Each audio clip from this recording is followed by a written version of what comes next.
Cornell University Library. Cornell University Library. The original of Tlia's book is in Tyne Cornell University Library. There are no known copyright restrictions in the United States on the use of the text. http://www.archive.org/details/cu319240240536117 Cornell University Library DS 432.p3d722 The Parsees Ither Hizaphi Ek Arsigian 31924024053 BV. The same author. Just published, in Svo, Price 2s. 6, 1. Tai Bidish Eaj contrasted with its predecessors, etc., by D Framjee. Extract from the introduction, Lee Colonel Silses. This pamphlet is the production of a Parsee, named D Framjee, aged 28, a native of Bombay, who was educated in the Elphinstone Institution at that presidency, and with such good results that he understands and writes English as well as most highly educated Englishmen. His work is put before the public under the following circumstances. About 4 months ago, 2 thin volumes, one in the Gujarati language, and the other in the Marathi, with the title of The Company's Kai contrasted with its predecessors, were transmitted to me from Bombay, with the A author's compliments. Short English preface to each volume informed me that the object of the author was to warn his countrymen against the danger and folly of giving any countenance or aid to the military revolt which was rapidly progressing, since, from the past history of native government, it was plain that the overthrow of British rule would be prejudicial to the real interests of the people of India. Such an opinion coming from an educated native of India, who was independent of the British government and of European influence, seemed to me sufficiently remarkable, and worthy of being made known to the British public, who have now before them the unbiased opinion respecting British rule in India, of a native of that magnificent country, a native whose English education has not obliterated his religious opinions as a Parsee and made him a good Christian, but has at least made him a loyal British subject. London, Smith, Elder, and Co., 65, Cone Hill. A. The Parsees, History, Monarchs, Customs, and Religion. To the Parsees, their history, manners, customs, and religion. D Framjee. London, Smith, LD, and Co., 65, Cone Hill. Bombay, Smith, Tatlk, and Co. 1858. The right of translation is reserved. Pax op /Estern Indal JL of thy history, manners, customs, and Religion, is of Pectionatelks dedicated BT*, J. D Framjee. P.E.S. The vast empire known in Europe as the East Indies holds a population of 180 millions of persons, the hulk of whom are either followers of Muhammad or professors of Hinduism. Scattered over the continent, but especially in Bombay, another races, however, to be met with, differing essentially from both Mahomedans and Hindus.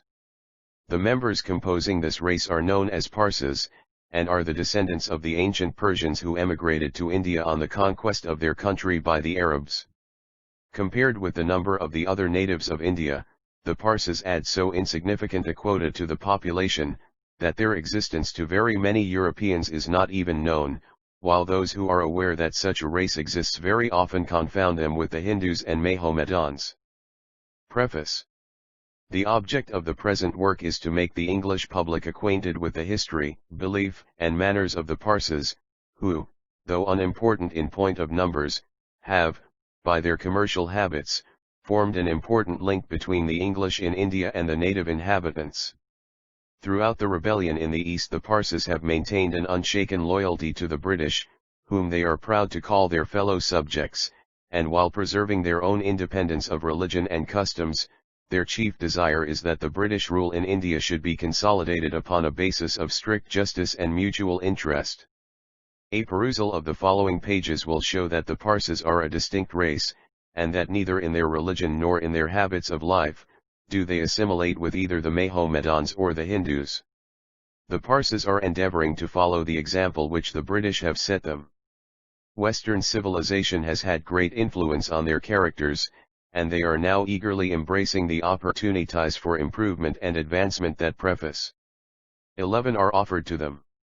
When the distinguishing characteristics of the people of Oriental nations are taken into consideration, it must be evident that the Parsees form a striking exception to the other races, and on this account the author feels less diffidence in bringing the history of his people under the notice of the British public. The author is desirous that his European readers should bear in mind, that the present work is the production of a foreigner, in whose writing any errors of composition may be pardoned, as arising from the circumstances of his birth and position. The want of an idiomatic knowledge of the language in which he writes, may have deprived his pages of all grace of style. Is conscious, however, that he has most rigidly adhered to truth, and should he have succeeded in rendering his narrative clear and intelligible, the object with which he set out will have been fully accomplished. London, July 23, 1858. Contents. Chapter I. Historical sketch. P. The Parsees, the descendants of the ancient Persians. Overthrow of the ancient Persian monarchy by the Arabs. Character of the Mohammedan conquerors. Conversion of the Zoroastrians to Mohammedanism. Their retreat into Khorasan. Emigration to Ormus. Voyage to India. Arrival at Mobile to Sanjan. Interview with the Bajat. Terms of landing. Building of an Arid temple. Emigration to different cities of Gujarat. Fight with the Mohammedan army of the Sultan of Ahmedabad. Ultimate defeat of the Hindu Bajak. Conquest of Sanjan by the Mohammedans. The Parsees quit Sanjan. Their opposition to the troops of the Bajat at Udanpur. Massacre of the Parsees at Variao. Improvement of their condition at Surat and Nowsheri. Arrival at Bombay. Invasion of Bombay by the Hubshis of Junjira. Their expulsion. Services of Durabji Nanabhoy. Chapter and the Paxs in Persia. Effect of Mohammedan invasion on the country and natives of Persia. Zoroastrian population at Tezd and Kerman. Their occupation. Causes which led to their destruction. Invasion of Persia by the Gilji Afghans. Persecutions to which the Parsees were subjected by the invaders. Persecution under Lutf Ali Khan. Enlistment of the 14 contents.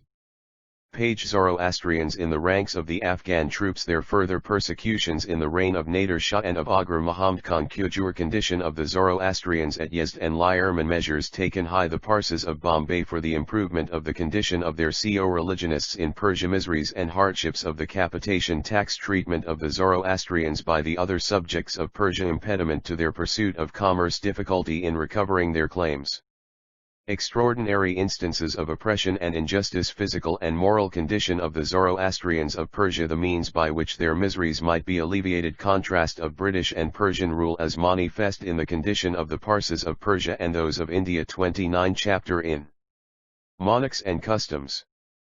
Parsi population in India. Hot dispersed sects among the Parsees. Causes which led to the division. Domestic life of a Parsi family. Birth of a child. Consultation with the astrologer as to the fortunes of the infant. Naming of children. Dress of a child. Its baptism into Zoroastrianism. Investiture of the Sudra and Kusti. Home and outdoor costume of a Parsi. Appearance and dress of females. Mode of living. Nature of food used by them. Mode of eating. Occasions for entertainments. Position of Parsi women. Marriage festivities. Mode of betrothal. Wedding and other ceremonies. Freedom of remarriage. Prohibition of bigamy. Rules regulating bigamy in certain cases. Funeral ceremonies. Mode of disposing of the dead bodies. 52. Chapter 4. Laws and Inteknal, Government of the Parsees. A. The Panchayat. Its origin, progress and decline. New association established for obtaining civil laws for the Parsees. 98 contents. 15. Chapter V. Commercial pursuits.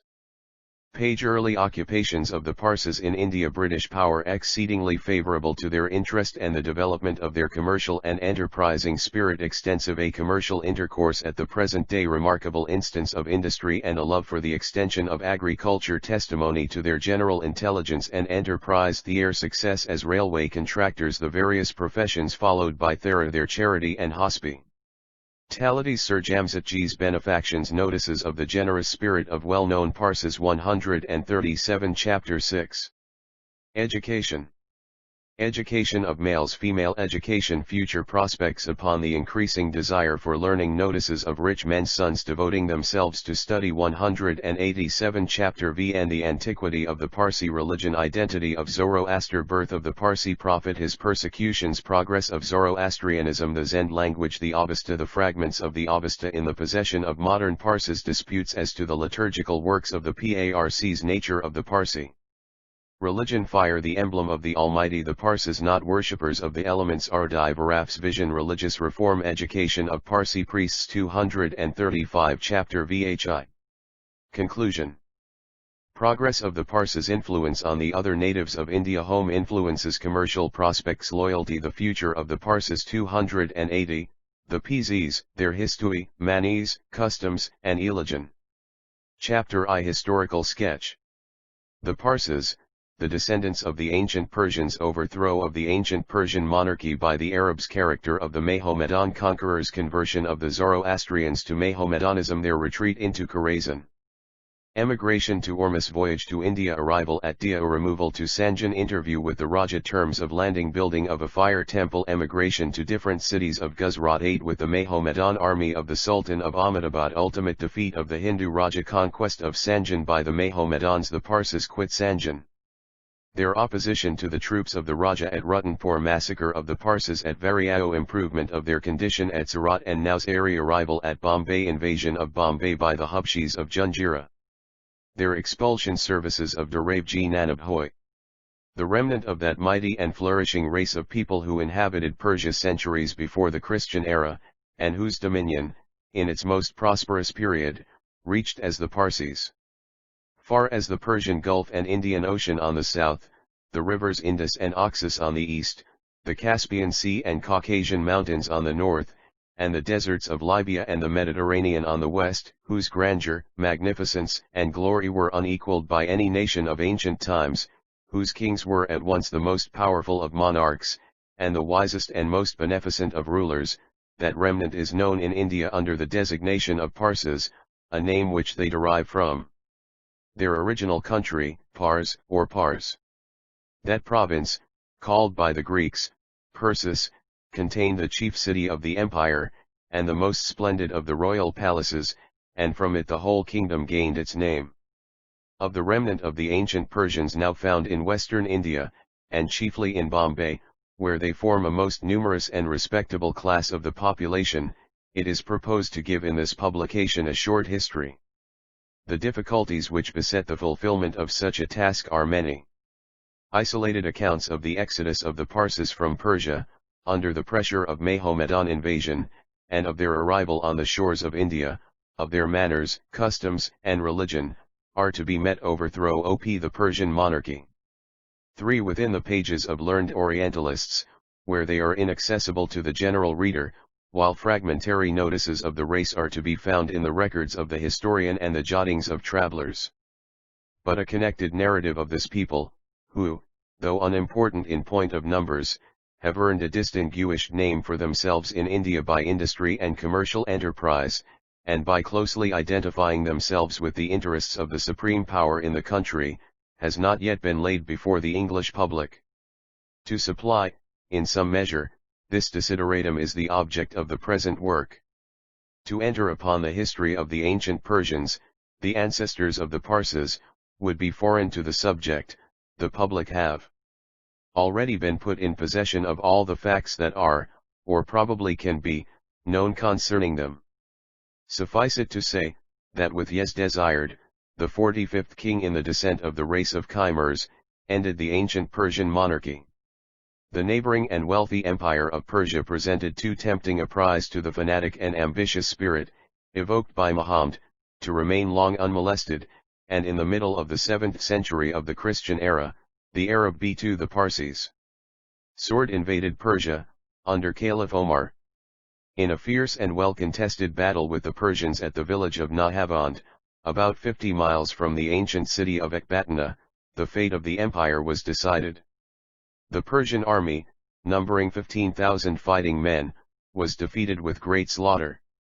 Yezdesired, abandoning his kingdom as lost, fled the country, and, after wandering in solitude and disguise for a period of 10 years, was at last treacherously slain by a miller, to whom the secret of his identity had been confided. This event occurred AD 651, and thus ended the dynasty of the Sasanian kings of Persia, and the monarchy founded by Khosrow, the Cyrus the Great of the Greeks. With the overthrow of the Mazdayasna every vestige of Persian magnificence disappeared, and the empire with its glories, became the inheritance of the Mohammedans, whose supremacy in the newly conquered kingdom was at once established. History has faithfully drawn the character of the Mohammedan conquerors wherever they have appeared, and has traced their footsteps in characters of blood. Toleration in religion * owing to this circumstance, a miller's trust has passed into a proverb in Persia. Compulsory conversion of the Parsees. 5 is unknown to the haughty, uncivilized barbarian believers in the Quran.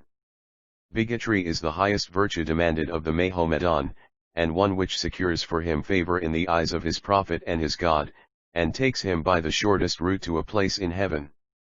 Thus on the conquest of Persia, the Mohammedan soldiers of the Caliphate of Baghdad traversed the length and breadth of the country, presenting the alternative of death or the Quran, and compelling the conquered nation to accept the one or the other. By these oppressive and cruel means, 100,000 persons are said to have daily abjured the faith of their forefathers, and the fire temples and other sacred places were destroyed or converted into mosques. Under such rulers, almost the whole Zoroastrian population of Persia embraced the faith of Islam, and nearly every trace of the religion of Zoroaster was obliterated. Historians have noted that the effect of the Mohammedan conquest, for to call it conversion would be simply ridiculous, was greatly demoralizing to the people. The ancient Greeks have borne testimony to the character for truth of their Persian contemporaries, while modern writers have denounced the Persians be the Parsees of our own times as a nation of liars. Such of the followers of Zoroaster as preferred obeying the dictates of their conscience, to freeing themselves from the persecution of their rulers by accepting the Quran, abandoned their homes, and fled to the mountainous districts of Khorasan, where for a time they succeeded in evading the pursuit of their terrible foe. For about 100 years they remained in Khorasan in the unmolested enjoyment and practice of their religion. But persecution at last reached them even in those remote districts, and they were once more compelled to fly from the enemies of their faith, and a considerable number emigrated to the little island of Ormus, at the mouth of the Persian Gulf. Their stay at this retreat was, however, but of short duration. They were yet within the reach of their cruel persecutors, and rather than fall into the hands of the fanatic, impious devils, they at last determined to relinquish forever the land of their forefathers, and to remove to a country where they might hope to live in tranquility, and in the enjoyment of their social and religious rights. Acting upon this determination, they sought an asylum in the country of the emigrations to India. 7 Hindus, and are said to have engaged at Ormus several vessels for their transport, and placing their wives and children on board they set sail towards the distant shores of India. It is impossible to suppose that this was the only exodus of the Persians from the land of their fathers. That several emigrations took place at successive periods, as the flame of the fanatic zeal and persecuting spirit of the Mohammedans burned more or less brightly, can hardly be doubted. Various meager and unsatisfactory traditions exist concerning the tide of emigration, the manner in which it was effected, and the total number of those who left the shores of the Gulf. Whatever information is now in our Parsees Zion, and is to any extent reliable, is gleaned from a work entitled Kissa-i Sanjan, which was compiled in the year 1599 by one Biram, a Zoroastrian resident of Nosarif, from the traditions extant in his time. According to that writer, the first port in Hindustan at which the earliest refugees arrived was Div*. That intercourse of some sort or other had previously existed between the ancient Persians and Hindus has been satisfactorily proved. Some of the latter, who were famed for wisdom and learning, had made Persia their residence for many years. A town situated about 20 miles south of Surat. 8. The Parsees, or Blue Asterisk, a small island in the Gulf of Cambay, lying to the southwest of the peninsula of Katawar. Here it is said they disembarked and took up their residence for 19 years, at the expiration of which period they quitted Dio to find Anno their place of adoption. The causes which led to this migration have not been satisfactorily explained, but the following mysterious passage relating to the event is to be found in Biram's work. An aged Dastur, high priest, reading the tablets of the stars, made an augury that it behoved them to depart from that place, and seek out another abode. All rejoiced at his words, and sailed swiftly towards Gujarat. That misfortunes never come singly was literally fulfilled in the case of this outcast *div or Dio was one of the earliest seats of the Portuguese power in India. It was regarded by Albuquerque as an excellent port for a settlement, one that would secure, from its advantages, both marine and terrene, the permanency of the country's influence in Hindustan. After several fruitless efforts, the infamous Nagna Kunha succeeded, in 1535, in obtaining possession of Dio, and within a very short time rendered it almost impregnable to the assaults of the native powers. History asserts that the trade of Surat was destroyed to encourage commerce at Dio, and Osorio makes mention of the splendor of its buildings and the greatness of its maritime powers. Upon Surat recovering itself, Dio declined, and is now said to be a vast pile of dilapidation. J's rigged cities of Gujarat Slora. Tempest-tossed. 9 people, for hardly had they lost sight of land when a severe storm overtook the little fleet, and deprived them of all hope. Kathir then abandoned the faith they had inherited from their fathers. They had voluntarily made themselves exiles forever from the land that gave them birth, and were now at the mercy of strangers for a home, and now at the mercy of the treacherous deep in seeking more friendly shores. What wonder then that the little band, confused and in despair, were ready to believe that they were the sport of merciless fate. But, though sick at heart, their better sense does not seem to have entirely forsaken them. In their helplessness they called to mind Him who is the author of all good, the preserver, supporter and cherisher of the poor and the distressed, and who never fails to listen to the supplications of the humble and meek. To rescue them from the impending danger, they are said to have offered up the following prayer to the throne of the Most High. O wise God, come to our assistance in this jeopardy, and we pray to Thee to deliver us from the impending danger. Glorious God, we beseech Thee to gladden our hearts by removing these difficulties with which we the Parsees are now surrounded. On Thy goodness, O Lord, we fully depend, and hope that the storm which has overtaken us will soon be over through Thy divine grace. As long as we have hopes of Thy aid, O God, we tremble not at this calamity. Have implicit faith in Thee, as the hearer of those who cry to Thee. Deliver us, therefore, merciful Providence, from this trouble, and lead us to the right path, that we may escape from the sea to the shores of India. And we promise, Lord, to kindle on high the flame sacred to Thee in grateful remembrance of Thy kindness and protection. We may suppose that their prayer was heard, for the storm abated and a gentler gale carried them in safety to Sanjan about 25 miles south of Daman, where they landed about the year AD 717. The territory of Sanjan was then under the rule of a wise and a liberal chief named Yadeo Ina. Dastur or high priest of the Parsees was accordingly sent to the Ina with fitting presents, in order to obtain from him the terms of their landing. The Dastur, a venerable old man, on approaching the Ina blessed him, and having explained the reasons which caused the Parsees to relinquish their native country, arrival at Sanjan. 11 and detailed their vicissitudes and sufferings, requested to be allowed to reside in the city of Sanjan. It is said, that the prince, struck with the warlike and hardy appearance of the men who came as refugees to his court, had some fear for the safety of his throne and country, and before granting the desired permission requested the chief priest to explain to him the secret of their affairs and the nature of their faith. During their stay at Dio, the Parsees acquired a knowledge of the language, religion, manners, and customs of the Hindus, and were enabled to answer the inquiries of the Khajas so satisfactorily that no opposition was made by him to their making Sanjan their place of abode and their adopted country. The learned among the Parsees prepared 16 schoolbooks or distiches, and in these they briefly described the tenets of their religion and their mode of worship. As it will doubtless interest the European reader to know what those schoolbooks contained, they are given entire, though they must not be supposed to give a complete abstract of the Parsee faith. We first are worshippers of Ahura Mazda, Supreme Being, and the Sun and 5 elements. 12 The Parsees. We second observe silence while bathing, praying, making offerings to fire, and eating. We third use incense, perfumes, and flowers in our religious ceremonies. We fourth are worshippers of the cow. We fifth wear the sacred garment, the sadrid, or shirt, the kusti or cincture for the loins and the cap of 2 folds. We sixth rejoice in songs and instruments of music on the occasion of our marriages. We seventh ornament and perfume our wives. We eighth are enjoined to be liberal in our charities, and especially in excavating tanks and wells. We ninth are enjoined to extend our sympathies towards males as well as females.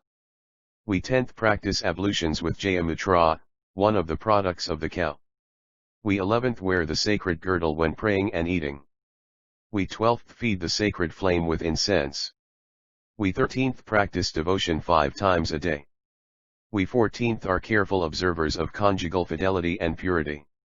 We 15th perform annual religious ceremonies on behalf of our ancestors. Parsi doctrines. 13 We 16th place great restraints on our women after their confinements. The reader is here cautioned against suppositorying the foregoing to he the fundamental principles of the Parsi religion. The Parsis are not the idolatrous people which the preceding dogmas would lead one to suppose, and ample opportunity will be given to the reader of forming an opinion as to the true religion of the Parsis in subsequent pages of this work. It is necessary here to state frankly, that the first refugees of our faith in India played the part of dissemblers and that the distiches appear to have been framed with the view of gaining the favor of the Hindu Kaja. While allusion is made therein to many minor ceremonies, which are no more the essentials of Zoroastrianism than of Christianity, yet because of their approximating to certain ceremonies of the Hindus, prominence is given to them, while silence is preserved regarding those doctrines on which the religion of Zoroaster is really based. The Parsi refugees had sufficient opportunities of learning at Diao, how jealous the Hindus are of association with people of other castes, from the dread of contamination fatal to themselves. Followed as they had, 14 the Parsees been by continual misfortunes, and cast upon the world without country or home, the Parsis could not but be anxious to obtain, even at a great sacrifice, a landing place for themselves and their families.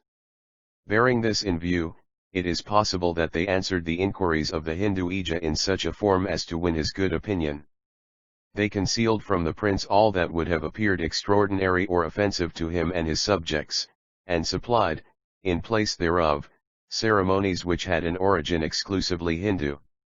The device succeeded, and the people found favor in Yadao Khan's eyes, and permission was given them to reside in his city, on condition of their adopting the language of the country, and ceasing to speak that of their forefathers. They were also required to dress their females in the Indian fashion, to wear no armor, and to perform the marriage ceremonies of their children at night, in conformity with the practice of the Hindus. The exiles had but 2 alternatives to accept these conditions, or to return to their ships and rather than become once more wanderers on the face of the earth, they chose the former course, and rested in the land of the Ija. On being directed to occupy any building a fire temple, 15 vacant ground they pleased, they selected a large tract of waste land in the immediate vicinity of Sanjan. After a long series of hardships endured for many years, the exiles had at last found a resting place, and might expect repose and happiness. Every one now betook himself to his profession, and their settlement which, but a short time before, was a sterile desert, became converted into a populous and thriving city. Neither did the Parsis forget him who had assisted them in their day of trouble. They remembered the vow which they had made to kindle on high the flame sacred to him, in grateful memory of their deliverance from the hand of death, and they embraced the earliest opportunity of intimating to the Ija their intention of building, with his permission, a fire temple in Sanjan, in fulfillment of the solemn vow which they had made. As the Hindus themselves hold fire in veneration, not only was the desired permission at once accorded, but every assistance was rendered to further the object. The fire temple was, however, wholly and exclusively constructed by the Parsis themselves, the Ija merely supplying various articles which would expedite the great work. Few years 16 the Parsis witnessed the completion of the temple, AD 721, and saw the sacred fire kindled on its altar in accordance with the rites of the Zoroastrian religion. For about 300 years after their landing in Sanjan, the Parsees are said to have lived in peace and quietness. At the end of that period their number was greatly increased. Many of them had emigrated with their families to Surat, Nosiri, Broj, Variao, Uklezer, and Cambay*, places now easily recognized on the map of Gujarat.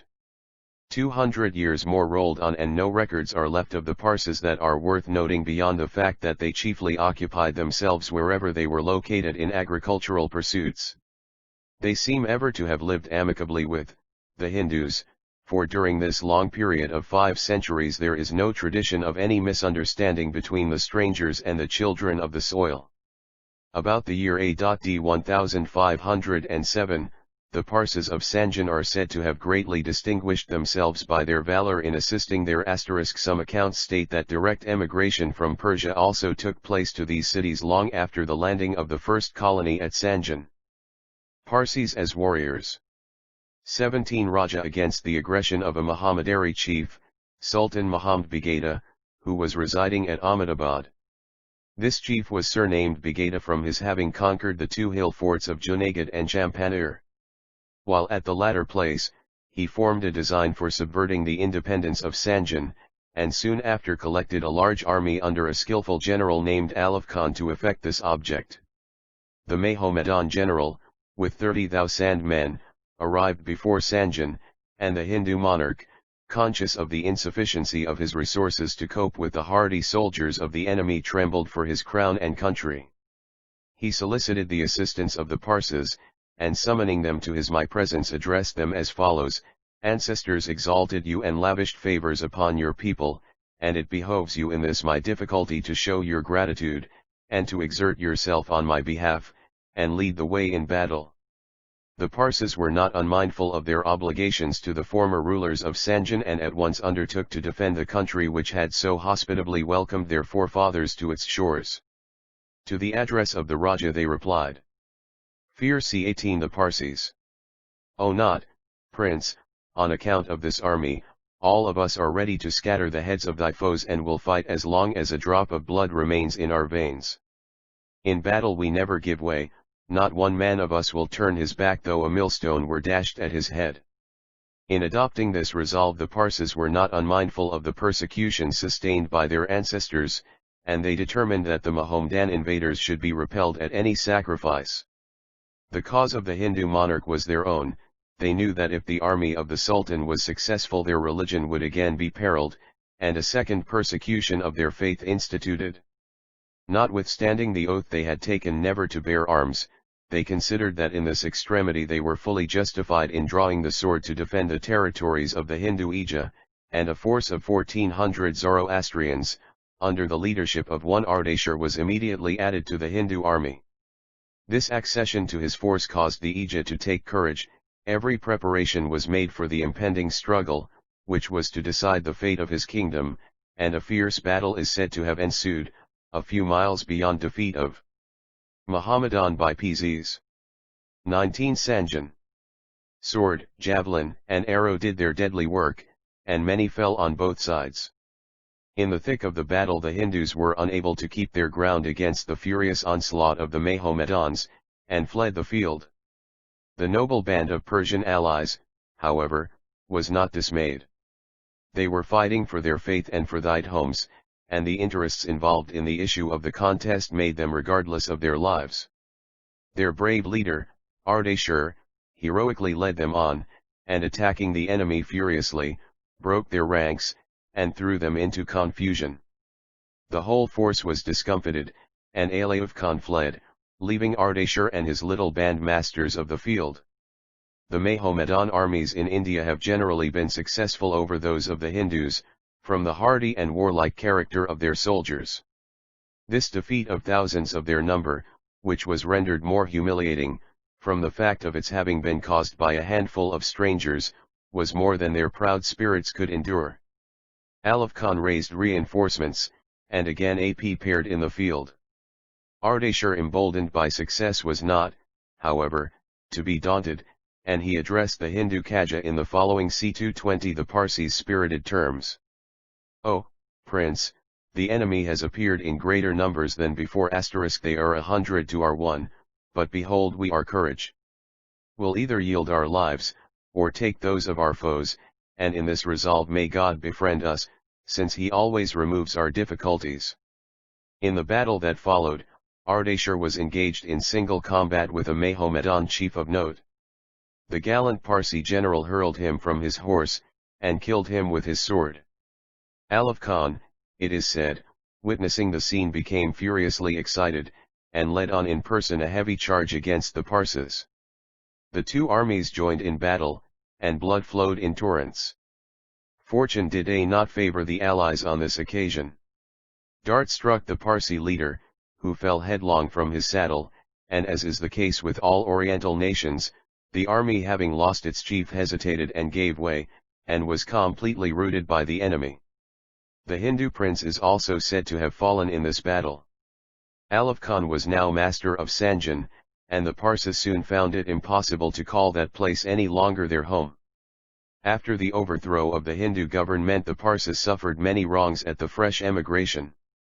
21 hands of the Mohammedan troops, and the greater part of them fled to the mountains of Baharaut, taking with them the sacred fire which they had consecrated at Sanjan. For 12 years they sojourned in these mountains, and then directed their course to a place called Mazda, where a small colony of Parsis existed at the time. The sacred fire was also carried thither, and after some years it was removed to Nowzari, where the Parsis had become an influential and opulent race. In late years, owing to some disputes among the priests, it was secretly removed to Udwara 32 miles south of Surat, where it still exists, and being the oldest Flora temple of the Zoroastrians in India, is held in the highest veneration. Nothing worth chronicling is known of the history of the Parsis who before the overthrow of the Hindu Ija of Sanjan emigrated to different cities of Gujarat. The emigrants wherever they located themselves pursued the quiet and peaceful arts of husbandry. But their national energy and not a single Parsi is to be found at Sanjan at the present day, and the ruins of Adama, or Tower of Silence, for the dead, is now the only memento that exists of the Parsi settlement in that place. 22. The Parsis. Courage never seemed to have forsaken them, in proof of which an affair at Variao may he cited.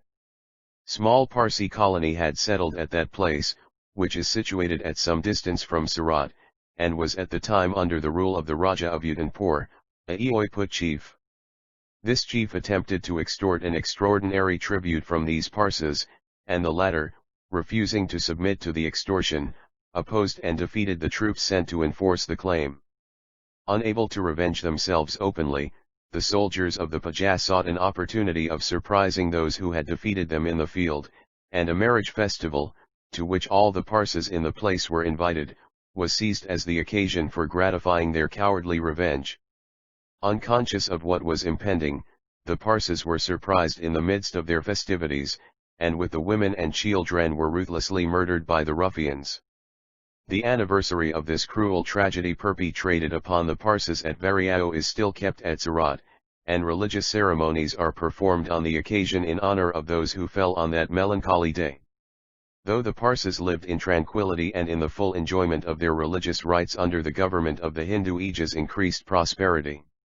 23. Of Sanjan, none of them made any advance towards the acquirement of wealth or influence until after they abandoned that territory. Their dispersion appears to have been the signal for their attaining prosperity in Surat and Nowzari. Considering the relations existing between the Parsis and the Mohammedans, it is strange to find that they secured the favor of the Nawabs of the former city, and were them entrusted with minor offices in the state. Neksat Khan, the ancestor of the well-known Ardashir Dunjisha of Surat, had gained considerable approbation and honors at the hands of the great Mughal himself. Owing to his skill and knowledge in mechanics, he was sent by the Istawab of Surat to the court of Agra, where the Mughal was so much delighted with his diligence, that a Jagir in the Zilla of Surat was bestowed upon him in perpetuity. It is well known that through the medium of his great interest, some valuable privileges were obtained for the English at Surat about the middle of the 18th century. Parsi tradition says, that there lived in the middle of the 16th century at Nowzari, a Zoroastrian named Manaksha, who was reputed to be very wealthy and who maintained a princely state. About this time or a little 24 the Paxs. Later, the Parses succeeded at Surat in acquiring wealth and influence, but their importance at that station rose considerably after the establishment of the European factories there. Their energy, industry, and peculiar customs made so wide a distinction between them and the other natives of India, as to gain the notice of the Dutch and other European settlers. They carried on business as brokers to European firms, and through them goods were bought and sold, a position which the Parses hold to the present day in most of the European firms in Bombay. Memcherji Seth, whose influence with the Nawab of Surat was very great, and whose name at present is deeply venerated by the Parses, was broker to the Dutch factory at Surat. In fact, the Parses were almost the sole channel of intercourse between the Europeans and the natives of Surat. This city, even in its present decayed state, affords conclusive evidence of the opulence and wealth of the Parses of former days. As Surat rose in importance, Nowsheri sank into insignificance. The latter place is now only known as the city of the Parsi priests, numbers of whom are every year sent to Bombay to minister to the spiritual wants of the Parsi population of that city. Settlement at Bombay. 25 No authentic records exist to show the exact date of the arrival of the Parses in Bombay, nor to explain what was the motive that led them thither. Probably the English merchants of Surat induced some of them to settle in Bombay for the purposes of trade. This much may safely be affirmed, that their first settlement in that island was a little before or about the time when it was ceded to the British by the Crown of Portugal, as the dowry of Catherine, Princess of Portugal, who became the wife of Charles II of England, AD 1668. Dr. Fryer, who visited Bombay in the year 1671, says on the other side of the great inlet to the sea is a great point abutting against Old Woman's Island, and is called Malabar Hill, a rocky woody mountain, yet sends forth long grass. On the top of all is a Parsi tomb lately raised. The first work of the Parses wherever they settle, is to construct a tomb, dakama, or tower of silence for the reception of their dead, and the statement of Dr. Fryer that the tomb in question had been recently raised, is a sufficient proof that no considerable number of the Parses could have settled in that island, prior to its cession to the British. 26 The Parsees. So far as we have been able to ascertain from tradition among the Parses themselves, Framjee Tanabhoy was the first and only individual of the race, who resided with his family in Bombay when the island was under the sway of the Portuguese government. He was employed by the authorities in transacting miscellaneous business with the natives of the place. When the island was ceded to England, he was appointed to a similar office and, as the new rulers were ignorant of the place, manners, language, and customs of the people, he was frequently consulted by them. We on affairs of state * may also infer * some notice of the services rendered by the descendants of Framjee Nanabhoy to the Bombay government in its early stages is required at our hands. In 1692 a severe plague broke out in Bombay, when most of the Europeans of the place and soldiers in the garrison fell victims to the disease. Taking advantage of this unfortunate circumstance, the Siddhis of Ungira, who were then a powerful and independent people, invaded Bombay with a large force, and took possession of the island and Dungari Fort, now called Port George. Framjee's son Ustamdarab, who had succeeded his father in the service of the Bombay government, undertook to drive away the Siddhis from the place. He raised a militia from among the Ishermen of the population, fought the invaders and defeated them. He then dispatched messengers with the news of the victory to the chief of the English factory at Surat, who soon after arrived in Bombay and took charge of the government. For these invaluable services Ustamdarab was honoured, with the hereditary title early settlers in Bombay.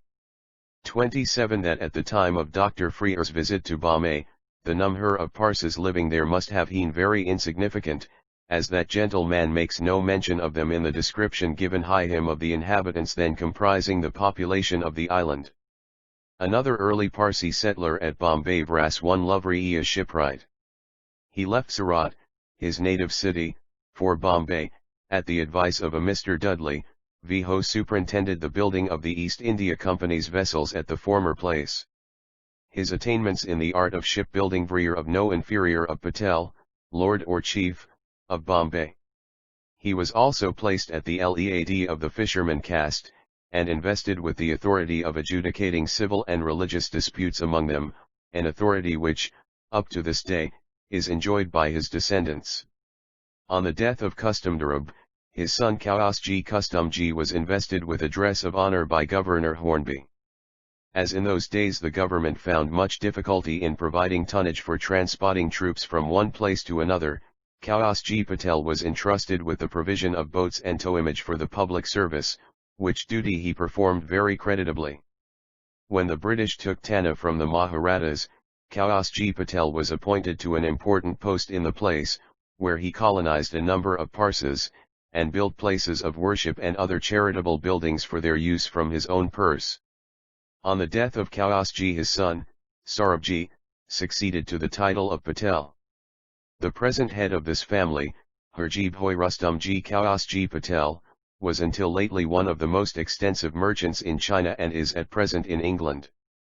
28. The Parsees order, and his search after employment and fortune seems to have been attended with the most favorable results. Under his supervision the Bombay dockyard was founded in the year 1735, and it is worthy of remark that the post of master builder in this factory has ever since been filled by descendants of Loji. After Loji, the other notable arrivals in Bombay, were those of the Shitkandan, the Deity Shah and the Bahá'í families. Descendants of all these families still survive and enjoy honorable positions among the Parses of Bombay. That enlightened and eminent man the late Framjee Kausji, whose name is known all over India, belonged to the Bahá'í family.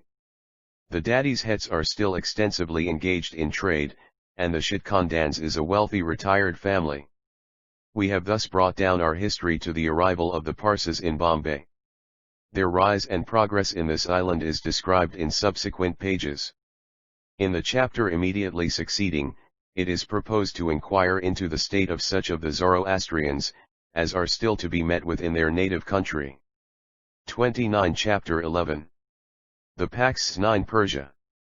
Effect of Mohammedan invasion on the country and natives of Persia. Zoroastrian population at Yazd and Kerman. Their occupation causes which led to their destruction. Invasion of Persia by the Gilji Afghans. Persecutions to which the Parses were subjected by the invaders. Persecution under Lutf Ali Khan. Enlistment of the Zoroastrians in the ranks of the Afghan troops. Their further persecutions in the reign of Nader Shah and of Aga Muhammad Khan. Kujur condition of the Zoroastrians at Yazd and Kir Man. Measures taken by the Parses of Bombay for the improvement of the condition of their co-religionists in Persia. Miseries and hardships of the capitation tax. Treatment of the Zoroastrians by the other subjects of Persia. Impediment to their pursuit of commerce. Difficulty in recovering their claims. Extraordinary instances of oppression and injustice. Physical and moral condition of the Zoroastrians of Persia. The means by which their miseries might be alleviated. Contrast of British and Persian rule as manifested in the condition of the Parses of Persia and those of India.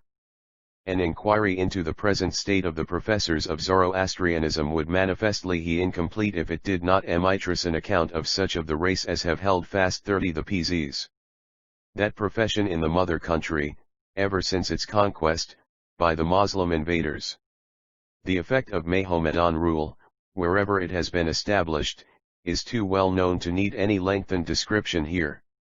Within 100 years of the time when the followers of the Arabian prophet first set foot on the Persian soil, the condition and circumstances of the country were entirely changed. Lands once fertile, had become dreary wastes, and the fields where the golden corn waved were deserted by the husbandman, and became the pasture ground of wild animals. The plowshares were beaten into swords, and the pruning hooks into spears. The country, once the home of peace and plenty, was everywhere thrown into confusion, while hordes of robbers, driven into crime by the distresses of the times, traversed every part of the land perpetrating the most cruel atrocities.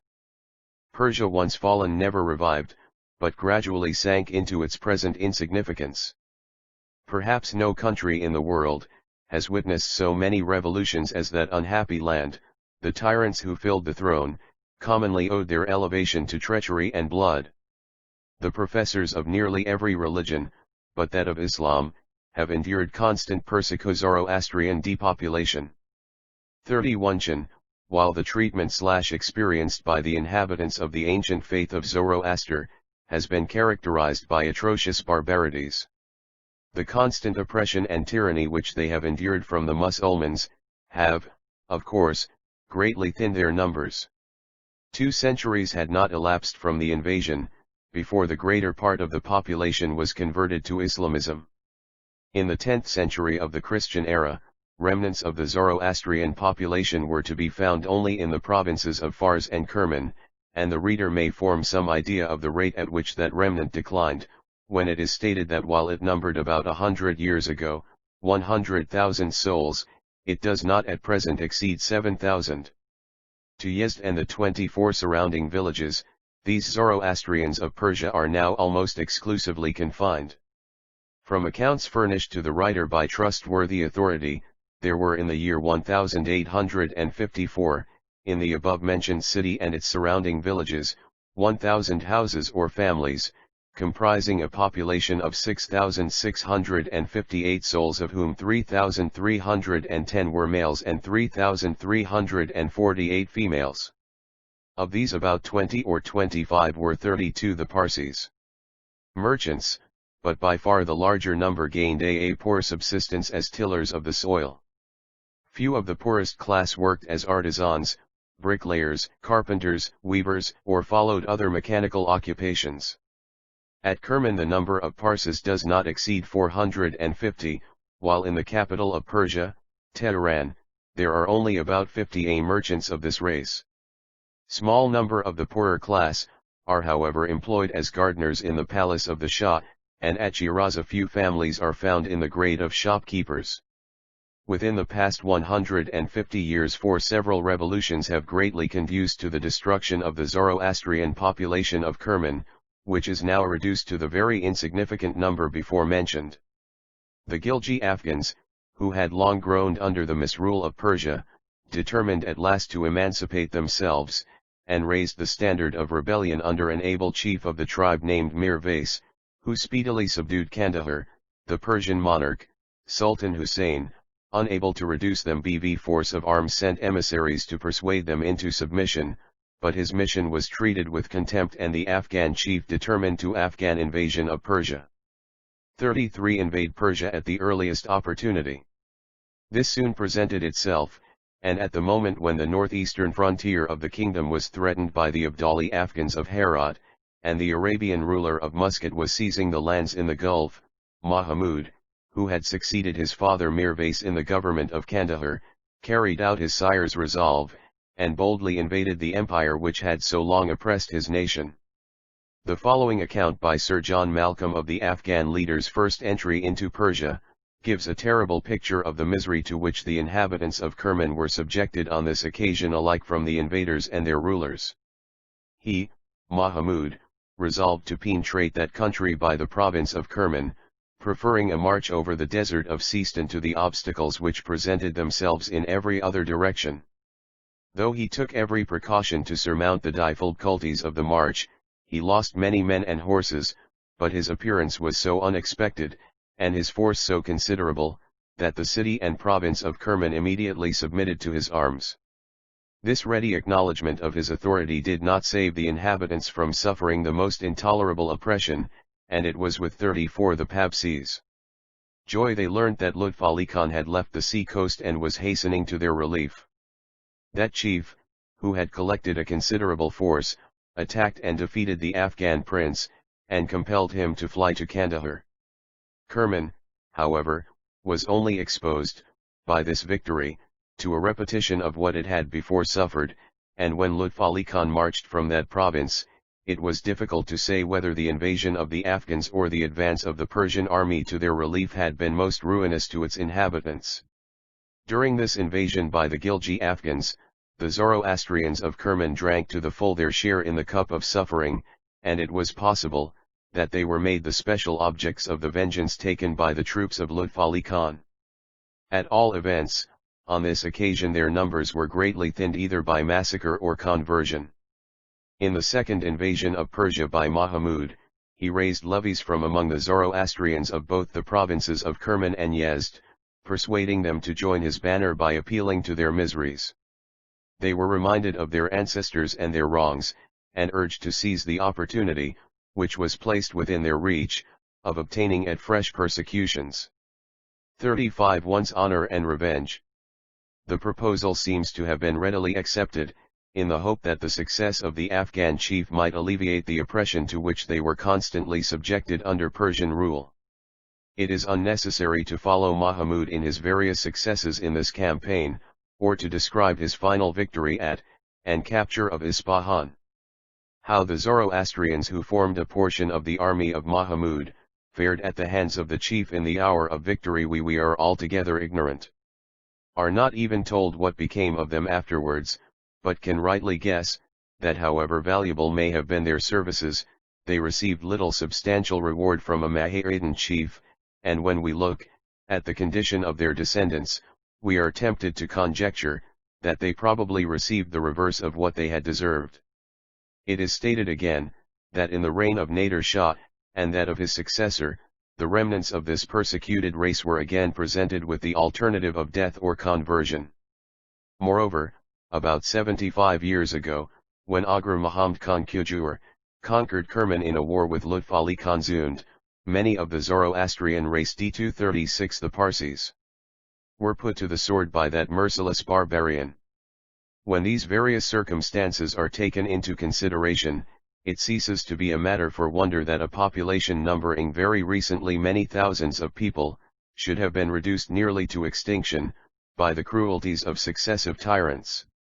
The city of Kerman, even at this day, proves, by the numberless ruins of its fire temples, that it must have been, at no very remote period, the abode of a considerable population of the Zoroastrian persuasion. To expect that after the revolutions, persecutions, and oppressions, to which the small remnant of the descendants of the ancient Persians have been subjected, they should today possess any of their religious books or be well informed respecting the tenets of their religion, would be unreasonable. Among all the vicissitudes of their race, they have adhered in the most praiseworthy manner to the form of faith which descended to them from their ancestors, and they pretend to nothing more. At one time the Parsis in India believed, that their co-religionists in Persia could furnish them with copies of their ancient books, which were not possessed by those in Hindustan, and that they might be religious works in India. 37 Able to enlighten them on matters of their faith. But this delusion was not of long duration. The accounts of their condition, given by European travelers, as well as by the Iranis, who have visited India in our times, set all expectation at rest on the above point, and prove that instead of imparting wisdom, the Zoroastrians of the fatherland now need advice and instruction from those in India. They have, it is true, their fire temples, 34 of them, including great and small, are situated in Yezd and its vicinity, but they have no ancient liturgical books among them, beyond those in the possession of their brethren in Hindustan. Professor Westergaard of Copenhagen, who visited Persia in the year 1843, writes to his friend Dr. Wilson of Bombay as follows, on this subject: I stopped at Yezd 11 days, and though I often went out among them, I did not see more than 16 or 17 books in all, 2 or 3 copies oft Vendidad Sada, and the Isishine, which they call Yan, and 6 or 7 of the Cord Avesta, of which I got 2, and part of a third. These, besides part of the Bundish, and part of another Pahlavi book, were all I could get, though I tried hard. 38 The Parsees. To obtain more, especially part of the Isishni with a Pahlavi, or as they say, peasant translation, of which there is only one copy in Europe, at Copenhagen. The same learned traveler speaking of the Zoroastrians now residing in Kerman says, the Gabbers here are more brutalized than their brethren at Yezd. They had only 2 copies of the Vendidad and Yagna, but a great many of the Cord Avesta, which however they would not part with. No one here can read Pahlavi. They complain that when Aga Muhammad Khan gave the town up to indiscriminate plunder and slaughter, most of their books were destroyed, and great numbers of the race were killed. We have thus seen how wretched is the general condition of the Zoroastrians now in Persia. The few who can be called rich belong to the merchant class, and besides these, there are perhaps none who can be said to be in good circumstances, while the great majority are in a state of extreme poverty. The Parsees of Bombay, who are much pained at the ignorance and wretched condition of this people, have of late been engaged in devising means for their relief. Schools have recently been established, where instruction is, poll tax 39 gratuitously imparted to their children, the Parsees of Bombay having wisely considered that the spread of education among their brethren in Persia will prove the surest harbinger of future good. One of the severest oppressions under which these people suffer is the levy of the poll tax, called jizya, to which they are subjected. The Muslim population is free from this tax. Unbelievers residing in the kingdom are, however, compelled to pay it. The Armenians, the Jews, and the Parsees, therefore, have to submit to the obnoxious impost. The Armenians residing at Tabriz, and in those parts of Persia contiguous to the Russian frontier, are exempt from the payment of this tax through the influence of the Russian government, but those residing in other provinces have nothing left but to submit to the exaction. The distress to which these races are driven to meet this tax is deplorable. Have no means of noting the amount of impost which the Armenians and Jews are required to pay, but it has been ascertained that according to imperial order, the annual tax levied on the Parsees is 667 tomans. As is the case, a toman is equal to 10 shillings sterling. 40 the paxs. However, in all Oriental kingdoms, the undergovernors, or collectors and magistrates, enhance the amount by their own commissions on it, and consequently the sum required to be paid by these poor people very often amounts to 2,000 tomans. According to statistics supplied to the writer from authentic sources, it appears that about 1,000 grown-up Parsees are required to pay the tax. Of these, 200 are able to bear the burden without difficulty, 400 pay it with great inconvenience, while the rest are unable to pay it at all, even at the point of the sword. Upon the annual collection of the tax, the scene presented before the homes of those who are unable to pay it, is most terrible to witness. Unheard of cruelties are practiced in the hopeless attempt to extort the money.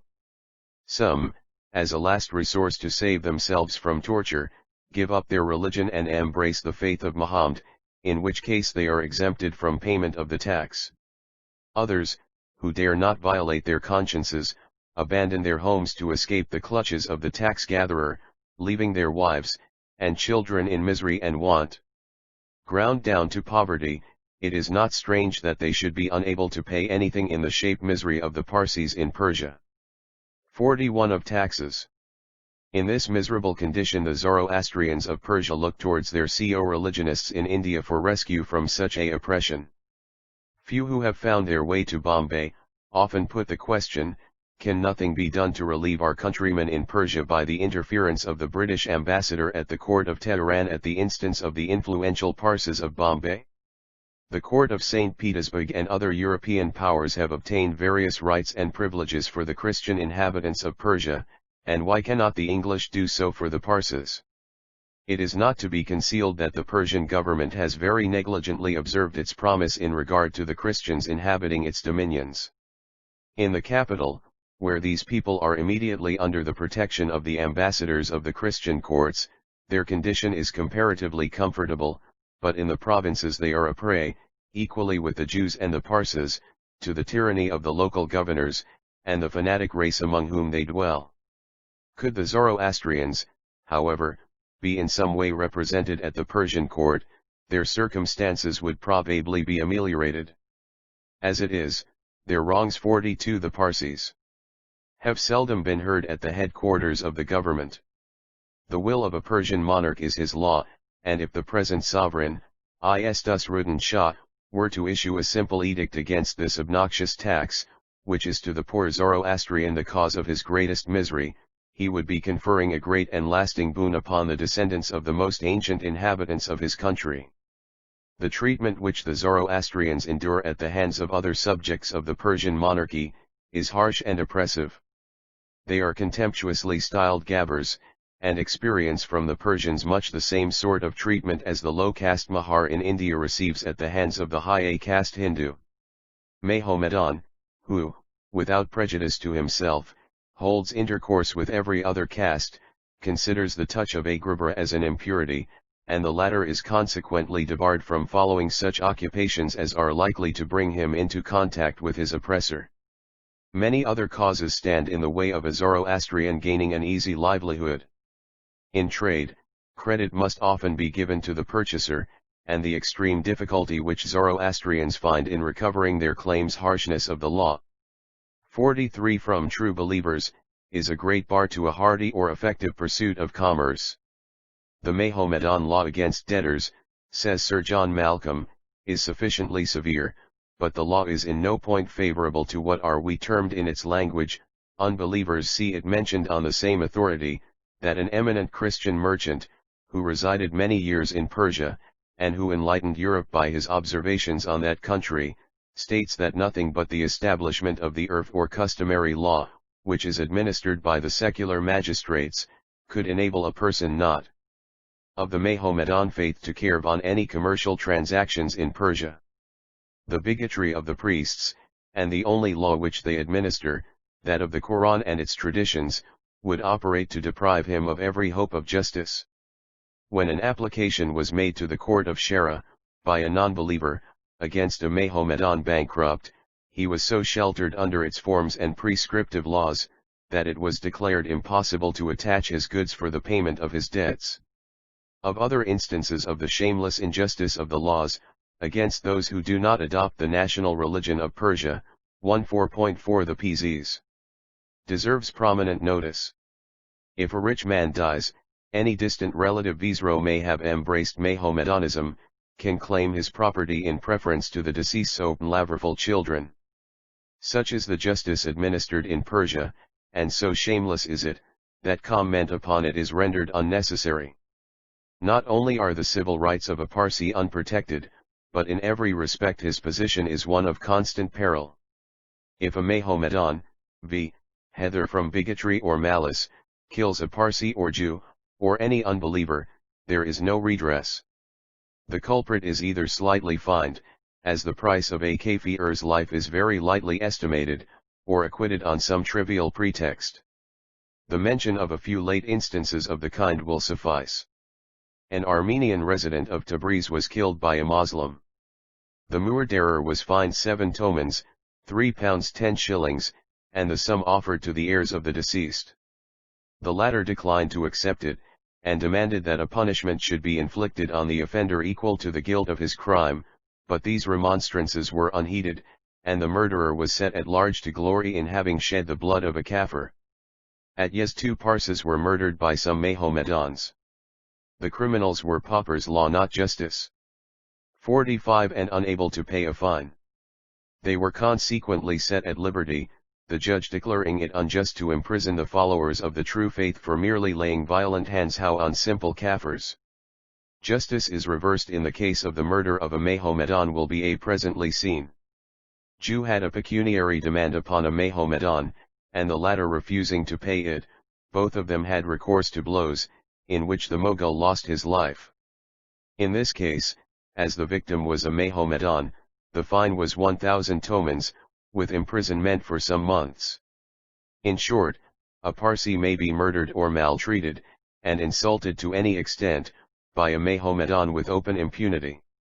The Mahomedan law is founded on the Quran, and the administrators of it are the muezzins or priests, and the decision is, on principle, ever given against the unbeliever, who is either in the position of a complainant or defendant. The sanctuary of the fire temples and towers of silence of the Parses is often invaded, and any appalto the authorities by the injured race is almost invariably treated with contempt or altogether unheeded. Rare instances do, however, occur when justice is done to the aggrieved, but when this exception is made, 46 The Parsees. The success gained only serves as a pretext and for further mischief. Instance of the kind occurred a few years since. Parsee of Kerman, having suffered an injury at the hands of a Mahomedan priest, appealed to the Shah of Tehran, and the Mu'ue was immediately summoned before the court and ordered to give immediate satisfaction for the wrong he had done. The Mahomedan, though forced at the time to comply with the mandate of authority, eagerly watched for an opportunity when he could revenge himself upon his enemy with impunity. In Persia all laws remain in abeyance on the death of a monarch till a successor is raised to the throne. During this interregnum, people do not consider themselves answerable for their crimes, and no notice can legally be taken of their conduct. The Mu'ue, therefore, thought that period an excellent opportunity for allaying his thirst for revenge, and on the death of the Shah, he endeavored to stir up the Mahomedan mob to kill every unbeliever in Kerman as a work enjoined upon them by their holy Quran. The Parsees became, of course, the first victims of the infuriated mob, and many of them were killed. Such instances are not of rare occurrence. Physical and moral condition. 47 It is said that the present Shah and his ministers are not guilty of injustice, but, as must be the case in all despotic states, there is under their government no uniform system of law for the guidance and regulation of the conduct of officers entrusted with the administration of justice and security of the lives and property of the subject. The principal check upon such officers, says a well-known author, is the dread of superiors to whom the injured may always appeal. It is easier, however, to explain the duties than to describe the conduct of men, who regulate their actions by the varying dispositions of the despot of the day, and are active and just, or corrupt and cruel, as he happens to be vigilant and virtuous, or avaricious and tyrannical. That the majority of the sovereigns who have sat on the throne of Persia have been of the latter class is manifest, and we have no reason to suppose that future ones will prove more rich in virtue than their predecessors. The physical and moral condition of the Parsees in Persia have remained unchanged since the time when they called the country their own. Centuries of oppression have not been able to destroy the strong, muscular, and hardy appearance of the Zoroastrian. He is greatly 48 the Parsees.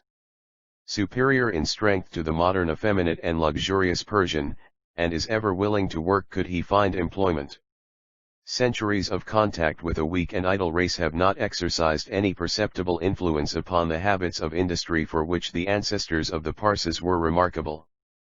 The Zoroastrian is taught by his religion to earn his bread by the sweat of his brow, whereas the Moslem is taught to believe that he will be the favored of God by becoming a fakir and living on alms.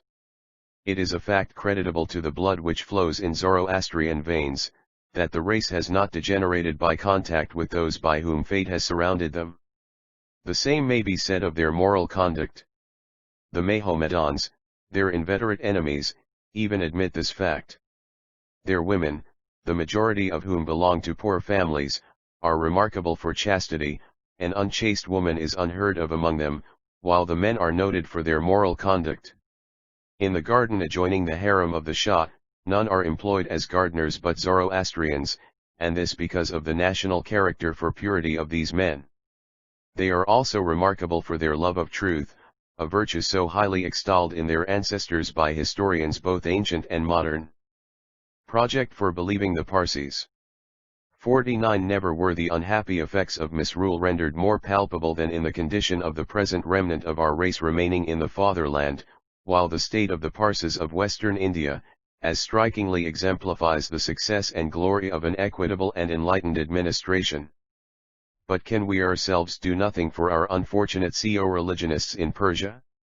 Our community possesses considerable weight, and includes amongst its members, names known all over the world for their exertions in the cause of humanity, and the amelioration of the condition of their countrymen generally. A deputation, therefore, of our race to the Persian court, duly accredited by the English government, and presented by the British ambassador at Tehran, might, we believe, remonstrate with success against the cruelties now practiced upon our Zoroastrian brethren in Persia. The amount raised by the capitation tax now levied upon them, and which is attended by circumstances of so much cruelty, must be to the imperial revenue insignificant in the extreme, and it is not improbable that a dignified representation on the subject made by a suitable embassy from the Parsees of India might succeed in 50 the Parsees. Abolishing it.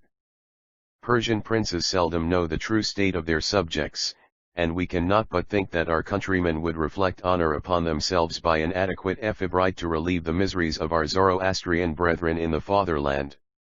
We are persuaded that the account we have attempted to give here of the remnant of the ancient Persian race, who have remained true to the religion of their fathers, and have continued on Persian soil, will not be without interest to the general reader.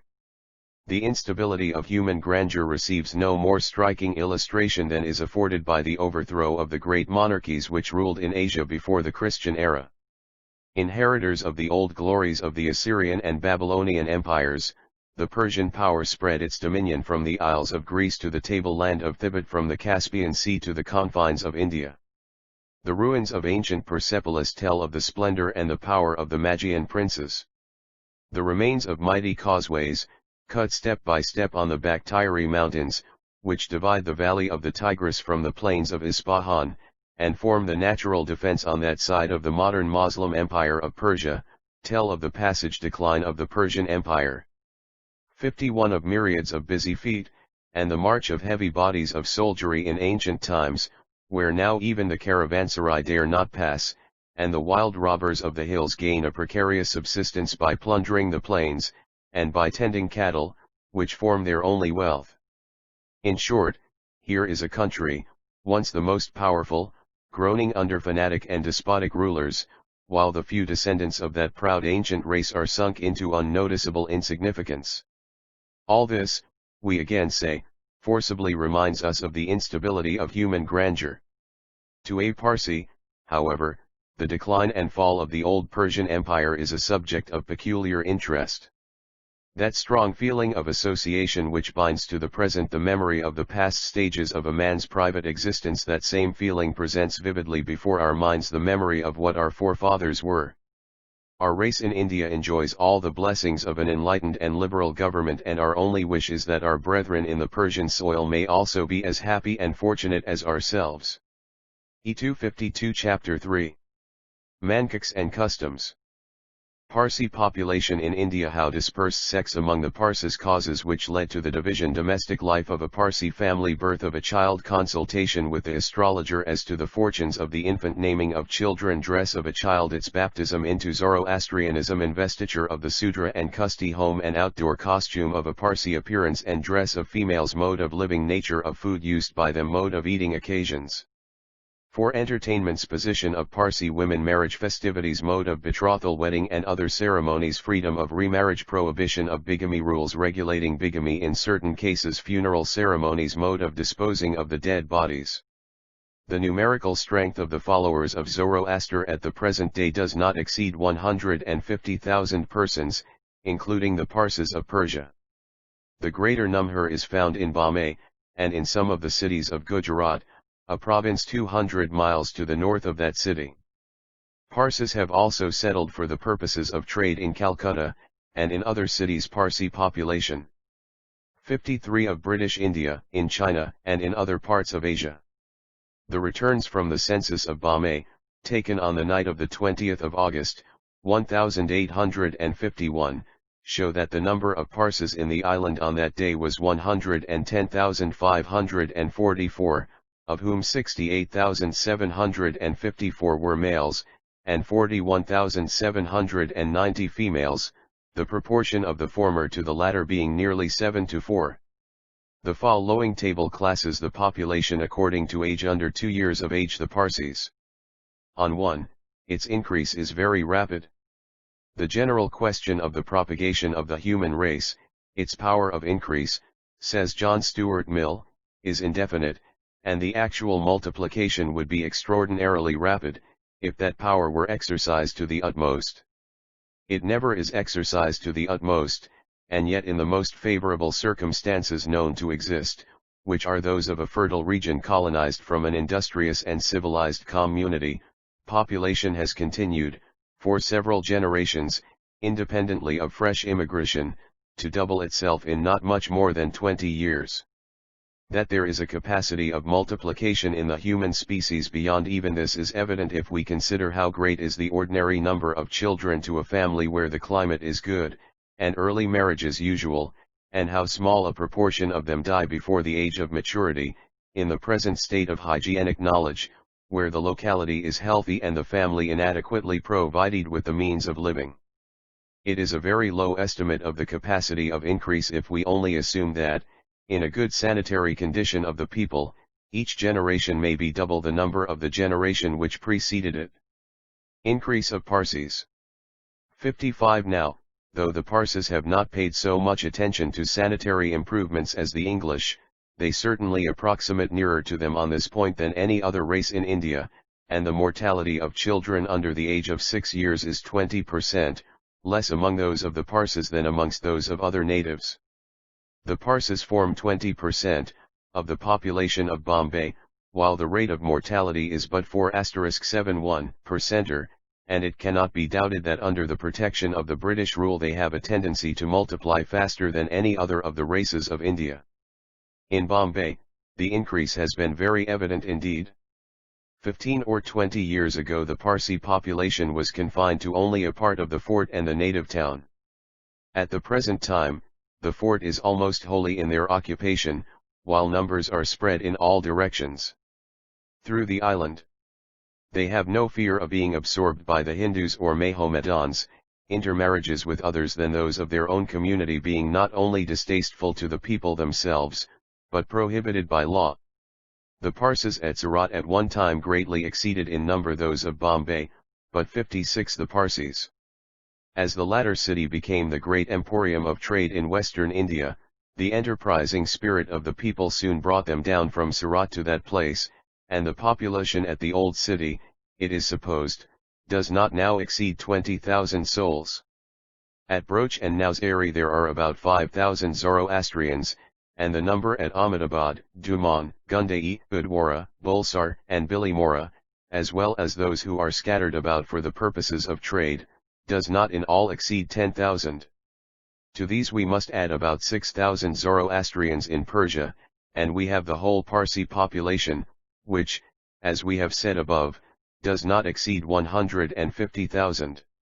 The Parsees of India are divided into two sects, the Shensois and the Kudmis. They do not differ on any point of faith as the Protestants do from the Iamanists, nor does the distinction between them at all resemble that which divides the different castes of the Hindus, or the Shias and Sunnis among Mahomedans. Their form of worship and religious ceremonies are the same in every respect. They freely mingle in society, and in every relation of life, and the dispute is solely confined to a quarrel as to the correct the Shensoi and Kudmis. 57 Chronological date for the computation of the era of Zez-Desired, the last king of the ancient Persian monarchy. The difference has, as yet, been productive of no further inconvenience than arises from the variation of a month in the celebration of the festivals. The Shenshoi sect greatly outnumbers the Kudmis. Out of a population of 110,000 souls, there are hardly 10,000 Kudmis. But for the smallness of their number has been no bar to their gaining a position in the community, or to their advancement in life. Within the last 25 years, a number of the most influential Parsees belong to this sect, and even at the present day it numbers some of the most distinguished merchants. The late Framjee Kausji, than whom a more enlightened Parsee never lived, was of this sect. In our day this class is represented by the highly respected Framjee Nusserwanji, ESQ, the members of the Kama family, enlightened, liberal, enterprising, and wealthy merchants, and the Dadi Set family, whose ancestors were highly renowned for their public spirit and generosity. The more numerous class, the Shenshois, is represented by Sir Jamsetji Jajib Hoy, Bard, and many rich families. How this, 58 the Parsees division arose remains to be explained. There was no such distinction whatever among the Zoroastrians when in the peaceful possession of their fatherland. It has resulted from the exile of their descendants in India. In the year of Yez-Desired Io90, or nearly 200 years ago, one Jamasp, a learned Zoroastrian from Persia, arrived at Surat to undertake the instructions of the Mobds, or priests, and he is said to have been the first to discover that his co-religionists in India differed with their brethren of Iran in the calculation of time by full 1 month, but no great importance was attached to the point, and all went smoothly as before. but in the year of Desired 114 or 1746 of Christ, an Irani, named Jemshid, attaching to himself a few mobds or priests, and by adopting the notion imported by Jamasp, formed the Qudmi sect. The bulk of the people however adhered to their former views. For a time the difference was neither productive of argument nor collision among the people, but about 30 years ago Bombay became the theatre of a great discussion on this point. The Qudmis, headed by their high priest Mu'awiyah, fought for the new era, while, on the other side, the mass of the Qubisa controversy. 59 people, headed by a then very popular and influential member of the community, the late Kursatji Manakji * was arrayed against them. Public meetings were held, to which learned Mughals and others were invited, and where many highly animated discussions took place.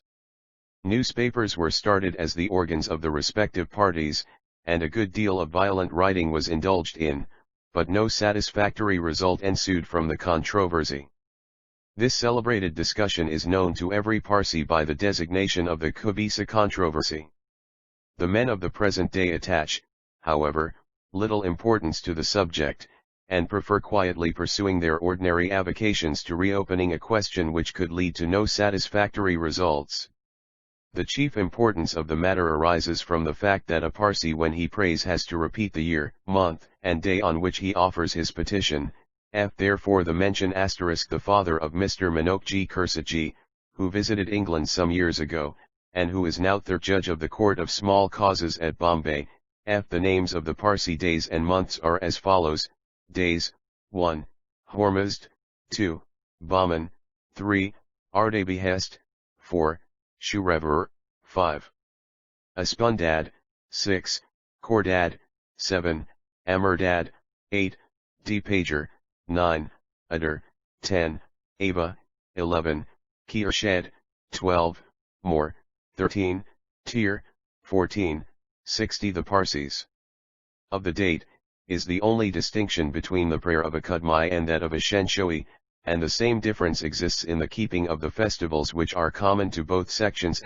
Gosh, 15, Dipmeter, 16, Mayer, 17, Sarosh, 18, Ishni, 19, Ferverdine, 20, Biram, 21, Ram, 22, Govad, 23, Dipdin, 24, Din, 25, Ashasang, 26, Ashtad, 27, Asman, 28, Zamiad, 29, Maharasfand, 30, Aniran. Months: 1. Ferverdine, 2. Ardibiast, 3. Kurdad, 4. Tir, 5. Amurdad, 6. Shrever, 7. Mayer, 8. Aban, 9. Adar 10. De, 11. Biman, 12. Aspandadmad. As a work of this nature would be incomplete without some account of the Parsi festivals. The following description of them, abridged from the Bombay Times calendar, is given for the information of the reader. Papadi, or New Year's Day. Among the festivals observed by the Parsis, the first and universally kept is the Papadi, or New Year's Day. This day is celebrated in honor of Yezdazerd, the last king of the Sassanid dynasty, who was dethroned by Caliph Omar about AD 640. The ancient Persians reckoned a new era from the accession of each successive monarch, and as Yezdazerd had no successor, the date of his accession to the throne has been brought down to the present time, thus making their current year 1227. In their calculations of the year only 365 days are allowed. The leap year is unknown to them, though there are records which prove that in every 120 years 1 month was added to the period, to correspond with the solar year. The year is divided into 12 months of 30 days each, and 5 days, or gathas, as they are called, are added at the end to make up the deficiency. On this day the Parsis rise early, and dress themselves in new suits of clothes, and those piously disposed say their prayers in their private residences, or attend the fire temples, where a large congregation is gathered. After prayers the Parsis visit their friends and relationto. When the Hamijour, or joining religious festivals. 6 leaders having furnished in a footnote an account of the Parsi religious festivals, we pass on to of hands, is performed. This ceremony is a sort of greeting, corresponding to the European fashion of wishing each other a happy new year. Their friends and relations are invited to breakfast. The Moriling being thus occupied, they spend the rest of the day in their country houses and clubs, where feasting, rejoicing, and nautch parties are kept up till a late hour. Alms are also given to the poor in the course of the day, and new suits of clothes are presented to their servants and dependents. Khordad Sal. The second of the Parsi festivals is the Khordad Sal Day, or the anniversary of the birth of their prophet Zoroaster, who was born in the city of Rai in the north of Persia, in the reign of Darius Hystaspes, about 520 years before Christ, according to Greek writers. Amardad Sal. This holiday, which falls on the day immediately after the preceding festival, appears to have no origin in the books of the Parses. It is merely kept up as a continuation of the Khordad Sal. No religious ceremonies are required, and the day is always spent in the enjoyment of pleasures. Furoherdan Jazan. This day is set apart for the performance of ceremonies for the dead, Furoher meaning soul or spirit. This holiday is kept with some slight variations in other parts of India. The Parsis are enjoined by their religion to preserve the memory of their dead by annual religious ceremonies performed in the house, but such of their friends who die on long voyages or in unknown places, and the date of whose death cannot be positively ascertained are, according to the forms of their religion, honored by sacred rites on this day. Ardibius Jazan. This festival, as its name implies, is maintained in honor of Ardibius Amsispendi, the controlling angel over the sacred fire, that element being one of the symbols of worship. The fire temples are crowded this day, and prayers offered to the supreme deity. 62 The Parsees. The description of the domestic life of the people. Beginning with the infant, we may the Nowraz-he fifth on our list is the celebrated Istoraz, called by some the Nowraz-i Jamshid, or the Nowraz-i Sultan, the King's Day. This celebrated festival falls generally on the 21st day of March, and is coeval with our vernal equinox, and the Mukar Sakranti of the Hindus. This day is observed by the modern Persians, the Arabs, the Turks, and several other Asiatic nations, for the computation of the solar year, and for state purposes, such as the collection of revenue, and the arrangements for the agricultural operations of the year. Eastern writers date the origin of this festival from the time of Jamshid, the third king of the Peshtadayan dynasty of Persia, and our own Western writers are not disposed to doubt this statement. Jamshid is supposed to have flourished, according to Bailey, 3209 years before Christ. The Shahnameh celebrates him as the first prince of his race who introduced civilization among mankind, and established the computation of time. If we are to believe the host of Persian writers, the exquisite bas-reliefs at the ruins of Persepolis still visible in all their pristine beauty after a lapse of 2000 years are representations of the court of Jamshid, more especially on the festival of Nowraz. The sculptures at this remarkable place, indeed, contain representations of the courts of ancient Persia, with their long train of attendants bringing in offerings to the feet of the monarchs, and as the Nowraz is a sort of revenue settlement day, when the chiefs of the different provinces lay their annual contributions before the throne, and are allowed audience with the monarch, the idea of a part of the Persepolitan bas-reliefs being a picture of some ancient king of Persia holding his court on the day of the Nowraz, does not appear to be without a good foundation. In Persia this festival is kept up for several days with unusual pomp by all the inhabitants, whether Mohammedans or Parsis. In India it is simply a day of rejoicing. Ava Ardui Surjazan. Ava, in the Zen text, is the name birth of a child. 63 mention that it is introduced into the world on the ground floor of the house, to which the angel Olio presides over the sea, and this Jazan or festival is held in his honor. The Parsis are simply required on this day to approach the seashore, or any stream of water, and chant the prayers which are written in Zend, Hut, owing to their long residence in this country. They have borrowed many Hindu rites in the observance of this holiday, and offerings of sugar, coconut, flowers, and to the sea, on this day, are not uncommon. The better informed portion of the community, however, do not join with their brethren in these superstitious acts. In Bombay, a fair is held on the esplanade in honor of this festival. Adar Jazan. Adar, another synonym for fire, is the name by which the 9th month of the Parsi year is called. This is the most religious of the 12 months, and the 9th day of that month is held in great respect and sanctity. On this day the fire temples are very much crowded, and offerings of sandalwood are made to the sacred flame, and money distributed among the priests.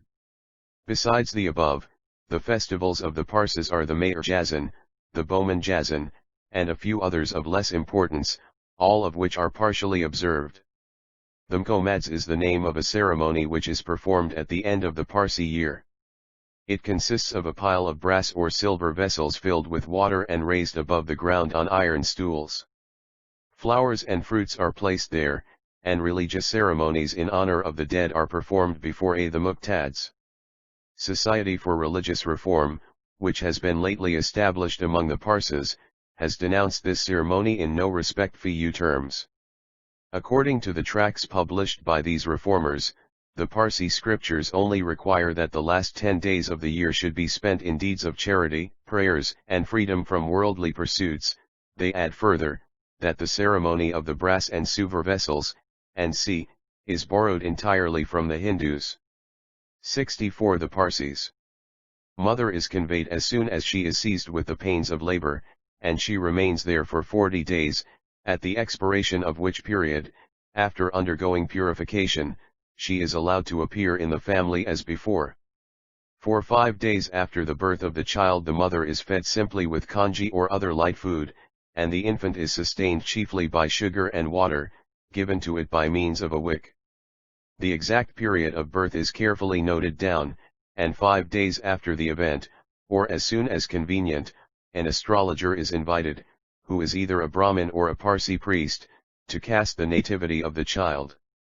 He begins by drawing on a wooden board a set of hieroglyphics in chalk, and his dexterity in counting and recounting the stars under whose region or influence the child is declared to be born, is marveled at by the superstitious creatures thronging around him. All the relatives of the child press forward to hear the astrologer predict the future life and prospects of the babe. The fellow, who thoroughly understands the worth of his forecastings, gives out, with an air of satisfaction, that the child is destined to hold a distinguished position in the community. He has first, however, to enumerate the names which astrologers' predictions. 65. The child may bear, and the parents have the right to make choice of one of them. The astrologer is then consulted as to the influence the child will exert upon the fortunes of the father, the mother, brother, and family generally. The pretender gravely delivers him in some such strain as this: the child really is a fortunate one. To its father it has brought increased respectability and wealth, the mother will be very fortunate. By the birth of this babe there will be increased affection between the husband and wife. With its brothers and sisters it will be on good terms when of age. The men generally laugh at the absurdity of this stuff, but the condition of the Parsi females is not yet sufficiently advanced to make them conscious of its folly. The spread of education, now happily commenced, will soon purge away such superstitious trash from among them. The costume of the Parsis is a few adapted for the hot climate of the country. The dress of a child, till it is 7 years of age, when it has to be invested with the sudra and kusti, or the sacred shirt and cord, is exceedingly simple and becoming. It consists of a single piece or garment called the jubhla, which p66 the Parsis extends from the neck to the ankles. It is a sort of loose shirt, through which the head and arms are passed. The topi, or skull cap, covers the head, and completes the dress. The holiday attire is exceedingly elegant and fanciful. The jubhla and topi are bravely embroidered with China silks, or with gold and silver lace. Pearls, emeralds, and other jewels are also arranged about the person. A writer in one of the magazines lately published at Delhi thus describes a band of Parsi children at holiday time. Both sexes take a more than ordinary pride and pleasure in the children, who appear abroad on high days and holidays in all the bravery of rich silks, jewels, embroidery, and variegated colors, and with their handsome attire, and smiling intelligent faces, as they sport about, or are driven along in the parental carriage, prettier or more interesting little creatures can nowhere be found. Another writer says, though Parsis take particular pride in extravagantly adorning their children, the most fastidious European eye would not take offense at their costume, unless it be an apprehension of dread for the cupidity which would desire the costly ornaments that are shown to such advantage. The Sudra and Kusti. 67 The investiture of the child with the Sudra and Nipsti, or its baptism, if we may be allowed the expression, into the Zoroastrian religion, takes place, according to religion's injunctions, after it has attained the age of 6 years and 3 months. The jubhla is then thrown off, and the Sudra and Kvti are put on, which is not done without an appropriate ceremony. After washing and undergoing certain ceremonies, the child is seated before the dastur, or high priest, and those who are invited to witness the ceremony. The dastur then pronounces a benediction, and with due forms the emblems of Zoroastrianism are put on. The Sudra is made of linen or linen gauze, or net, while the Kusti is a thin woolen cord, or cincture of 72 threads. The former is called, in the language of the Avesta, Sutta which means the garment of the good and beneficial way. The Kiasti is passed round the waist 3 times, and tied with 4 knots, during the chanting of a sort of hymn. At the first knot the person says there is only one God, and no other is to be compared with him. At the asterisk these threads represent the 72 or chapters of the sacred book of the Parses, called Izashni. F268 The Parsees. Second, the religion given by Zarathustra is true. At the third, Zarathustra is the true prophet, and he derived his mission from God. At the fourth and last, perform good actions, and abstain from evil ones. The house costume of a Parsi consists of a long muslin shirt, sudra, and girdle, with a waistcoat of white cloth or chintz, loose trousers of cotton, slippers, and a skull cap of China silks. When going abroad he puts on an angraka, or loose ungirdled tunic, which is thrown over the muslin shirt, and the sleeves of which are twice the length of the arm, and are folded up in wrinkles above the wrist. The turban, which is generally of a dark chocolate color, of a fanciful pattern, forms the outdoor covering for the head, and is worn over the skull cap. The rich wear silk trousers, stockings, and English shoes. The full dress of a Parsi consists, in addition to the above, of a jama of white linen and a pichori. The sleeves and upper portion of the former are of the same fashion as the angraka, but the skirt is full, and resembles that of an English lady's gown. The pichori is a long cloth about a yard wide, and many yards in length, and is passed round the waist in successive folds. This dress is Parsi women. 69 Only used at funeral and wedding parties, but the Parsis have thought it becoming to assume it when invited to an English ball, or to government house. The dress of the Kudmai sect of the Parsis does not differ from that of the Kushmas. Few priests of the former wear a peculiar dress of their own, in imitation of that used by their late high priest, Mu'afiraz, which, in a great measure, resembles the dress of an Armenian or a Turk.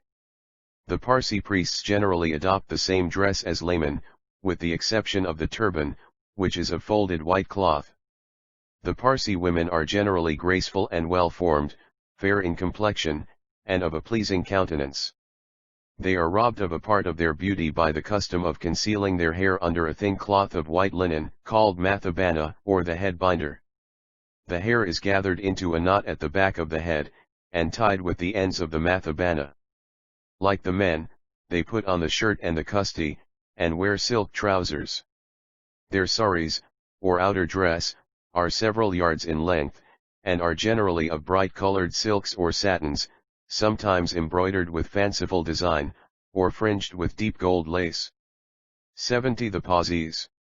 For great occasions. This dress is first folded round the waist, covering the lower limbs, and the remainder is gracefully thrown over the head, from which it falls upon the right arm. Under the sari they wear a silk vest, with a short sleeves, called the kantri or koli.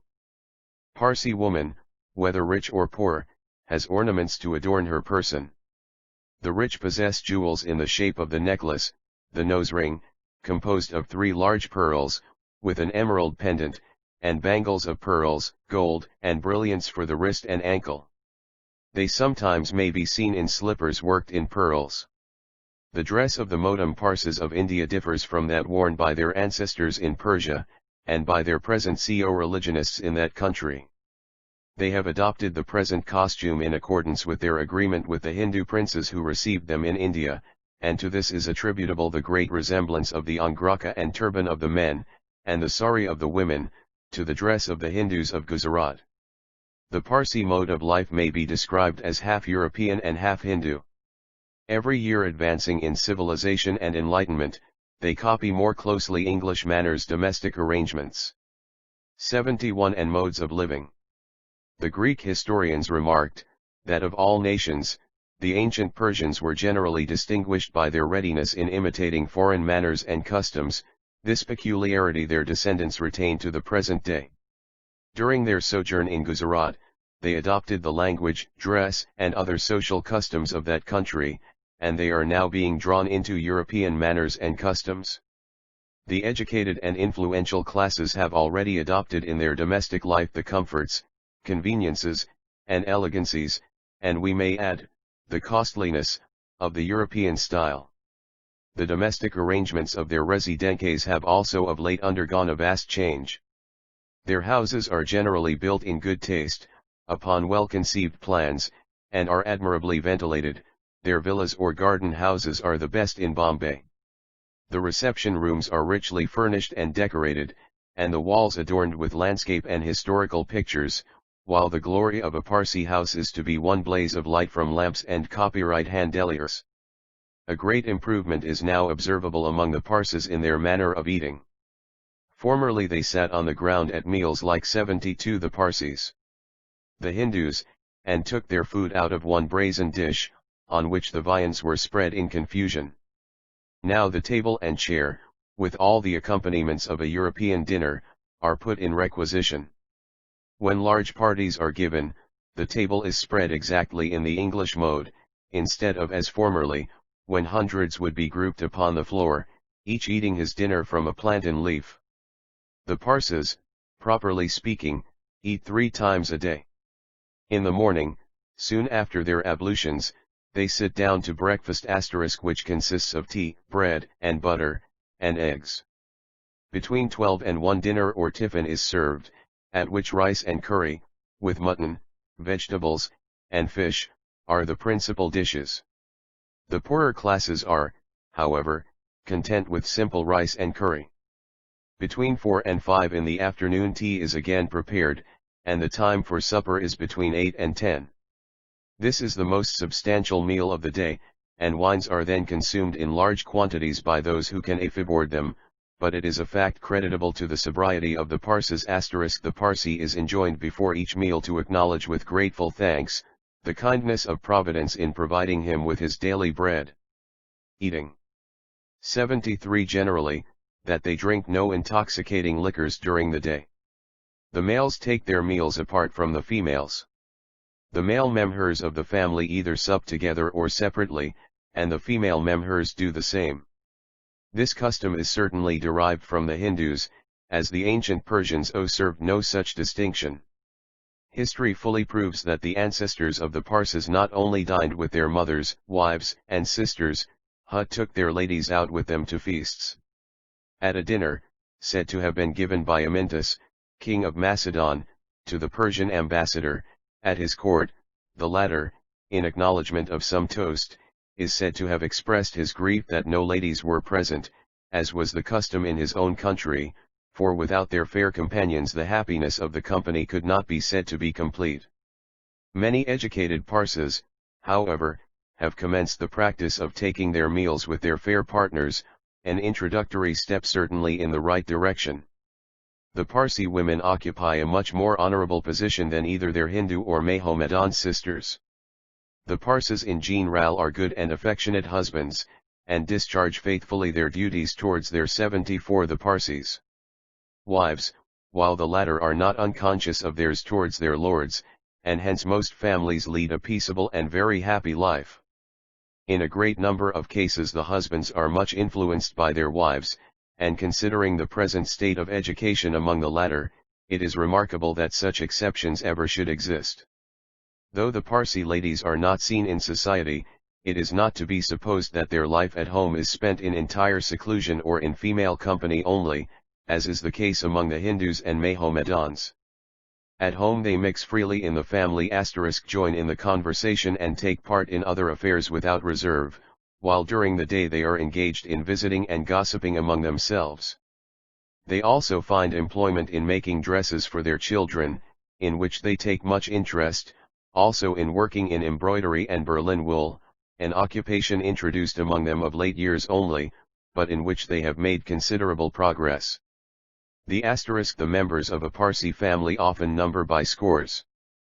The sons do not after their marriage live separately from their parents, and oftentimes in the same houses are to be seen the great-grandfather and the great-grandchildren. Sir Jamsetjee's family, including the aged and little ones, numbers about 100. Amusements. 75 halls of TV wealthy contain many exquisite specimens of this art, which constantly attract the admiration of European visitors. The females of the poorer classes are mostly engaged in the kitchen, attending to domestic matters, or in fetching water from the wells, which are generally situated at some distance from the house. As a race the Parsis are highly social, and they embrace every opportunity of visiting or entertaining their friends and relations. A religious festival or holiday, a birthday, or a marriage, are the great occasions for their social enjoyments. As an indication of the increasing intellectual taste of the Parsis, it may be noted that of late English music forms one of the amusements of their evening parties instead of the ugly and absurd nautches of native dancing girls, accompanied by musicians, save the mark, who are no great masters of their profession, but who grin, nod, and stamp, and make horrible faces in their excitement, with a view to deceive the audience into the belief that they are absorbed in the spirit of their art. The marriage festivities of the Parsis are very noteworthy. The marriages of children engage the earliest attention of the parents. 76 The Parsis. An Englishman's first care is the education of his children, a Parsis their marriage. Some improvement has doubtless taken place in the matter of late, and a wiser practice may possibly soon supervene upon the old. The absurd custom of early marriage is to be traced to the sojourn of the Parsis in India. According to the law of Zoroaster, a boy or girl ought not to be married before the age of 15, and this rule must have been observed by the ancient Persians, but among a number of customs which the Parsis in India adopted from the Hindus, this one of early marriages may safely be included. Hindus are most strictly enjoined by their Shastras to have their girls married before they have attained the age of 9 years, in failure whereof, great shame is attached to their parents. This idea of shame has been, to some extent, participated in by the Parsis, and hence the early marriage of their daughters. There are, besides this, other causes which have greatly contributed to the anxiety which exists among them as to the marriage of their children. As weddings are legitimate occasions for rejoicings and festivities, most of the wealthy are glad of the opportunities they afford for the display of their wealth in giving dinners and notch early marriages. Tea parties on an extensive scale to their relatives, neighbors, friends, and acquaintances. On the other hand, the women, who on these occasions invite their friends, have the gratification of displaying their jewelry and rich dresses, and so urge on the men in bringing about an early consummation of their wishes. Under these circumstances, there is little chance that a Parsi gentleman should enter the family of his proposed partner in order to win her affections, or that he should obtain a wife of his own personal choice. To those unacquainted with Parsi manners and customs it will perhaps be startling to learn that instances are not wanting of the betrothal of a boy of 3 years of age to a girl of 2. It may seem very ridiculous, but it is nevertheless a fact, that not later than 15 or 20 years ago it was the custom in Bombay, and in some of the cities of Gujarat, to arrange or negotiate for the marriage of children which had not even seen the light of this world, that is to say, if the respective wives of two friends became enceinte, they came to an understanding that if one bore a son and the other a daughter, the infants should be united in marriage. This foolish system is, we believe, no longer 78 the Parsees practiced in Bombay, but instances of the kind still occur among the Parsees in some of the villages in Gujarat, where the march of enlightenment is not so rapid as it is in Bombay. Great change has taken place within the last 15 or 20 years in Bombay, and though the majority of marriages are still celebrated while the children are very young, instances frequently occur of marriages of grown-up boys and girls. The feeling of shame, which, in common with the Hindus, was for a long time shared by the Parsees, has to a great degree disappeared, and it may, with some degree of confidence, be asserted that 10 or 20 years hence, early marriages among the Parsees will be a thing of the past. As this subject is likely to be interesting to the European reader, the writer feels that no apology is necessary for his entering minutely into the details of the marriage ceremony among the Parsees. Some of the priests, who have extensive acquaintance with influential families, follow the profession of matchmakers. Having made due inquiries about the rank and position of the families possessing daughters to dispose of, they go amongst the families with sons who are can matchmaking. 79. Didacts for the estate of matrimony, and endeavour to mate the two. The parents or guardians of the boy institute inquiries whether the parents of the girl pointed out to them on are respectable persons * being satisfied that they are so, the matchmaker's recommendation is favorably received, and direct negotiation is opened with the parents of the girl by requesting them to furnish for a day or two the horoscope or birth paper of the maiden, that the astrologer may be consulted as to the eligibility or otherwise of the match. The horoscope of the boy, as well as that of the girl, is then handed over to the professor of astrology, in order that he may examine whether the stars of the proposed pair are favorable to the union, and whether on it is likely to prosper. The answer of the sage much depends. If he does not approve the match, but augurs that ill will arise from it, negotiations are at once broken off, but if he shows no such apprehension, and prognosticates happiness for the pair, the proposal has advanced one important stage towards its accomplishment.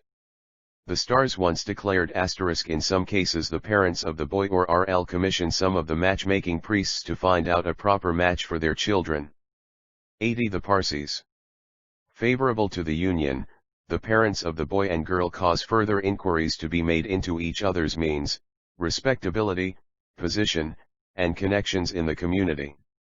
The parents of the girl inquire particularly as to the amicability or otherwise of the mother of the future son-in-law, as, in a Parsee family, the happiness of the wedded girl depends greatly upon the behavior of the mother-in-law towards her, the husband being, like herself, a minor. When the heads of both families are satisfied as to the fitness of the match, the betrothal of the young people takes place, a propitious day for the celebration of which is named by the astrologer. There is no tedious ceremony attending the betrothal. The parents of the boy send a present of a dress for the girl, and those of the girl one for the boy. This exchange of presents makes the marriage contract pukka complete, and it cannot now be dissolved. There is no fixed period at which the marriage ceremony should necessarily be performed. It rests with the convenience of the parties, but the latest time at which the final ceremony is performed is a little before or immediately after the girl has arrived at the age of puberty. But wedding presents, 81 instances are not wanting, as we have above stated, of both the betrothal and the marriage ceremony taking place while the bride and bridegroom are little more than infants. The day for the celebration of the marriage is named of course by the astrologer. Certain days in the year are supposed to be propitious for the ceremony, and that is the reason why a foreigner during his stay in India is struck by the number of marriages taking place on the same day. During several days before the marriage, if the parties are rich, continual dinners and nautches are given to friends, both males and females, and many thousands of rupees are thus spent. It is also customary on such occasions for the parents and kinsmen of the bride and bridegroom to exchange presents of ornaments and rich dresses. To the bride ornaments of great value are presented by her father-in-law. The above practices, though little objectionable among those who can afford it, are extremely injurious to the poorer classes, who ruin themselves for the sake of imitating their richer neighbors. When their own means will not bear the expense which they are about to incur, the money lender is resorted to, and a loan secured on payment of so heavy a premium, that the G80 to the Parsees. Man is frequently embarrassed during his whole life. On the wedding day large parties are invited to their respective houses by the parents of the bride and bridegroom to witness the nuptial ceremony, which takes place in the evening after the custom of the Hindus, and the promise given to the Ija of Sunjan by the ancestors of the present Parsis on their landing at that place. The gentlemen are accommodated with chairs and benches in the veranda and the two sides of the road facing the house where the ceremony is to be performed, while the apartments are gallantly on left to the ladies. This occasion the former dress in jamas and pichori, the full costume of the Parsis, while the latter array themselves in dresses of the most rich and variegated colors, ornamented with gold and jewelry. About sunset the whole of the bridegroom's party, both males and females, repair in procession to the house of the bride. The procession is headed by a European or native band of music, according to the means of the parties. The bridegroom, accompanied by the wedding party in a highly respectable or wealthy family consists of from 500 to 1,000 persons, including males and females. Nuptial benediction. 83 dusturs, then follow, after whom walk the male portion of the assembly, the female company bringing up the rear of the procession. When the whole of this party is accommodated at the bride's quarters, the nuptial ceremony is commenced soon after sunset. It generally takes place in a hall or spacious room on the ground floor of the house, where a galika or carpet is spread. The bride and bridegroom are seated close to each other on ornamented chairs, and facing them stand the dusturs or priests, who repeat the nuptial benediction first in the Zend and then in the Sanskrit asterisk, of which the following is a short abstract: Know ye, that both of you have liked each other, and are therefore thus united. Look not with impious eye on other people, but always make it your study to love, honor, and cherish each other as long as both of you remain in this world.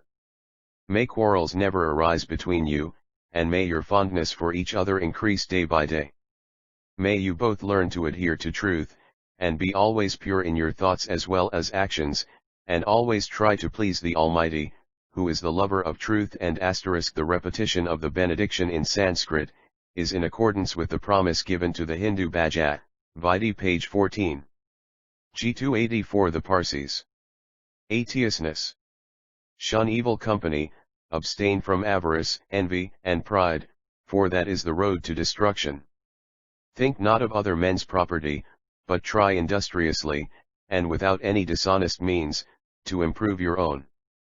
Cultivate friendship between yourselves, and with your neighbors, and among those who are known to be good people. Hold out a helping hand to the needy and poor.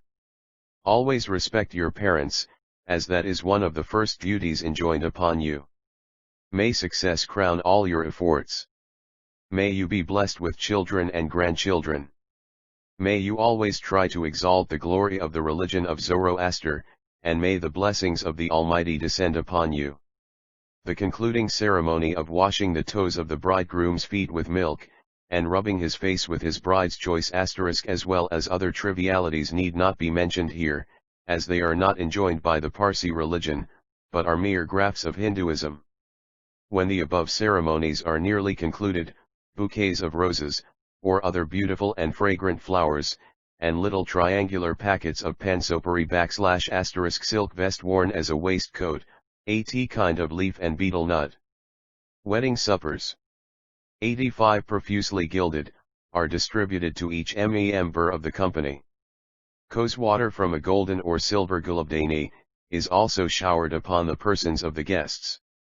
The signal is then given for the bridegroom and his party to retire to their quarters. When the marriage ceremony is thus concluded, the parties invited sit down to a banquet. The ladies are first served, and when they have quitted the table, it is relayed for the gentleman. The Parsees, from their earliest sojourn in India, use only vegetable food on the day of marriage to avoid giving offense to, and out of respect for, the Hindus, as otherwise a number of animals would require to be killed for a large festive party. The viands, therefore, consist of fish, vegetables, sweetmeats, fruits, preserves, and European and native wines are drank very freely, and many toasts proposed to the company. The health of the wedded pair, of their parents, and of the chief men of the assembly, is formally proposed and drunk. But we should be doing great injustice to our countrymen if we omitted to mention that no party ever leaves the table without drinking the health of Her Most Gracious Majesty of England, Queen Victoria, and the Royal 86 the Parsees family. These toasts are always received with enthusiasm and deafening cheers. After dinner the ladies retire to their own houses, but the gentlemen sit till a late hour enjoying the pleasures of the noche that follows. Repetition of the nuptial benediction is also performed by the priests after midnight, but before a few select friends only. Such are the ceremonies attendant upon a Parsee marriage at the present day, but it may be as well to notice that increased intercourse with Europeans has considerably modified the nature of the festival from what it once was. It has lost in a great measure those purely Eastern features which formerly characterized it, and, although it may consequently be less splendid and showy, it is more in consonance with that enlightenment which Parsees have displayed under Western influence. The long processions, made noisy by horrible ear-splitting native music, the fancy-fully caparisoned steeds, the boys habited as European officers, and the little girls as English ladies, together with the silver-plated palanquins, and all the semi-barbarous ornaments, have latterly almost entirely disappeared before the effects of increased civi family parties. 8/Lazation, which, while giving a moyi somber tone to the marriage ceremonials, has imbued them with an infinitely more rational air. As the married couple are invariably young, separate accommodation is seldom allotted them after their wedding, nor even after they have attained adult age. They live in the same house with the other members of their parents' family.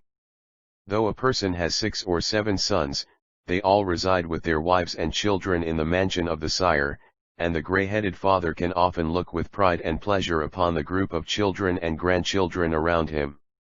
Europeans in Bombay have often witnessed Sir Jamsetji Jejeebhoy driving in his spacious open carriage along the public roads in the evening, with half a dozen little ones beside him, and many following him in other carriages.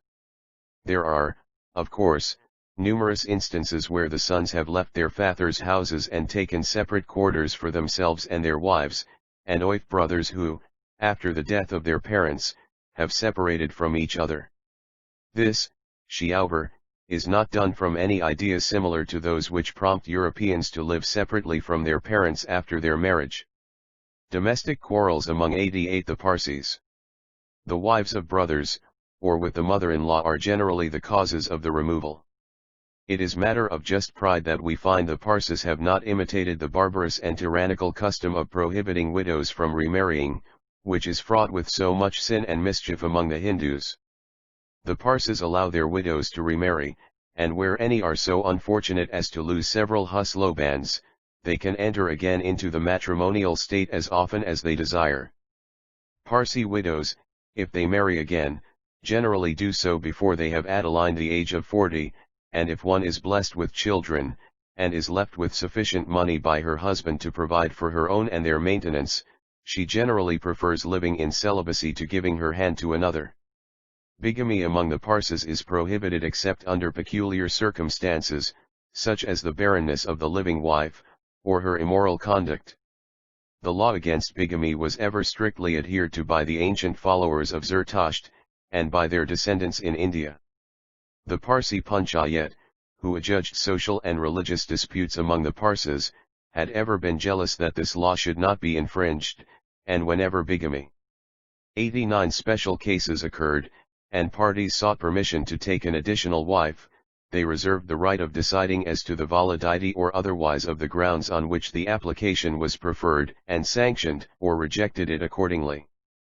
This practice lasted for centuries after the Parsees had arrived in India, but about the end of the 12th century of the era of Yezderd, or the beginning of the 19th of the Christian era, it was found that the Parsees were gradually infringing the law, and that many an innocent and unoffending wife was forsaken by a vicious husband on trivial grounds, and a new wife taken with impunity. The evil engaged the attention of the Panchayat, and they resolved, by every means in their power, to arrest its progress among their countrymen. Public meeting of the Parsee inhabitants of Bombay was convened, by order of the Panchayat, in the Daddy's Head Fire Temple, where, among other matters relating to the body, certain rules strictly prohibiting bigamy were adopted with the unanimous consent of the assembly. As these rules are not only interesting in themselves, but afford an insight into the special cases under which a person is allowed to take a 90 the Parsees' second wife while the first one is living, we give here with a literal translation of them. Further, we, the whole Panchayat now assembled, have this day resolved that from and after this day no person who has a wife living shall marry another, and if any person feel compelled to marry another wife, he shall put his case in writing, and represent the same to the above members of the Panchayat, after which the said members will fix a certain time as they shall think proper for the investigation of the case and the hearing of the petition of the complainant, which shall be admitted by the complainant and by all the people, and those who will not admit such decision shall be punished as mentioned below by the Panchayat, as to them shall appear fit. Further, a person requiring divorce with his first wife, and then permission to marry a second, shall represent his case to the Panchayat as above stated, and the Panchayat shall meet and inquire into the merits of the case thus brought to their notice, and in case the bad conduct of the first wife be proved according to the usages of our religion, the Panchayat shall take securities from him for her alimony, food, clothing, and lodging, and her jewels, and for funeral expenses on her rules. Regulating bigamy. 91 Death, as the Panchayat shall deem proper, and then they shall give him permission to take another wife. Further, any person having a trifling dispute with his wife shall not be allowed to marry another. In case he shall marry without the permission of the Panchayat obtained, as mentioned in the preceding paragraph, he shall be put out of our community. Further, any person going out of Bombay to take unto himself a wife at Tana, Karanja, or at any town or village, while his first wife is alive, shall be turned out of caste by the Panchayat on his return to Bombay.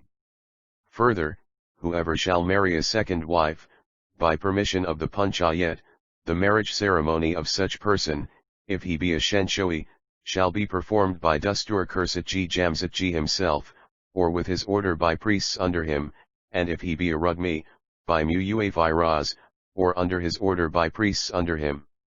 If any other priests shall perform the ceremony, the Panchayat will not acknowledge it, and shall not allow the offending party to enter any fire temple, nor shall any person give to priests officiating as above, without permission, donations in funeral and other ceremonies. Any one not acting accord, 92 the Parsees. Ing to what is above stated, shall be further punished as the Panchayat shall think proper. Further, any person attending the nuptials of any individual who shall marry a second wife without permission from the Panchayat, shall also be punished by the Panchayat as they think proper. Further, any person having no children, and his wife not past the age of delivery, shall not marry a second wife, even though he should promise to satisfy his first wife, and obtain her consent to do so. On the other hand, he shall not allow his wife to take unto herself another man for her husband, and the Panchayat shall not acknowledge any writing or agreement for the mutual discharge of marriage vows, and shall not allow him to take unto himself another wife, nor the woman to take unto herself another husband, and all who do so without the permission of the Panchayat shall be turned out of caste, or shall receive such other punishment as the Panchayat shall deem proper. Further, any person obtaining permission from the Panchayat to take a second wife, his first wife being alive, shall be subject to the payment of such a sum of money for charity, as the Panchayat shall deem him able to afford just punishment. 93 And after the payment of such sum, the Panchayat may give him permission to marry a second wife. These rules were passed in March, 1818, and in the June following, 1 Jamshetji infringed their conditions by marrying a second wife while his first one was living, and the resolution and justice with which the Panchayat of those days punished the offender deserved much praise. Though Jamshetji was a wealthy person, and connected by relationship with a member of the Panchayat, he was not let off easily. He and his father were immediately excommunicated, and only after much solicitation were they readmitted into the community, and then only on the payment of the proper fine, and undergoing the prescribed ceremonies of purification. The offender was also compelled to give 2,000 rupees towards the maintenance of his first wife, and to deliver to her all her jewels and ornaments.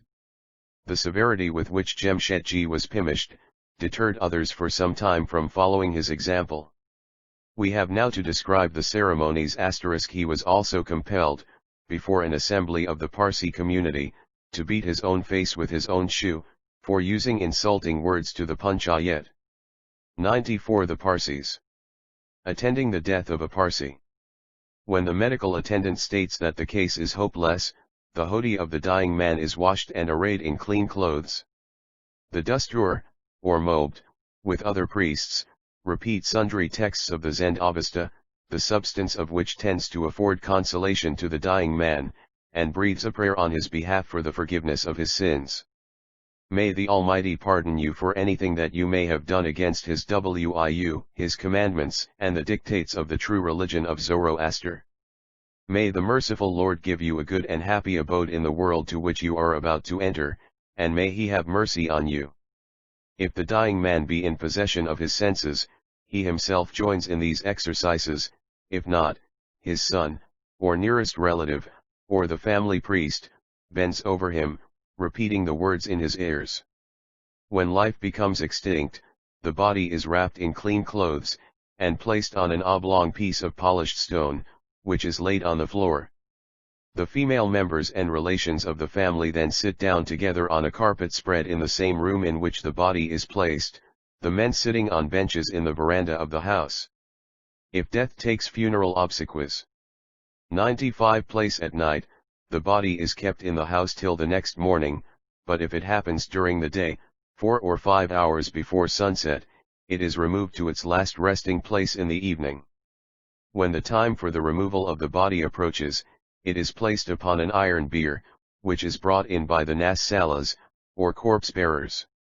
This being done, 2 priests stand facing the corpse, and recite a certain part of the Izashni, a sort of funeral sermon * containing many solemn and instructive lessons.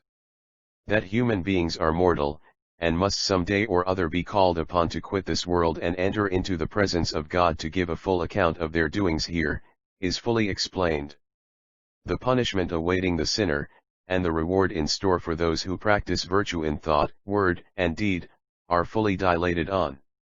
That as riches, wealth, influence, and friends, you have no avail in the next world, the assembly is directed to be heedful how they spend their life in this. That as we do not know at what moment we may be called to give our last account, the duty of being *. The effect of this sermon is lost upon the audience who do not understand the language in which it is delivered. 96 The Parsees.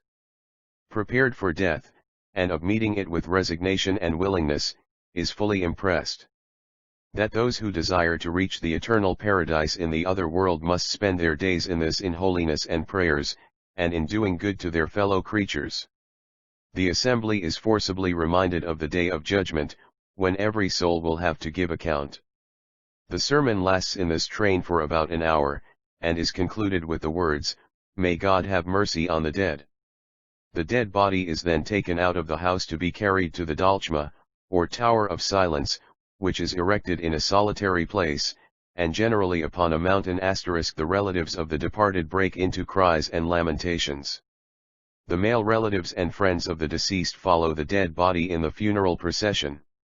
Arrived at its resting place, the iron bier is placed upon the ground, and the face of the dead uncovered for a few minutes, that a last look may be directed upon it, and the whole assembly bow to it. After a few minutes it is carried by the bearers into * in Bombay. The dakamas are built on the most secluded and highest part of the Malabar hill.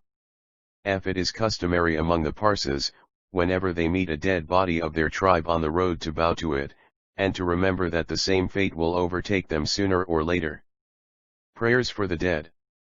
97. The Dikama, Tower of Silence, and then exposed to the fowls of the air, where it is soon denuded of flesh, and the bones fall through an iron grating into a pit beneath, from which they are afterwards removed into a subterranean entrance made for the purpose. When the corpse-bearers return from the Dikama, the mobs, relatives, and friends who may have attended the funeral, wash their faces and hands, and jointly offer up prayer to the Almighty to have mercy on the spirit just departed. On the death of a person, his friends, neighbors, and acquaintances visit the relatives of the deceased every morning and evening for 3 days continuously, to offer consolation to them. On the 4th day a solemn feast takes place, and the relatives go to the fire temple, and once more offer prayers for the deceased. The women remain in mourning 3, 10, or 30 days, as they may find convenient. H. 98 Chapter 4. Laws and Internal Government of the Parsees. A. The Panchayat, its origin, progress and decline. New association established for obtaining civil laws for the Parsees. The affairs of the Parsi community, after their expatriation from Persia, seem generally to have been managed by a Panchayat or committee of 5, selected from among their most influential and their wisest men. Have no record of the early history of this body, and are in ignorance as to what laws it was guided by, in its early existence, in the decision of the religious, social, and other disputes arising among the people. The authorities of the place were never called upon to interfere in the matter. The Panchayat was the court of justice, and its decisions, being invariably given after great care and deliberation, were never disputed by the contending parties. Anyone refusing to the Panchayat 99 obey the decision of that tribunal was excommunicated from the caste, and his co-religionists held no further intercourse with him. He was not invited to their feasts, religious ceremonies, funeral processions, or marriage festivals. He could not attend the fire temples, nor, if he died while in the state of disgrace, could he receive the rites of Parsi burial. Priests were prohibited from performing any religious ceremonies in his family. In fact, all intercourse between the party excommunicated and his countrymen was entirely stopped. So great, therefore, was the penalty of excommunication, that the Parsees seldom failed to bow to the decision of their governing body. This state of affairs seems to have continued until about the middle of the 18th century, when the Panchayat of Bombay found that they could no longer rule their countrymen so effectively as formerly. Under the old system, offenders were punished by being beaten with a shoe, but this mode of punishment it was found almost impossible to enforce when the Parsees were under British rule. The Panchayat, therefore, about the year 1778 petitioned the then governor, William Hornby, requesting legal power to inflict this H2 100 the Parsees. Punishment. The prayer was granted, and the Panchayat for the first time, we believe, exercised this power under the sanction of authority. About 8 years subsequent to this, a violent dispute arose among the Andiarus, order of priests, and the Badins, or laity, which again rendered government interference necessary. It arose out of a regulation or ordinance made by the Panchayat of Bombay, with the consent of their community, in the year 1777, which prohibited the Badins from giving their daughters in marriage to the Andiarus. The Panchayat took this step in order to counteract an ordinance which the priests had passed among themselves, to the effect that the Andiarus should continue to receive in marriage the daughters of the Badins, but that they should not bestow their own females upon them. The pun asterisk to the Parsees not of the priest caste: you are hereby empowered to meet and inquire into all matters that are committed by your caste contrary to what has been agreed to by the majority of the caste, and to punish the offender agreeable to the rules of your caste, so far as not permitting them to come to your feasts, or beat them with shoes, but no other corporeal punishment. Signed, William Hornby. Bombay, July 5, 1778. Disputes. 101 Chayat, therefore, prohibited the giving of daughters in marriage to the priests, and thus sought to deprive them of the unfair advantage they had gained for themselves. The immediate cause of the quarrel owed its origin to an Ahura contracting his son in marriage to the daughter of a Badian, in defiance of the regulations passed by the Panchayat. So great was the excitement, that government was compelled to take notice of the event * and a committee, composed of 3 European gentlemen, was appointed to investigate into the causes of the disputes, and to report upon the best mode of bringing about a satisfactory settlement. After considerable inquiry the commiss * the following is a true copy of an extract from the minutes of consultation, dated the April 21, 1786, the President acquaints the Board that some religious disputes at present subsist in the caste of Parses, which he is apprehensive, from the nature and temper of these people, may be attended with disagreeable consequences unless properly settled, and recommends that a committee be appointed to inquire into the rise of these disputes, and to report upon the best mode of finally settling the same. The President at the same time lays before the Board several papers, which have been delivered to him on the occasion by both parties. On consideration of the above, the Board agree to appointment of a committee as proposed by the President, and accordingly Messrs. John Forbes, Edward Ravenscroft, and James Stevens Sr., are appointed to form the same.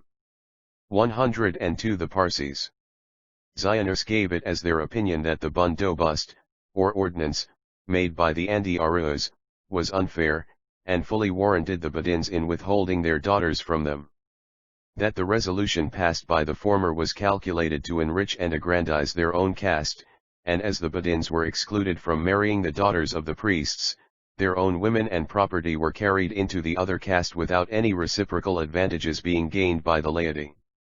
On these grounds the commissioners observed that the Badins had every right to put a stop to this unequal intercourse by the regulations of 1777. Before these commissioners the Parses asserted that the priests made their regulation in their period of power at Zarath, while the latter contended that it was the original law of their own religion, and not a modern institution.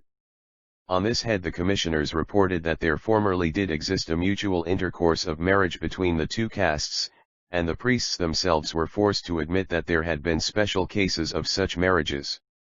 The commissioners further reported that the regulation of 1777, which was the immediate cause of the dispute, was report of the committee.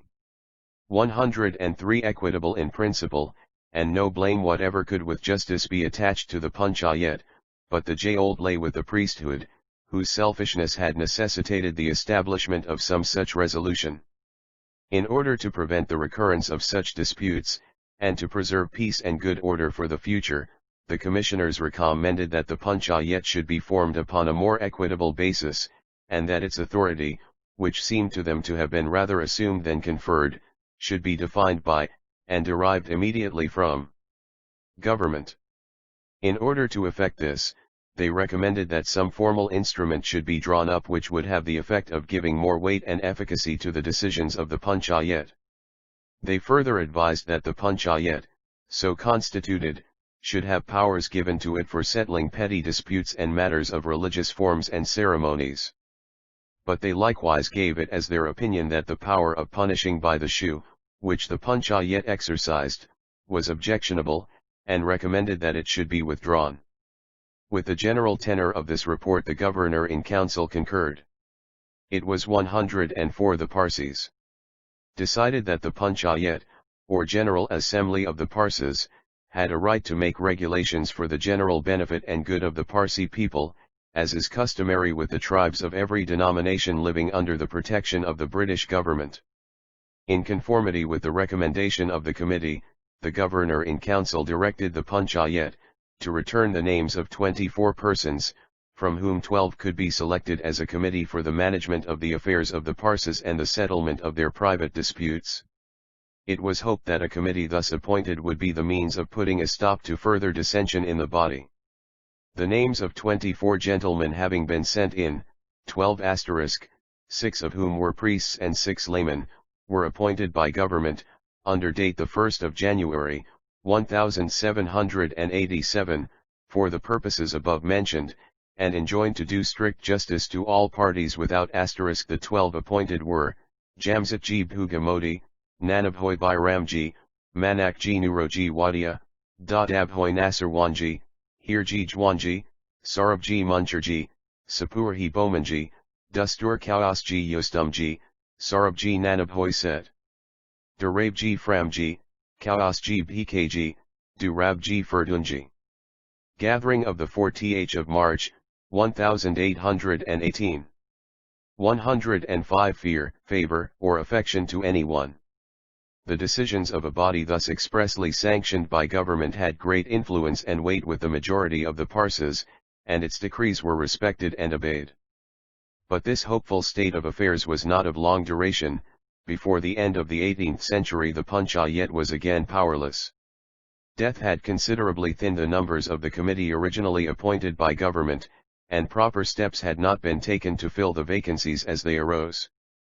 The sons of the old members assumed a seat in the body, and, as is usual in such cases, their authority was estimated at its proper worth. On the great Parsee gathering of the March 4, 1818, when certain rules were framed against the practice of bigamy, the Panchayat candidly confessed its own weakness, and duly proceeded to elect a fresh council, consisting of 18 members, of whom 12 were the members of this second council were, Davar Framjee Nanabhoy, Wadiaji Nuroji Jamshedji, Set Kursatji, Ardasarji, Dunjibhoy Sarabji Kidi Muni, Wadiaji Hormusji Bomanji, Framji Kausji Bunaji, Sarabji Vacha. Gandhi, Burgerhi Darabji Dadi Burjorna, Kursatji Manakji Shroff, Dadabhoy Kausji Sayerna, Pestanji 106 the Parsees, laymen, and 6 priests. The Panchayat, thus resuscitated, was respected for a time, but unfortunately it again fell into contempt. In the year 1838, backed by almost all the wealthy and respectable part of the community, the Panchayat again made an effort to derive formal power directly from the Legislative Council of India. They also sent to that assembly, through the Bombay government, certain questions and answers embracing the rights of inheritance among their over people, with a request that, upon the basis of those answers, a law regulating the same might be framed. In their petition to the Legislative Council, the Parsees, with a view to obtain power for the Panchayat, thus expressed themselves: if, as we hope, your Lordship and the Legislative Council of India may be graciously pleased to pass a regulation in conformity with our desires, the next point to be considered is the enforcement of such regulation. The Panchayat, we regret to inform your Lordship, is now almost powerless, either for good or Iramji Pandana, Nuroji Meherji, Dustur Kursatji Jamsatji of Nowsari, Mulya Peruzban Kabusji, Mirwanji Nuroji Set Rustumji Sapurai, Durabji Framji Punthaki, and Hormusji Durabji Laskari. Petition to Government. 107 Evil, and unless that body is made respected by the act of government, the most serious consequences must ensue to the best interests of our caste. So long as the caste continued limited in number, and willing to obey the decisions of the Panchayat, the want of recognized authority in that body did not appear so forcibly as it now does to the feelings and understandings of those interested in the welfare and prosperity of the Parsee nation. Of late, however, a new spirit has sprung up, and each man claims a right of acting as he may think fit, and very often in defiance of the decisions of the Panchayat, and in willful opposition both to the spirit and letter of our laws and usages. To be useful and of avail, both the law, and those who administer it, must be respected, and respect in ignorant minds seldom exists without some portion of fear. The lower orders of Parsees see that the Panchayat has no power to punish, and, therefore, do not respect its authority or its decisions, and as it has hitherto been our pride, and almost the wonder of surrounding people, that so large a body as the Parsees now comprise, should be self-governed, we are led thus most urgently to pray that your Lordship will invest the Panchayat with an efficient 108 the Parsees. Authority to control the vicious and encourage the virtuous. Before the memorial was transmitted to the Supreme Government, it was referred by the local authorities to the judges of the Supreme Court of Judicature at Bombay, and the opinion they expressed was unfavorable to the creation of the authority solicited by the Panchayat. They wrote, "We concur in their petitioners, wishes in regard to the Panchayat so far as to think it highly desirable that there should exist a tribunal satisfactory to themselves, and authorized to decide matrimonial and some other questions where Parses only were parties to them. But we fear the difficulties are much greater than they apprehend. If its authority were compulsory, questions might arise as to the legality and regularity of proceedings before it. Besides that, no longer depending for their force on general consent, its decisions would be much less likely, in the absence of any authentic standard of law, to give general satisfaction. But we conceive the inevitable consequence would be, that, unless they had a lawyer as an assessor, which probably they would by no means desire, the Parsi community would be legat opinions. 109 Greatly harassed by collision between that court and the Supreme Court. If once its jurisdiction were established, its exercise in proper cases would be a matter of right which must, if withheld, be enforced by a writ of mandamus from the Queen's Court. If the limits of its jurisdiction, which it would be most difficult accurately to define, and the definition of which would with great difficulty be upheld, particularly by persons of totally different habits of thinking, to particular cases as they occurred, were exceeded, writs of prohibition would be the necessary consequence. From the Reformation to the 18th century, in the course of which period most of the chief questions have been settled, our books are full of collisions of this kind between the spiritual and temporal courts in England. But it is manifest that they would be more frequent and more harassing here. We are very sensible of the value of that highly respectable body the Parsi Panchayat, but we fear that a total change of its character from an assembly qualified to administrate a liberal system of arbitration to one cramped on every side in its operations by the necessity of administering, with the 110 the Parsees rigor of law, a system, if it amount to one, only calculated to guide the discretion of arbitrators, must be the result of giving it coercive authority.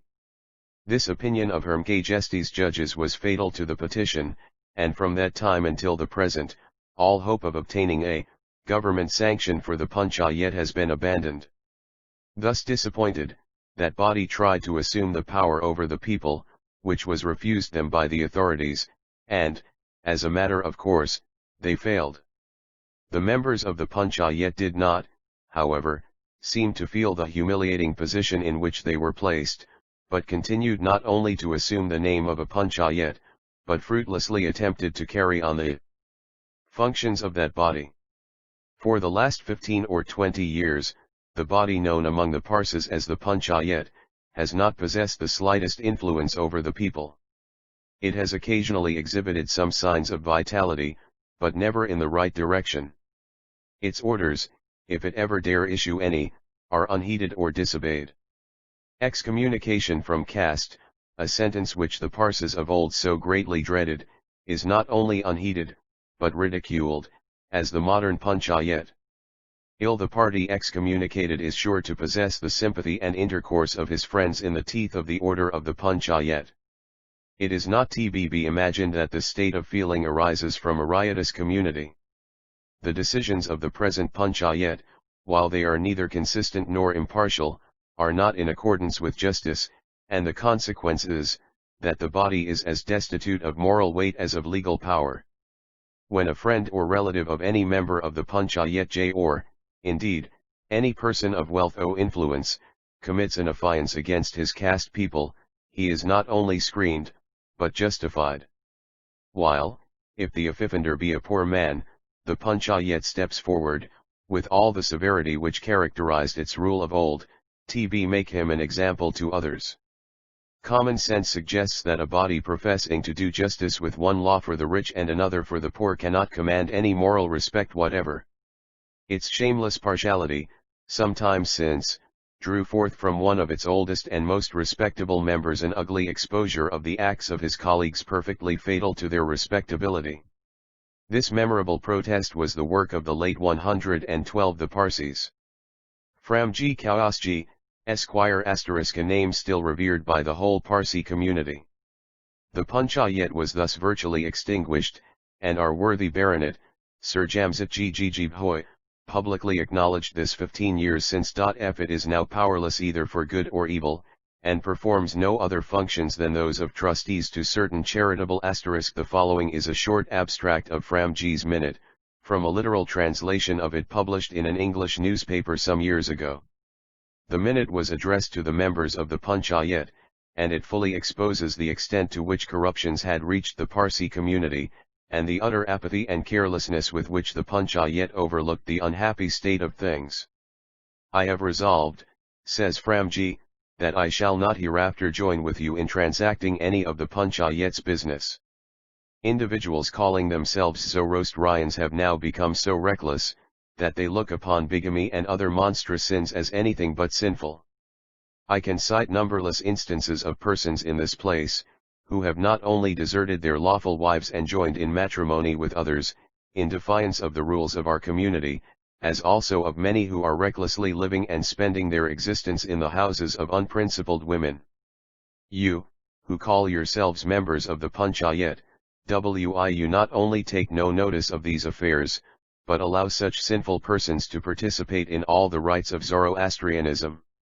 You will not bring such offenders to punishment, but on the contrary, sometimes think very lightly of their offenses. It cannot be said that you are not cognizant of this growing evil, and if you do not discharge your trust faithfully, what answer will you give to your Maker on the day of judgment? F.C. Kolasa-i Panchayat, edited by Sir Jamsetji. 8ths of inheritance. 113 funds. The word Panchayat, therefore, now applied to the body, is a misnomer. We conclude this chapter with some notice of the laws by which the Parsis are guided in the distribution of their property, and which regulate the rights of inheritance among them. The Parsis in India seem never to have possessed the code of laws which their prophets had devised for them. It is said to have been lost with their other religious books on their expatriation. In their early sojourn in India, they probably depended upon ordinary and recognized principles of justice and equity, and if any dispute arose regarding succession to property, or rights of inheritance, their Panchayat gave a final decision. It is evident, however, that the ancient usage was to divide equally among all the children the whole of the property, whether personal or landed, of an intestate person, and this course having been followed from generation to generation, became common law in the community. No questions were ever raised respecting the rights of dividing landed property by will. So long as they agreed among themselves, and kept their disputes from being taken into the authorized courts of justice, this usage 114 the PZs was strictly adhered to. But when litigious fellows discovered that disputes regarding inheritance and succession might be determined according to English law, the authorized court of the country, no provision having been made in the charter of that court for the regulation of such disputes among them, as was provided for the Hindus and Mohammedans, a new spirit arose among them. Many elder sons whose fathers had died intestate, threatened, in violation of long observed usage, to take the whole of the freehold property to themselves, to the prejudice of their brothers, as they knew that the English law being on their side, the court would decide in their favor. This created much excitement among the Parsis, who lost no time in forwarding a memorial to the Legislative Council, in which they clearly pointed out the mischief that would be occasioned by the application of English law to themselves in the above matter. The petition had its due weight with that assembly, and on the 15th of May 1837, an Act * was passed by the Governor-General * Act No. I. Coff 1837-I. It is hereby enacted, that from the 1st day of June, 1837, all immovable property situate within the jurisdiction of any of the courts established by His Majesty's Charter, shall, as far as regards the transmission of such property on the death and edict of the Supreme Court 115 of India in Council, which declared that real property within the jurisdiction of the Supreme Court shall, as regards its transmission by the will of a Parsi testator, or on the death of a Parsi intestate, be taken to be, and to have always been, of the nature of chattels real. The dispute in this matter was thus finally settled. But the application of English law in various other civil disputes has been productive of much inconvenience as well as misery among the Parsis. As the litigious propensities of the people began to increase, and the Panchayat lost its power, the want of a regular recognized code intestacy of any Parsee having a beneficial interest in the same, or by last will of any such Parsee, be taken to be and to have been of the nature of chattels real, and not of freehold. And provided always that in any suit at law or in equity, which shall be brought for the recovery of such immovable property as is aforesaid, no advantage shall be taken of any defect of title arising out of the transmission of such property upon the death and intestacy of any Parsee having a beneficial interest in the same, or by the last wiu of any such Parsee, if such transmission took place before the said 1st day of June, 1837, and if such transmission were, either according to the rules which regulate the transmission of freehold property, or else took place with the acquiescence of all persons to whom any interest in that property would, according to the rules which regulate the transmission of chattels real, have accrued upon the death of such Parsee. W. H. Macnaghten, Secretary to Government of India. I-2 116. The Parsees of laws among the Parsees was keenly felt. The British government, true to its pledge, administers justice impartially to each class of the community, according to its own customs and rules. Disputes among the Hindus and Mahomedans are decided according to the sacred books of those people as interpreted by their Shastris and Qazis. The case of the Parsees is unhappily different. The few sacred books that they now possess do not contain much to guide the judges in their civil disputes. In the absence of such information, an English judge finds it extremely difficult to ascertain with certainty what the rules and customs of the people are. The judges, who have within the last 20 years presided over Her Majesty's Supreme Court at Bombay, have frequently suggested to the Parsees to remedy this evil by preparing a code of laws, which, if agreed upon by the mass of their people, would be accepted as law in the English courts of justice. Acting upon such advice, 2 or 3 efforts were made to devise a code for the Parsees, but they proved unsuccessful, owing to a want of unanimity among the people. The last step, however, which the Parsee community has taken in this matter, aided meeting of 20th August, 1855. 117 by the wisdom and experience of the elders, and the vigor, activity, and industry of their educated and younger members, is likely to meet with better success. In pursuance of advertisements which appeared in all the Gujarati journals, a public meeting of the members of this community was held on the August 20th, 1855, in the hall of one of their fire temples, for the purpose of adopting measures for declaring the laws binding upon the professors of the Zoroastrian faith. There were present on the occasion, besides the heads of the community, many of its most influential members. The whole assemblage numbered upwards of 3,000 persons. The object of the meeting was so fully explained by one of the speakers, that we are tempted to give here an English translation of his speech entire. It not only furnishes a full account of the previous efforts to obtain the object, but shows the great necessity of such an enactment for the Parsees as they are now seeking. The following is the address. At the time when India became subject to the beneficent and constitutional sway of the British, the government gave a pledge and guarantee to the people of this extensive country, that all civil cases in which Hindus 118 the Parsees and Mahomedans were concerned would be decided according to Hindu and Mahomedan law. That the enjoyment of those rights and privileges which they have possessed from their ancestors, will be secured to them in all English courts. From the time the country came into the hands of the English, about 2 centuries ago, to the present moment, the British government have performed their promise, and the customs and usages of the Hindus and Mahomedans have been respected by them in all matters bearing upon their civil rights, and in consequence, they have been able to enjoy the benefit of such rights. It is to be regretted, that members of the Zoroastrian community who live in this country under the British rule, are not in a position to enjoy, in the administration of justice, the same privileges with respect to their ancestral customs and usages, and the British authorities and the courts of justice have not up to this time recognized any of their laws. It is our bounden duty to endeavor to obviate the evils that from time to time arise from the want of such fixed laws applicable to our people, as would be recognized and enforced by British authorities and judges, and from application of the English, Hindu, or legal disputes. 119 other laws, in the adjudication of those cases in which Zoroastrians are concerned.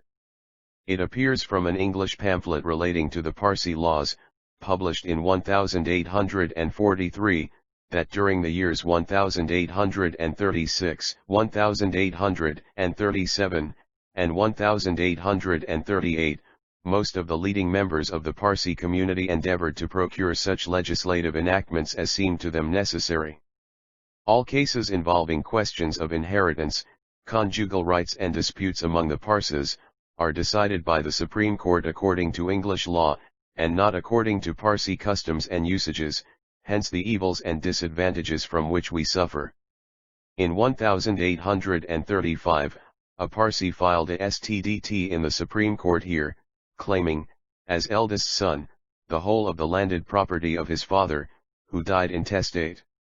This step created a great sensation among the Parses, who petitioned the Legislative Council, through the Bombay government, praying for an act for the Parsi community for preventing the eldest son from inheriting the whole of his father's freehold estate, and declaring such property to be personal property, divisible among all the heirs of the Parsi according to their usage. The Legislative Council at once acceded to this prayer, and in the month of May 1, 1837 an Act 120 the Parsees was passed to that effect. Mr. Borradaile, on behalf of the government, had put several questions to the Parsi community of Surat regarding their laws of inheritance, but that body not having replied to them, the leading members of the Parsi Panchayat of Bombay published those questions in the form of a pamphlet in the year 1832, and solicited answers from the Parsi community, but this invitation was likewise unsuccessful. In 1836, however, the members of the Parsi Panchayat and other Zoroastrians having framed answers to those questions submitted them, in 1838, through the local government to the Legislative Council, with a petition praying for an enactment FPR regulating the laws of inheritance among the Parsis according to their ancestral customs. But owing to another petition having been transmitted to the Legislative Council by some of the Zoroastrians, embodying adverse opinions, and owing to several other causes, the object was not gained. In 1841 Mr. Borradaile was again applied to, but owing to want of unanimity among our community, and other obstacles, the matter was neglected and dropped altogether. The judges of the Supreme Court have at various opinions of Sir Erskine Perry 121 times suggested to our countrymen the propriety and advisability of procuring an enactment on the subject of their laws of inheritance, marriage, and divorce, which enactment would obviate the difficulties now experienced in cases that come before the court involving such questions, and would promote domestic peace and happiness, and secure to the Parsis the observance of their ancient customs and usages. Sir Erskine Perry, our late Chief Justice, and a well-wisher to the natives, wrote thus to a well-known member of the Parsi community in 1843, I have been so fully impressed for some time past with the necessity of a legislative enactment for the Parsis, that I had determined to draw up a report to government, pointing out what the subjects are on which legislation is required, and discussing the different provisions which it might be expedient to adopt. It is well known to all that this intelligent, experienced, and clever jurist repeatedly expressed his earnest desire and willingness to assist us in procuring laws for our guidance. Now it is the duty of the Parsis to make a combined effort to procure suitable and requisite laws framed for the Zoroastrian Com 122 the Parsees community, and without showing any sign of indolence or tardiness, to deliberate and make such arrangements, and adopt such measures as will ensure to us the fulfillment of our object. Their exertions will not remain unappreciated, and they will have the proud satisfaction of seeing their labors, through divine favor, crowned with success. Mr. Legeat, our well-wisher, who is conversant with the customs and feelings of the Parsis, and who now fills the honorable post of member for Bombay of the Legislative Council of India, will, we trust, exert his utmost to obtain for us the enactment of suitable and requisite laws. It is our hope that our local judges will also assist us in this undertaking. Those of our countrymen who are subject to the jurisdiction of the Supreme Court of Bombay are at present subjected to English law, and are debarred from the benefit of their ancestral usages, the ruin entailed on the Parsees by that English law which awards all freehold property to the eldest son of intestate property, to the exclusion of the other heirs, has been remedied by Act 9 of 1857. Nevertheless, the property of a Zoroastrian who dies without having made Mr. Borrowdale's letter 123 a will, is still liable to be divided according to the English law, and it is therefore the duty of all Zoroastrians to provide a proper remedy. Our people have to suffer much injury and disadvantage, owing to our not possessing a regular code of laws recognized by the authorities, and, furthermore, the judges experience inconvenience and difficulty in deciding cases relating to the Parsees, and sometimes they are unable to arrive at a satisfactory conclusion. They have, therefore, frequently recommended to the leading members of our caste the advisability of preparing, after mature deliberation, a draft of laws, with a view to get them sanctioned by government. So far back as the year 1827, Mr. Borrowdale, Registrar of the Sudder Adalat, addressed a letter, at the recommendation of government, to Modi Yushtamji Kershetji and the Parsi community of Surat, which is of such importance that I take leave to read to the meeting the first 3 paragraphs. First, it appears, from observing your customs and usages since the time of Governor Duncan, that you do not possess a regular code of laws, to which the men of your nation pay obedience. In consequence of this 124 the Parsees. A great many disputes arise amongst you, to the great detriment of your people. Second, it would not have been deemed necessary to ask you to frame a code if you had an ancient book of laws or tradition which the whole of your tribe accept, but, on inquiry, it appears that amongst your books there is no such work. From mature consideration, and an attentive observance of your present manners and customs, it appears that some of your usages are founded on the laws recorded in your books, while a great many are based on your ancient immemorial customs that prevailed amongst your ancestors, while some of your tribe at present follow no laws, and act in any way they please. At present there is no record of your ancient usages. It is therefore the opinion of government that you should assemble and consult together, and with your unanimous consent commit these laws and customs to writing, and, after holding mature deliberations, adopt a code of laws for your government and guidance, otherwise there will be no end to disputes and litigation amongst the body of your nation. I have, by the order of government, prepared and transmitted to you a series of questions on the subject of your laws, which necessity of laws for Parsees. 125 you are desired to take into your serious consideration, and after deliberating on the subject, forward explicit answers to them, such as you all unanimously agree to and approve. Third, after unanimously adopting such laws in the manner aforesaid, should it be thought necessary to amend, alter, erase, or add any clauses therein, you are at liberty to do so with the unanimous consent of all the men of your nation. It is therefore advisable that you should desire the welfare and prosperity of your tribe, and of your posterity, and after deliberating on this important subject, you should, with one voice, frame answers to the questions herewith forwarded to you for your attentive consideration, and return the same to government. All cases, actions, and suits will be decided by government functionaries in conformity to the laws approved, agreed upon, and transmitted by the unanimous consent of your nation. It is the duty of our countrymen, the Parsees, to adopt the important recommendation contained in the letter of Mr. Borrowdale I have just quoted, and to prepare a draft of suitable and appropriate laws, and to adopt measures for the purpose of procuring an 126 the Parsees enactment from the Legislative Council in India.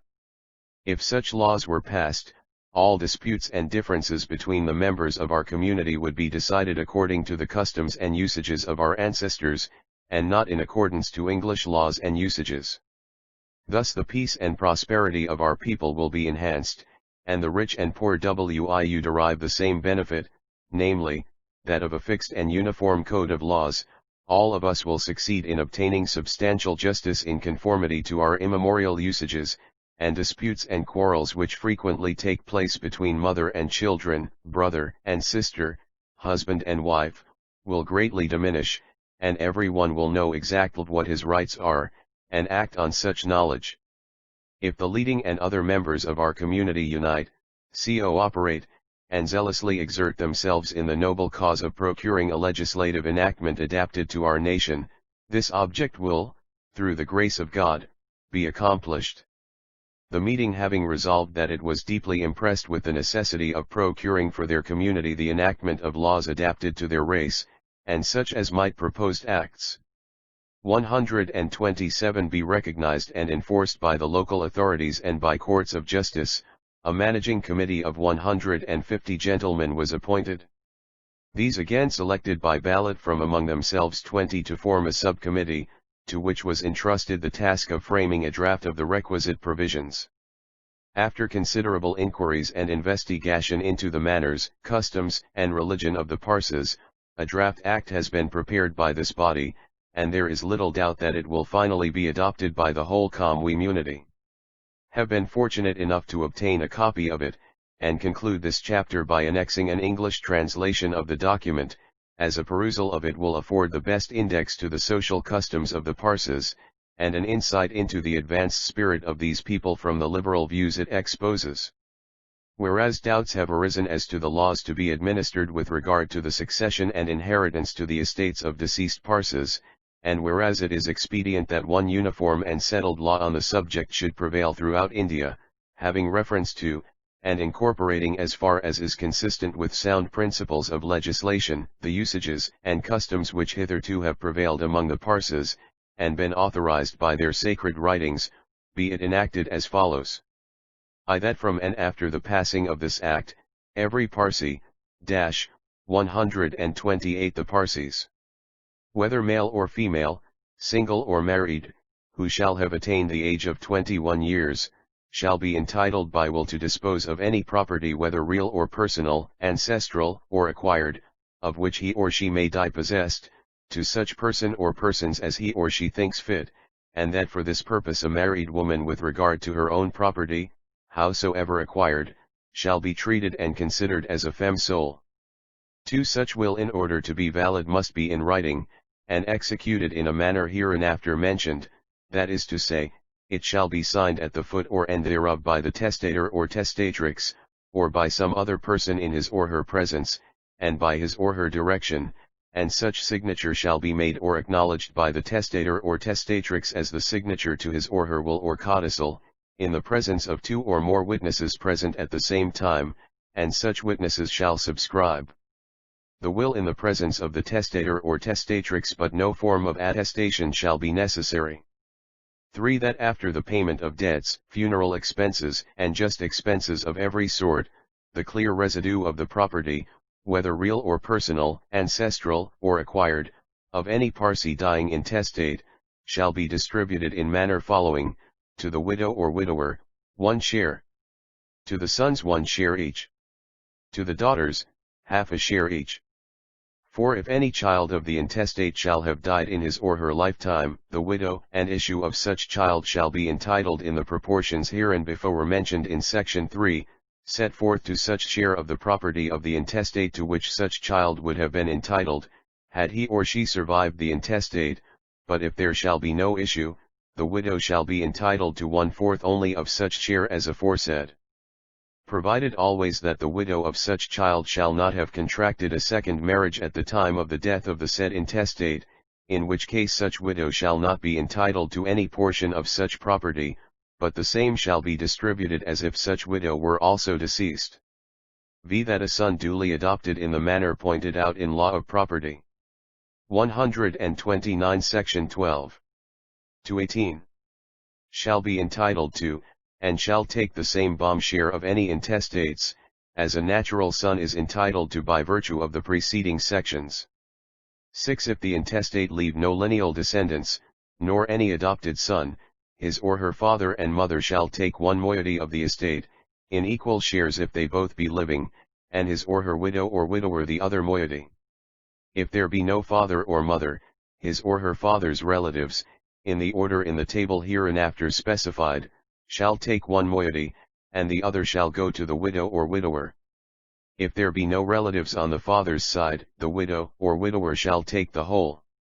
7. If the intestate leaves neither widow nor widower, nor issue, nor any adopted son, his or her next of kin, in the order set forth in the Efoyoing table, shall be entitled to succeed to the whole of his or her property, whether real or personal, ancestral, or acquired.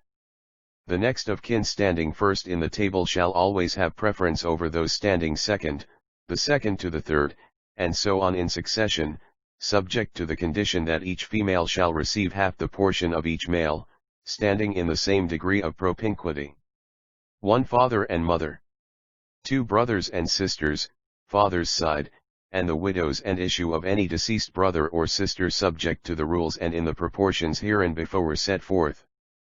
3. Nephews and nieces by the father's side, and the widow and issue of any deceased nephew or niece in the proportions and subject to rules hereinbefore set forth. 4. Paternal grandfather and paternal grandmother. 5. Children of the paternal grandfather. 6. Grandchildren of the paternal grandfather, or in failure of these their lineal descendants. 7. Great-grandfather and great-grandmother, paternal. 8. Children of the great-grandfather, paternal. 9. Grandchildren of great-grandfather paternal, or in failure of these their lineal descendants. 10. Brothers and sisters, by the mother's side, and the widows and issue of any deceased brother or sister by K130 the Parsees. The mother's side, subject to the rules and in the proportions hereinbefore set forth. 11. Nephews and nieces by the mother's side and the widows and issue of any deceased nephew or niece, in the proportions and subject to rules hereinbefore set forth. 12. Maternal grandfather and grandmother. 13. Children of maternal grandfather.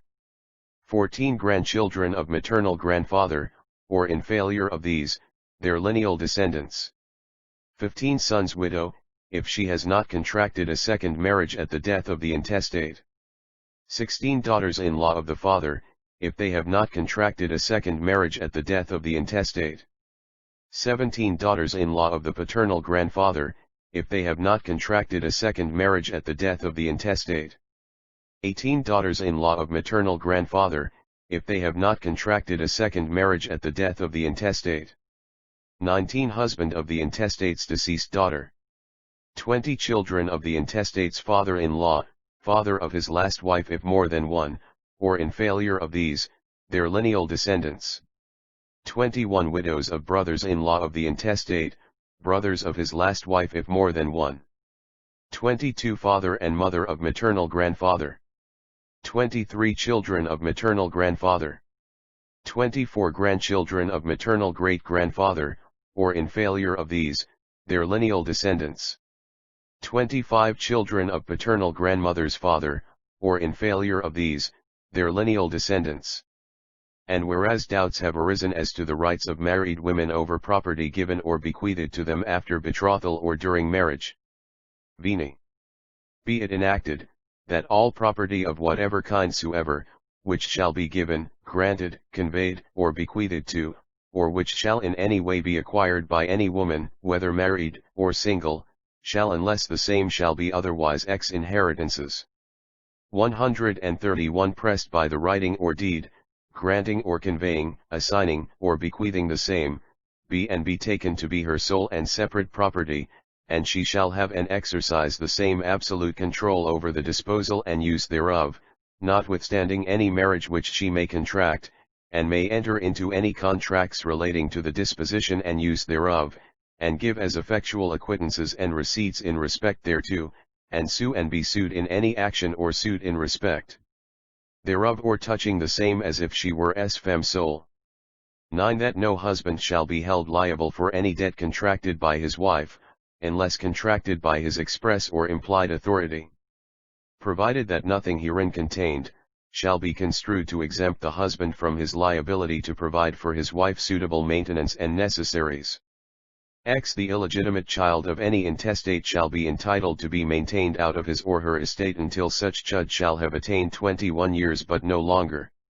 XL the Verdau or widower, sons, or adopted son and daughters, or lineal descendants of a bastard dying intestate, shall inherit his or her property in the several proportions hereinbefore specified, in the same manner as if he or she had been born in lawful wedlock. XN.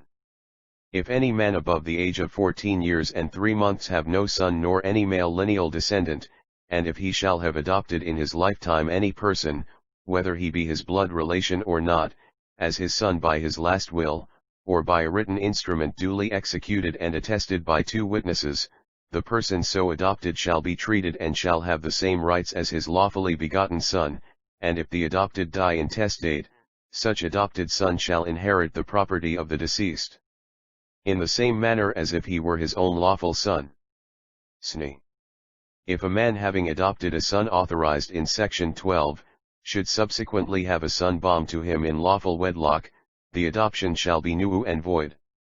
In case a son be not born, no one except the adoptive father has the right of cancelling or annulling the adoption. 14. If a person die intestate, leaving neither a son nor any K2, 132 the Parsees.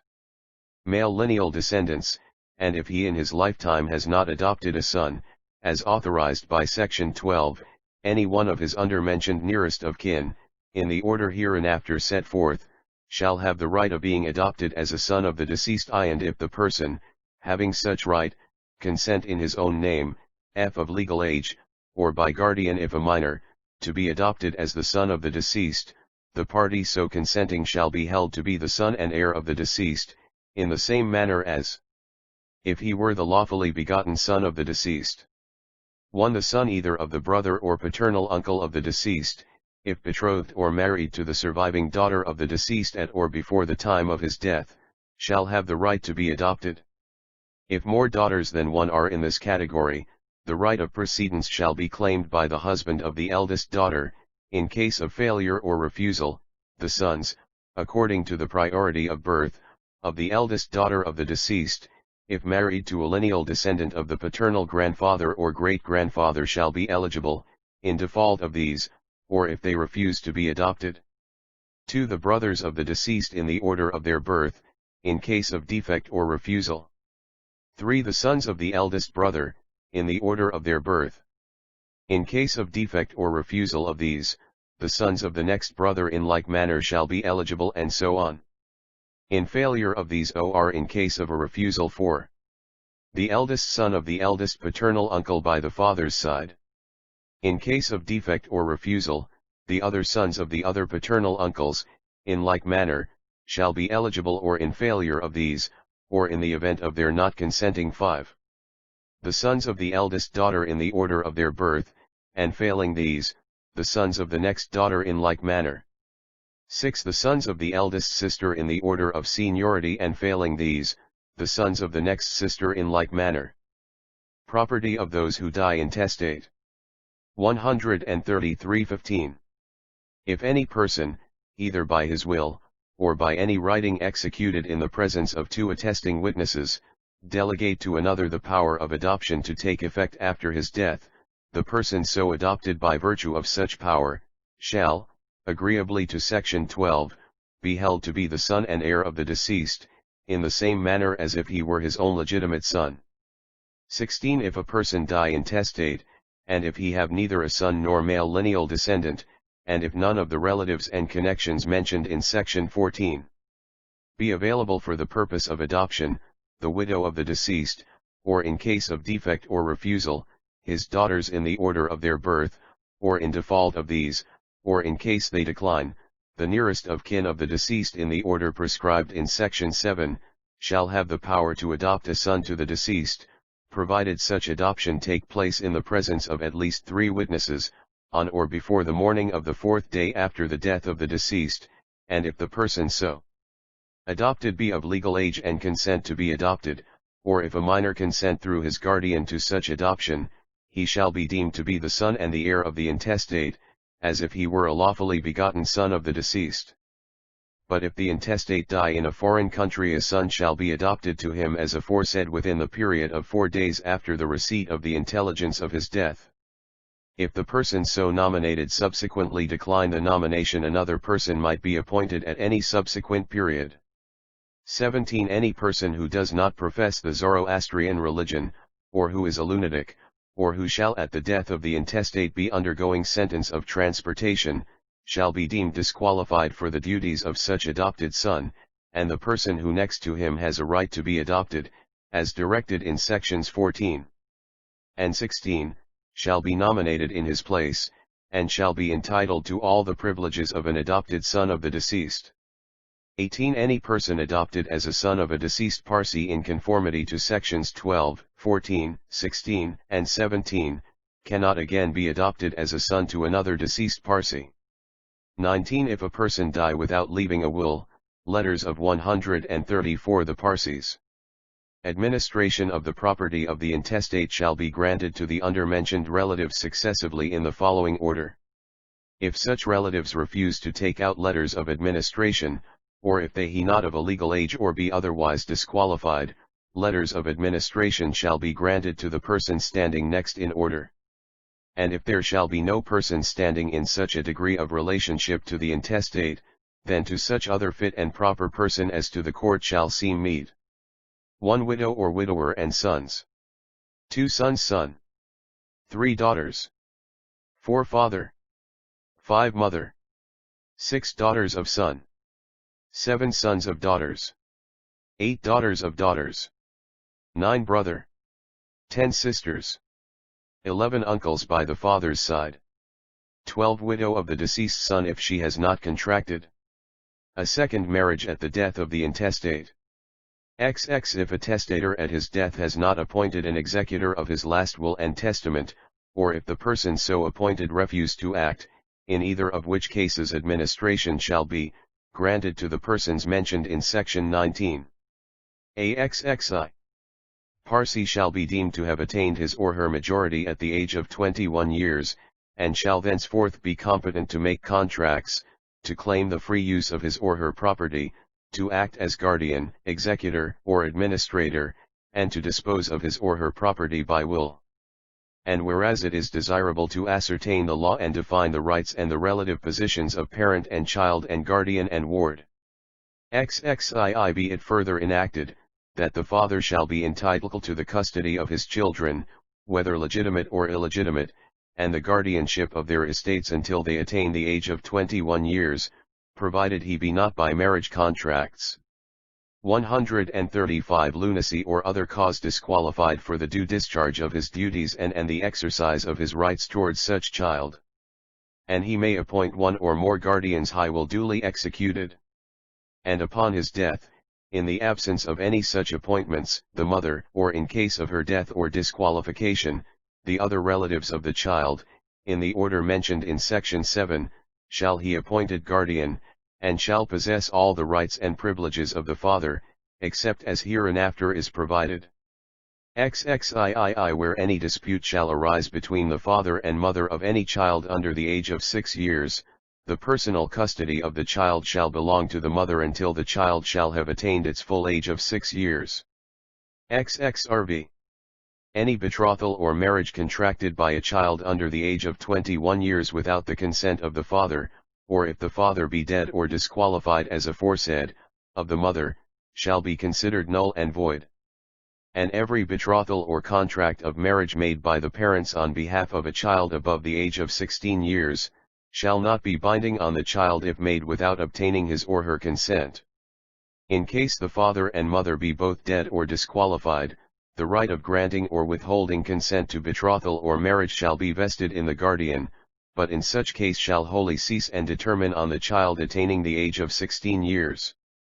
XXV the right of the mother, upon the death or disqualification of the father as aforesaid, to the custody and guardianship of the child shall cease altogether on her remarriage, except where the child shall be under the age of 6 years, in which case the personal custody of the child shall remain with the mother, notwithstanding her remarriage, until such child shall have attained the age of 6 years, and the guardianship shall, on such attainment by the child of the age of 6 years, be vested in and exercised by the paternal grandfather, brother, maternal uncle, or paternal grandmother of the chud, in the order set forth in the following section. But, if all these relatives be dead, disqualified, or unwilling to act, the right of the mother shall revert to her notwithstanding such remarriage. 136 The Parsees XXVI upon the death or disqualification as aforesaid of the father and mother, and the non-appointment of any testamentary guardian, the undermentioned surviving relatives, according to the following order, shall be entitled to the custody and guardianship of the person and property of the child, provided they are not by lunacy, difference of religion, or other just cause, disqualified for so acting. 1 Grandfather, paternal. 2 brothers, in the order of seniority. 3 uncles by the father's side, in the order of seniority. 4 grandmother, paternal. 5 sisters, in the order of seniority. 6 sons of the uncle by the father's side, in the order of seniority. 7 grandfather, paternal. 8 grandfather, maternal. 9 uncles by the mother's side, in the order of seniority. 10 father's sisters, in the order of seniority. 11 mother's sisters, in the order of seniority. 12 any relative or suitable person who may be desirous of being appointed. XXVN. In constructing this act, the relationship, if not otherwise expressed, is to be traced through the male line only, and brethren of the half-blood by the mother's side are not in any case to be entitled to succeed unless expressly named. 137 Chapter V Commercial Pursuits. Early occupations of the Parsees in India. British power exceedingly favourable to their interest and the development of their commercial and enterprising spirit. Extensive commercial intercourse at the present day. Remarkable instance of industry and a love for the extension of agriculture. Testimony to their general intelligence and enterprise. Their success as railway contractors. The various professions followed by them. Their charity and hospitalities. Sir Jamsetji's benefactions. Notices of the generous spirit of well-known Parsees. When it is remembered that the Parsees at Bombay are the descendants of a small colony which emigrated from Persia in circumstances the most miserable, it is a matter of some surprise to strangers in India, that this people have simultaneously with the progress of British power in India risen into affluence and importance, while the other natives of the land, Mahomedans and Hindus, have fallen into insignificance. The ancestors of the present race were remarkable for their warlike, enterprising, and industrious spirit. 138 The Parsees. If ever called to arms, the present Parsees will not be found wanting in the courage which distinguished their ancestors, but living under a government which they consider quite paternal, and having no political interest in the land, there is nothing for them to fight for, and they have consequently concentrated all their strength in the two latter qualities of their ancient race, industry and enterprise. These qualities, in which the other natives of India are sadly deficient, have given to the Parsees that position which they now hold. On their arrival in India, the Parsees chiefly employed themselves as cultivators of the soil, and as artisans. They followed these pursuits for about 1,000 years, but no sooner did they perceive that there were openings for gaining wealth and distinction, than the spirit which had laid dormant for nearly 10 centuries, burst forth again with renewed vigor and power. To the British power in India the Parsees are chiefly indebted for their present position. Under its authority their commercial spirit revived, and they began for the first time to reap the fruit of their own industry. The native governments of India had invariably redivivus. 139 acted as a check to industry and enterprise. No man could enjoy the fruits of his own labor, as the people were constantly subjected to the caprice of the ruler, and the tyranny and oppression of his innumerable hosts of subordinate officers. The cause of the depressed, ignoble, and cowardly spirit of the Hindus can safely be traced to the system pursued by those governments under which they had groaned for thousands of years. The accession of British power in India was therefore a godsend to the Parsees. It enabled them to enter upon higher and nobler pursuits, and at once removed those restraints which the tyrannical rule of native princes had imposed upon them. Dadi Set, Pestanji, and Hormusji Wadia, the earliest Parsees of wealth and influence, had by their individual enterprise, raised themselves from obscurity to a distinguished position. Almost all the Parsi shots now living, have been the creators of their own fortunes. Sir Jamsetji Bhoi, whose name is known in almost every part of the world, as the first merchant prince in India, was the son of poor parents.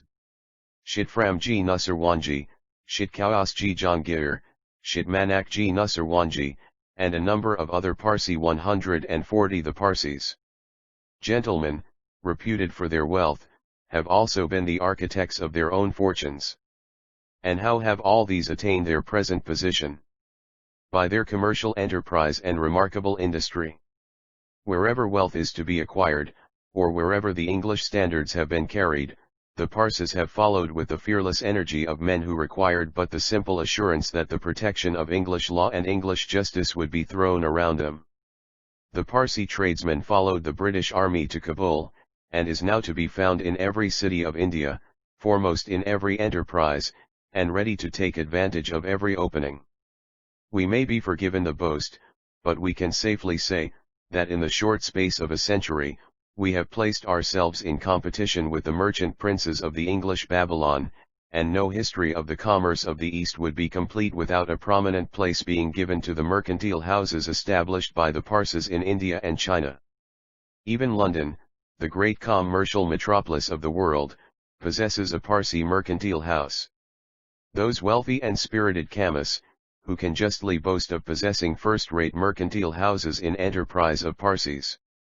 141. India and China, opened a similar house in London about 3 years ago, and Messrs. & Co. are daily seen in Gresham House, carrying on extensive commercial intercourse.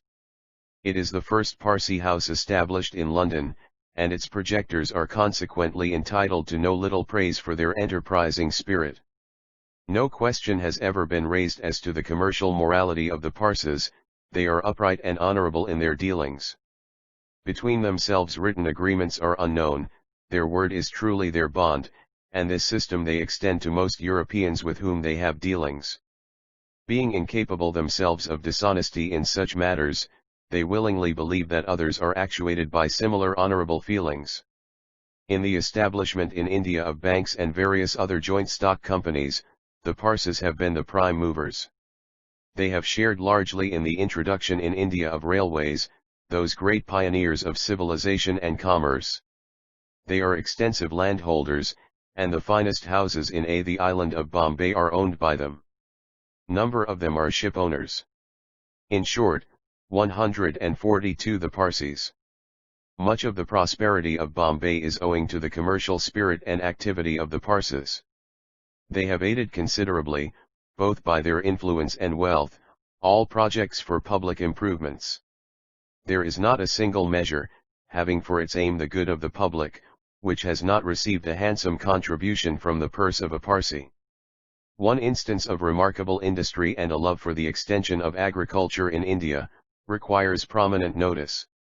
The late Framjee Kausji, Esq, who, for half a century, was one of the most enlightened, liberal-minded, energetic, upright, and honorable merchants, was the greatest native improver in the Bombay Presidency, for which manifestation of public spirit he was justly styled the Earl of Leicester of India. His estate at Paua, about 18 miles from Bombay, he introduced the cultivation of cotton and tea, and planted a great quantity of sugar canes, indigo, and mulberries for silkworms, and a large number of other valuable growths of the soil. Though he did not succeed to the extent of his desires, he converted the place from a forest into a fertile estate, yielding a net revenue of 20,000 rupees, or 2,000/ per annum. POWAI 143. Framjee Kausji was the first Parsi, we may safely say, the first and only native of India who, in the year 1838, sent a present of that sweet and delicious fruit, the Bombay mangoes, to Her Most Gracious Majesty the Queen. The labors of this venerable old man will be best understood by a perusal of the following extract. Sir John Malcolm, in *. The following is the document which accompanied the offering, to Her Most Gracious Majesty the Queen of England.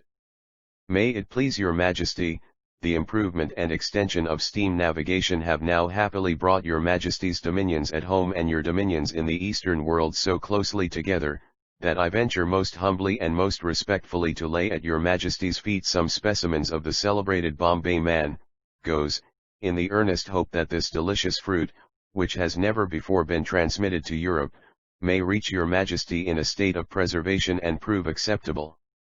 Such precautions have been adopted to preserve the fruit as appear most efficacious, but if the botanists of your Majesty's dominions at home can prescribe a preferable method, it shall be adopted in the transmission of further supplies of this or any other kind of fruit peculiar to the country which has not hitherto been seen in Great Britain. Your Majesty's most dutiful and faithful Eastern subject, Ibamji Kawasji. Bombay, I8th May, 1838. In acknowledgement of this present, the master of the household conveyed to him the Queen's approbation of the zeal and enterprise evinced by him, and Her Majesty's gratification at the dutiful expression of loyalty by which it was accompanied. 144 The Parsees. His administration of India, thus speaks of Power under the head of improvements in Salsette. A grant was given to Framjee of the fine estate of Power, in perpetuity, at a moderate quit rent, on an understanding that certain improvements were to be made. My minute of the 30th of November, 1830, fully explains how far that good and able man has realized these expectations. I shall therefore quote it as the best illustration of the consequences that have already resulted from the measures adopted to promote the prosperity of Salsette. I lately paid a visit to the estate of Framjee Kawasji at Power, and never was more gratified. This highly respectable native has laid out much money in a variety of useful improvements. He has sunk a number of wells, has built houses, made an excellent road, planted a great quantity of sugar cane, indigo, and mulberries for silkworms. He has erected an excellent sugar mill, which I saw at work, and all the necessary buildings of an indigo manufactory.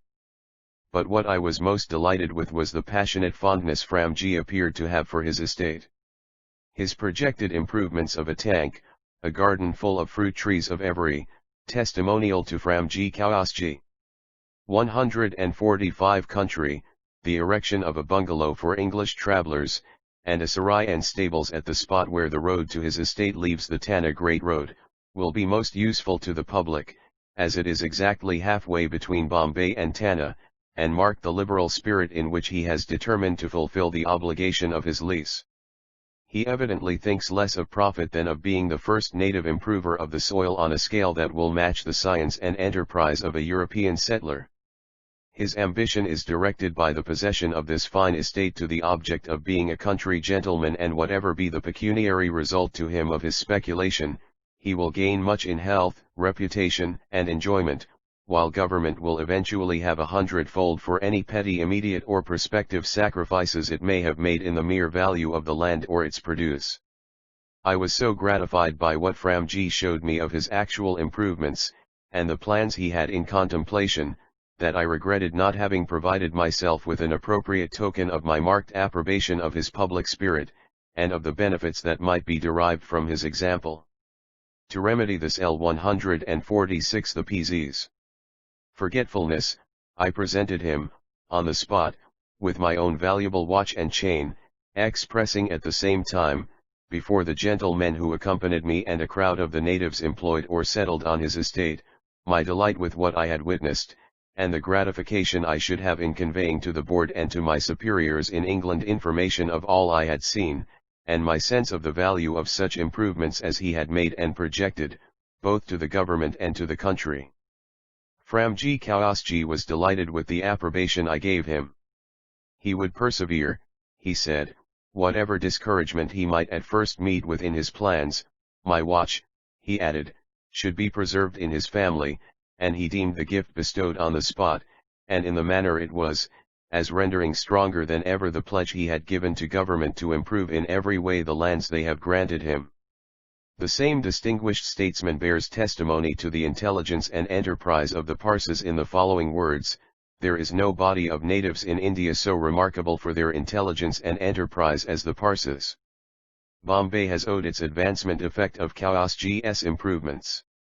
147 in a great degree to this class, and I.a. the actual condition of this presidency, it appears to me a political consideration of much importance to strengthen their attachment to government, high new ties which are of a nature calculated to combine the promotion of their interests with those of the state. Salsette is recommended to them high its vicinity to Bombay, its excellent roads, and security. It may not yield the profit they anticipate, but they will render it a garden, and free us from trouble and expense in its management, and above all, it will give to the wealthy and public-spirited men that interest in the soil, and that knowledge of the benefits of works like roads, canals, and bridges, which may be of the greatest use, both as it disposes them to embark in works that advance the interests of government and the general prosperity of this presidency. The feelings which will be inspired, and the knowledge attained by men of this class being landholders in Salsette, will gradually lead them to Ihe Konkan and Deccan, where such persons are much required to promote plans of improvement, without which these countries will never pay the expenses of their occupation and management. L2 148 The Parsees. How eager a Parsee is to betake himself to any profession, will be best judged of from the fact that no sooner was railway enterprise introduced into India than several of the race found employment for themselves as contractors for the construction of railroads. In a field of labor entirely new to them, they have made a name and attained distinction. Jamsetji Framjee is now considered the foremost native railway contractor in India. This Parsee began his railway career by tendering unsuccessfully for the first two contracts on the line from Bombay to Thana. His offer for the third contract was accepted at a very considerable reduction of the estimate of the chief engineer, and the manner in which it was executed gave every satisfaction. Jamsetji next undertook to construct 3 large viaducts, each of them nearly 200 yards long, and over 50 feet in height. At this time it was predicted that the work was beyond his strength, or more than he could perform, but it was finished within the appointed time, and in the words of the chief engineer, Mr. Berkeley, in a style worthy of any contractor, of any country, and of the approbation of any engineer. He again took another contract of 20 miles from Kalayan line from Wazan to Kusera, 149 to Nerul, and again a further length of 17 miles from Nerul to Campooli, at the Foqt of the Bahari Ghat, of which he executed to the satisfaction of the railway authorities. In the year 1857, Jamsetji Framjee obtained, by public competition, from the directors of the Great Indian Peninsula Railway, in London, a contract for the construction of a further 26 miles of their line, extending from Wazan to Kusera, at the foot of the Thul Ghat incline. These works are very formidable, and partake very much of the same character as the great works which are being executed on the 2 Ghat inclines. They lie in a difficult and unfavorable district, nearly covered with jungle, full of trap hills and mountain torrents, unhealthy in places, difficult of access, devoid of water during the hot season, and thinly populated. The contract is a large one, amounting probably to nearly 200,000, and the Parsee contractor has undertaken to complete the works by the month of December, 1859, in a period of little more than 2 years. It comprises about 1 million cubic yards of embankment and many heavy rock cuttings. Also for 150 the Parsees. Large viaducts, of which one consists of 650 feet arches 100 feet high, another of 730 feet arches 50 feet high, a third of 750 feet arches 100 feet high, and the fourth of 350 feet arches 70 feet high. It also contains a large mass of masonry, in numerous smaller bridges and culverts, in addition to which, the contractor has undertaken to construct all the stations. His arrangements for this great work have been like and comprehensive. He has largely availed himself of native agency, and has entrusted the practical superintendence to several Europeans of acknowledged abilities and experience, who have received liberal appointments from him. He has employed, notwithstanding the great demand for labor, 17,000 hands, and by judicious provisions for their health and necessities, has succeeded in keeping the greater portion of them upon the works during the unfavorable part of the year. he has exhibited considerable judgment and foresight in the preparations which he has made, and which will enable him to cope successfully with the unusual difficulty of his contract. The progress of his works has been rapid, and he has given entire satisfaction to the Parsi population. 151 Company, by his exertions and his care and liberality in the execution of the works which he has undertaken. When this contract is completed, Jamsetji Framjee will have construct 90 miles of railway, or the whole of the line upon the Konkan, except the 4 miles between Tana and Persik, which were made by Messrs. Witts and Jackson. We here subjoin a table showing the professions and number of Parses as given in the last census of Bombay, which cannot fail to be interesting. The number here given, denotes the females and minors, as included in the profession of the head of the family. Annuitants, Independents 2,657 auctioneers 128 bakers, confectioners 1,417 bullock drivers 97 cane workers 474 clothiers, drapers, mercers. 328 cotton workers or retailers.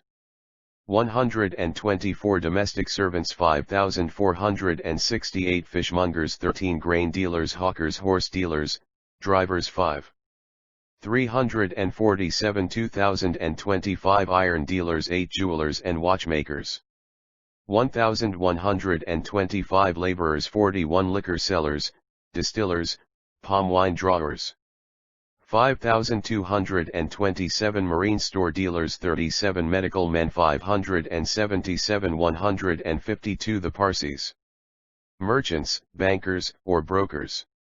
61,298 money changers, assayers 1,535 oil dealers 163 pensioners 1,274 policemen 1 priests 5,656 printers, stationers, bookbinders. 616 schoolmasters 2,056 tailors, embroiderers, tent makers.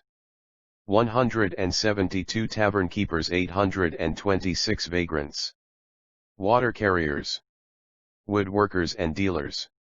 Writers and accountants 127 1,584 4,101 11,028 total. 110,544 It will be seen from this table, that the largest number, or more than one half of the whole Parsi population, follow the avocations of merchants, bankers, or brokers, which fact furnishes a clear proof of the commercial bent of the Parsi mind.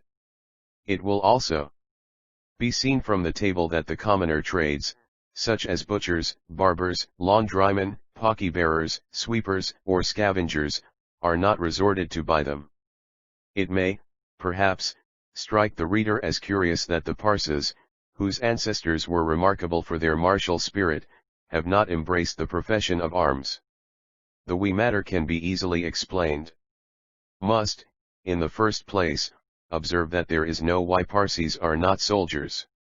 153 Objection whatever to a Parsi embracing the profession of a soldier on religious grounds, as is erroneously supposed by Europeans. The veneration the Parses have for fire has been the groundwork of this supposition, and on this belief it is surmised that they would not fire a gun or pistol. This idea, however, is simply ridiculous. The Parses hold fire in veneration in the sense which will be explained in the chapter on religion, but this circumstance offers no impediment to their employing firearms as offensive or defensive weapons. When the Parses were lately apprehensive of a disturbance in Bombay, the shops in the place were cleared of guns and pistols by the Parses. We must look for the real reason of the Parses not becoming soldiers, in the fact that very little or no inducement is offered to them to enlist in the army. The native, Hindu or Mahomedan, soldiers are paid 7 rupees, or 14 shillings a month, inclusive of rations, while a Parsi, in the lowest employment that he can enter upon, namely, that of a cook or domestic servant, earns nearly double the sum which is paid to the sepoy. During the late mutinies, when Bombay was denuded of 154 the Parsees, European troops, Many Parsees were willing to enlist in the army if the pay of European soldiers was accorded to them. Have not the slightest hesitation in saying that the Parsees would be found to be as good and brave soldiers as the Anglo-Saxons, whilst their loyalty and attachment to the government they would be called upon to serve, would always be above suspicion. In the foregoing list, the number of writers and accountants stands at 11,028. Of these, nearly half are in the service of government, which, when we consider the total number of natives in government employ, shows only a small percentage of Parsee officials. Indeed, the Parsees have not found extensive employment in the public service. The native functionaries, and other servants of government, are chiefly drawn from among the Hindus and Mahomedans. But it is a matter of no little gratification to us to mention, that whenever any one of this tribe has been placed by government in some responsible post, requiring considerable ability, energy, and judgment, he has been found fully equal to the task. At the present day, one Parsee is a judge of the court of small causes at Bombay, another is the Parsees as diplomatists. 155 translator and interpreter in Her Majesty's Supreme Court, one a deputy magistrate in one of the zillas of the Bombay Presidency, 3 or 4 are assistant commissioners in the Nagpuri territories, and about half a dozen are Sujur Amins, or native judges. All these gentlemen, it is well known, perform the responsible duties of their offices ably and satisfactorily. A very few Parsees have served government in political employment. The services a number of Parsees are members of a political body called the Bombay Association, formed for the purpose of obtaining reforms in the government of the country.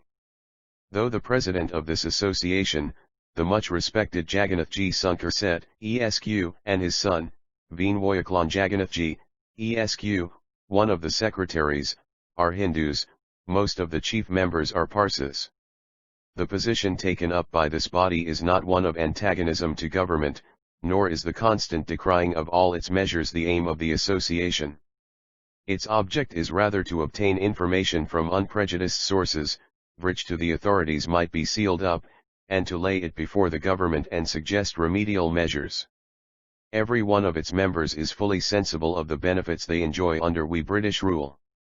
Cannot do better than quote the sentiments on the subject of the Senior Secretary, Mr. Nawasji Ferdunji, delivered at a public meeting, from which the feelings of the members of the association towards the government will be best judged.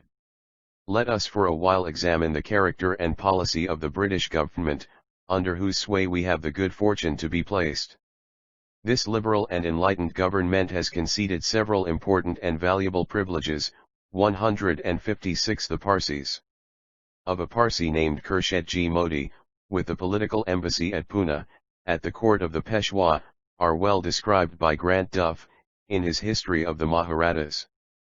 The late Ardasir Dunji Shah, Bahadur of Surat, and his ancestors, have done immense service to the government. Mr. H. G. Briggs, a name not unfamiliar in literary circles in Bombay, in his work entitled and has conferred on us several boons for which we ought to be thankful. I will here enumerate a few of them which affect and exercise a powerful influence on our social progress. The first is civil and political liberty, which consists in the power of thinking and acting with perfect independence, just as we deem fit, without any restraint or control on the part of our rulers, except from the laws of nature, which wisely and properly impose certain restrictions that are necessary for our safety and welfare. The second is religious liberty or toleration, which is the free right of adopting and maintaining opinions on religious subjects, and of worshipping the Almighty according to the dictates of our conscience, and the doctrines of our respective religions, without any interference or control on the part of government or any private individual. It cannot be denied that these privileges were either withheld in toto, or greatly abridged and unjustly, curtailed under the former dynasty of rulers. The prosperity and greatness of the British nation depend mainly on the possession and enjoyment of these privileges, which are the birthrights of every British subject and the British government, in consonance to the enlightened and liberal policy which they have thought proper to adopt towards the people of this country, having conceded to the latter the full enjoyment of these rights. The chief cause which operated as a check to native improvement and progress has thereby been removed. Former state of Surat. 157 cities of Gujarashtra, gives a brief but accurate summary of Ardashir's distinguished services. So well has Mr. Briggs treated the subject, that we shall be excused for quoting his remarks. He says, among the natives of Western India he, Ardashir, stands alone for his abilities, his energy, and his unwearied zeal for the government he served, the country which gave him birth and his countrymen refuge in exile. To form any idea of the state of Surat at this time, and to appreciate the exertions of Ardashir, it must be borne in mind that both the city and the river were plagued with robbers and pirates equally daring and adroit. The indolent avariciousness of the citizen was exposed to the rapacity of his needy neighbor, at whose means the villainous Koli of Gujarat could be introduced into his dwelling, and the nature of such felonies was frequently rendered more atrocious by the commission of murder, but the stealthiness and security with which such feats were performed wholly defeated the aim and the ends of justice. Nor was the system of piracy any half-handed measure. The gifts of the ocean, the happy sobriquet, were shared from Cambay 158 the Parsees. North, as far southward as Daman by a leagued fraternity, whose emissaries were too frequently the servants or friends of the enterprising merchant. It was nothing unusual to learn of singular storms and stranger shipwrecks, yet Swalinest or the Rehole had received many hundred bales of cotton or richer spoil both unsoiled by the sea and unknown to any voyage but that of the river. The gains were equally distributed, which permitted the existence of the band such a series of years. But, even this nefarious, audacious, and extensive plot, perished under proper vigilance and due discrimination. Mr. Anderson, lately Governor of Bombay, a man of severe thought and determined principles of action when Session Judge of Surat, had bestowed some attention on this subject, but was at fault as to the means of extirpating these evils, and he bent his eye upon a young and adventurous instrument for accomplishing the required purpose, his penetration of character found in Ardashir the willing engine. From this period is to be dated the extraordinary exertions of Ardashir for Surat. Instantly diverting his notice to the amount and nature of the existing sore, he probed their extent, and then resorted to remedial steps. Services of Ardashir. 159 * The employment of his energies for the state did not terminate in the suppression of the grievances noticed, they were followed, high remodeling the police of the city, the introduction of an establishment of dandias, or watchmen, and improved jail discipline, quite as well as the foundation of a paper manufactory to engage the time of the prisoners in salutary pursuits, and the improvement of the roads. Amid these trying labors he devoted a large portion of his time in rendering considerable assistance to Mr. Borrowdale, of the civil service, in a valuable work prepared for the government, which that gentleman had the candor to admit without Ardashir's services the undertaking must have failed. The intricate, the substantial, the important services of Ardashir induced the government in November 1, 825, to bestow upon him a kilat, or honorary garb, in that manner most gratifying to the pride of the recipient. The ceremony was performed in open durbar by the agent for the Honorable the Governor, and the opportunity availed of to present Ardashir with 5,000 rupees. On this occasion a petition, signed by 800 of the principal native residents of Surat, was delivered to 160 the Parsees. The agent, expressive of the pleasure experienced in this prominent notice of the efforts of their fellow citizen for the general security and will of the community. Upon the 22nd of December, 1829, and during his stay at Surat, Sir John Malcolm, the then Governor of Bombay, by way of particularly marking the meritorious labors of Ardashir, at a special durbar held, to which were summoned all the principal personages in and about Surat, invested him with a kilat, and conferred the title of Bahadur, in themselves no ordinary honors, but which in this instance were accompanied by the presentation of a horse with rich trappings, and a jaghir of the annual rental of 3,000 rupees, promising Ardashir, at the same time, to send him a gold medal. Upwards of 20,000 natives had assembled to witness the ceremony, and to signify their thanks to the governor for the honors paid Ardashir. General Hessman was ordered to afford a strong military force to give importance to the occasion, and a company of infantry escorted Ardaysir, with a military band, to his residence. In 1830, the Judicial Commissioner, Mr. James Sutherland, having received special instructions from the government of Bombay, of Dazam's zeal. 161 held a durbar on the 14th of December to carry into effect the intentions of the Honourable the Governor in presenting Ardaysir with the promised medal. In the presence of a large concourse, composed of European and native gentlemen, after a long, eloquent, and appropriate speech in Hindustani, detailing the several valuable and useful services rendered by Ardaysir to the state and the community of Surat, and ably expatiating upon the high sense entertained by government of this public servant, Mr. Sutherland delivered to Ardaysir the gift of the Bombay Cabinet.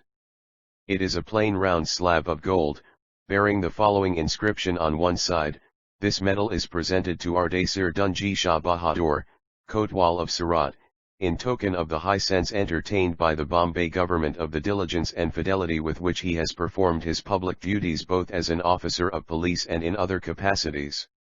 January 1, 1830. The obverse bears a translation in Gujarati. Years have since fled, and Ardaysir's unremitting ability, his unwearied zeal remain unaltered, his assistance in the general affairs of the country, have continued to prove the theme of all his superiors.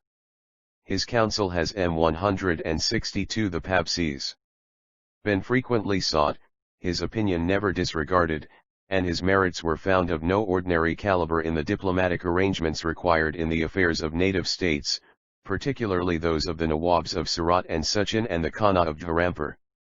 In the last matter, where the pecuniary embarrassments of the prince had been so promptly and satisfactorily arranged while Ardaysir was native agent to the governor, the Hindu chieftain, in grateful recollection of the Zoroastrians' intervention, summarily thrust upon him a village affording a yearly revenue of 2,000 rupees, which Ardaysir, with his usual spirit, declined to accept.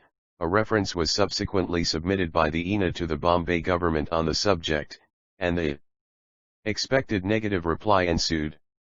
The European reader will thus see, that of all the races inhabiting India, the Parsees are the most intelligent and energetic. Not trammelled by that cursed system of caste, they are at liberty to trade and inhabit all quarters of the globe, and follow whatever professions they think will be conducive to their advancement in life. They may justly boast that, upon the first opportunity the race has possessed for 1,000 years of rising liberality of Parsees. 163 into eminence, they have proved themselves the worthy descendants of a renowned ancestry. Although insignificant in point of numbers, the Parsee community can never be absent from the European mind, when contemplating the vast empire of India. The Parsee has been flatteringly described as the Saxon of the East, and under the aegis of the just and enlightened rule of England has entered, with success, into competition with the Saxon of the West in the meed for honourable distinction. The wealth acquired by the Parsees, we are proud to say, is rarely misspent. There are, of course, as in all communities, some who wisely hoard up their riches, while others squander away large fortunes in luxury and debauchery without contributing a penny towards any charitable fund or object of public utility. But it cannot be denied that the majority of the Parsees are benevolent to a degree. Some even forget that charity begins at home, and are liberal beyond their means. The race has inherited the spirit of liberality from its ancestors, who were D Framjee, a graduate of the Grant Medical College, obtained in 1857, by public competition, a commission as assistant surgeon on the Bombay establishment. M2 164 The Parsees, conspicuous for their love of charity. It is enough to show to a Parsee an object deserving of relief or support, and his purse is at once opened. This good quality which flows in the Parsees veins has been noticed by the earliest Europeans, who came in contact with this people. The benevolence of one Sarabji Muncherji is thus referred to in a Bombay newspaper, dated 1790. Are happy in the opportunity of pointing out the liberality of Sarabji Muncherji, whose conduct does honour to humanity. During the present scarcity of provisions, he daily feeds upwards of 2,000 people, of different castes, at his own expense. Mrs. Graham, in her Journal of a Residence in India in the years 1805 and 1806, says, the Parsee merchant, Ardeshir Daddy, fed 5,000 people, besides contributing in other ways towards the support of the starving population. The Reverend Mr. Ovington, who has published an account of his voyage to Surat in the year 1689, has said that the Parsees are ever ready to provide for the sustenance and comfort of such as want them. Their universal kindness, either in employing such as are needy and able to work, or Sir Jamsetji Jiji Bhoy. 165 Bestowing a seasonable bounteous charity to such as are infirm and miserable, leave no man destitute of relief, nor suffer a beggar in all their tribe, and herein so far comply with that excellent rule of Pythagoras, to enjoy a kind of community among friends. Major Moore, in his narrative of the operation of Captain Little's detachment, N.C., says, the benevolence of the Parsees is not restricted to persons of their own seot. Their industry and extensive mercantile spirit have enabled many of them to amass considerable fortunes, which they spend with generous profusion in acts of charity and hospitality. But let us come nearer to our own times. Who has not heard of that very prince of munificence, the venerable Parsee baronet, Sir Jamsetji Jiji Bhoy, whose unbounded charity is not only unsurpassed, but without a parallel in ancient or modern times? Since 1822, when his charitable acts began to be publicly noticed, scarcely a year has passed in which he has not displayed that spirit of liberality which has made his name so famous throughout the world, and brought upon him the blessings and regard of his people and unprecedented honors from his gracious sovereign. 166 The Parsees. The capital of western India, and Surat, Navsari, and other places in Gujarat, and Khandala and Pune in the Deccan, hear testimony to his liberality, philanthropy, and public spirit. He has at various times released the prisoners confined in jail for debt under the authority of the Small Cause Court, built causeways for the benefit of the public and the promotion of traffic between Bombay and Salsette, founded schools and colleges for the education of his countrymen, erected hospitals for the relief of the suffering poor, established benevolent institutions for relieving the indigent and poor at Bombay, Surat, Navsari, and other places, built spacious and comfortable dharamsalas for the convenience of travellers, and erected works for the supply of water, and relieved people from the scarcity of the most precious of all commodities. Sir Jamsetji's subscriptions to various charitable objects have always been handsome and extensive, while we cannot guess the extent of his private charity. To the poor, the needy, and the distressed, he has always held out a helping hand. Either are his charities confined to people of his own caste or race, he gives indiscriminately without Sm Jamsetji knighted, 167 reference to caste, color, or creed. So widely had the fame of his munificence spread, that in 1842 he received the honor of knighthood from the hands of our gracious and most beloved sovereign, Queen Victoria. The patent of knighthood was, amidst great ostentation and public demonstration, presented to Sir Jamsetji, at the Government House at Parole, by Sir George Anderson, then Governor of Bombay. On the 15th of December, 1843, Sir Jamsetji received a further mark of Her Majesty's approbation of his generosity and public spirit. The following account of the armorial bearings of Sir Jamsetji Jiji Bhoy is taken from a newspaper of the day. Sir Jamsetji Jiji Bhoy's coat of arms consists of a handsome shield in the form of the shields used by the Knights of St. John at the defence of Malta, beautifully emblazoned by scrolls of gold. At the lower part of the shield is a landscape scene in India, intended to represent a part of the island Opound Bombay, with the islands of Salsette and Elephanta in the distance. The sun is seen rising from behind Salsette to denote industry, and in diffusing its light and heat displaying liberality. The upper part of the shield has a white ground to denote integrity and purity, on which are placed two bees representing industry and perseverance. The shield is surmounted by a crest consisting of a beautiful peacock, denoting wealth, grandeur, and magnificence, and in its mouth is placed an ear of paddy, denoting beneficence. Below the shield is a white pennant folded, on which is inscribed the words industry and liberality, which is Sir Jamsetjee's motto. 168 The Pax. In the shape of a gold medal asterisk set in diamonds.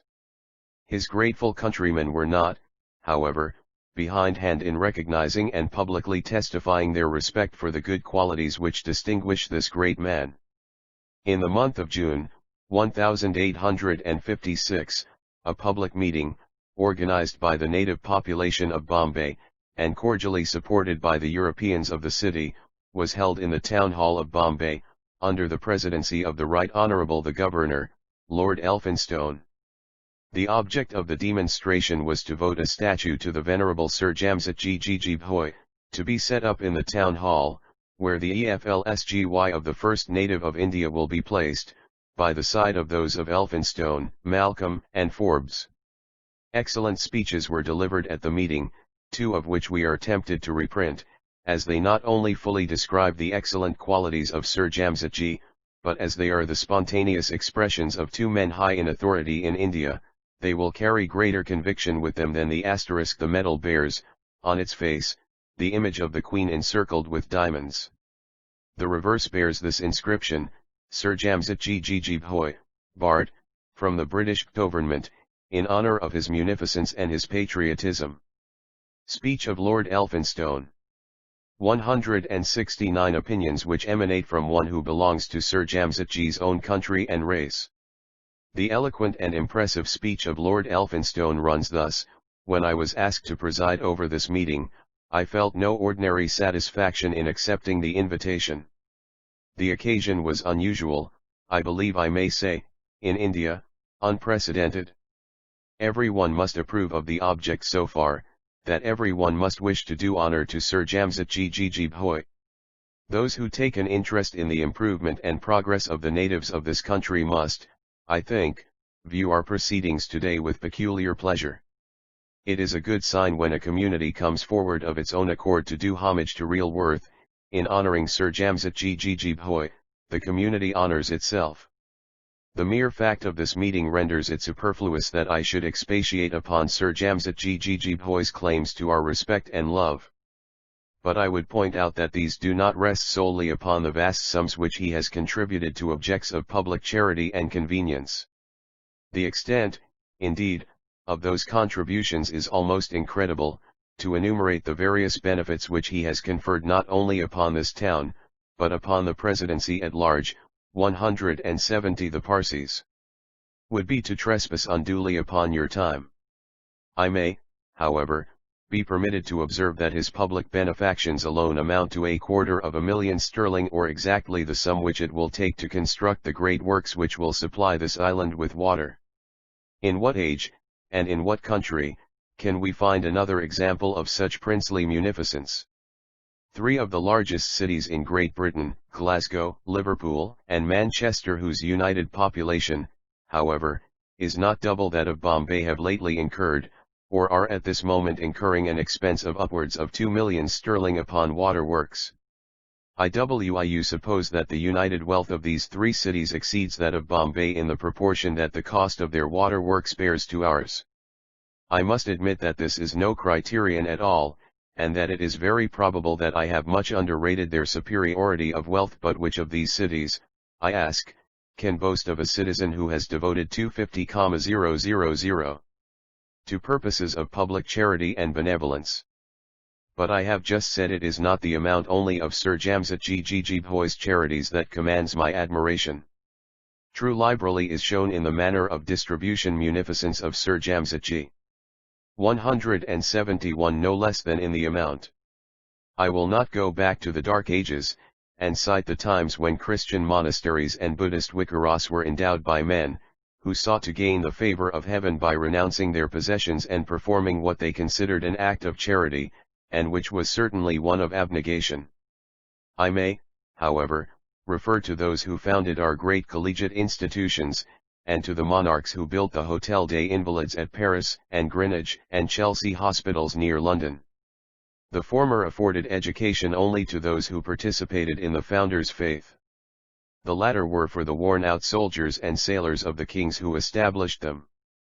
Far be it from me to undervalue these noble foundations, but I cannot help remarking that Sir Jamsetji's benefactions, with the sole exception I believe of the Parsi benevolent institution, are made to the entire community, not for Parsis only, but for Hindus, Jews, Christians, and Mohammedans. It is this Catholic character of Sir Jamsetji's benevolence, his sympathy for the poor and suffering of all castes and creeds, that has won for him the universal respect and esteem of all classes of the community, and it is to 172 the Parsees. This feeling that we owe the gathering which the sheriff's requisition has collected today in this hall.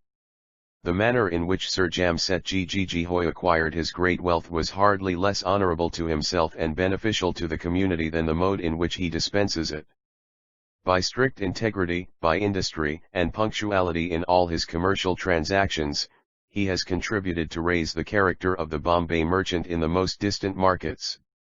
His whole life is a practical illustration of the truth of the homely proverb that honesty is the best policy, and in this respect and in others he will leave behind him an example which I trust will long continue to be held up for imitation among us. But I have said enough, though certainly very far less than I might have said, upon Sir Jamsetji Jijihoi's claims upon our admiration and gratitude. I must not sit down without offering a few remarks upon the mode in which it is proposed that we should testify these sentiments. I hear that some object to a statue, it would be more consistent, they say, with the character of the man whom we seek to honor, to make our tribute assume the shape of a work of charity than a work of art. I statue to Sir Jamsetji. 173 am unable to concur in this view. In the first place, I would remark that Sir Jamsetji has anticipated us in every work of charity with which we might seek to connect his we name.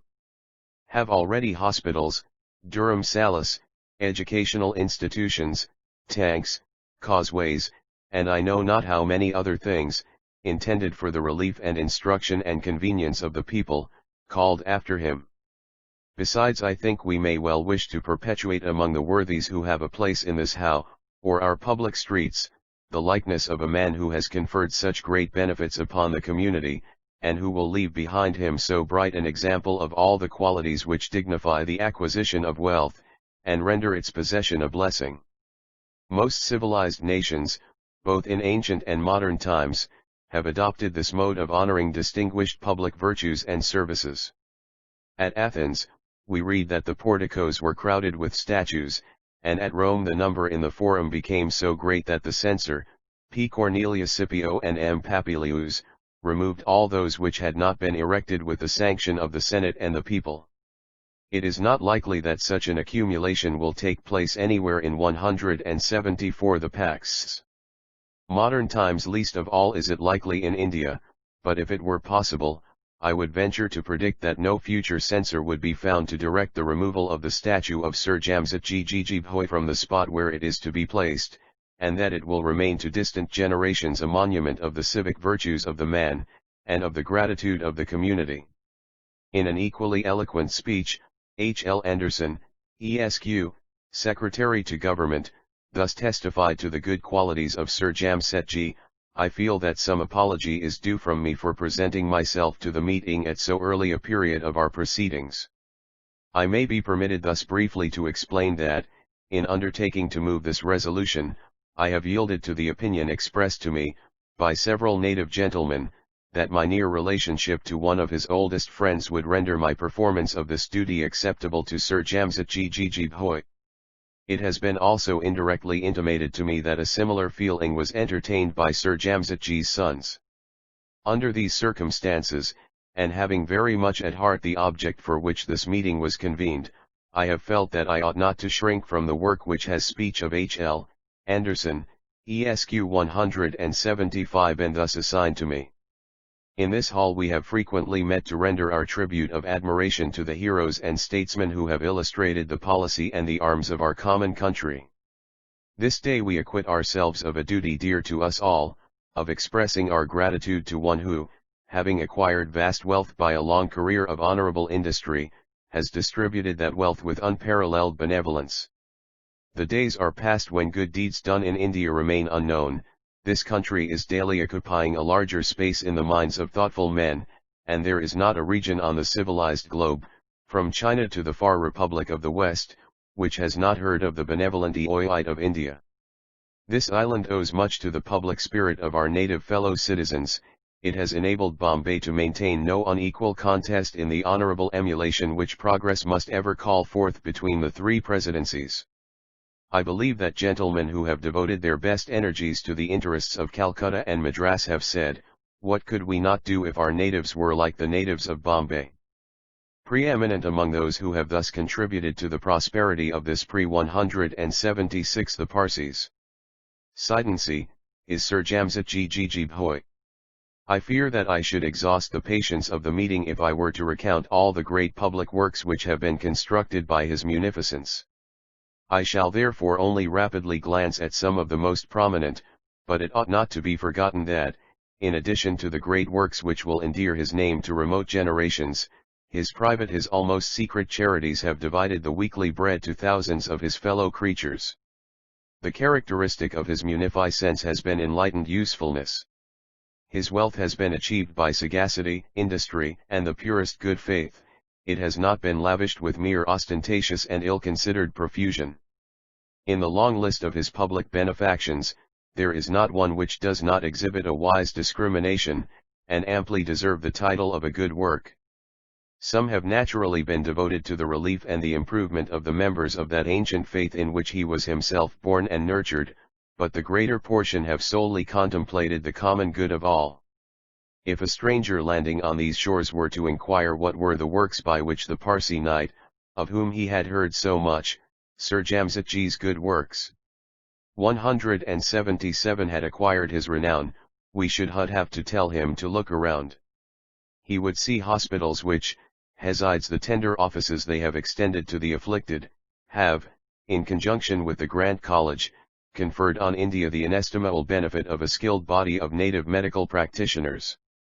He would see tanks, by which, to adopt the expression of Edmund Burke, the industry of man carefully husbands the precious gift of God.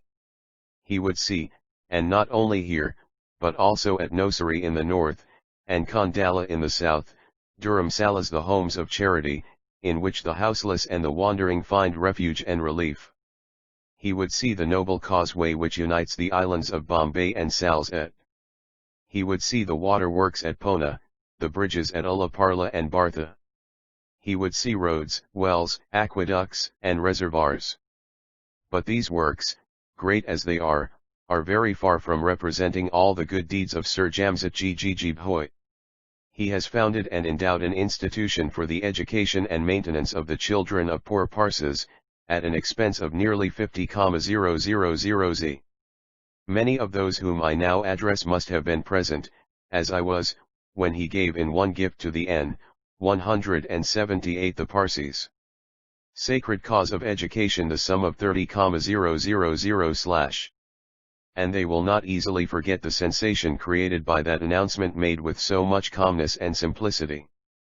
But besides founding the schools which bear his name, and besides contributing most liberally to various other educational institutions, he has proposed to give a new impetus to the native mind, to develop, if possible, another vein of talent by the formation of a school of design.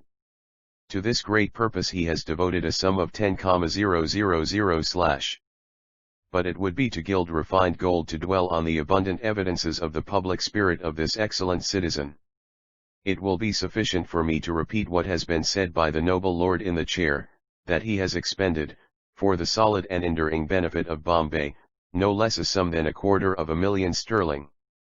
But in addressing a meeting at which many of my own countrymen are present, I must not fail to allude to the facts that, when the bones of thousands of heroic men Europeans and sepoys were whitening in the snows of Kabul, when famine decimated the highlands of Scotland, when a mysterious dispensation of Providence deprived our poor Irishmen of their daily food, when the widows Hanub to Sir Jamsetji 179 and the orphans of the brave men who died for the right at Alma and Inkerman, stretched forth their hands for aid, none evinced a more generous sympathy, none showed more alacrity in giving bread to the hungry, and binding up the wounds of the broken-hearted, than he whom this day we honor ourselves in honoring. If, gentlemen, Such deeds as these go without recognition in his own generation, the shame will be ours. The bloodless triumphs of commerce have been illustrated by the ennobled names of Ashburton and Overstone. In the glorious temple which adorns the capital of the British Empire, in which lie the bones of the iron victor of 100 fields, and the mutilated form of him, the saviour of the silver-coasted isle, the shaker of the Baltic and the Nile, in that temple near the marble which gives to posterity the form of Samuel Johnson, stands the statue of the illustrious philanthropist, John Howard. Nor could learning and valor demand a worthier associate. Let us then, in the same spirit, give a great example to all India. Let us show how a good man can be appreciated, and in this island, in which due reverence has been rendered to 180 the Parsees. To the genius of Wellesley and Elphinstone, to the virtues of Cornwallis and the gallant spirit of Malcolm, let us enable the humblest of his countrymen, in distant times, to gaze on the lineaments of their great benefactor. Such tributes are usually reserved for the illustrious dead. But in so mixed a population as that of Bombay, it is very meet that our venerable friend should know that all creeds and races, Parsis, Hindus, Mussulmans, Jews, and Christians, have accorded to him their gratitude. That he should be assured by the concurrent voices of all, he has not labored in vain, that he should see his good deeds, in the language of our great poet formed in the applause a vitir they are intended, and which like an arch reverberates the voice again, or like a gate of steel, fronting the sun, receives and renders back his figure and his heat. He is now full of years. The evening of his days is brilliant with the luster which anticipates the praises of posterity. Long may he husband out life's taper at the close, happy in his most estimable family, happy in the applause and affection of his fellow citizens, happiest in the memory of his honorable and useful life, Sir Framjee's benefactions. 181 Her Majesty has lately, we are glad to say, further honoured Sir Jamsetjee by conferring a baronetcy upon him. Mr. Kursetjee Jamsetjee, who is already so extensively known in society, is the heir apparent to the baronetcy. We cannot conclude our short notice of this great man without appending a list of his benefactions so far as we have been able to ascertain them. Rupees sum paid for the relief of poor debtors in 1822, 1826, and 1842. Endowment for the performance in Bombay and 3040 Gujarat, of various Parsi rites and ceremonies. 1,80,000 cost of a building and adjoining ground for the celebration of public festivals among the Parsis. 70,000 contribution in money, grain, and clothes for the benefit of the sufferers by the Great Fire at Surat and Syedpur. 30,800 sums remitted for the relief of poor Parsis at and near Surat, from 1840 to 1847. 39,000 subscriptions to the Panjara in Bombay. 71,600, at Patan. Endowment for the relief of poor Hindus in Gujarat. In memory of a Hindu friend. Parsi cemeteries in various places. 3,000, 30,000, 29,600 sums given in aid of distressed members of native families. 44,000 building and repairs of various Parsi places of worship. 16,700. Cost of sundry wells and reservoirs in Bombay and other places in the Presidency. 15,000 fund for the benefit of the poor blind at Nowsheri. 5,000 subscriptions to the Parsi Panchayat for charitable works. 15,182 the Parsis. Peace Parsi Church at Pune. 45,000 Dharamsala at Khandala. 20,000, at Nowsheri. Fund for the funeral expenses of poor Parsis at Gundevi near Nowsheri. Redemption of the body tax levied by the Gaekwad government on the Parsis at Nowsheri. Endowment for poor Parsis at Nowsheri. 20,000, 5,000, 17,000, 62,500, at Surat. 1,25,000 buildings at Nowzari for Parsi religious observances, 8,400 buildings connected with the cemetery at the same place, 8,600 contribution towards the construction of the JJ Hospital, 1,60,500 the obstetric institution in connection with the JJ Hospital, Mahim Causeway, Mahim Road, 30,000, 1,55,000 22,000 bridge at Arya Parla, 4,000.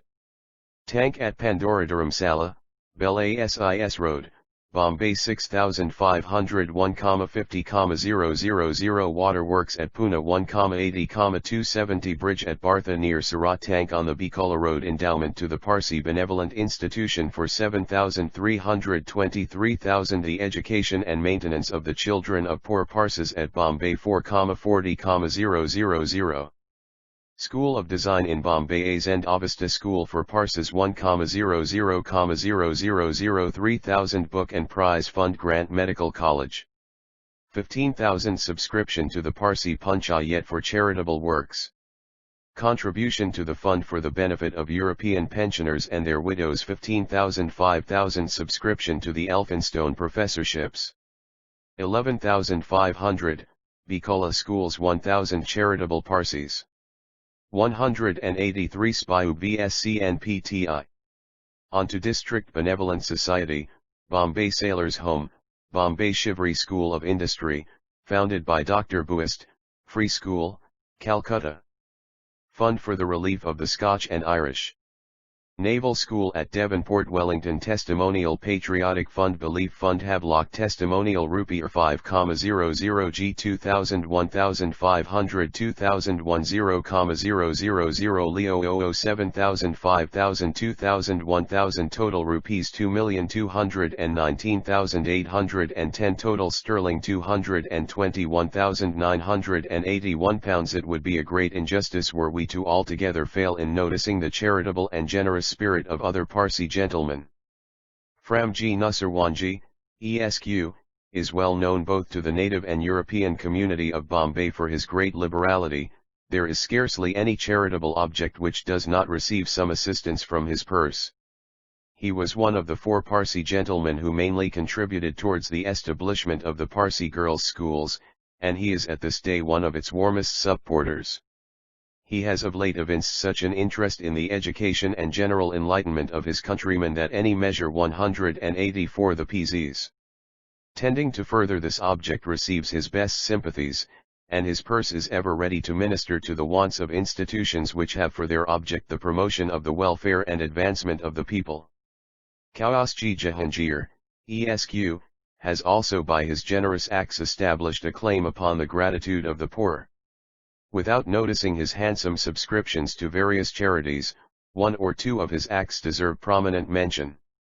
2 years ago he contributed a sum of 30,000 rupees to the fund for relieving indigent Parsis, and with the view of encouraging young men of his race to prosecute their studies for a lengthened period, he has founded a scholarship in the Sir Jamsetji Jijibhoi Parsi Benevolent Institution, towards the support of which he has likewise given a handsome sum. Manokji Nusserwanji, ESQ, an equally generous man, beloved by the poor and honored by his people, on the death of his wife * set apart 30,000 rupees for different charitable institutions, and his contributions to charitable purposes are invariably characterized by great liberality. The death of * the Parsis, on the death of a near relative, generally contribute to a charitable fund. Liberality of the Kama family. 185 The late Jijibhoi Dadabhoi, ESQ, a fund of 2,00,000 rupees was set apart in his will. The interest of the sum was from time to time to be contributed to such objects of charity as the trustees thought proper. By Ramji Jijibhoi, ESQ, the son of the deceased, is an equally liberal man. The wealthy individuals who compose the Kama family are all ever ready to meet the calls of humanity. On the death of the late Nusserwanji Muncherji Kama, his sons voluntarily set aside a fund of 1,25,000 rupees for different charitable institutions. This spirit of liberality is highly commendable, as it displays on the part of the sons of the deceased a generous self-denial in applying a handsome sum of money to noble purposes which otherwise would have been their own. We could thus go on enumerating instance after instance to prove the benevolent and generous nature of this race. It is possible that the foregoing notices may wound the feelings of those whose names we have mentioned, but in a work like the present it would be impossible to leave such noble acts unrecorded. It is solely owing to the benevolence of the wealthy Parses that not a single Parsee 186 the Parsees beggar is to be seen, a fact highly creditable to the race. The committee of the Bombay District Benevolent Society * thus publicly acknowledged the fact in one of their reports. The public at large owe a debt of gratitude to the Parses of Bombay, for not one beggar of that caste has ever applied to this society for relief, nor is a Parsee pauper ever to be seen in our streets. This institution is supported by government, its officers, and the European and native gentlemen. 187 Chapter 6. Education. Education of males. Female education. Future prospects. Upon the increasing desire for learning notices of rich men's sons devoting themselves to study. We now proceed to the consideration of the progress of education among the Parses. Of all the natives of India this race has shown itself the most desirous of receiving the henotheism of an English education, and their eager eagerness to drink the waters of the science and literature of the West has been conspicuous. The commencement of the educational movement with the Parses can only be dated as far back as 25 or 30 years ago. Before the establishment, in the year 1820, of the Bombay Native Education Society by the Honourable Mount Stuart Elphinstone, the great benefactor of the people of India, only a few schools existed at Bombay for imparting instruction in English. These seminaries were conducted by half-educated Indo-Britons, and 188 the Parsees. The scholars were chiefly Parses.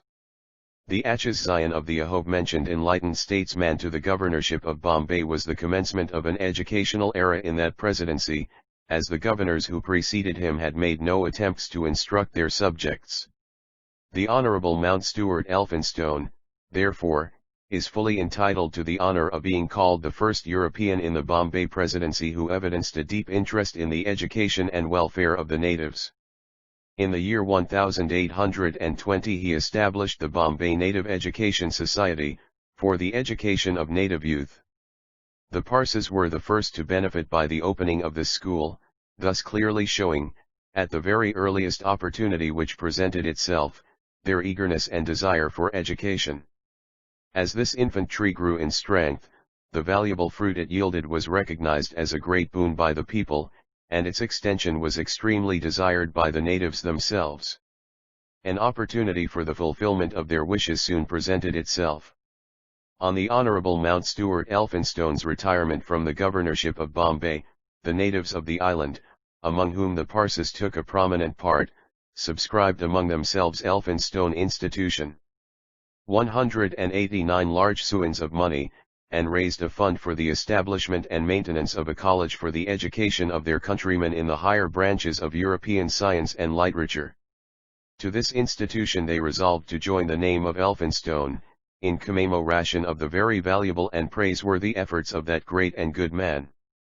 This tribute of respect was at once gratifying to the heart of the gentleman to whom it was paid, and highly honourable to those from whom it emanated, while it also evidenced in a most graceful manner, the value the natives of Bombay set upon education. In the year 1840 the two educational establishments were amalgamated under the designation of the Elphinstone Institution, by which name it is still known. This brief sketch of an institution, in the founding of which the Parses had taken no insignificant part, and who of all the other races have derived the largest amount of benefit from it, is certainly not out of place here. Though the Hindus greatly outnumber the Parses, the number of the latter who receive instruction at the institution has always exceeded. We leave out the Mohammedans altogether in our calculation, as they never trouble their heads about English education. 190 the Parsees. The former. In fact, the Parses are the most intelligent and persevering of all the races inhabiting India, and it is only necessary for them to understand the value and benefits of that which is offered to them to induce them to grasp it with eagerness. This has been the case with English education. No Parsee, whose means can afford it, will neglect giving one to his children. The Elphinstone institution swarms with Parsees. Private schools, conducted by European gentlemen, are crowded with them. English and vernacular schools, established by government in the different towns in the Mufassil are, wherever Parsees are to be found, chiefly resorted to by that race. Indeed, the Parsees are mostly benefiting themselves by the education provided by the state. If there is one fact more than another which can redound to the credit of this race, it is the enlightened manner in which the Parsees have recently viewed the question of education. They consider that the time has arrived when, independent of governmental aid, they should provide for the education of their own people. In Bombay there is an institution superintended by a European professor, who has had considerable experience in the educational Sir Jamsetjee's institution. 191 systems both of Europe and America, for the exclusive education of the Parsees. The name of this institution is not unfamiliar to those who have been in Bombay, or who have watched the progress of education in that presidency. We allude to the Sir Jamsetjee Jijibhoi Parsee Benevolent Institution. As this institution is founded and entirely maintained by funds contributed by the Parsees, and especially by Sir Jamsetjee Jijibhoi, a short account of its origin and design may not be uninteresting.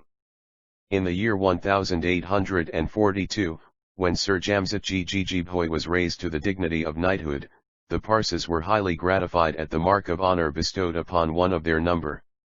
They considered it their paramount duty to offer publicly their sincere congratulations to the man, who had, by his well-known public spirit and generous application of the means placed by Providence at his disposal, not only earned honor for himself but reflected credit on the race of which he was a member. The Parsees accordingly presented a handsome testimonial to Sir Jamsetjee accompanied by an address, in which they said, "To commemorate this auspicious event, we request your permission to apply a sum of money 190 to the Parsees, which we have subscribed, in forming a fund to be designated Sir Jamsetjee Jijibhoi's Translation Fund, and to be vested in trustees for the purpose of being appropriated in defraying the expenses of translating into the Gujarati language such books from the European and Asiatic languages, whether ancient or modern, as may be approved of by the committee, to be by them published and distributed gratis or at a low price among the Parsee community, in furtherance of the education of our people, of which you have ever been a warm friend and zealous patron." Sir Jamsetjee's reply to this address, fully explains the origin of the institution which now bears his illustrious name. He said, "Nothing could please me more than the purposes to which you propose to devote the funds that have been subscribed. I shall ever wish my name to be connected with every endeavor to diffuse knowledge amongst our people, and the surest way to incite them to elevate and improve themselves, to fit them to appreciate the blessings of the government under which they live, and to deserve those honors which have now, for the first time, been extended to India, is to spread far and wide amongst them, gratuitously, or in a cheap plan of the institution." 193 Form, translations into our own language of the works of the most approved authors. Connected with this subject is a scheme that I have long contemplated, for relieving the distresses of the Parsee poor of Bombay, Surat, and its neighborhood. You know full well the state of misery in which many of our people are living, and hopeless ignorance in which my children are permitted to grow up. Object is to create a fund, the interest of which shall be applied towards relieving the indigent of our people, and the education of their children, and I propose to invest the sum of 300,000 rupees in the public securities, and to place it at the disposal of trustees, who with the interest, shall carry out the object I have mentioned, and this trust I hope you will take under your care. To this sum of 300,000 rupees, the munificent knight further added 15 shares in the Bank of Bengal, Lady Jamsetjee 5, and the Parsee Panchayat 35 shares. This further contribution of 55 shares being valued at the time at 3,96,000 rupees. The annual income of the institution, derived from the interest of the sum of 3 lakhs of rupees, and dividend on the above-mentioned shares amounts to 40,000 rupees. 194 The Paxs. The aggregate number of boys receiving instruction in the central and Mufassal schools of this institution, was at the date of the last report, 1,294. For the success and usefulness of the establishment, Sir Jamsetji has the best wishes of every Parsi. In connection with the subject of education, we must not omit to mention that there are now springing up several schools for the instruction of infants, on the plan adopted in the United Kingdom, and this system of early education is likely to be of much advantage in the mental training and in the formation of the moral habits of Parsi children. In medical science, too, the Parsis have made considerable progress. The Grant Medical College has its fair proportion of Parsi students and graduates. One of them, as we have already mentioned, has competed successfully for a commission as assistant surgeon in the Honorable Company's service. The reader VDLL have observed from the foregoing pages, that the Parsis are now making a very fast run in the pursuit of knowledge. One clever Parsi, Mr. Dada Binay Oroji, was lately professor of mathematics and natural philosophy, in the Elphinstone Institution, while his general acquirements were female education. 195 known to be of a high order. Others were assistant professors in the same institution. These undoubtedly are but a few instances, and we mention them to show that the favorable state of things which has now commenced, will in time be attended by the most happy results. Every day adds to the number seeking instruction in the literature of the West. Much good is expected from this thirst for knowledge, as the effect of English education upon the Parsis generally, will be to raise them still higher in the scale of civilization. The history of female education among the Parsis is very interesting. The first who appreciated its value, and endeavored to introduce it into his own family, was the late lamented Framjee Kausji, Esq. The enterprising spirit, which had essayed the culture of silk and the manufacture of sugar, had observantly noted the effect of education upon European ladies. Where, then, could he introduce it more fittingly, and with greater promise of success, than in his own family? He, however, did not realize his best expectations, and the first experiment, owing to causes which need not be mentioned here, failed. 196 The Parsis. No other Parsi then thought of turning his attention to the culture of the female members of his family. From the failure of the first experiment, the wisdom of their ancestors in keeping females in a state of ignorance became manifest. The present Parsi judge of the Court of Small Causes at Bombay, who had visited Europe, did not, however, share in the prejudices of his time. He, to his credit be it said, boldly opposed the popular prejudice, received with indifference and contempt the vulgar remarks of the ignorant, and commenced the education of his family in English. The people generally thought that the utmost limit to which female education could extend was to teach their wives and daughters to scrawl letters, in order that they might be able to write a list of old clothes before sending them to the washerwoman or laundress, to understand the daily bazaar expenses, which, if they exceeded 5 rupees, would pass their limits of comprehension, and to read the name and residence of their husbands or fathers on a small bit of paper, which was sent from the market with the fuel or corn. These 3 acquirements of reading, writing, and arithmetic were luxuries indeed, and the POS educational movements. 197 Cesar was envied on account of her superior training. A great change, however, soon took place. The young men who had been educated in government schools and colleges viewed the question of female education in its proper light. They began to feel for the condition of their better halves. They plainly saw that their own domestic life could not be rendered happy if their wives remained uneducated, nor could the Parsi community generally be said to have advanced in a moral or social point of view if their women remained in a semi-barbarous state. They rightly understood that, if the seeds of education were to be generally spread, they should first germinate with the gentler sex. The influence which a mother or sister exercises upon a child was rightly conceived, and the enthusiastic youths determined to do some service to their country and countrymen, by earnestly directing their attention to the cause of female education. The Students' Literary and Scientific Society * was the great Jandium for the exposition of the feelings and sentiments of * the following, which we take from the address of Professor Reed, delivered at the annual exhibition of the Distribu 198 the Parsees. These young men. Here numerous essays on the social condition of the women of India. Of prizes to the girls' school, explains the origia of this useful institution and its vernacular branches.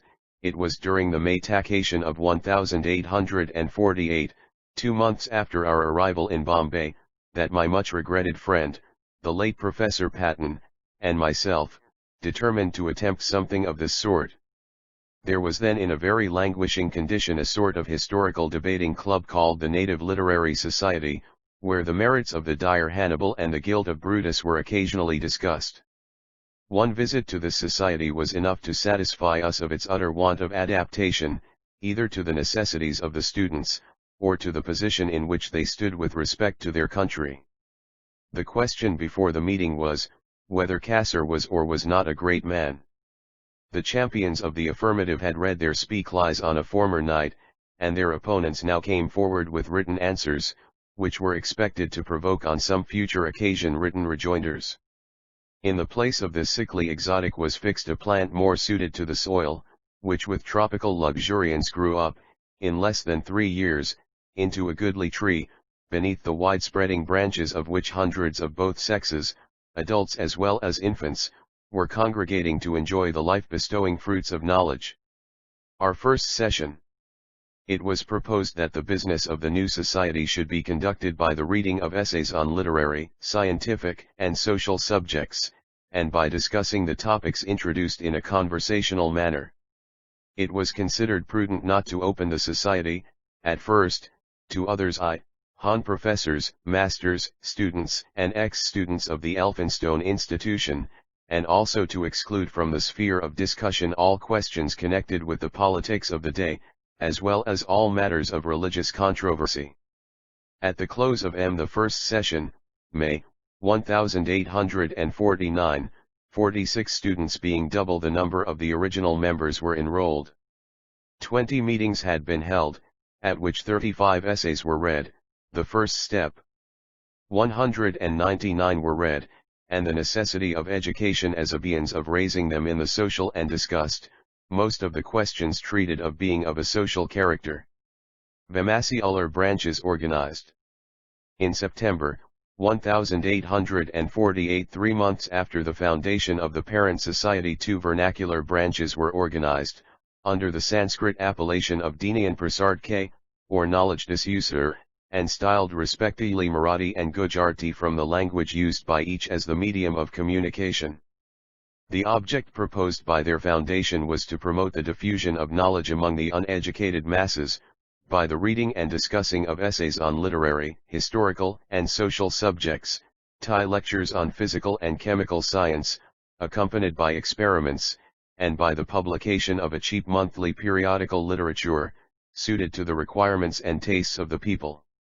The nature of the connection which exists between these temacular branches and the parent society is explained in the reports of the managing committee. In this society, all who become members are expected to contribute. They come here to give, as well as to receive, information. This is a mutual improvement society. In the branch societies, the members of this society go out among their brethren as teachers. The knowledge which they discuss and digest here, they there convey, through the medium of a common language, to their less fortunate brethren, who have neither access to the walks of knowledge, nor time to devote to its pursuit. Lectures on popular science.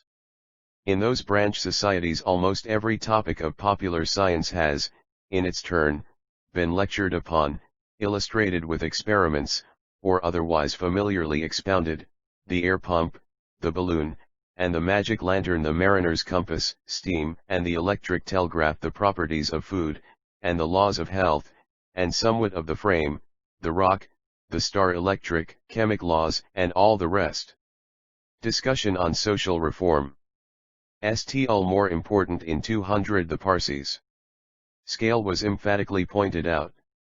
Discussions on these subjects appeared in newspapers, magazines, and afterwards in lectures in the vernacular branches of the before-mentioned society. The most sanguine of the educated Parsees never allowed any opportunity to be lost when they could sift the question of female education, and impress its advantages on the people. Still nothing was practically done, excepting some isolated efforts made by a husband, or their effects are the teachings on social matters. It is proposed to discuss some favorite theme, let us suppose the advantages to be derived from foreign travel, or the unhappy results of early marriages. Notice of the debate is given in the daily or weekly newspapers, written in the language of the orators' newspapers, of which the orators themselves, or their friends, are, in most cases, the editors.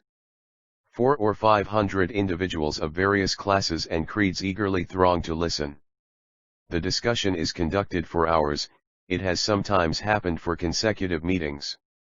The representative units of the unleavened masses listen, at first with astonishment, then with interest, and finally, let us hope, with delight and gratitude, and, when the meeting breaks up, return home to their respective circles, determined, as far as their influence and authority extend, to carry out the recommended reform. The services this society has rendered to the natives of India are thus acknowledged by the Honourable the Court of Directors in their dispatch to the Bombay government. We regard with special interest the efforts made by the Students' Literary and Scientific Society for the mental improvement of their countrymen and countrywomen. Exertions of M.R. Bethune. 201 Brother to teach his wife or sister. The professors of the Elphinstone Institution, who were connected with the Students' Society, took great interest in the cause, and it must be mentioned that their encouragement and guidance mainly contributed to its success. The future generation of Parsee women will remember the names of Patton and Reed with gratitude and respect. While the question was in the highest state of agitation in Bombay, a new stimulus came from an unexpected quarter.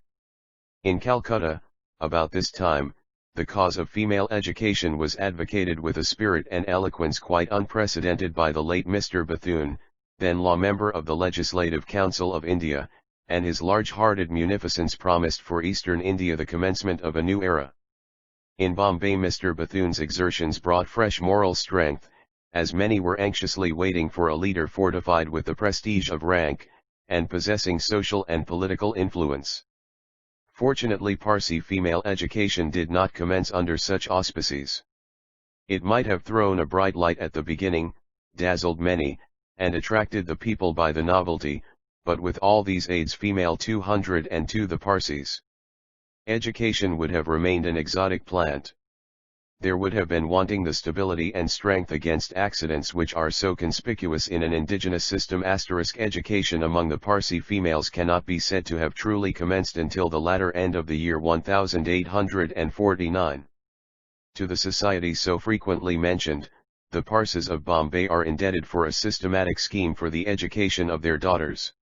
Numerous essays, which were read on the much discussed subject, had prepared the *14.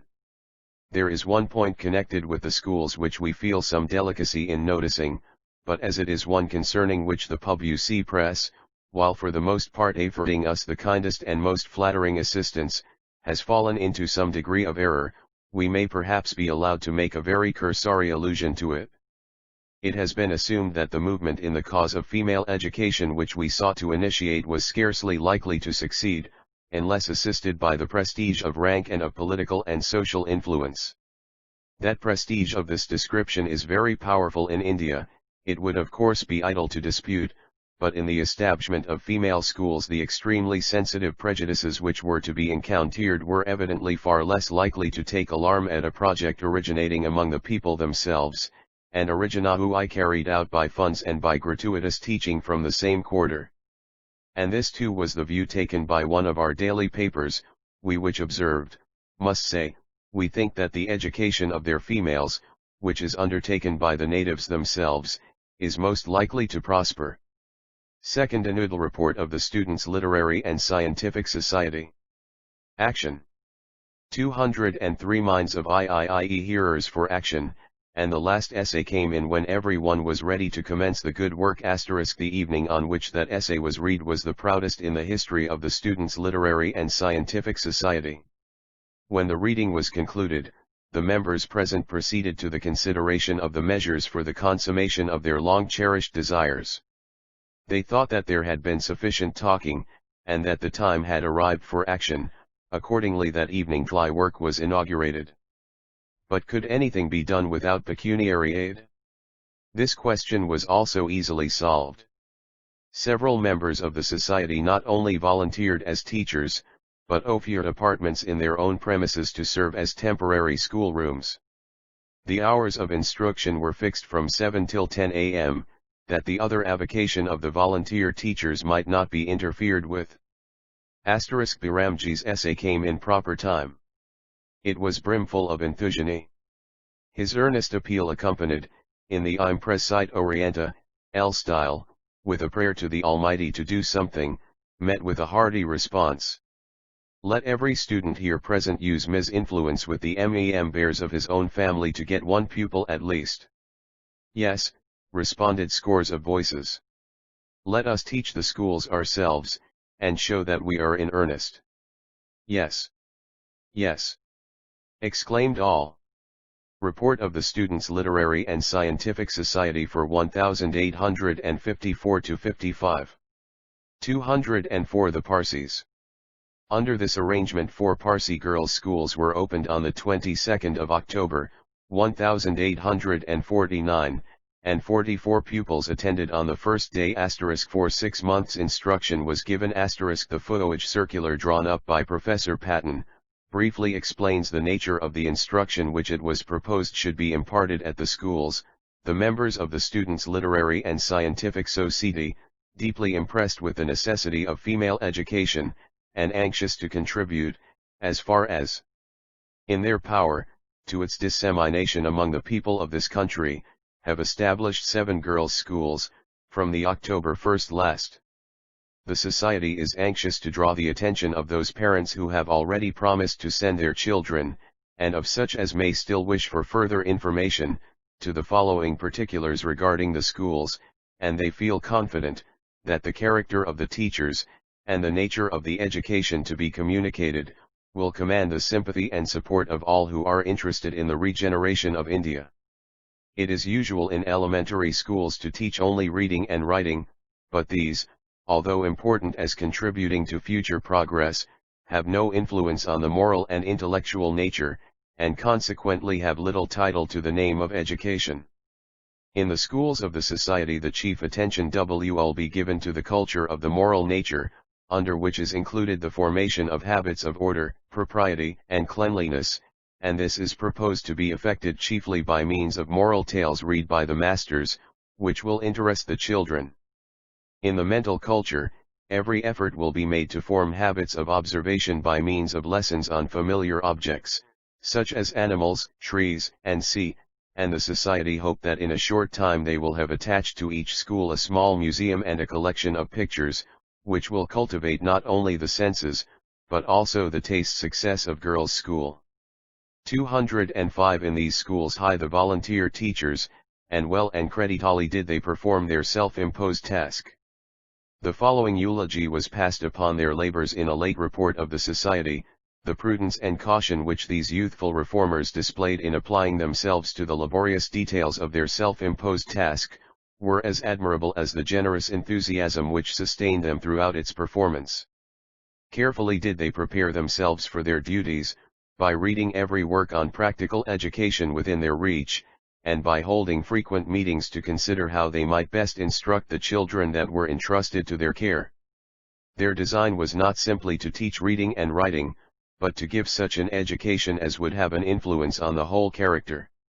The schools firmly established, the advantages resulting therefrom were at once perceived by those who visited them. The efficient practical working of the schools made a stronger impression on the minds of the people than the mere talk of years. Men not wanting in liberality of sentiment, and ready of purse, now came forward to assist in the good. And 206 The Parsees.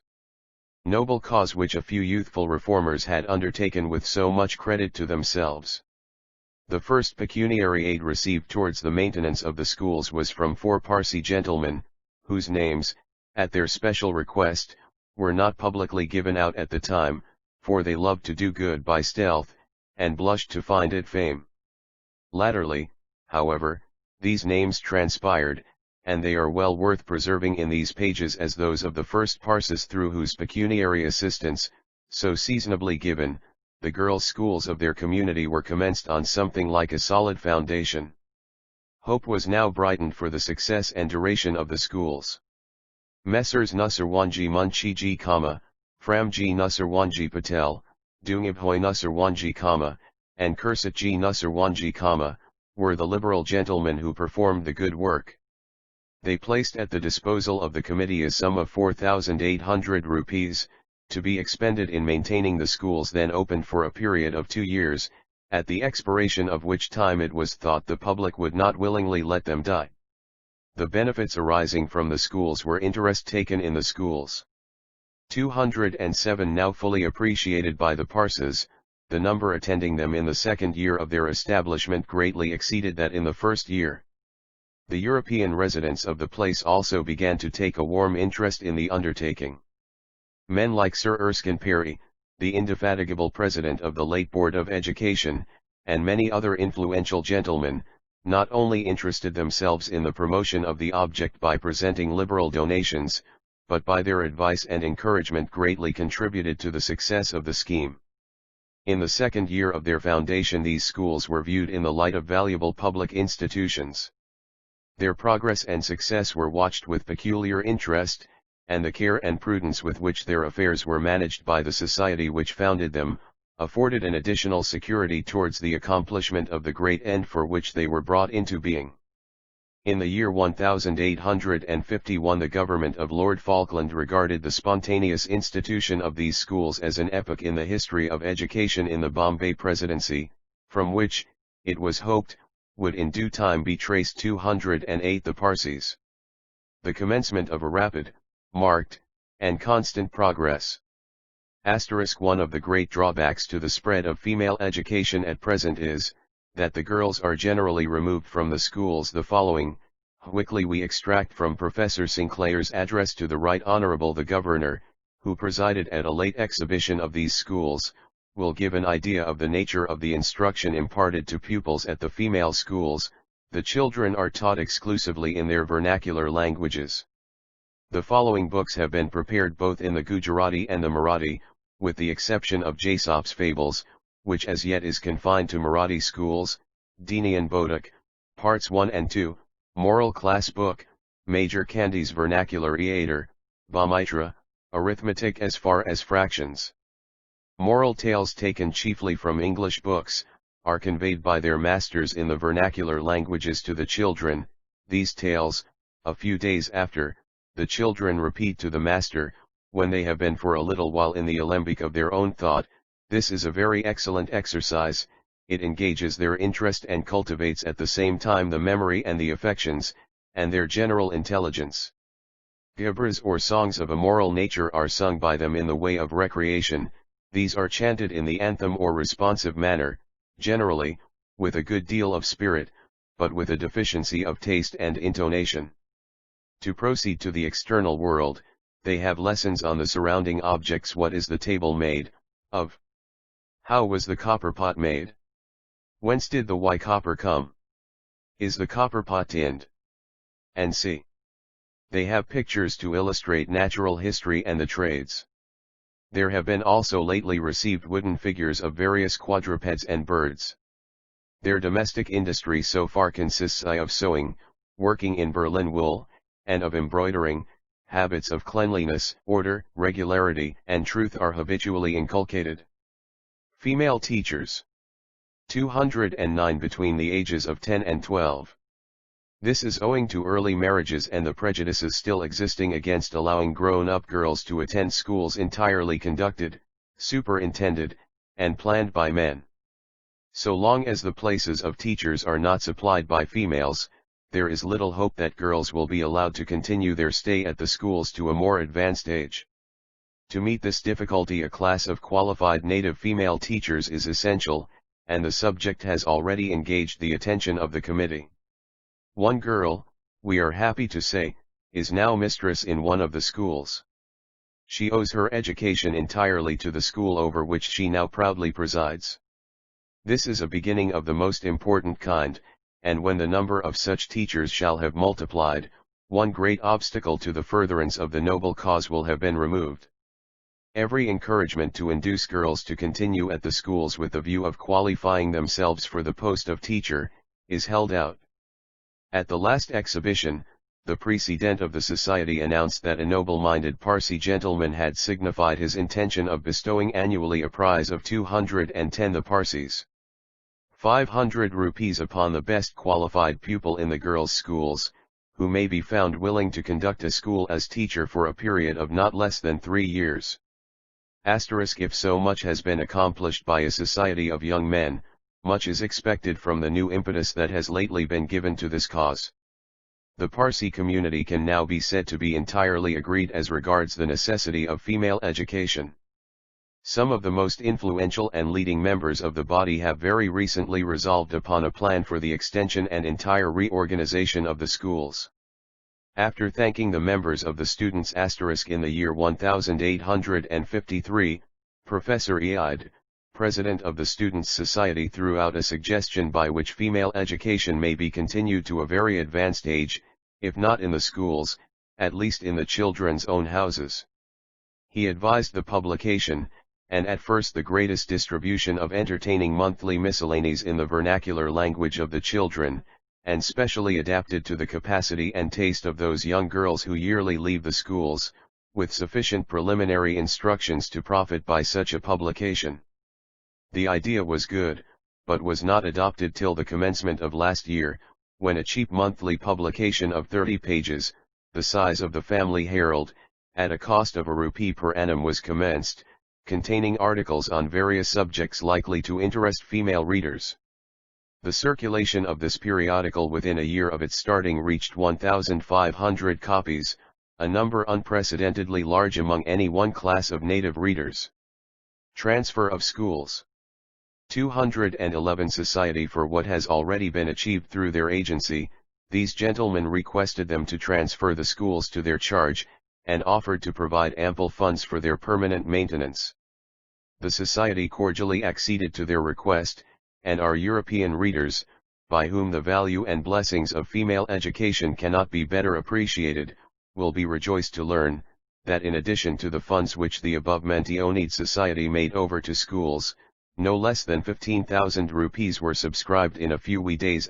Can now fairly say that as the Parsis themselves have undertaken the education of their females, it is most likely to go. We here subjoin the names of such as have subscribed 500 rupees and upwards. Kupis. Framjee Nusserwanji, ESQ.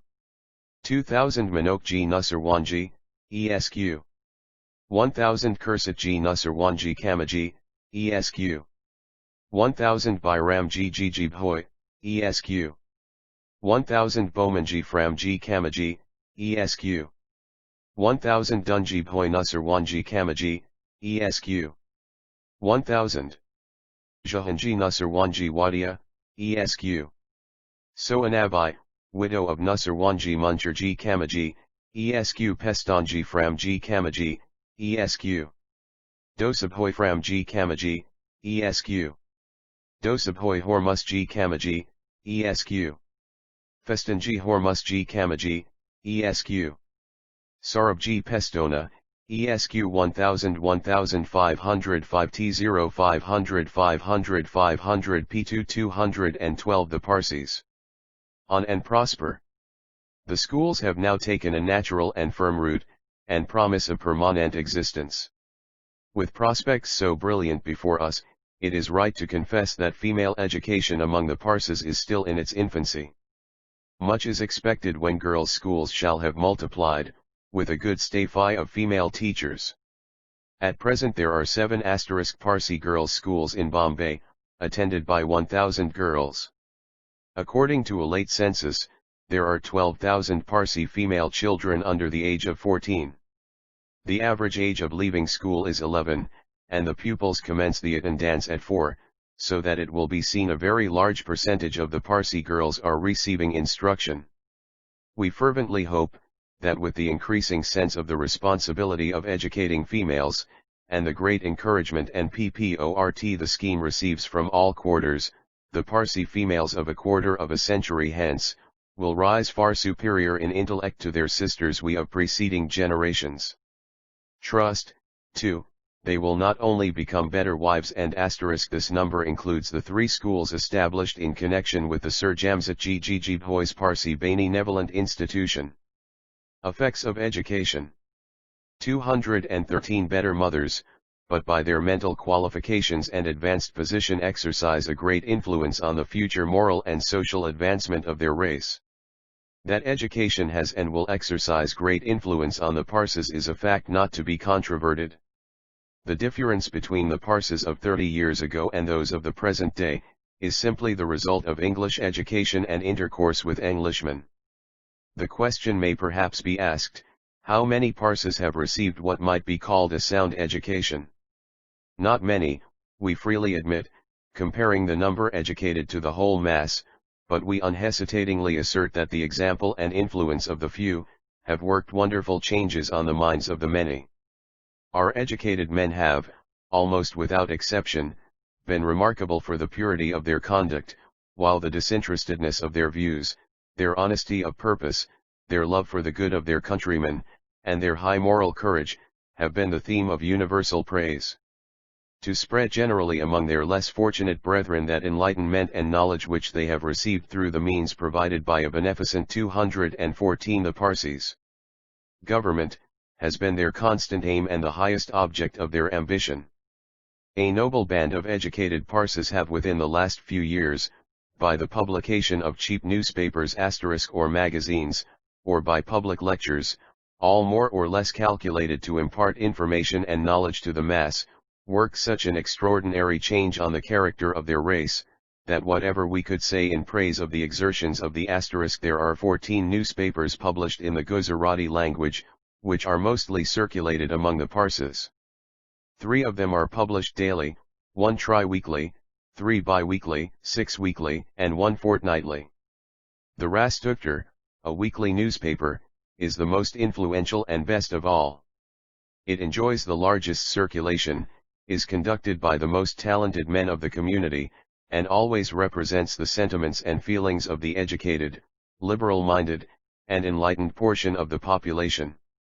It deals, we may say without fear of contradiction, with public men and public measures in a pungency of style and independence of tone at least equal to that of its English brethren on the spot.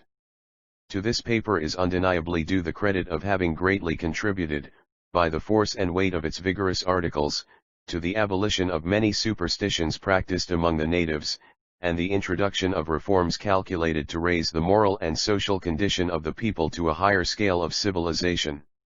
The daily papers are also creditably conducted.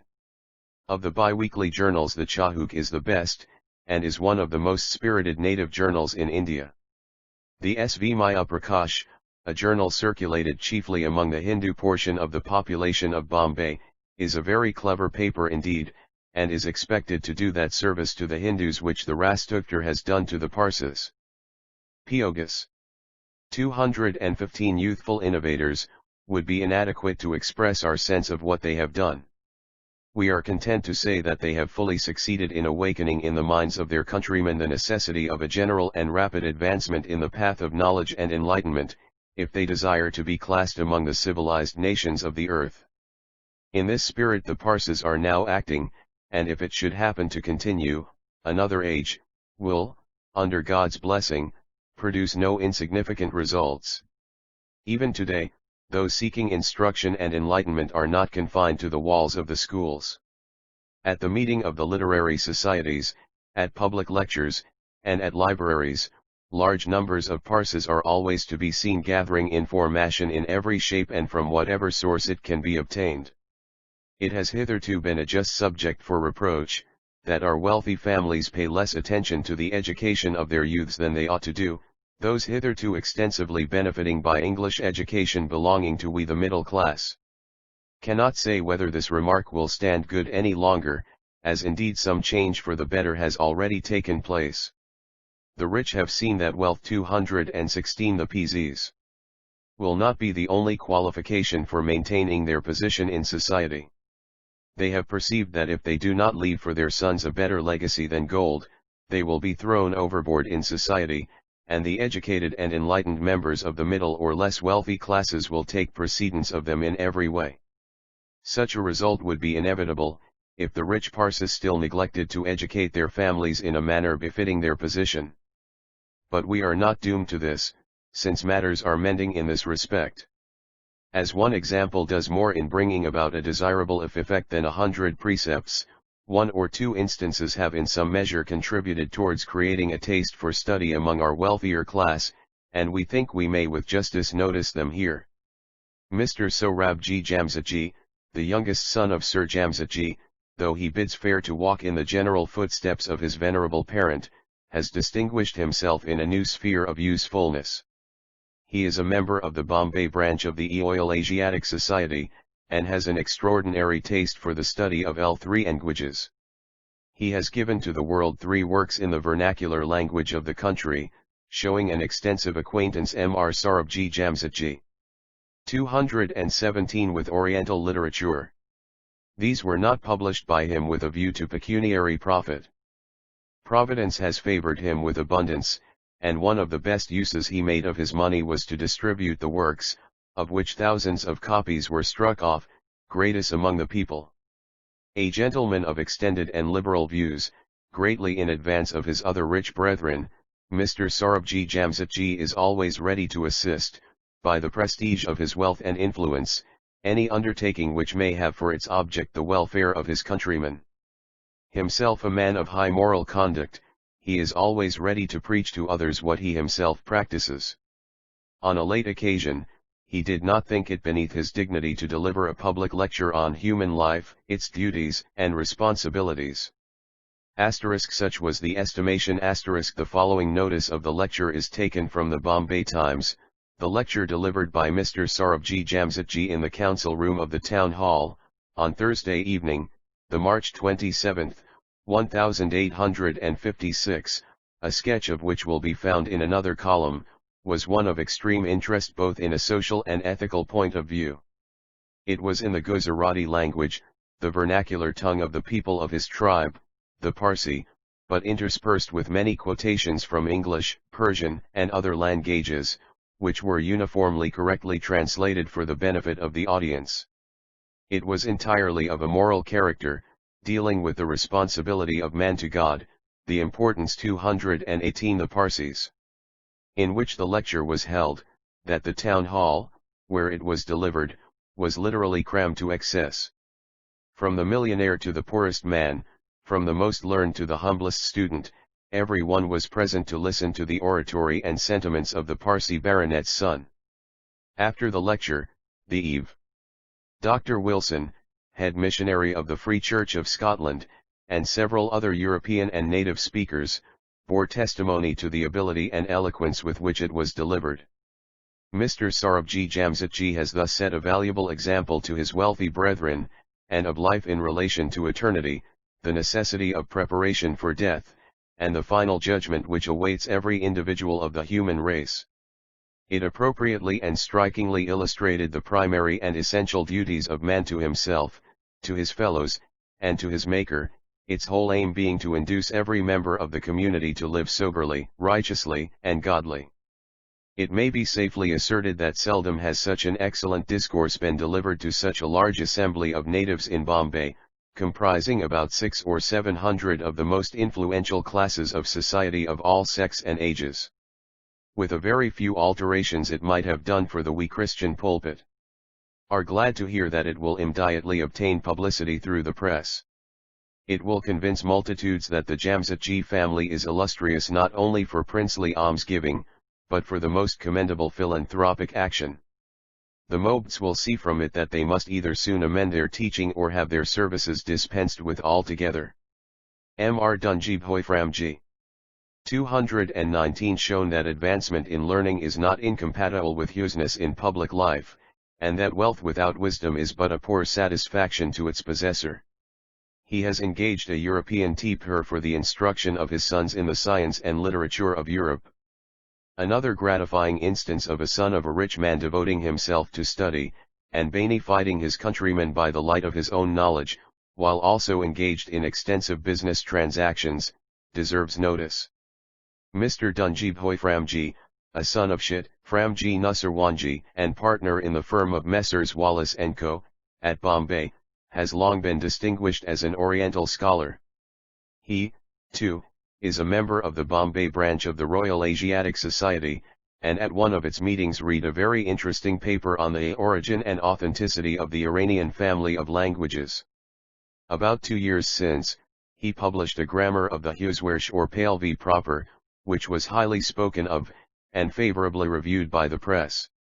Mr. D Framjee has been engaged for many years on a most laborious but useful task, that of compiling a dictionary of Zend, Pahlavi, and English terms, and his countrymen look forward to its publication with intense interest.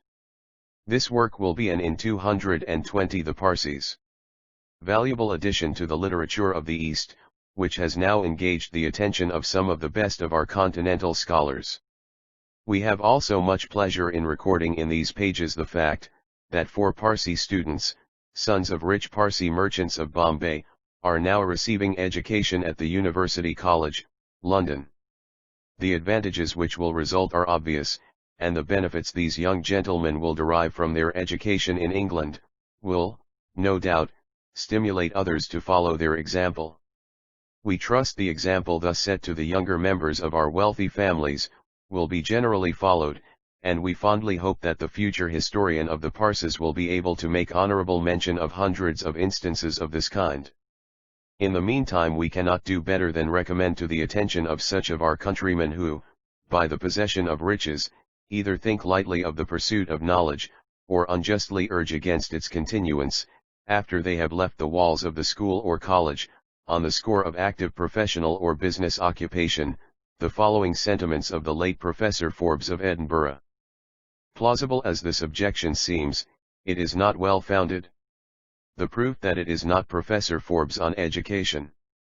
221 so lies in the fact that many of the ablest professors of natural history, as well as of other sciences, and I may add, of literature and philosophy, are men diligently engaged in daily duties of a different kind, and doing their tasks thoroughly and well. The names of many of the most eminent of British men of science are those of fully occupied physicians and successful merchants.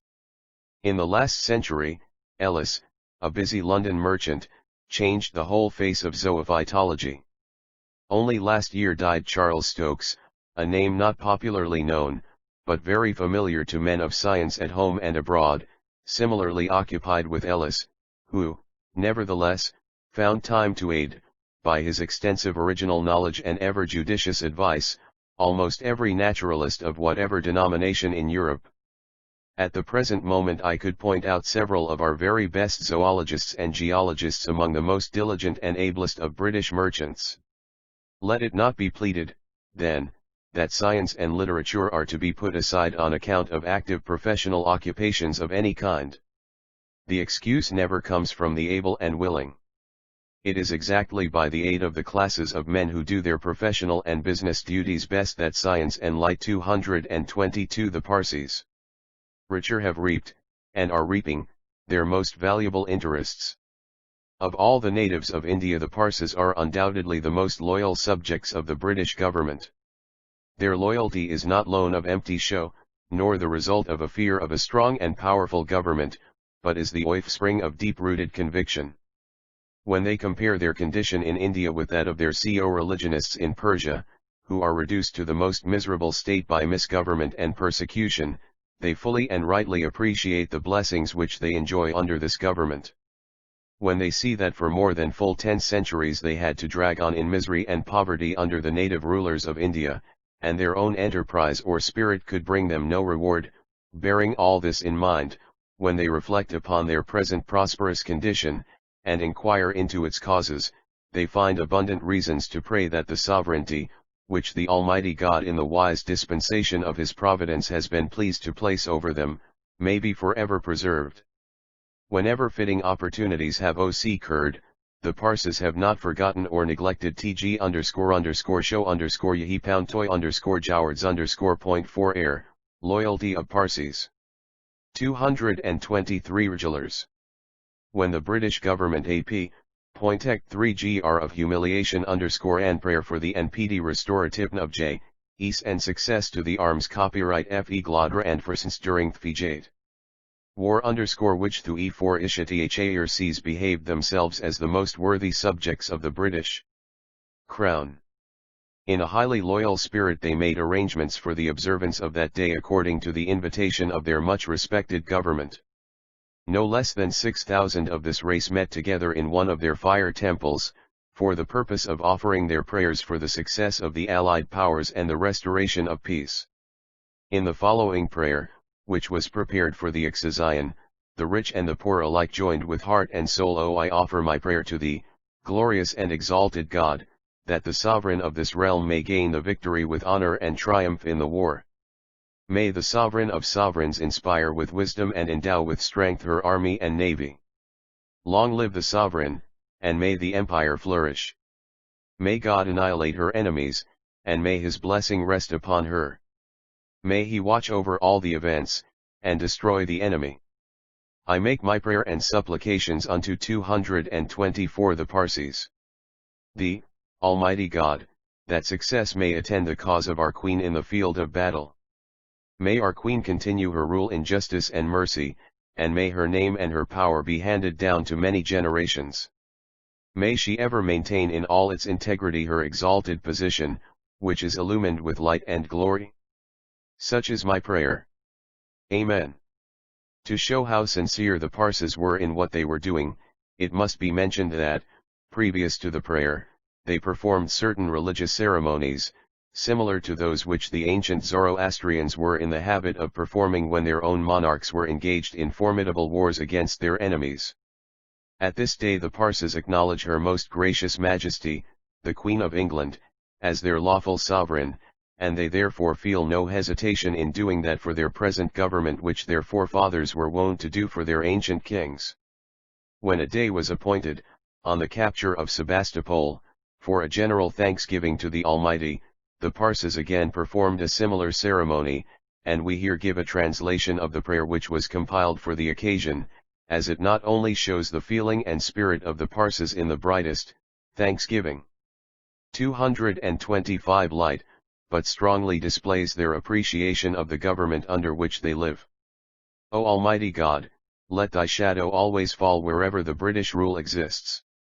Grant, O it, God, success in all its undertakings, vanquish by the aid of thy powerful hands all its enemies, and grant that its greatness may still rise, and its moral effects be spread over a still greater portion of the world. Receive our humble acknowledgments, O Lord, for having placed us under such a beneficent rule, and we pray to thee to preserve us under it. Grant, O heaven, that the government over our head, be actuated in ruling over us, with still greater kindness, and its effects be spread still wider. Almighty Protector, preserve forever secure our lives and proper ties, as they now are, and grant that the security may be still more strengthened. O bestow, Lord, a still more merciful heart we to the Queen who reigns over us. Pray, O to thee, Almighty God, to bless her armies with success in the great war in which they are now engaged, and bring to a speedy termination the great strife, by granting victory to those who have gone to shed their blood in the right cause. Grant, gracious God, that we may continue to live, as Q226 the Parsees. We now do, with perfect security to ourselves under the government in which we now are, and that we may ever be impressed with a grateful sense of the advantages which we enjoy under this Henin reign. Amen. We may add, that similar proceedings were instituted by this loyal race on the final termination of the Great War. In connection with this subject, we reproduce here the speech of Sir Jamsetji Bhoi, delivered on the occasion of the Patriotic Fund meeting in the Town Hall of Bombay, January 3, 1855. Though the interest of the war has long since paled, we are anxious to record in these pages the views and feelings of the we Parsees in India in regard to it.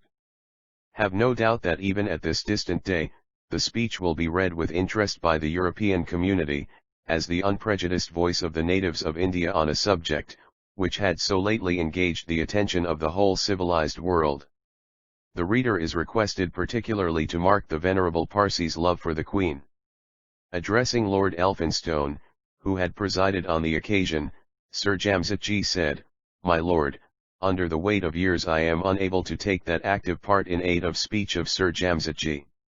22/The patriotic fund which it has hitherto been my greatest happiness to take in promoting the benevolent enterprises of the day. I felt all the more desirous, therefore, to assure your lordship and the community of my most cordial and unqualified sympathy with this great movement. My lord, when I consider that the principle of this meeting, convened in answer to your lordship's call, is pure benevolence, I cannot repress the desire which I feel to have a voice in it, and as I am prevented by the infirmities of age from personally addressing so large an audience, I would solicit the favor of being permitted to address the meeting by the mouth of a beloved son." Mr. Sarabji Jamsetji then said, "My lord, with your lordship's kind permission, I beg most respectfully to communicate to your lordship and the gentlemen of Bombay here assembled, the views and feelings of my venerable father in reference to the deeply affecting and interesting occasion and object of this meeting. My lord and gentlemen, I should not be able to offer any apology for addressing you, if I did so in the feeling that I had a right to demand your attention to my own personal Q2 228 the Parsees' sentiments on the subject which has brought you together. But if I endeavor, in the few remarks I have the honor to offer, to make you acquainted with the sentiments of the most reflecting portion of the Parsee community on this subject, I trust that you will not consider any apology necessary, but that I shall perform an acceptable service. Lord, I am sure all must feel that great seriousness becomes such a meeting as the present. Of none of the great evils which afflict our race do we form such inadequate conceptions as of war. The evils of war is exhibited to us in the dazzling dress of poetry, fiction, and history, where its horrors are carefully concealed beneath its gaudy trappings, or we see, perhaps, its plumes and epaulets, and harlequin finery. We hear of the magnificence of the apparatus, the bravery of the troops, the glory of the victors, but the story of the wholesale miseries and wretchedness, and wrongs which follow in its train, is untold. What nation is not groaning under war debts, the greatest of national burdens? Had the inconceivable sum wasted in the jork of human butchery, been applied to promote individual comfort and national prosperity, the world would yet now be so far behind horrors of war 229 as it is in its career of progress. But if the earth has always groaned under the pecuniary expense of war, how much more deeply, in a different sense, has it groaned under the expense of human life incurred in war? It is estimated that not less than 18 times the present population of the globe have perished in war. Oh! What lamentations and wailings of heartbroken widows and helpless orphans, and destitute old age, have been caused by the butchery of so many husbands, fathers, and sons. While all confess, however, that war is unable, we must consider that it may be a necessary evil, and if necessary, then justifiable. I believe, my lord, that there is but one feeling, in the Parsee community regarding the justice of the war which Britain is now waging. There is not one among us who agrees with John Bright, that the present war is the wickedest in which Great Britain ever was engaged. No, my lord, we all feel that there never was, in the history of the world, a more henotheism spectacle than that which has been exhibited by the British and French nations. The arms of Britain and France raised in combat for the purpose not only of supporting the weak against the strong, but of supporting the 230 the Parsees.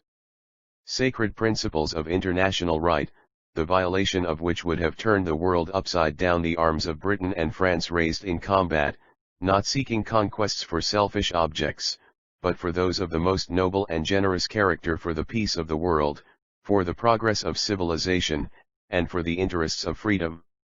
Truly has it been said, that, in the great European movement towards free institutions which has been the keynote of history since 1815, Russia has always headed the party of absolutism and reaction.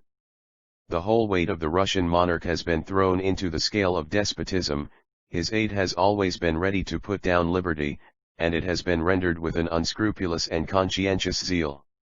And the position of Russia, my lord, more than that of any government in existence, or that ever existed, puts tremendous evil in her power, unless the mercy of the Almighty shall check it by the arms of Britain and France. She is the only power which has partially the command of two landlocked seas. By her diplomacy directed against Denmark, and her arms directed against Turkey, she has been trying to get full possession of these seas. Had she succeeded, her fleets would soon have relieved sufferers by war. 231 swept the ocean, and ravaged the world. She has betrayed her diabolical designs, and she will now be deprived, I trust, of both the Baltic and Black Seas. Her diabolical designs, yes, the last mail brought us the Tsar's manifesto, in which he expounds his policy, and the object which Hussia seeks to attain by the present war, and that object is to put down Britain, the free government which Britain is extending over the earth. Such is the plain avowal of the Tsar. My lord, our duty to relieve the sufferers in this great war would have remained the same whether the war had been a just one or not, but, considering the nature and objects of this war, we extend this relief now more as a privilege than as a duty. There is a luxury at any time in relieving the sufferings of the broken-down soldier who has manfully and bravely fought the battles of his country, or in alleviating the grief of the soldier's desolate widow and fatherless children, but there is a peculiar bliss in doing it on such an occasion as the present. Lord, I must adopt as my own language on this occasion the memorable words of Sir John McNeill. I trust that all those who have the means will feel that this is an opportunity of exercising a privilege. 232 The Parsees. It is an opportunity which I, for one, am determined not to be deprived of. I care not whether the funds are to be raised by taxation or otherwise. I claim for myself the privilege of gratifying my own feelings, by contributing to the alleviation of their sufferings. I reserve to myself the right of exercising my own benevolence by contributing to alleviate the distress of the families of those whose death we glory in as an honor to their country. Breathe all thy minstrelsy, immortal harp, breathe numbers warm with love, while I rehearse thy praise, charity. Thy labors, most dying, thy sympathy with sighs, and tears, and groans, thy great, thy godlike wish, to heal all misery, O fortune's wounds, and make the soul of every living thing rejoice. O! Thou wast needed much in days of time, no virtue, half so much, none half so fair. To all the rest, however fine, thou gavest a finishing and polish, without which no man ever entered heaven. Moreover, my lord, the Queen has made an appeal to us, and it is our duty to respond to it. I cannot refrain from eulogizing our gracious Queen. Religious sovereigns are scattered at distant intervals along the centuries of the world's history, like angels' visits, few and far between. In all this dreary length of way, they appear like 5 or 6 lighthouses on as many thousand miles of coast. But, my respect for the Queen. 233 Lord, the greatest nation now on earth is favored with the best of earthly sovereigns. The present appeal of Her Gracious Majesty is dictated by her pious heart, and I must say in reference to it, in the language of another, I should just as soon expect to see British soldiers refuse to bear their share in the storming of Sebastopol, because they did not approve of the general plan of the siege, as to find men who call themselves leal-hearted subjects, hesitate to meet this otherwise irresistible call, because the mode in which it is proposed to achieve the object, jars somewhat unpleasantly with their preconceived notions of political economy. Asterisk to the call of our gracious sovereign, and to the call of humanity, the Parsees, my lord, will cordially respond. When the late unhappy revolt broke out in the upper provinces of India, the Parsees had further opportunities of displaying their loyalty to their rulers. They embraced the first that offered of presenting an address to his lordship, the governor, assuring him of their loyalty and attachment to the British government, and offering their services in whatever way they might be required in suppressing the mutinies. 234 The Parsees. So great and well known has been the loyalty of the Parsees, that while all the other races were, after the commencement of the rebellion, looked upon with distrust, not even a breath of suspicion was directed against the Parsees.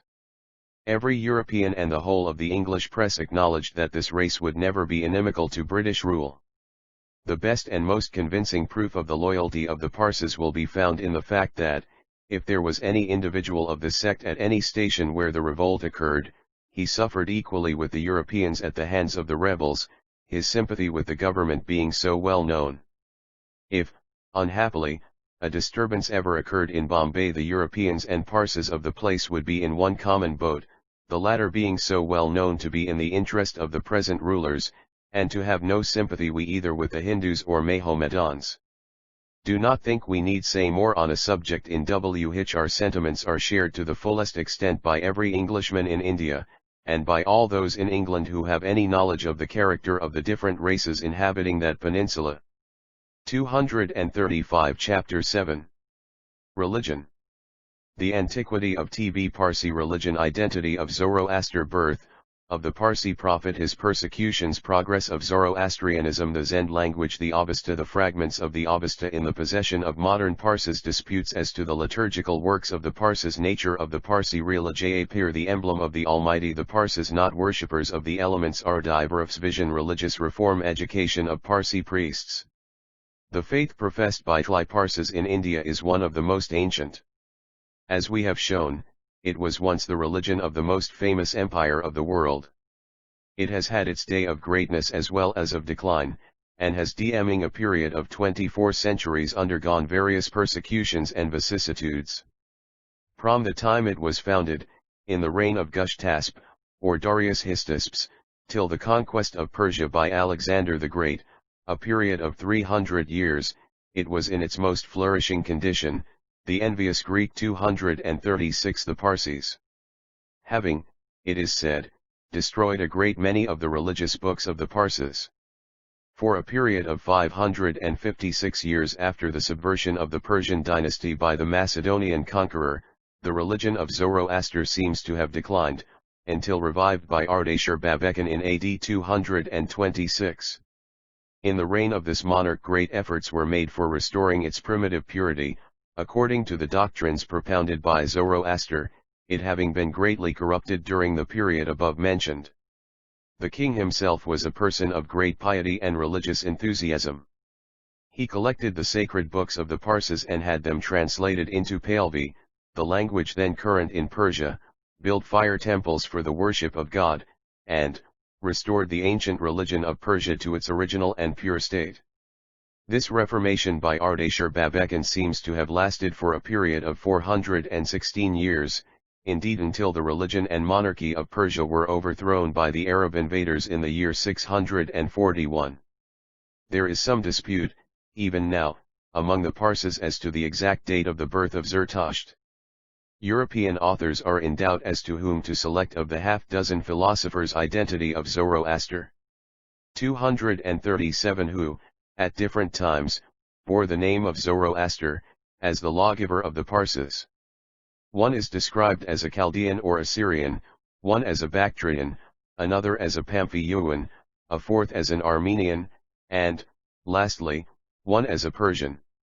Sir William Ouseley, in his valuable and well-known travels in Persia, is of opinion that the prophet or legislator whose name we find written in Persian books Zarathustra or Zarathustra, is manifestly that Zoroaster whom the Greek historian Agathias calls Zoroadus or Zarades, and justly assigns to the age of King Hystaspes, preceding Christ by about 500 years.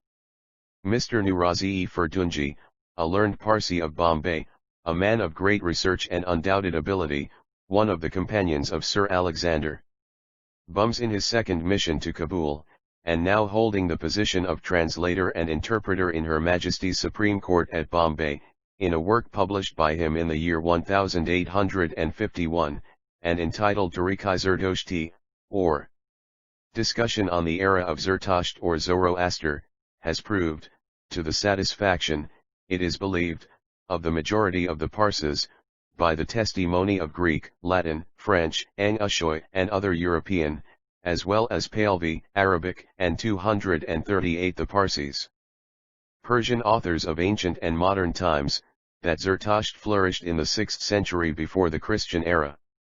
Hyde, Prideaux, Ainquetil, Klucker, Herder, Gors, von Hamner, Malcolm, Deganiant Kalprath, and others, have also adopted the view that places Zoroaster in the reign of Darius Hystaspes, in the 6th century before Christ. The lawgiver of the Parses, Zarathustra, Zerdusht, Zarathustra, or Zoroaster, as he is variously styled, was born at the city of Eai in Persia, and flourished in the reign of King Gnosticism, who embraced and propagated the faith propounded by him. One Parsees, remarkable for the uprightness of his life, was selected by God to be the father of the prophet. In Pahlavi works, originally compiled by the disciples of Zarathustra, it is said that an angel presented Parsees with a glass of wine, having drunk which, his wife Dokta soon after conceived and bore a son, destined to create a new era in Eastern history. The circumstance of Zarathustra's father having received wine from an angel was publicly talked about, and the governor of the province resolved, at the instigation of wicked counselors, to destroy the infant. The hands of the destroyers are said to have been, in every childhood of Zoroaster. 239 attempt for its destruction, arrested by divine agency. While yet a child, he was subjected to no ordinary persecutions. Was, it is said, cast into blazing fire, but came out unscathed. He was once taken into a narrow lane where the oxen were accustomed to pass, that he might be trampled to death when the brutes came that way, but he remained unhurt. The same result ensued when he was thrown in the way of wolves and other wild beasts of the forest. Other instances of his escapes from the machinations of those in authority are related, but need not be repeated here, as at last he was allowed to remain unmolested. In the Pahlavi books still existing, and originally compiled by the disciples of Zarathustra, the Persian prophet, at the age of 30, is said to have left his native town of Rai, and to have proceeded with all the members of his family to the capital of Persia. In the 40th year of his age, and in the 30th of the reign of Gnosticism, he is reported to have appeared at the court of the king, bearing with him, into his presence, the sacred fire called Ader Burzine Mayer/ and a cypress tree. The monarch having demanded who he 240 the Parsees was and whence he came, the Persian lawgiver replied, "The Almighty God has sent me to you, and has appointed me a prophet to guide you in the path of truth, virtue, and piety." Ferdowsi, the Persian Homer, thus describes the first interview between Zarathustra and Gnosticism. "Learn," said Zarathustra to Gnosticism, "the rites and doctrines of the religion of excellence. For without religion there cannot be any worth in a king." When the mighty, or excellent, monarch heard him speak of the excellent religion, he accepted from him the excellent rites and doctrines. Zarathustra was at first disbelieved, and persecuted by the courtiers of Gnosticism, but having established his claim as a divine prophet, and convinced the king and his court by performing several miracles, he was taken into favor. Gnosticism not only himself embraced the religion propounded by Zarathustra, but used all his influence to spread it among other kings and the wise men of the world. The king's premier, Zoroaster, and Jamasp, the most learned men of the age, are said to have become disciples of the prophet. These two illustrious personages traversed different parts, spread of the Zoroastrian faith. 241 of Iran as the apostles of the Zoroastrian doctrines, and succeeded in converting all the Iranians to the new religion. The example of the king would of course soon be followed by the nobles and the people, and the monarch having accepted the new religion, there was little difficulty in propagating it among his subjects. On learning that the king was prepared to acknowledge his claims, Zarathustra produced the sacred books called Avesta, which he had brought with him to the court of the king. These books were written in the Zend language, a language understood to have existed as far back as 3,000 or 4,000 years ago. Some European authors contend that the Zend language is derived from the Sanskrit, but this has never been satisfactorily proved. Authors of reputation are agreed in the opinion that the language in which the Parsi scriptures are written first originated in the province of Bactria, which, in the Vandadad, is called Bupi. The Sanskrit, as is now generally believed, was first spoken in the country situated to the south of Bactria, or in the region bounding the north of Afghanistan, in the vicinity of the range of mountains known as Hindu Kush, hence some 242 the Parsees. Similarity in the two languages from the proximity of the countries in which they originated, but it has never been satisfactorily proved that the Zend was derived from the Sanskrit. The celebrated Professor Bopp is of opinion that the Zend is a much more improved language than the Sanskrit, and is as old as the language of the Vedas, which was composed 3,000 or 4,000 years ago. This learned author, who has compiled a comparative grammar of several European and Asiatic classical languages on the basis of the Zend, says, that the Zend displays that independence of the Sanskrit which East claims for it perhaps in too high a degree, and adds that we are unwilling to receive the Zend as a mere dialect of the Sanskrit, and to which we are compelled to ascribe an independent existence, resembling that of the Latin as compared with the Greek, or the Old Northern with the Gothic. It in many respects reaches beyond, and is an improvement on the Sanskrit. The books, produced by the Prophet and generally called Avesta, contain 21 nusk, or volumes. The following table shows the Zend names of these: the Avesta. 243 volumes, with their corresponding ones in Palvi-Zend. 1 Yatha 2. Ahu 3. Vario 4. Adha. 5 Katus 6. Usid 7. Chid. 8 Hiika. 9 Vunjhus 10. Dujada 11. Mukung Ho. 12 Seothenanum. 13 Tjanjhus 14. Mazday 15. Kustram Chai. 16 Ahura 17. A 18. Im. 19 Durgabio 20. 21 Vastaram Palvi. Satud Yisht. Satud Gur. Vest Mathri. Bug. Deva de Hamas. Nador. Pacham. Utustide. Verus. Kusus Rib. Vishtasp. Kasuth. Sufund. Jersit. Bug and Tisht. Nyadum. Husparam. Davis Rusid. Ushkaram. Vandadad. Hadukt. The majority of these works are not in the possession of the Parsis of this day. They are supposed to have been destroyed either during the invasion of Persia by the Macedonian, Alexander, or immediately after the conquest of that country by the Arabs, who entertained so great a hatred for the ancient religion of Persia, that they sought ONT and collected all the works of Zarathustra to 244 the Parsees and his disciples which they could find in Persia, and destroyed nearly the whole of them. A few of the works above mentioned, however, survived destruction, and are now in the possession of the Parsis. They are the Vandadad, Yagna, or Izashni, and Visperd. These three together are designated Vandadad Sada. Ogumdicha, Kurta Avesta, and the Ishts and fragments of Vistasp Nusk, Hadak Nusk, and Damdad Nusk are also to be found. The first, fourth, seventh, eighth, and ninth of these works are mostly filled with prescriptions for religious ceremonies and instructions for the practice of the Zoroastrian religion. They also contain injunctions for the adoration of the Almighty, and abound with moral precepts. The Izashni, Visperd, Kurta Avesta, and the Ishts are books of prayers. It may be mentioned here that the oldest manuscript copies now existing of the Vandadad and Izashni were deposited in the Royal Library at Copenhagen by Professor Erasmus Esk, who, in the year 1820, visited Bombay and passed through Persia.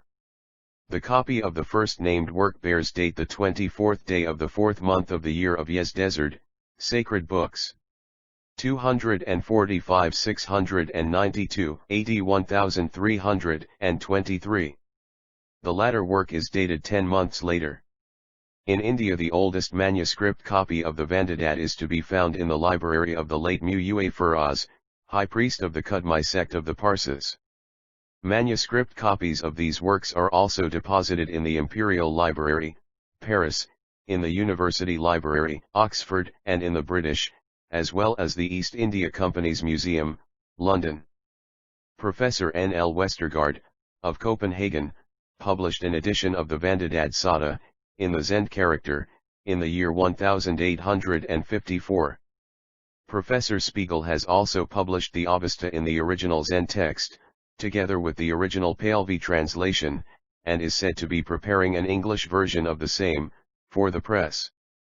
While enumerating the liturgical works of the Parses, now extant, it may be mentioned that it has been asserted by Ike Artson, Kennedy, Jones, and some other European authors, but without any satisfactory proof, that the Zend books of the Parses were fabricated by the Parsi priests upon their arrival in India in the 7th century. Other Orientalists are of opinion that they must have been written after the days of Ardashir Babakan, who, as we have seen, 246 the Parsees restored the religion of Zoroaster in the 3rd century. The former hypothesis is utterly gratuitous. It is altogether improbable and beyond belief that a persecuted race of men, driven from their native country, and suffering vicissitudes of no ordinary kind, refugees, indeed, flying for their lives, could have compiled such elaborate works as the Vandadad, Visperd, and Izashni. On this point we have the opinion of a learned German author. Adelung, in his Mithridates, says, in the Zend some writings still exist which have been made known by Anquetil du Perron, and these, when the grounds on which their antiquity are maintained are duly considered, will be found to be the oldest works extant except those of the Hebrews and the poems of Homer. Professor East has also maintained that the Zend was a living language and the spoken language of Media, and that the Vandadad, as it exists, was written before the time of Alexander the Great. Dr. Bird, in his Discourse on Oriental Literature, read at the anniversary meeting of the Bombay branch of the Boyal-Asiatic Society, in the year 1844, declares that Professor Bask supposes, with great pro-antiquity of sacred books. 247 Babi Lighty, that the Zend was the popular language, at least of a great part of Iran, and not merely a sacred dialect introduced for religious purposes. The testimony of so ancient an author as Masudi, that the books called Asta, Avesta, and its commentary, the Pazend, were in existence in his time, establishes the comparative antiquity of the Zend Avesta, and that the language of it is not a forgery of modern times. Professor Heron, in his elaborate historical treatise, declares that few remains of antiquity have undergone such attentive examination as the books of the Zend Avesta. This criticism has, however, turned out to their advantage. The genuineness of the principal compositions, particularly the Vandadad and Izashni, as religious books of the ancient Persians, has been demonstrated, and we may consider as completely ascertained all that regards the rank of each book of the Zend Avesta. Another well-known author, Kid, who has examined the Zend works with scrupulous care, has come to the conclusion that the collection of books called the Zend Avesta contains either all or most of the compositions which existed before the destruction of the Persian Empire by Alexander. 248 The Parsees. Grotefend, another learned antiquarian, in his essay on the cuneiform inscriptions, thus delivers himself: the ancient existence of the Zend dialect, first discovered by M. du Perron, being as little subject to be called in question as that of the Pahlavi or Parsi, we therefore consider the Zend Avesta as a genuine religious code of the old Persians, by reference to which we are enabled to judge of their peculiar notions in matters of religion. The conformity in point of language discoverable upon comparing the inscriptions with the manuscripts of the Zend Avesta, proves equally beyond a doubt the ancient existence of the Zend, as the Sassanide inscript ions deciphered by M. de Sacy, prove that the Pahlavi flourished some centuries later. Abbe Toucher is also of opinion that the Zend books were composed in the Rign of Gushtasp. Anthony Troyer, the learned translator of the Dabistan, says, may reasonably believe that the Zend books were written at a time when the Zend was a living, nay the dominant, language in those countries, where these books first appeared, that is, in Georgia, in Iran, and in Azerbaijan. Sir John Malcolm and Mr. J. B. Genuineness of the Avesta. 249 Fraser, in their histories of Persia, both maintain the antiquity and the authenticity of the Zend-Avesta. It will thus be seen that the genuineness of the Zend-Avesta cannot be impeached, the most learned and acute scholars of Europe frankly recognizing the Zend as one of the most ancient of languages. The Zend-Avesta itself contains intrinsic evidence of its being composed more than 2,500 years ago, viz., in the reign of Gnosticism. The Parsi scriptures do not mention any event, king, or person after Gnosticism and Zarathustra. The Pahlavi works, compiled in the reign of Ardashir-Buyubekin, all speak of the existence of the Zend-Avesta. The works Dinkard, Buyujerkard, Shayist-Nashayist, and Naranjistan, believed to have been originally compiled by the disciples of Zarathustra, all make mention of the Zend-Avesta promulgated by Zarathustra. Mahomedan authors, again, who flourished about 1,000 years ago, make mention of Zarathustra and his Zend-Avesta. These evidences must of course be held sufficient to establish not only the antiquity, but also the authenticity and genuineness of the sacred writings of the Parsees, some parts of which 250 the Parsees. The followers of Zoroaster have at all hazards preserved up to this day. Besides the Zend-Avesta, there are a few works in Pahlavi, Pazend, and Persian, relating to the religion of Zoroaster, but it is unnecessary to speak of them here, as in writing on the Parsi religion, it is enough to notice those hooks which are recognized as sacred by the professors of that religion. Now what is the religion of the Parsees, as propounded in the sacred works above enumerated? What do we find to be the nature of the religion of Zoroaster, on examination of the Zend-Avesta? The Persians, before the advent of that prophet, were, more or less, worshippers of idols. The mission of Zoroaster, therefore, was to effect a thorough reformation of the religion, or rather superstition prevalent in Persia, and to lead the people into the paths of virtue and piety. He is said to have performed several miracles for the purpose of convincing his followers of the truth of his doctrines and revelations. The religion propounded by him is a simple form of theism, recognizing but one God, the creator, ruler, and preserver of the universe, without form, and invisible. To him is assigned a place above all, and to him what is the Parsi religion? 251 Every praise is to be given for all the good in this world and all the blessings we enjoy. Zoroastrianism does not require any image of God to be made for the purpose of worship, as to him is attributed no form, shape, or color. He is an immense light from which all glory, bounty, and goodness flow. He is represented as the mightiest, the most just, and the most benevolent. His mercies are as boundless as his being. The adoration or worship of any other object is blasphemous. Such, in short, is the picture of God as depicted in the religion of Zarathustra. The whole foundation of the sacred or religious works of the Parsees is, as it were, built upon three important injunctions which pervade the Parsi scriptures, and are pithily expressed by three significant terms used in the Avesta, viz., homu, hukt, and vurust, which mean purity of speech, purity of action, and purity of thought. This is the moral of the Parsi religion, and on it the whole structure of the Zend-Avesta is raised.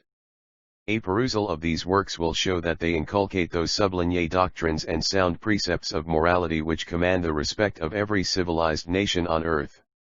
Evil actions are placed in their proper light and condemned, 252 The Parsees. Whereas the practice of every virtue is enjoined, highly extolled, and sanctioned by reward this as well as in the next world. The Avesta seeks strongly to impress that virtue alone is happiness in this world, and that its path is the path of peace. It is a garment of honor, while wickedness is represented as a robe of shame. The most acceptable sacrifices to God are good actions, while intentions, as well as actions, must be good to be acceptable to him. The best court of equity is a good conscience. Truth is laid down as the basis of all excellence, untruth is punishable as one of the worst of sins. Industry, inasmuch as it is never unfruitful, and is a guard to innocence and a bar to temptation, is highly recommended, while idleness is represented as the parent of want and shame. Principles of hospitality, general philanthropy, and benevolence, are strongly inculcated. We now quote the opinions of unprejudiced European authors as to what Parseeism truly is. Anquetil du Perron, the celebrated Frenchman, who was the first European who examined the Zend Avesta, is an able illustrator of the Parsi faith. His extensive acquaintance with the facts of the Parsi doctrines, 253 system which he has unfolded is a sufficient guarantee for the weight to be attached to his opinions.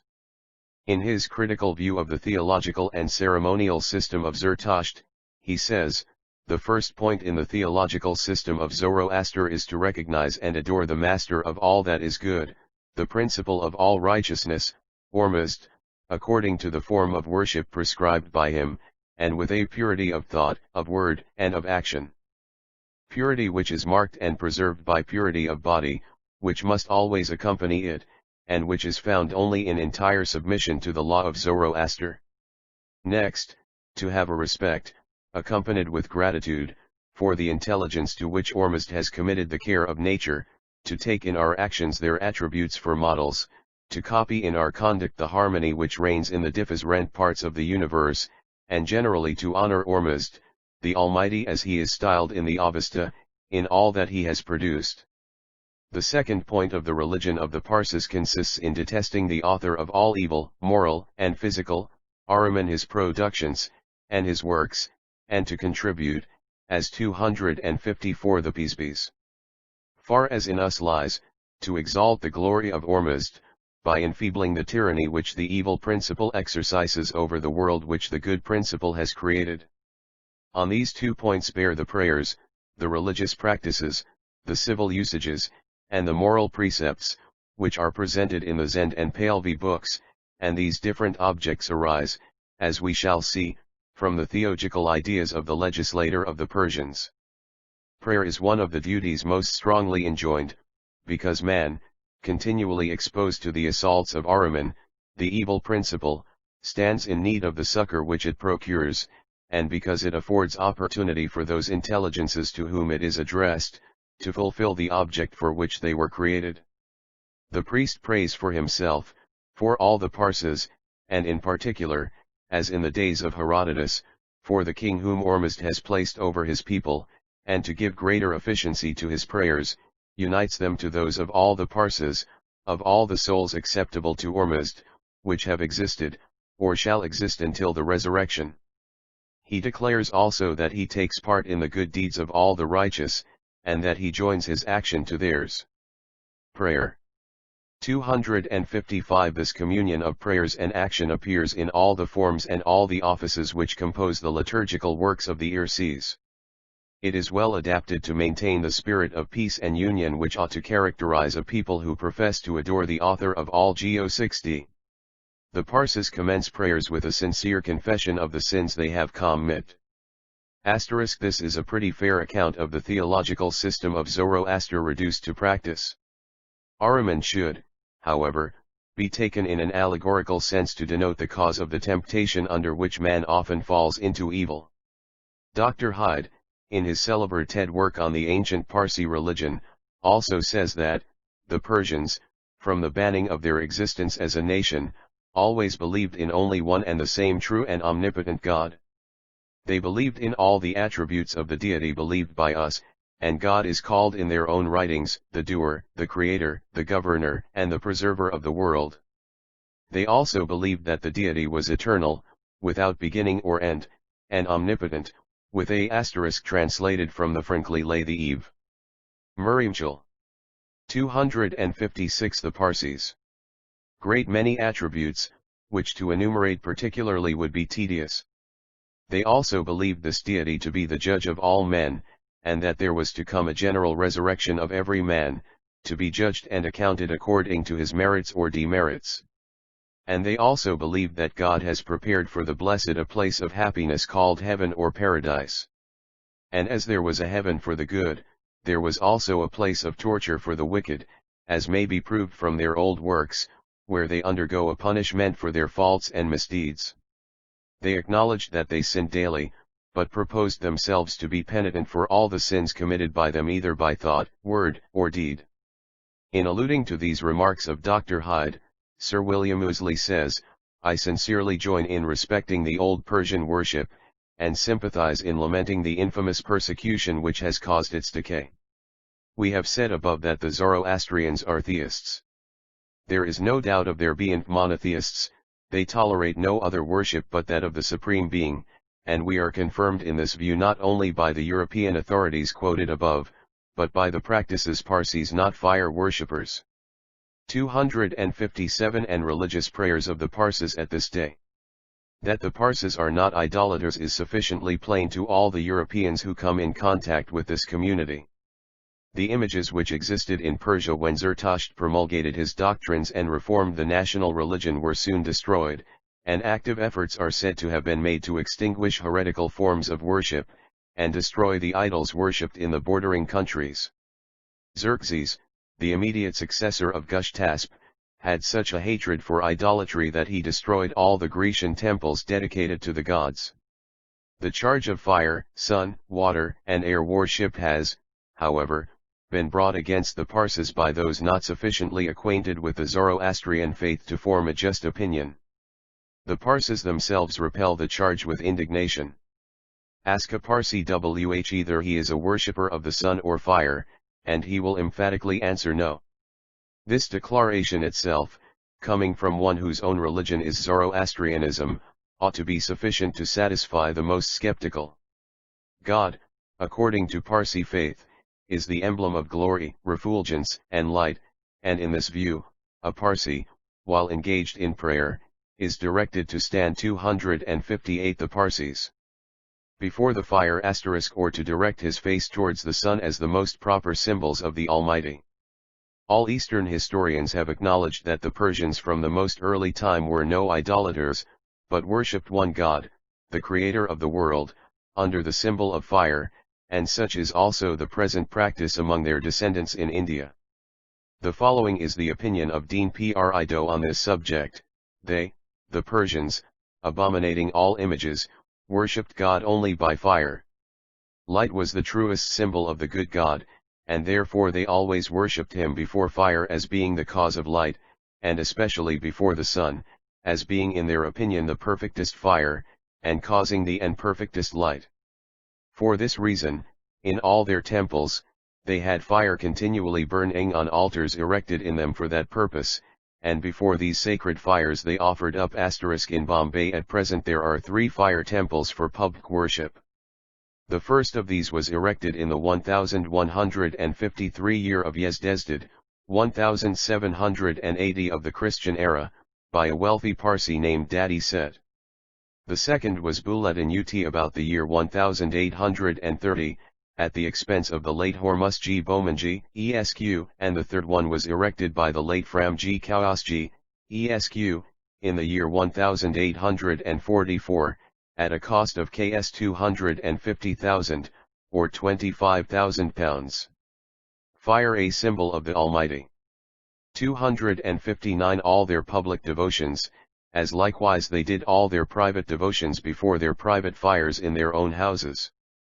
Thus did they pay the highest honor to light, as being in their opinion the truest representative of the good God, but always hated darkness as being what they thought the truest representative of the evil God, whom they ever had in the utmost detestation, as we now have the devil.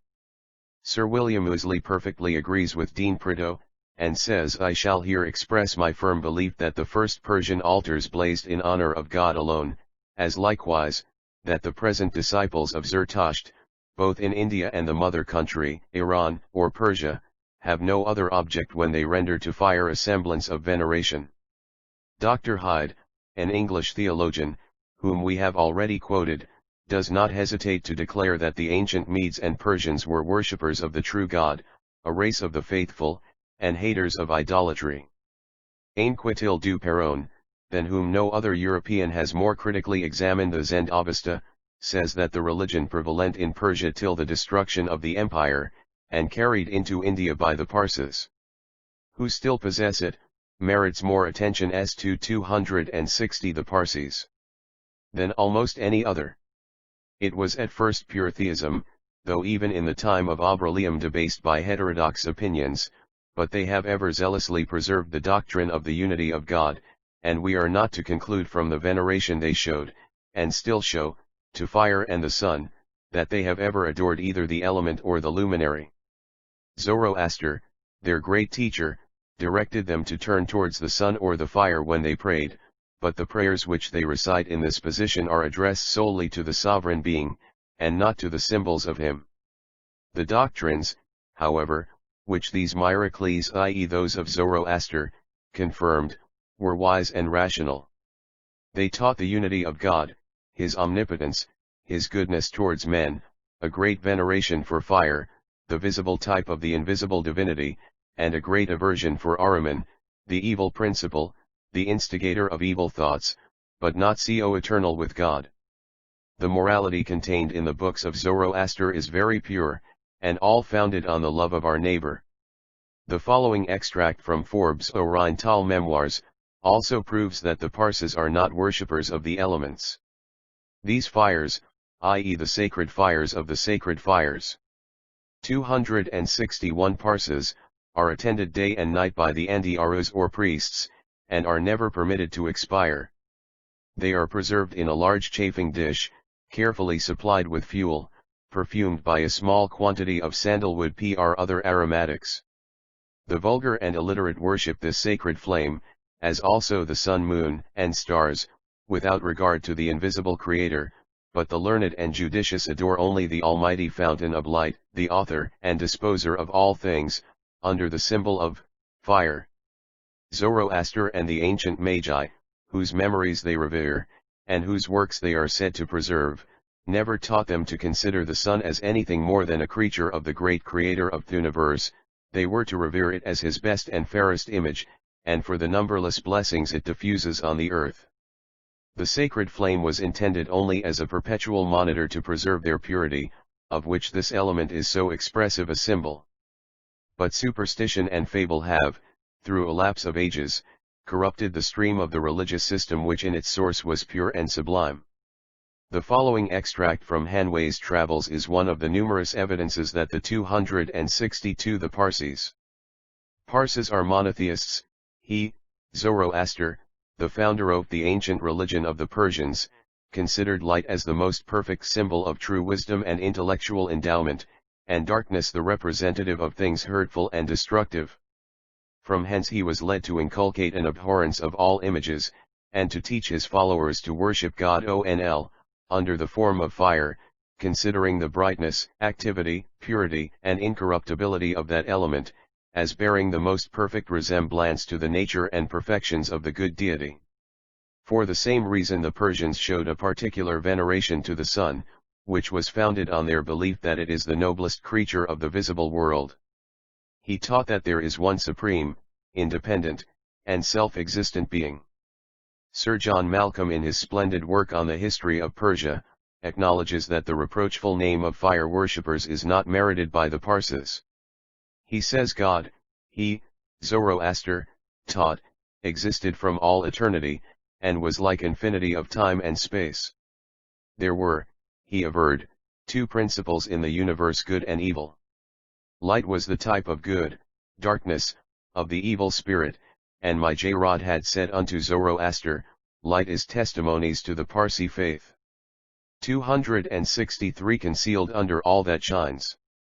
Hence the disciple of that prophet, when he prays in a temple, turns towards the sacred fire that burns upon its altar, and when in the open air towards the sun, as the noblest of all lights, and that by which God sheds his divine influences over the whole earth, and perpetuates the works of his creation.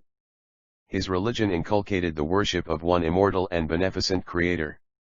Whatever might have been his, Zoroaster's, intention, his introduction of flame from an earthly substance, as the symbol of God, opened a wide door for superstition.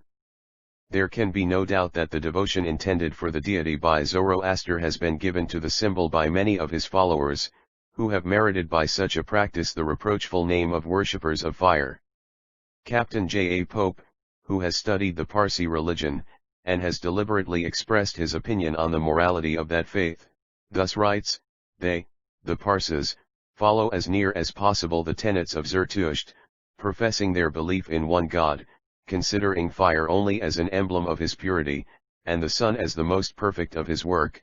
They believe also in the rewards and punishments. 264 The Parsees. In a future state, as related in the revelations of Ardai-Virov. The following is an extract from Niebuhr's travels through Arabia and other countries in the East. The Parsees, followers of Zerdust, or Zoroaster, adore one God only, eternal and almighty. They pay, however, a certain worship to the sun, the moon, the stars, and to fire, as visible images of the invisible divinity. Their veneration for the element of fire induces them to keep a sacred fire constantly burning, which they feed with odoriferous wood, both in the temples and in the houses of private persons who are in easy circumstances. The Kev. J. Ovington, who visited Surat in the year 1689, says, from personal observation, that the Parsees own and adore one supreme being, to whom, as he is the original of all things, they dedicate the first day of every month in a solemn observance of his worship.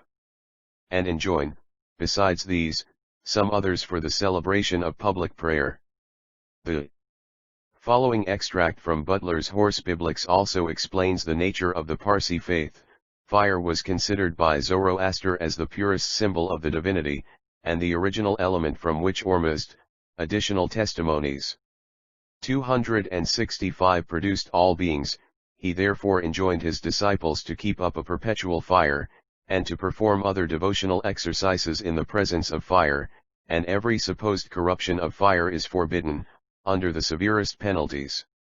To every act of devotion purity of heart is necessary, and to purity of heart Zoroaster supposes purity of body greatly contributes. The following is Fida Miaoyuan's ancient history. As the Magi held images in utter abhorrence, they worshipped God only under the form of fire, looking upon that, on account of its purity, brightness, activity, subtlety, fecundity, and incorruptibility, as the most perfect symbol of the deity. The subjoined extract from the Asiatic Journal for April, 1840, also explains the reasons of the observances paid to fire. The observances paid to fire, it is unjust to call them worship, are only parts of a ritual which prescribes a similar respect for, and mention in prayers of, all the classes of animated nature, and some objects inanimate. The respect paid to fire is more prominent than the other parts of the ritual, inasmuch as that element is considered the terrestrial image of the Supreme Being. Mrs. Postons, a very intelligent lady, who 266 The Parsees visited Bombay about 15 years ago, and who made herself acquainted with the manners and customs of the Parsees, says, in a work recently published by her, I have used this title, Fire Worshippers, in conformity with the popular Ingshare notion of Parsee worship, but the term is, I believe, quite unfounded. They do not worship either the elements or the heavenly bodies, being, in fact, pure deists, and regarding the works of God's hand as to be reverenced only as proofs of the divine power. Various Mahomedan authors have likewise freed the Parsees from the charge of the worship of the elements. The authors of the Tariq, Tabri, Shah, Nama, and Dabstan take the same view of Parsee worship as the European authors above quoted. That the whole of the Zend-Avesta, the sacred work of the Parsees, abounds with high moral precepts does not admit of a doubt, and that it impresses upon the minds of its believers the principles of moral duty is evident from the customs, mode of living, and characters of the Parsees. With religion Zertasht has combined moral philosophy in a remarkable degree, and it was in this very spirit that his system was attempted to be revived in the Bidivivus. 267 Reign of Ardashir Babekan. That monarch assembled the learned men and priests of the empire to deliberate upon and devise the best plan for restoring the ancient purity of the national religion, which had been neglected and forgotten since the days of Alexander.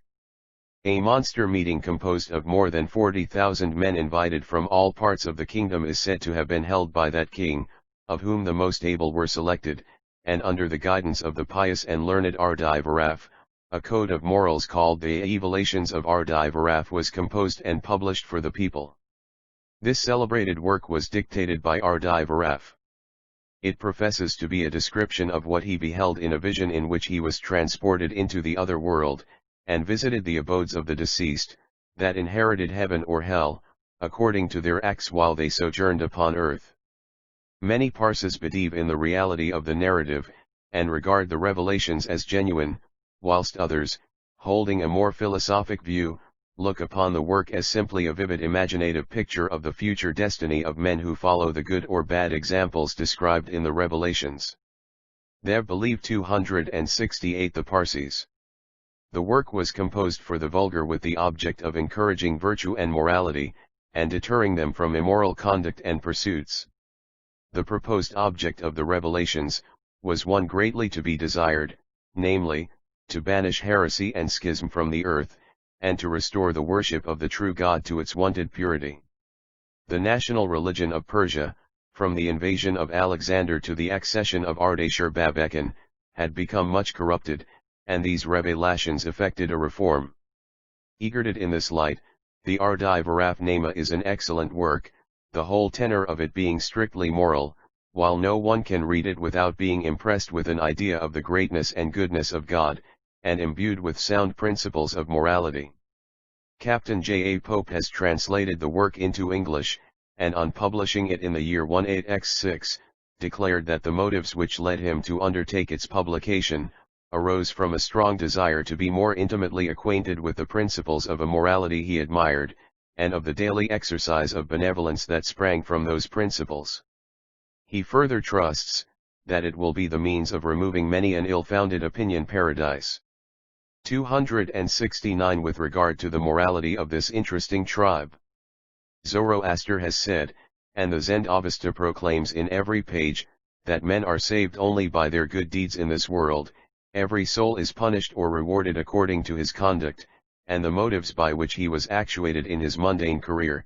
Nothing can be more true, nothing more compatible with the nicest sense of justice. Rewards according to merit, punishment according to crime. And these, in fact, are the very objects which the revelations of Ardai Varaf profess to show and prove. The description which the Parsi sage gives of heaven and hell, the happy state in which the good and virtuous souls were located, and the torments and miseries which those who had walked in evil ways were condemned to suffer, are eminently calculated to stimulate virtuous conduct, and induce the evil to amend his ways, and lead a life of piety and holiness. Ardai Varaf speaks of a place that he beheld, which seemed to him to be composed of diamonds and rubies, the splendor of which surpassed that of the sun at noonday, and bore resemblance to flashes of vivid lightning. That it appeared like a spacious garden, planted with trees and shrubs of 270 the Parsees, various kinds, and adorned with rivulets and springs. That the trees were alive with singing herds, filling the air with their melodious notes. That the springs sent out the scent of roses. That this was the residence of those who had worshipped none other than one God, and had walked in the way of holiness and devotion all their lives, performing the duties enjoined by the laws of God with zeal and activity. That the gems represented their virtues, while their souls were absorbed in splendors which could not be gazed upon. On the other hand, the place of the sinner, the evil disposed, and the wicked, is described in the darkest colors imaginable. When it is remembered that this picturesque style of writing appeals forcibly to an Eastern mind, it cannot be doubted that it held forth the most powerful inducements to the practice of virtue, and the shunning of evil. What the nature of the religion, revived in the reign of Ardashir-Babekhan, and up to this day professed by the Parsees of India is, will be best explained by the following injunctions given to Ardai Varaf, when he is said to have returned from his mission for the instruction of the people in the way of righteousness. Listen, Ardai Varaf, said the angel. Faith. 27L Without trouble nothing can be attained, the poor day laborer is worthy of his hire, and thus those who perform good actions will have their reward in eternal life according to their several merits. The life of man is of short duration, and many troubles and anxieties fall to his lot, and a man after 50 years of prosperity and happiness, may be, by some unforeseen accident, reduced to sickness and poverty. Many are tried by this criterion, and but few are found worthy. To suffer for a day of pain, after 50 years of pleasure, is too much for them, and they complain, in bitterness of spirit, to the Creator of all good, of his injustice and cruelty, without remembering the good they have so long enjoyed, or calling to mind the eternity of punishment in reserve for the wicked. Therefore, Ardai Varaf, walk yourself in the paths of righteousness, and teach others also to do so. Recollect that your body will return to dust, but that your soul, if rich in good works, will mount to immortality, and partake of the happiness you have already witnessed. Take less care of your body, and more of your soul. The pains and aches of the body are easily cured, but who can minister to the two halves, the Parsees? Diseases of the soul? When you set out on a journey in the lower world, you provide yourselves, and take with you money, clothes, provisions, and are prepared against all the exigencies of the road. What do you provide yourselves with for your last journey of the soul from the lower to the upper world, and whose friendship have you to assist you on the way? Here, Ardai Virov. And I will describe to you the provisions requisite for the voyage to eternal life. In the first place, the friend who will assist you is God, but to attain his friendship you must walk in his ways, and place in him the firmest reliance. The provisions must be faith and hope, and the remembrance of your good works. Thy body, O Ardai Virov, may be likened unto a horse, and thy soul to its rider, and the provisions requisite for the support of both are good actions.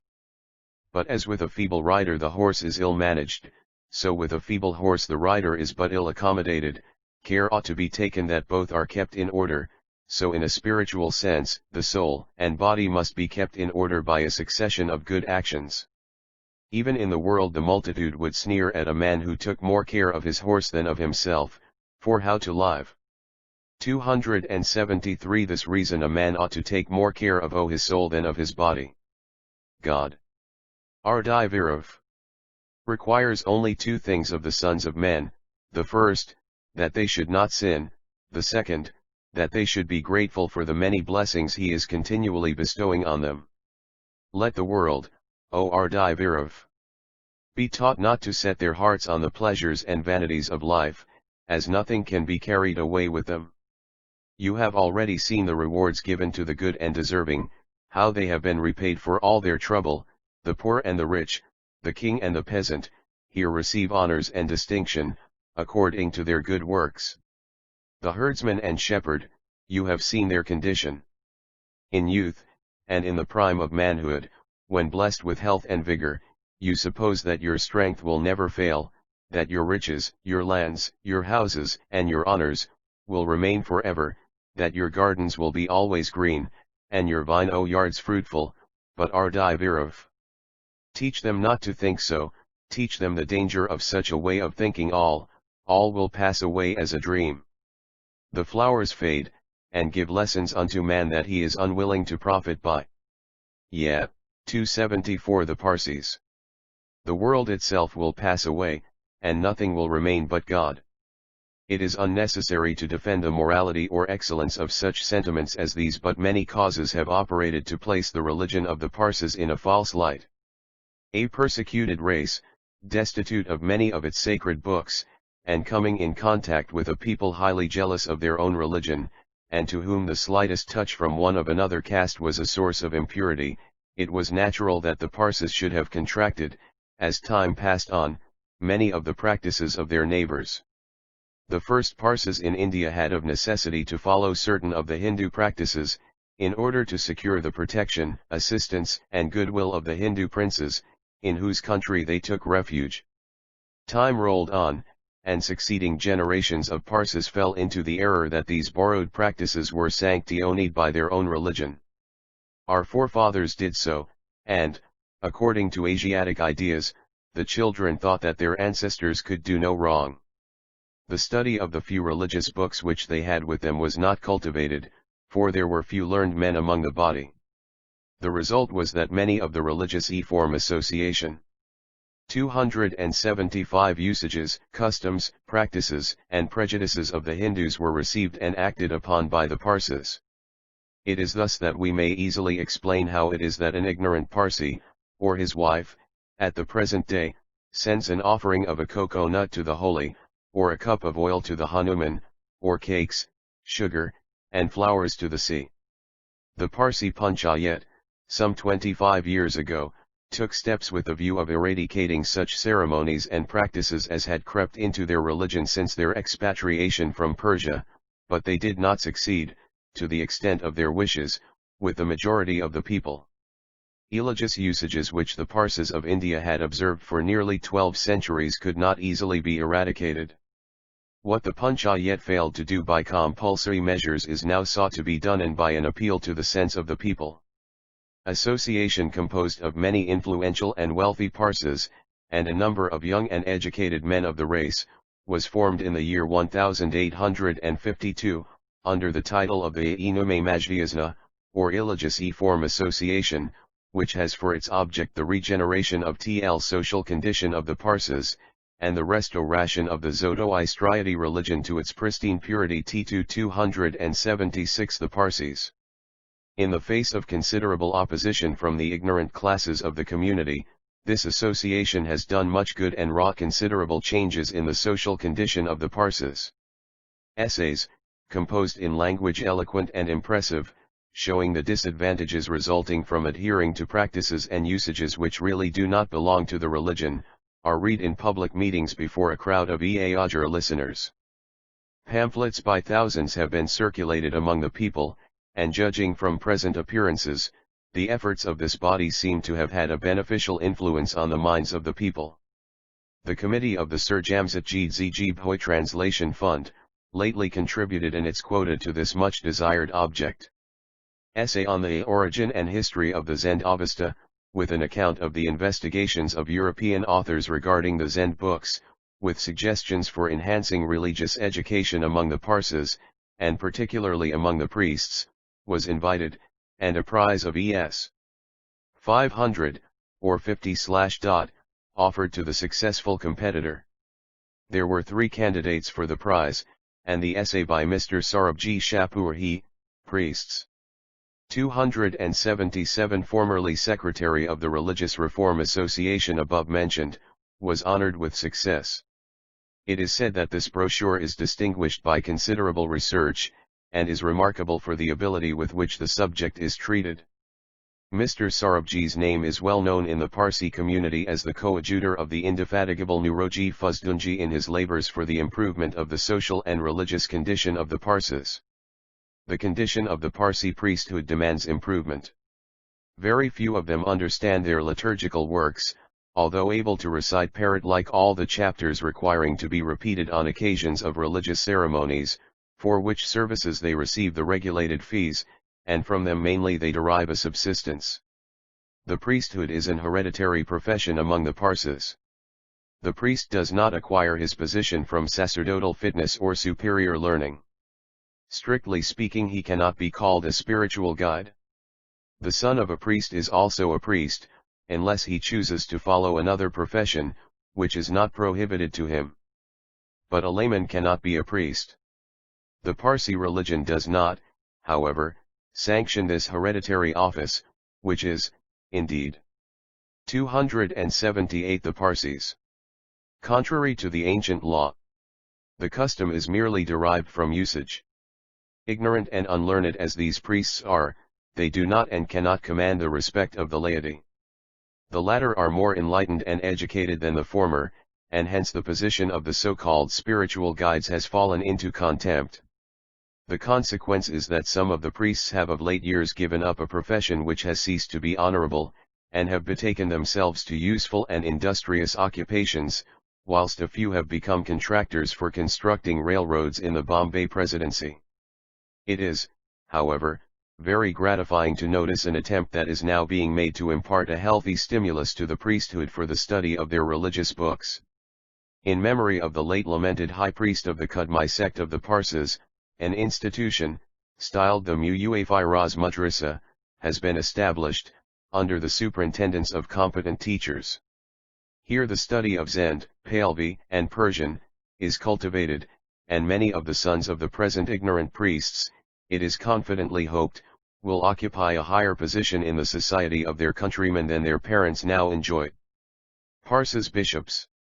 279 Inquiring and intelligent youths from among the laity, are also now engaged in the study of their religious hooks, and considering the present state of Parsi society, it is probable that through their instrumentality more good will be effected than from the exertions of the priesthood. Nuroji Ferdunji, a Dunji Bhoi Framjee, or a Sarabji Shapurhi, can more satisfactorily propound and explain their religion than an assembly of modern priests. The present Dasturs or bishops, among the Parses, namely Dastur Peshotun, the successor of the learned and well-known Adul Daru, and Mullah Ardashir, the successor of the equally renowned Mullah Firaz, are intelligent and well-informed men, possessing a considerable knowledge of their religion, but the mass of the priesthood are profoundly ignorant of its first principles. As the minds of the Parsi people are now awakening to the disgraceful state of existing matters, and as active measures are being devised for improvement, the darkness and gloom of the present will doubtless be succeeded by a bright dawn in the future. 280 Chapter 8. Conclusion. Progress of the Parsis' influence on the other natives of India. Home influences, commercial prospects, loyalty, the future of the Parsis. In the foregoing pages, we have endeavored to trace the progress of the small remnant of the followers of Zoroaster, who have, under the most changing vicissitudes, clung to the faith of their forefathers.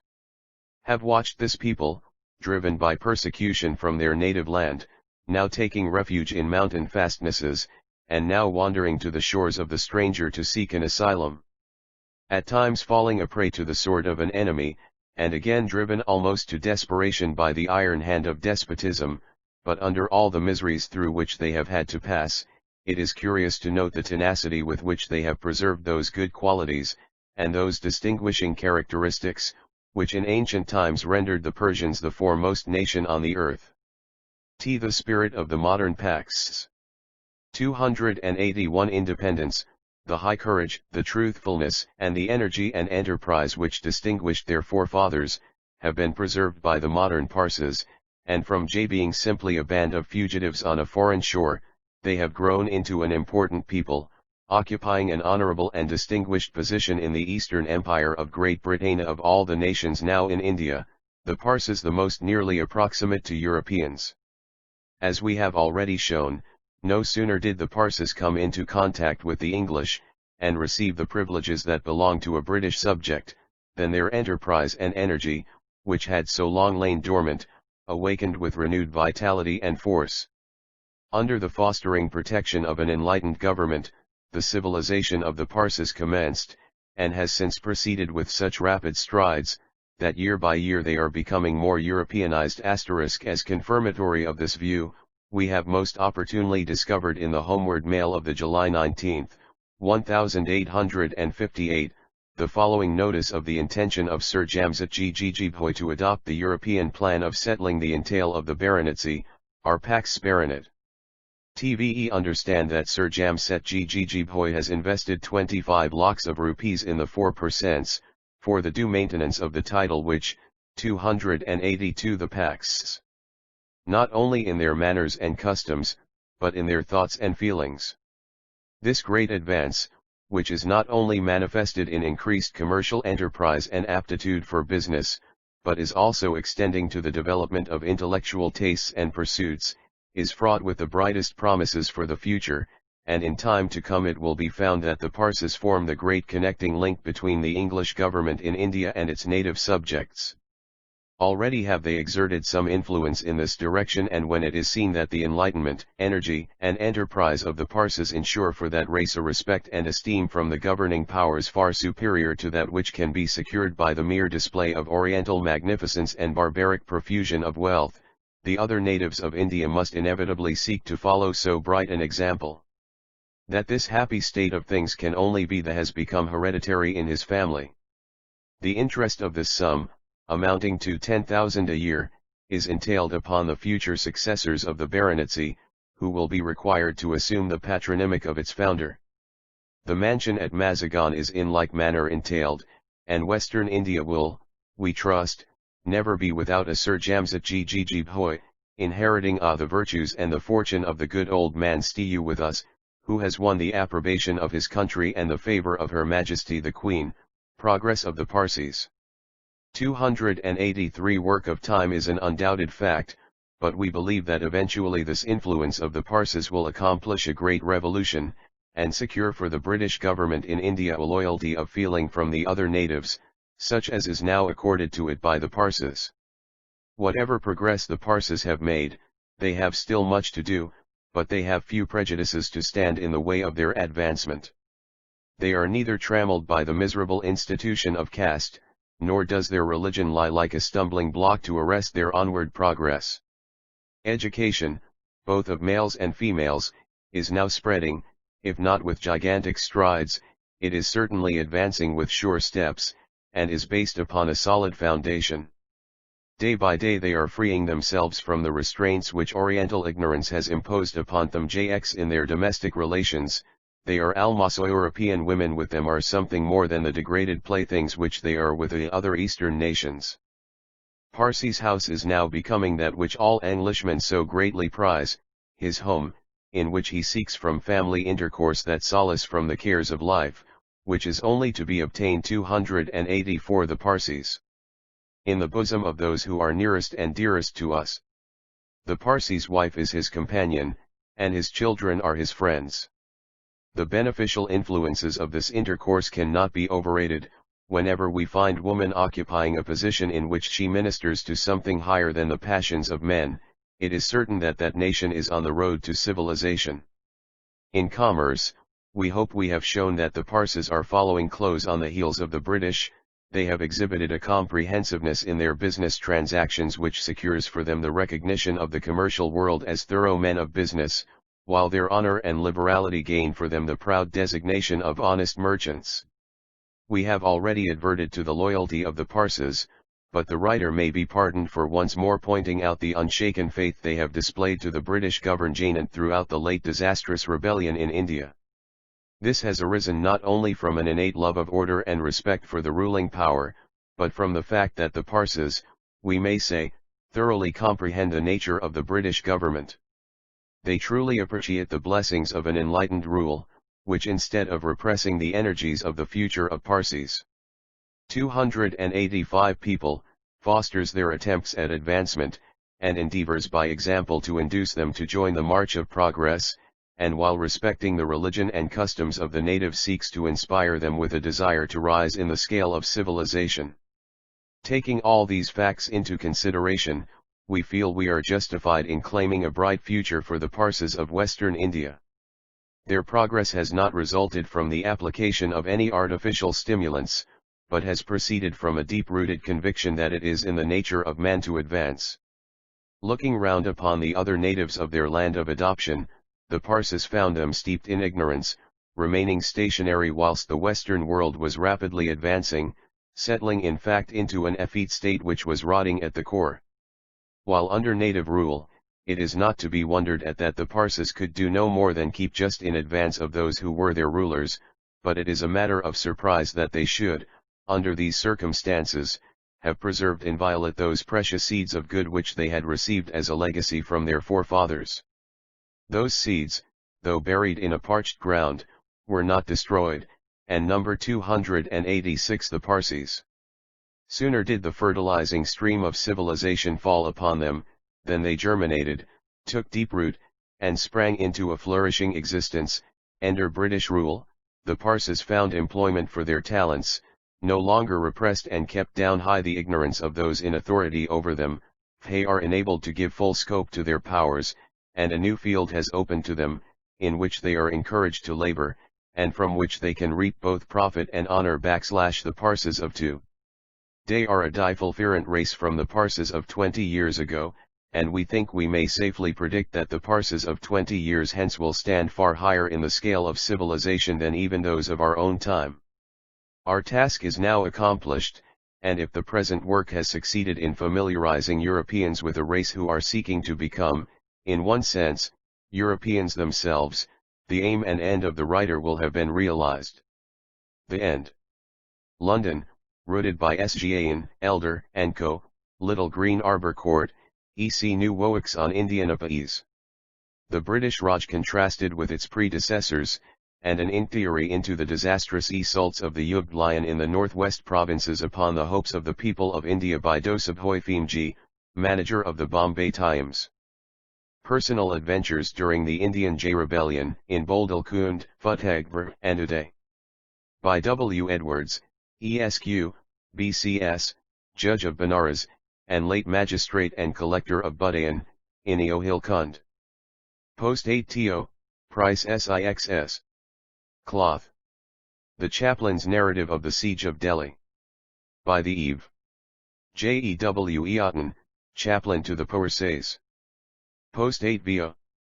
With a plan of the city and siege works. Price Tens. 6d Cloth. The Crisis in the Punjab, from the 10th of May until the fall of Delhi. By Fee D. E. Cooper, Esq, CS Post 8 Bo, Price 7s. 6c. Cloth. 8-month campaign against the Bengal sepoys during the mutiny, 1857. By George Bachie, Captain Bengal Horse Artillery. With plans. Post 8 Bo, Price 7s. M. Cloth. Try Defense of Lucknow, a diary recording the daily events of the siege from 3-1 Sj May to September 26, 1857. By Captain Thomas E. Wilson, 13th Bengal N.I., Assistant Adjutant General. 6000. Small Post 8 Bo, with plan of the Excedency. Price half a crown. Life and Correspondence of Lord Metcalfe. By John William K. New and cheap edition, in 2 vols, small Post 8 Bo. With portrait. Price 12s. Cloth. 2 new works on Indian affairs. Christianity in India.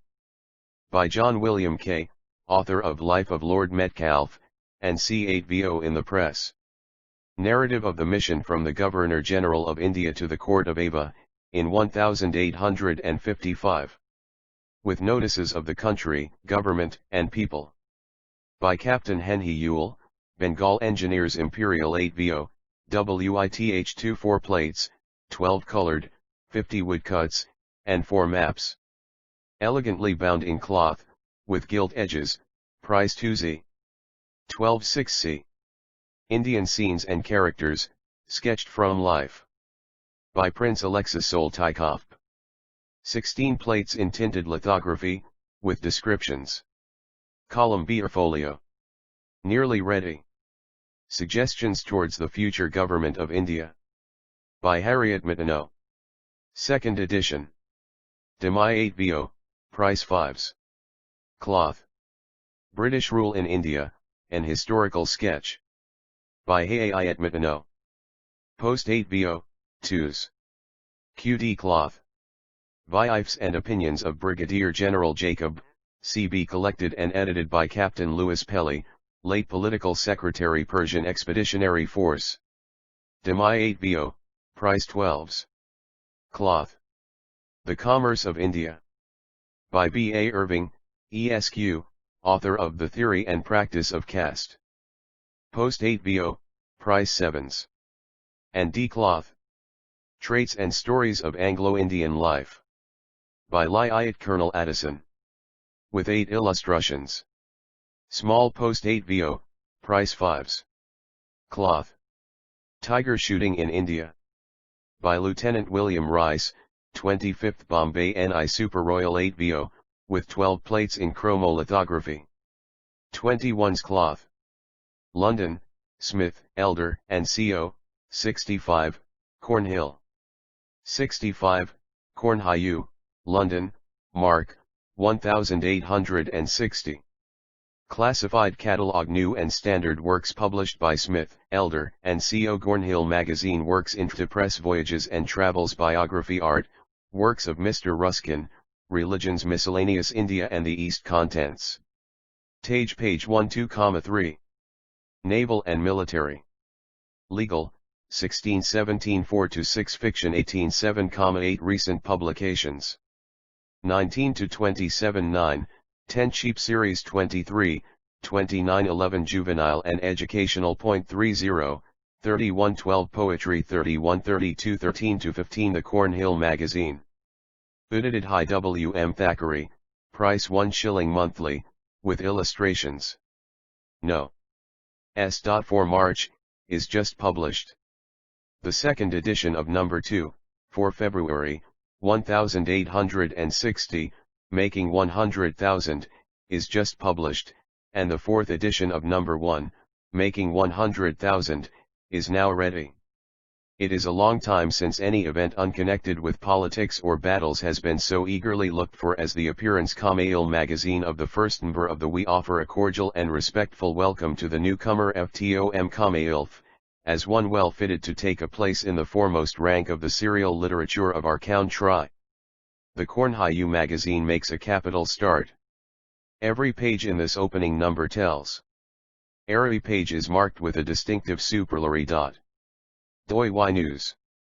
The Cornhill magazine/NE will completely satisfy the expectations of the public idison of the marvels of the time that so much material, and or so good a quality, can be provided at so moderate a price. J. Framjee. Birald. The first number of the Cornhill magazine enters the world as one assured of a wide welcome. We heartily congratulate both editor and publishers on the brilliant success of the first number. Mr. Thackeray's venture has met with great and well-earned success. AC, BM we can see about this periodical higher promise than we have witnessed in any other enterprise for a long time. Press, Cornhill magazine is at last in presence. And from its cover to its last page it is a model of the best. The Cornhill magazine at once takes as high a place in literature as its promoter Puld have desired. January 08 said. We came to the perusal of the Cornhill magazine with great expectations, it has surpassed them all. A new and glorious light HNS risen on the literary illustrated Nawa of the world.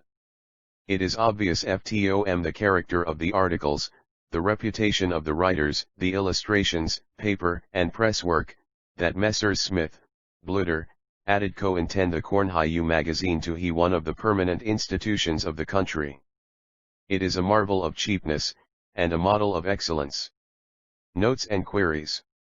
It is almost impossible to imagine any further development, either in quality or quantity, of the periodical literature of this country than that which is attained in the new monthly serial issued from the house of Smith, Elder, and Go. Swindatamia, the first number of the Cornhill magazine has fulfilled the high anticipations which rumor had excited. It is a marvel of excellence and cheapness. JMK Siraid Times. The first number of the Cornhill magazine has made its appearance, and in the record of serial literature it has perhaps no rival in success. Liverpool Courier. The Cornhill magazine vossia the elements of success in a remarkable degree. ZU and JOAE Express Walks published by the Life of Edmund Malone, editor of Shakespeare, with selections from his Ms. Anecdotes. By Sir James Freer. Author of the Life of Edmund Burke, Life of Oliver Goldsmith. Demi 8 VO, with portrayal J, price 14s. Cloth. Now ready. Transformation or, The Romance of Monty Benny. By Nathaniel Hawthorne, author of The Scarlet Letter, N.C. In 3 volumes / ready. Is it no Triton? Being the testimony of Scripture against the errors of Romanism. BJ / the Reverend Edward S. Price. / now ready. The religious aspects of Hindu philosophy. BJ / the Reverend Joseph Mullins, author of Missions in South India. 1 vol. Not ready the Book of Job in English verse. By the Right Honourable the Earl of Winchelsea. Now ready. A Man's Heart, a Poem. By Dr. Charles Mackay, author of Life and Liberty in America. FCAP. 5. Cloth. J. Ready. A New Work on China. By Sir John Bowring, LLD. 2 volumes 8 VO, with illustrations. The 5th volume of Modern Painters. Co-occluding the work, with numerous illustrations by John Russ HNMA in the spring, Smith, Elder AKDCO Morphsci ITTIHE-Comshiimd. The Life of Robert Owen. J. William Lucas Sargant, author of Social Innovators and Their Schemes. 1 vol. The Life of Muhammad. By /William Muir, E. and Q. vols 3 and 4. Pniplati The Work. A Mother's Trials. By the Oerihove of My Lady. In 3 volutnies. A New Fiction. Percent Mrs. Gaskell. Just Ready. A New Novel of English Life. By Sir Arthur Hallam Eldon, Bart, Author of Below the Surface. In 3 vols. A New Novel by Mrs. Chanter, author, R. F. Fernie Combs. 2 volumes Isabel Gray or, The Mistress Didn't Know. Intended for all mistresses of households. By Mrs. Soelt. Author of Homely Ballads. Price 60. Cloth, GIJT.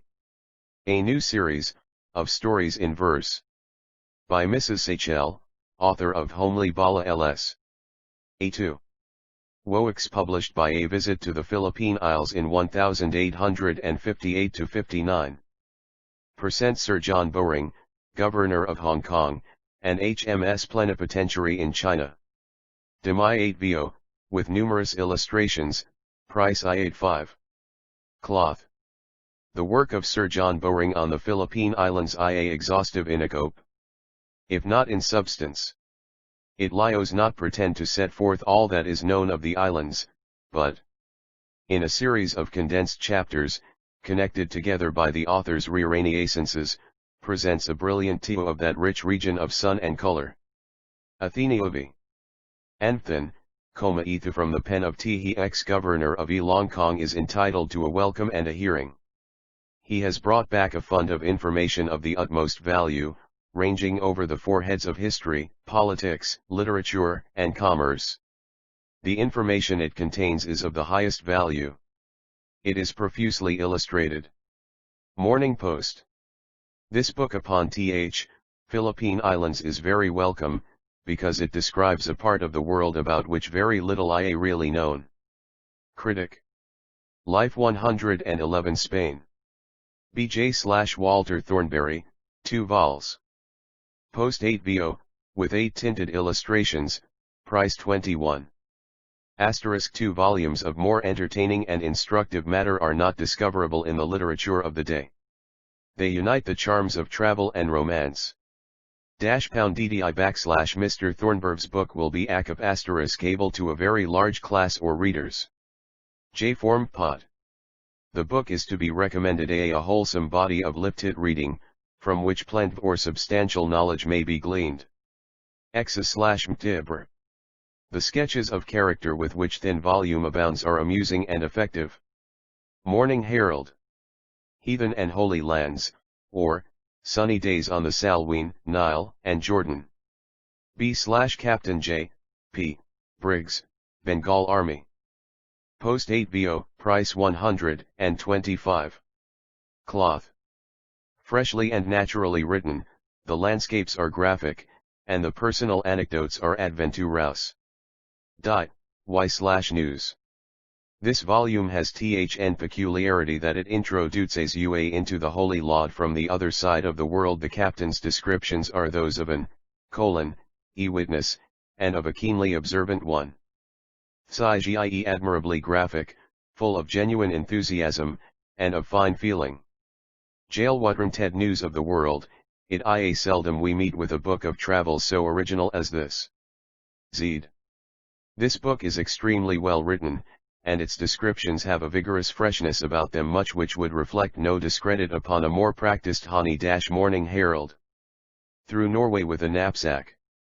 By W. M. Williams, with 6 colored views. Second edition, post 8 VO, price 125, cloth. Mr. Williams will be an excellent guide to all who wish to travel he did. On foot, and with the least possible expense. They may also place thorough reliance on all he says, his good sense never allowing his enthusiasm to dazzle him and, Leliot his followers. It a useful and trustworthy book. 4 FFTEM, BMM*. The book is amusing, the author saw much that was new. There is frank graphic writing, and much pleasant thinking, in his volume, which is elegantly produced, and liberally illustrated with tinted views and woodcuts. A Aramidoer. Through Norway Vithaquapsak ia alr.t of intrinsic interest, very instructive and amusing. Mr. Williams is a model pedestrian trailer, and his book is the Those Who Intend to Beat Guide We Know of Lore Explore Norway on Foot * Spectator. A very instructive book on Norway, and the manners and customs of its inhabitants. Ulterarp Gazette. Every chapter more %ng post, of it will be read with interest. Smith, Elder, and Co. Opjag S. Meme continued. Voyage to Japan, Kamchatka, Siberia, Tartary, and the coast of China, in HMS Barracuda. X by M. Tronson, RN8VO, with charts and views. 18's Cloth. RHE able and intelligent officer, whose work is before us, supplies the first authentic information on the present state of Japan and the neighboring settlements. An extremely interesting book. Athenbum, the book possesses all the qualities of a book of travels, with the prominent advantage of breaking comparatively, and in some instances altogether, new ground. Hauseract London News. Mr. Tronson writes well, and imparts a great deal of new and useful information. The clear and beautiful charts and scatohia, accompanying the volume, are of great value. Cluhi. It contains a great deal that all the world ought now to imove. Morning Herald. *MVE cordially recommend /I. British Quarterly Radio to Cuba and back. By R. H. Dana, author of 2 Years Before the Mast, and C. Post 8 VO Price 7s. Cloth. Mr. Sana's book is so bright and luscious, so Mr. Dana does not spare his faculty of descript pictorial and ohairful, though essentially pleasant engine. The picture we *ESB gives of the Cuban metro repteshing, that even the rule of a Spanish capipolis itself, with its tropical luxuries and laziness. 10 General appears tolerable where the subjects its dirty and dainty ways of existence, the Spanish are so courteous, and the strangers so gracefully grandiosity of its national manner, and the pet-petted. Mr. Dana has a pen to paint such pictures well. His voyage and residence occupied tiness of its national character, are pleasantly and forcibly drawn. A coasting voyage to Ma scarcely a month, yet he has written of Ulam Tanzas, and a railroad journey, brought him not only fascinating from its warmth and glitter into closer contact with the essential character as a narrative, but also intelligent, instructive, terroristics of the country and its history, C and of obvious integrity. J.IAC 7 IAJ. Die/Review. I Life and Liberty in America. By Dr. C. McKay. Second edition, 2 vols, post 8 VO, with 10 tinted illustrations, price 21s. A bright, IBESH, and hopeful book, worthy of the author, whose songs are often heard on the Atlantic. McKay writes as healthily as he sings, describing life as he saw it, and liberty * as he studied it, in the North and in the Spooth. At AE.ETT, and we recommend these volumes to perusal, as the result of careful and diligent observation, assisted e.g. personal association, well calculated to facilitate the attainment of truth. Dr. Mackay's volumes are eminently readable and amusing. Press. Life in Tuscany. By Mabel Sharman Crawford. With 2 views, post 8 VO, price 10s. 6D Cloth. There are many traces of quiet, genial humor, brilliant and harmless as summer lightning, which agreeably relieve the more serious portions or the work. Miss Crawford's reflections are as sound and practical as her perceptions are lively and acute, and she has succeeded in contributing a really valuable addition to that otherwise redundant department of literature. Parsees Star. The peasant life in Tuscany has, perhaps, not been so well photographed before. L/IEB, BM, Wadix published by narrative of the mission from the Governor-General of India to Tly Court of Ava in 1855. With notices of the country, government, and people. By Captain Henry Ewell, Bengal Engineers. Imperial 8 VO, with 24 plates, 12 colored, 50 woodcuts, and 4 maps. Elegantly bound in cloth, with gilt edges. Price 21. 12's GD Captain Thule, in th6 preparation of Chase splendid volume of for us. Has availed himself of the lafiones of those who preceded him. Toa Uolio are desirous of Pusaslo the best and fullest account Trent has ever been given to the public, of a fireat, and higher to udil known region of the Relobe. The interesting, Consoyin Chua, and MLWI Ben work of Captain Ewell will have a deep interest, while to the political economist, geographer, and merchant, it will be Indi 3 Pensable, 2 Zaminer. A stately volume in gorgeous golden covers. Such a book is in our times a rarity. Large, massive, and beautiful in itself, it is illustrated by a sprinkling of elegant woodcuts, and by a series of admirable tinted lithographs. We have read it with curiosity and gratification. As a fresh, full, and luminous report upon the condition of one of the most interesting Vilvisionat ol Asia beyond the Ganges. Jifen Som. Hong Kong to Manila. By Henri/T. Ellis, RN Post 8 VO, with 14 illustrations. Price /2s. Cloth. The narrative fulfills the object of the author, which is to present a lively account of what Ho saw, heard, and did during a holiday run to a rarely visited place. -si, Irrider. J.L.R. Ellis has given to the public a most venliilk and interesting work upon a race and country little known to Fing usly readers. 2 Wi Miftyuf, I News of the World. Antiquities of Kerch, and Iserches in the Sumerian Bosphorus. By Duncan Macpherson, M.D., of the Madras Army, FEGS, MAI Imperial Fortio, with 14 plates and numerous illustrations, including 8 colored FAC similes of ilks of antique art. Price 2 guineas. It is a volume which deserves the careful attention of every student of classical anchi, it.b. Kun can fall to be pleased with a work which.I has bo much to attract the eye and to gratify the love or beauty and elegance in design. The book I got up with zeret care and taste, and forms one of the handsomest works that have recently issued from IHE English Press.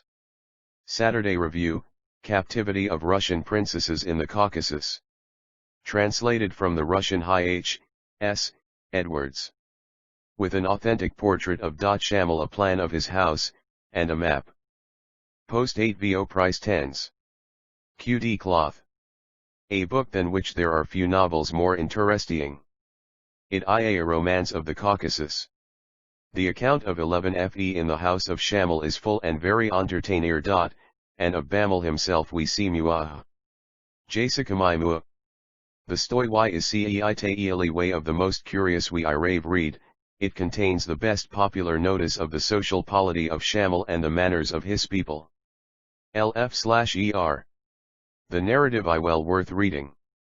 At Kenmum. Smith, Elder, and C.O. The Autobiography of Leigh Hunt. Revised H.J. himself, boldly additional apters by his eldest son. 1 vol, post 8 VO, with a portrait engraved on steel from an original drawing. Jai 7s. 6D cloth. IMS Terh B Tihi FLLST Darmovan Alto wo biography of Leigh H. Hunt Possesks in an OGMPNY that it alteneld make us like the writer, I usual barb. Iso emert revi io. And certainly this is a cure in which though auto I life of Schleiermacher, as unfolded in his autobiography in D letters. Translo/TBD from the German by Frederick E. Rowery. 2 volumes, post 8 VO, with portrait. Price 1 guinea, cloth. Shelley Memorials.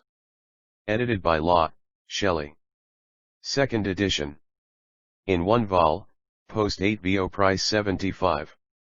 QD cloth. We welcome the present biography. It presents Shelley to us as lie was understood ly those who knew him hc%%. Athen and Utun.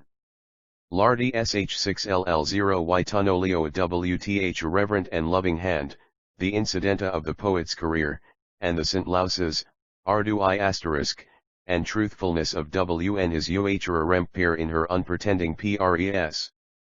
Gladly waylake this interesting volume. J.I/Y New Star.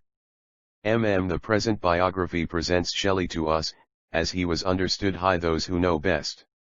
Left c. The heavity of style and feeling, with which this work abounds, will make it acceptable low midge. Satdor Review. Lady Shelley's work taught a real acquisition to the biographical literatal be of the day. It will be reat with h profound interest for its nerspious and true full alineation of some hitherto neglected treatise in one of the most extraordinary florioden raktarpes that ever lived. I7 I made it NNPS of the world. We heartily recommend it to our readers. Critic. The Life of Charlotte Bronte, CTJRKEK Bell. Author of Jane Eyre, Shirley, Villette, and C. by Mrs. Gaskell, author of North and South, and C. 4th edition, revised, 1 vol, with a portrait of Maethes Bronte and a view of Haworth Parsonage. Price $75. M. Morocco Elegant, 14s. 4.11 The secrets of the literary workmanship of the Theathoresi of Jaffi are tinfeelded for you though course of this extract flowed in Ari narrative. 2% Ness. Mrs. Gaskell's account of Charlotte Bronte and her family is one of the profoundest tragedies hoifo meromad beep. Reinigslesofkfeb. La elf wifopsum chopen fortuibd *y. Osidwo and dibnofthiko and et can't be alto and ind. OHB. If anyone wishes to see whom a woman possessed of the highest intellectual power can disregard every temptation which intellect throws in the way of women, how generously and nobly a human being nan live under the pressure of enflocumulted nusfomune, the record is at hand in the IIL6 of Charlotte Vaxi and Saturday Bximo. Mrs. Gaskell has done her work well. Her narrative is simple, direct, intelligibly. Ilna e film ted.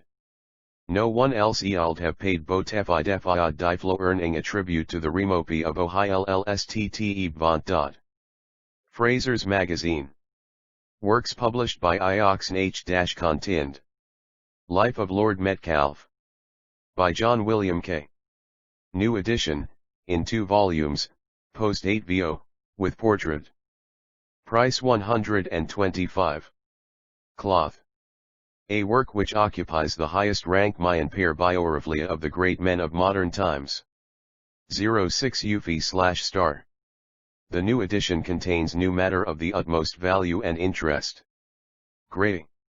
One or the most valuable hyo, Raphiate of the present day.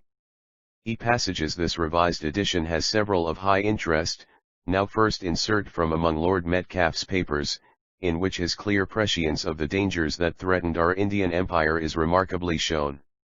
Economia. This edition is revised with care and Judd Mead. Mr. K has judiciously set forth Lord Metcalfe's views of the insecurity of our Indian Empire, globe. A much improved edition of one of the most interesting political biographies in English literature. National Review. Life of Sir John Malcolm, G.C.B. By John William K. 2 volumes 8 vo, with portrait. Price 30 SIXS. Cloth. The biography is replete with interest and information, deserving to be perused by the student of Indian history, and sure to recommend itself to the general reader. Pound. One of the most interesting of the recent biographies of our great Indian statesman, National Bersiolo. This book deserves to participate in the popularity which it was the good fortune of Sir John Malcolm to enjoy. Edinburgh Review. Mr. K.'s biography is at once a contribution to the history of our policy and dominion in the East, and a worthy memorial of one of those wise and large-hearted men whose energy and principle have made England great. Phosphete Quarterly Review. The Life of J. Deacon Hume. By the Rev. Charles Badham. Post 8 vo price 95. Cloth. A masterly piece of biographical narrative. To minute and conscientious industry in searching out facts, Mr. Badliam conjoins the attractions of a graceful style and a sincere liking for the task he has in hand. He has produced one of the most useful and judicious biographies extant in our literature, peculiarly full of beauties, and peculiarly free from faults. As it is well that the world's attention should be called to such a man, and that the particular 6 leaders his character and career should be preserved in a biography. Spectator.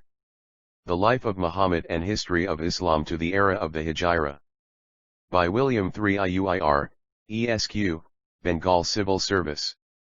Volumes 1 and 2. 8 Yo Price 32s. Cloth. The most perfect life of Muhammad in the eye it cannot fail to be eagerly perused by all persons English languae, or perhaps in any other. Haven't any pretensions to historic archaeology.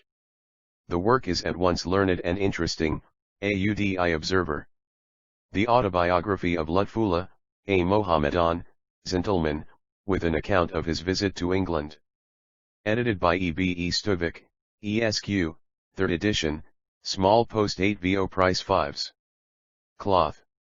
This IA the freshest and most original work one read 50 volumes of travel, and 1,000 that it has been our good fortune to meet with lore long. It bears every trace of being a most genuine account of tin, feelings and doings of the author, imitations of the Oriental novel, and you will not get the lavor of Eastern faith and thought or the zest of its romance, so perfectly as in Lutfullah as Lutfullah is by no means an ordinary specimen of who, leader. His race, Kowamj. Smith, Elder, and Co. Works OPMR Ruskin. The Elements of Perspective. With 80 diagrams, Crown 8 VO price 35. 6D Cloth. Mr. Tuscayu, since the want of a clear and accurate code on the Buddhism, has set himself to the task of arranging and explaining the necessary remez in a form as nearly approaching the teal of a popular treatise as can be managed consistently with the object of practical completeness. No better way of blending the two purposes connelled, we believe, have been found, than the way Mr. Ruskin ingeniously discovered and has ably worked out. A careful perusal of the work will enable the intelligent student not only to solve perspective problems of a complexity greater than the ordinary rules will reach, but to obtain a clue to many important laws of pictorial effect less than of O\xt\ing. De UJ/News. This book, provided by Mr. Buskin for the use of schools, bears its recommendation on the title page. The rules are arranged in a short mathematical form, which will be intelligible to students reasonably advanced in general knowledge. Leader. The student will find in this little book all that is necessary to lay the foundation of a thorough scientific knowledge of perspective.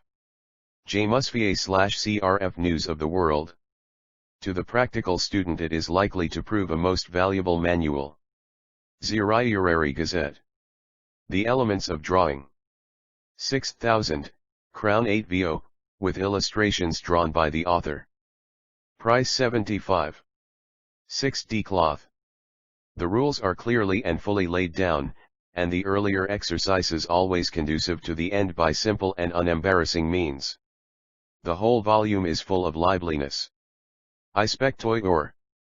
We close this hook with a feeling that, though nothing supersedes a master, yet that no student of art should launch forth without this work as a compass. Point for Ia and Spime.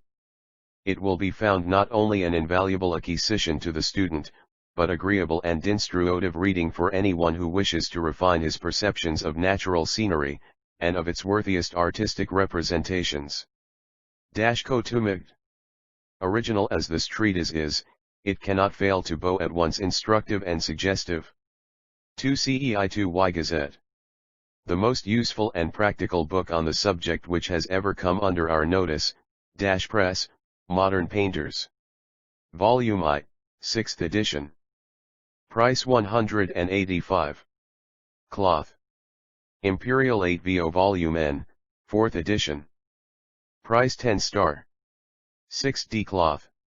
Many Volume 3. Of Things, with 18 illustrations drawn by the author, and engraved on steel. Price 38 star. Cloth. Volume 4. On Mountain Beauty.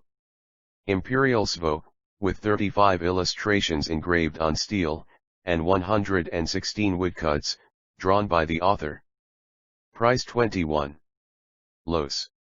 Cloth. A generous and impassioned review of the A works of living painters. Hearty and earnest wakfuyo or deep thought and developing great and striking Tuthson and RT British Quaterp review. Mr. Buskin's work than ever to the study will send the painter of nature, will train more men who have always been delighted spectators ot nature to be also attentive observers. Our critics will yearn to admire, and mere admirers will learn how to criticize, thus a public will be educated. Blackwood's Magazine. Everyone who cares about nature, or poetry, or the story of human development, everyone who has a tinge of literature or philosophy, will gin something that is for him in these volumes. Westminster Review. Mr. Buskin is in possession of a clear and penetrating mind, he is undeniably practical in his fundamental ideas fuyu of the deepest reverence for all that appears to him beautiful and holy. His style is, as usual, clear, bold, rowy. Air. Buskin is one or the first writers of the day. Economist A11 it is to be hoped, will read the book for themselves. They will find it well worth a Karilil T. Rus. Sat de Remuo. Mr. Yuskm is the most eloquent and thought-provoking writer on nature in its relation with art, and the most potent influence by the pen, ot young artists, whom this country can boast. National Review. This work is eminently suggestive, FTTLL of now thoughts, of brilliant descriptions of scenery, and eloquent moral application of them. JFEP Quarterly/Review. Mr. Buskin has deservedly won for himself a place in the first rank of modern writers upon the theory of the fine A/TS. Eclecti Review. The fourth volume of Mr. Buskin's elaborate work treats chiefly of mountain scenery, and discusses at length the principles involved in the pleasure we derive from mountains and their eictorial representation. The singular beauty of his style, the hearty sympathy with all forms of natural loveliness, the profusion of his illustrations form irresistible attractions. Zjotijvsij star. Considered as an illustrated volume, the fifth is the most remarkable which Mr. Buskin has yet issued. The plates and woodcuts are profuse, and include numerous drawings of mountain form by the author, which prove Mr. Buskin to be essentially an artist. He is an unique man, both amongst artists and writers. A Eschiator. Such a writer is a national possession. He adds to our store of knowledge and enjoyment. Leader, 10 Wolke published by T. Continued. Woix of Mr. Tiskin continued. The Two Paths, being lectures on Axt, and its relation to manufactures and decoration. 1 vol, crown 8 vo, with 2 steel engravings, price 75. 6 D cloth. The meaning of the title of this book is, that there are 2 courses open to the artist, one of tvhiati trill lead htm to all thtt is noble in erd, and will incidentally exalt his moral ocher, while the other will irate his work and a help to throw obstacles in the way of his inda oriolal paladi. They all contain full distinctions, acute remarks, and valuable sugstiona, and are everywhere lit up with that glow of fervid eloquy, which has so materially untri beautiful totally to author's reputation. PLRCJTS The Two Paths contains much eloquent flessi **** 1 flow, places in actierlieti some forgotten or neglected truths, ftnd.ly all Mr. Ruskelty's books, is eminently mischievous. I.e. Crary Gazette. This honk 11 well calculated to incur a number I, beef he humblest worker, and stimulate him to artistic eftori. Leader. The Stones of Venice. Complete in 3 volumes, Imperial 8 vo, with 53 plates and numerous woodcuts, drawn by the author. Price BL pounds QD cloth. Bokvol maybe had spaitly. Volume I The Foundations, with 21 plates. Price 2/2 2 second edition. Volume 11. T. High, C stories, with 20 plates. Price 2/2's M the volume Paul, with 12 plates. Price 1/Lis. 6d The Stones of Beniri is the introduction of an Iranianist, really, progressive, and informed mind. The author of this essay on architecture is converted sight into a poetic apprehension, the fruit of trod, and delight in nature, a knowledge, love, and jnst estimate of art, a holding fast to fact and repudiation of hearsay, an historic breadth, and a fearless challenge of existing social problems, whose union know not where to find stava /lbli. Spectator, this book is one which, perhaps, no other Flean could have written, and one for which the world ought to be will be thankful. It is in the highest degree eloquent, acute, stimulating to thought, and fertile in upgation. It when, we are convinced, elevate taste and intellect, nigh the tone of moral reeling, kindle benevolent towards men, and increase the love and fear of God. Times. The Seven Lamps of Architecture. Second edition, with 14 plates drawn by the author. IMP 8 VO Price 1. Is cloth. By tly 7 lumps of architecture we understand Mr. Husker to mean the 7 fundamentally and cardinal laws, the observance of and obedience to which are indispensable to the architect, who would deserve the name. The politician, the moralist, i.e. divine, will find in it ample store of instructive matter, as well as the artist. The author of this work belongs to a class of thinkers of whom we have too few amongst us. Examiner. Lectures on Architecture and Painting. With 14 cats, drawn by the author. Second edition, Crown 8 Tia. Price 85. 6d Cloth. Mr. Ruskin's lectures eloquent, graphic, and intelligent, exposing and ridiculing some of the vices of our present system of building, and exciting mis hearers by strong motives of duty and pleasure to attend to Iranian-speaking are very successful. GCGOI.ISI, we conceive it to be impossible that vertiligent persons could listen to the lectures, however they might differ from the judgments asserted enium the general propositions lie you down, without an elevating inflacy and an aroused enthusiasm. AJ, EC, TT**. The Political Economy of Art. Price 24. 0/ Cloth. Idiost at jail, coljaquent, and well-timed work. I recommend this little volume, like all %li we fail it with eotism shiati. Thinking it calculated to domopiectical goflow. Added WC cordially recom works, TB the perusal of our readers. I, Sertio, TMS, this boyfictailing, as it is, glances liela et nondit to our readers. W, Ness. We never knit Mr. Ruskin out being the better for what he has told us, and therefore we permoiples. Of which some are Hunyanai, the Aicles of Tuanka and Cudes, while others the tide. Leuer. Luo Valvito K. Slol R. Smith, Elder, and Co. 11 3 Expositions of St. Paul's Epistles to the Corinthians. By the late Rue. Fred. W. Robert Sovia 1 thick volume, post 8 RO price 10s. M. Cloth. TT Spliaderks were the last, Lasunrases that I combs from Thepnof TBTS Preser, the CHMH Mr. Boberts never Dolavoria from Hiapulral as 18 the standard of thought Lulniaga and UFNRNEGLNEO volnuamoverfi.lni.et. So EFWTI LRL. Bottle HD.H.TTBL teamlias.ehart.tl. Pi Ishae Onganati, which we expect in everything THFF for its M. Titer S. Ermines by the late Reverend Fred W. Robertson, A.M., incumbent of Trinity Chapel, Briglatone. First Series 7th edition, post 8 VO price 95. Cloth. Second Series 7th edition. Price 9. Cloth.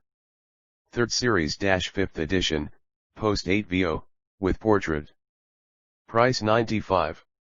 Cloth. There are many persons, and their nuidier increases every year, to whom Liberlane writings are the most stable, ex-naistless, and sathcactory form of religious teaching which the 19th century has given tly most weo, stiv, and practical. Sire do doi w tlier must he a great fen true heart, where there is a great and true I reacher. And you that, beyond everything else, lay the secret of Mr. Eobert 3 on s influence. Evil that a brother man is speaking to us as brother men, that lie ere listening, not to the measured words of a calm, eooitoeaker, but to the passionate doptunctus / earnest hyunam siil. #KNNU1GH Christian Magazine. These tinons are mill of thought and beauty. There is not a sermon ui the series that does not furnish evidence of originality without extravagance, uf discrimination without idiosobs, and of piety without cant or eovanchanalamp bihar / I quarteralpha. We recommend through whole of the volumes to the poigal of our readers. They will und la lm thou guilt of a rare and beautiful description, an Ernstnafi of blood steadfast in the search of truth, and a charity pure and all-embracing. Jasphonomint. They are very remarkable cf unpaatians. The Fhausits are often very steikinged and clj out of the track of ordinary ceremony 8 mg. Cf z mercyiven. Quakerism, past and present, being an inquiry into the catzes of its Lieik. By John S. Roundtree. Postsvo. Price 5s. Cloth. This essay gained the first prize of 100 guineas offered for the Buffet essay on the subject. The Peculium, an essay o the causes copyright F. The Decline of the Society of Friends. By Thomas Hancock. Post 8 VO Price 5s. Cloth. This essay gained the second prize of 50 guineas, WHI and H. Brass afterwards I net eased to 100.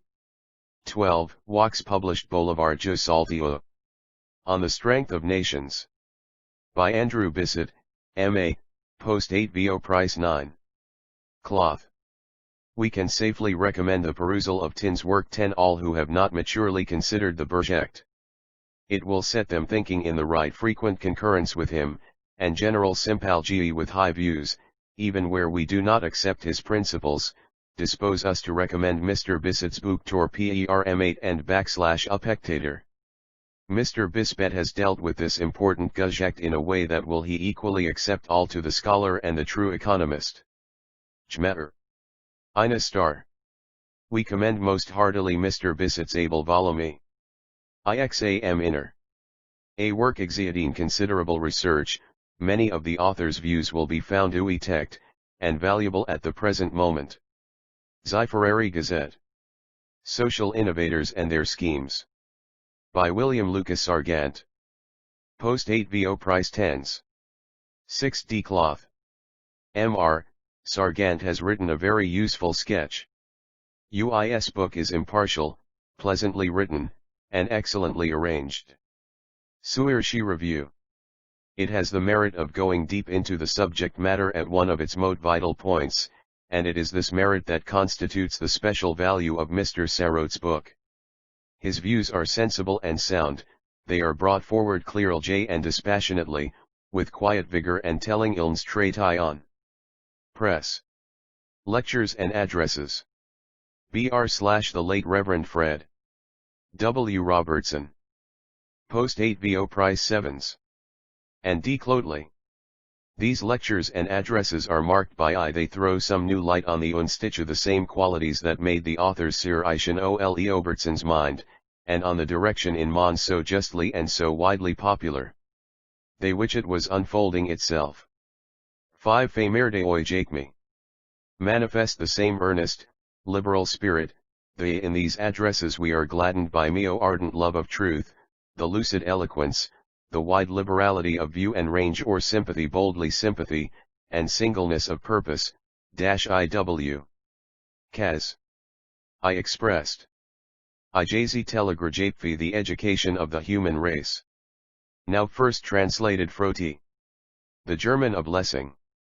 FCAP 8 VO, Antique Cloth. Price 45.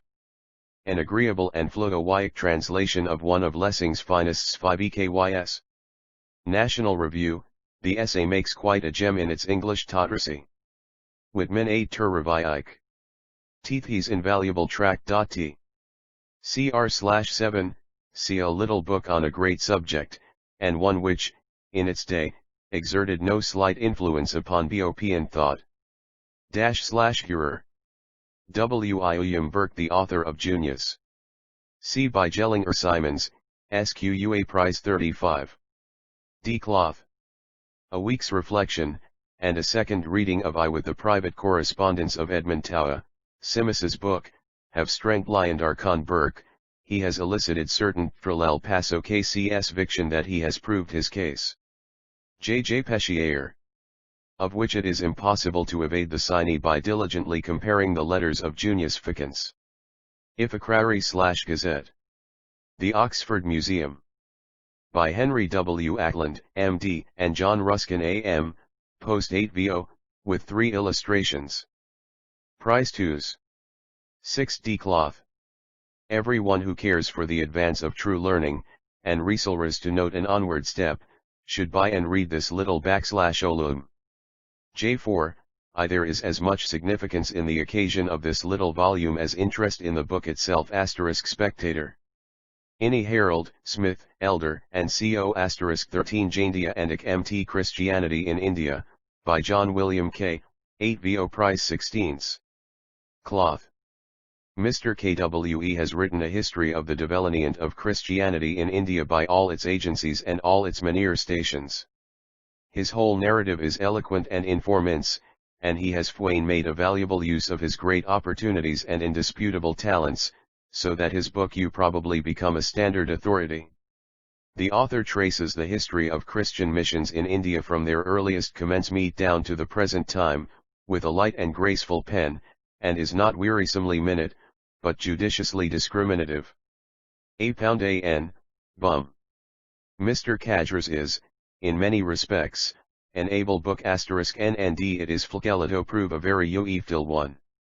Mr. K is not only most attractive from his familiarity with all points of detail, but he sees and judges everything as it was seen and judged by the red statesman whose wisdom has made British government possible in India.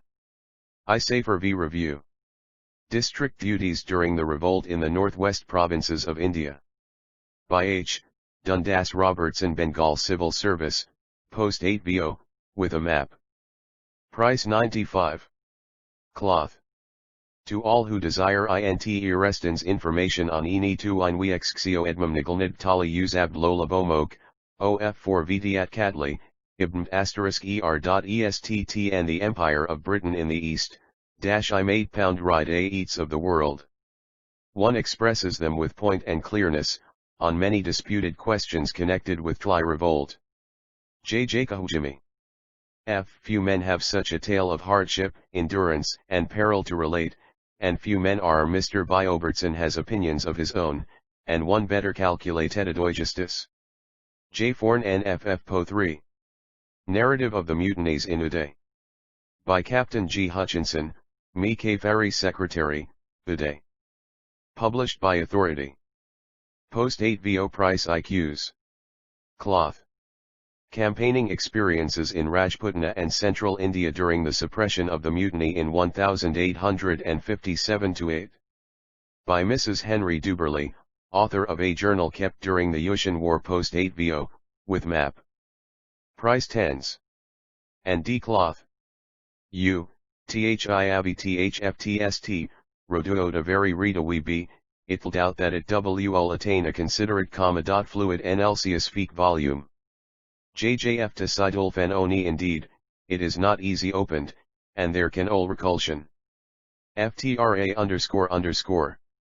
I3, I*GTFY_0 LEFJI Papers of the late Lord Metcalfe. By John William K. Demai 8vo Price 16. Cloth. Ftunmenendous volume to all persons who Rustnav State Papers, in which the practical sense of a MSN of the world is joins to the speculative sagacity of a philosophical attesman. No Indian LLHARI should bow without I. Pru. 14 works published by India, and IH me contained. Personal adventures during the Indian rebellion in Rohilkund, Futtehgalur, and Uday. By W. Edwards, ESQ, BCS FOITH edition, post 8 VO price CS Clodley. 4 touching incidents, hairbreadth scapy, NR.CL Tuesday pathos of Seafiltering almost incredible, Tlyro HFBS Fu, P read nothing like this little hook of Poiwoamile of Entursa. For he first time we see in toply the magnitude of the afflictions which have befallen our unhappy countrymen in the FVST. Tliatary me drama comes before us, and we are HB. Turns bewildered with horror, stunned to fifurcy indignation, and melted to tears we hype here a tale of suffringe. Tuk as may have been equalled, but never surpassed. These real adventures, which no effort of the imagination can surpass, will find a sympathizing public. Mr. Edwards's narrative is one of the most deeply interesting episodes of a story of which the least striking portions cannot be read without emotion. He tells HJ's story with simplicity and liveliness, and it bears the express that earnest and unaffected reverence to tie will and hand of God, v/Hitch was the stay apd comfort of man other brave hearts. G. Corden. The narrative of Mr. Edwards' *e suffering and escapes is full of interest. It tells, many a pean little tale, out it also exhibits a man patient under versify, and looking to the God and Father of us all for guidance and support. #C/CE, IC Revisio. A lady's escape from Gwalior during the mutinies of 1857. By Mrs. Coupland. Post 8 VO price 10s. M.A. Plain, unvarnished tale, told in the simplest itlio merit of this book, is its truth. It Mittner. J. Vikfla. Eindane's foam passages that never will be read. This book is valuable as a contribution to the Bahá'í Ushmu without emushio. B.A., FFIR*N. Thurist Fi PJR of Thegruade-Ladian Rebellion. AIERT-CM. The Crisis in the Punjab. By Frederick H. Cooper, ESQ, CS, Umritsar, Post 8 VO, with map. Price 7s. 6d cloth. The book is full of terrible interest. Tliiner Ionov, the most interesting and spirited booksrative, is written with vigor and earnestness. Ioliach have sprung out of the Sepoy mutiny, and is full of the most tragic interest. Globe, Jaconomist. Views and Opinions of General Jacob, CB, edited by Captain Louis Pelly. Demi 8 VO price 12s. Cloth. The flirts in this book are worth looking at. If the reader desires to take a peep into the interior of the mind of a great man, let him make Flokayue toss with the views and opinions of General Jacob. O/ONE This.ia truly a gallant and soldierly book, very Napierish in lis self-conritance, in its capital-E, and in its devotedness to professional H*NMR and the public Goa. The book should be SIU head by all who are interested in the choice of a new government FTR India. JDIZN and WS. British Rule in India. By Harriet Mart Meow. 6th Thou Sod, Price 2s. M. Cloth. A reliable class book for ex-minutyon in the Histprio British Trinilia, JA*80D Comptium of a great subject. A** succinct and comprel-tensi TEV Klum Smith, BM, EA and CO, 15 Jaindia NIH, NI continued. The English in Western India being the early history of the factory at Surat J of Bombay. By Philip Anderson A.M. 2nd edition, 8 VO priceless. Ilith. Pnadnelt. Weub, Aota Musing, this volume ascribes, J.K. Sikhs, the from me of old manuscript and obscure English marrowhouts in an Indian Rightfitji, Uota Tafresh, and ANC, Igd. 03 BIP, all hearing on events and characters of historical importancio. Athenaeum. A Book of Eopman Suttonlu. C. K. Fairdiffle Life in Ancient India. By Mrs. Spire. With 60 illustrations by G. Schaaf. 8 VO price 15s, elegantly bound in cloth, gilt edges. Whoever desirea to have thsl j fat. N.Enrity wt asterisk tin t tini iui best, the via. Nrcom ivl. 4ltooti.p, in wahr.lcr.lyle, ha wihtn and flintnmos plus to asterisk I plus t oil d4 ing ancient India must pirui tjltft work q, mrfl, is gmurft feet jof gotip asain mer. The Parsees, their history, religion, manners, and customs. By D Framjee, post 8 vo price 10s. Cloth. Our author's account of the inner life of the Parsees will be read with interest. Aeneuf. A very curious well-jy written book, by young Parsee, on the manners and customs of Ma'on Reyes. National Review. An acceptable addition to our literature. It gives information which many will be glad to have carefully gathered together, and formed into a shapely warehouse OLEIMNAN07NIST. Tiger shooting in India. By Lieutenant William Rice 25th Bombay NI Super Royal 8 VO. With 12 plates in chromolithography. M10s. Clotely.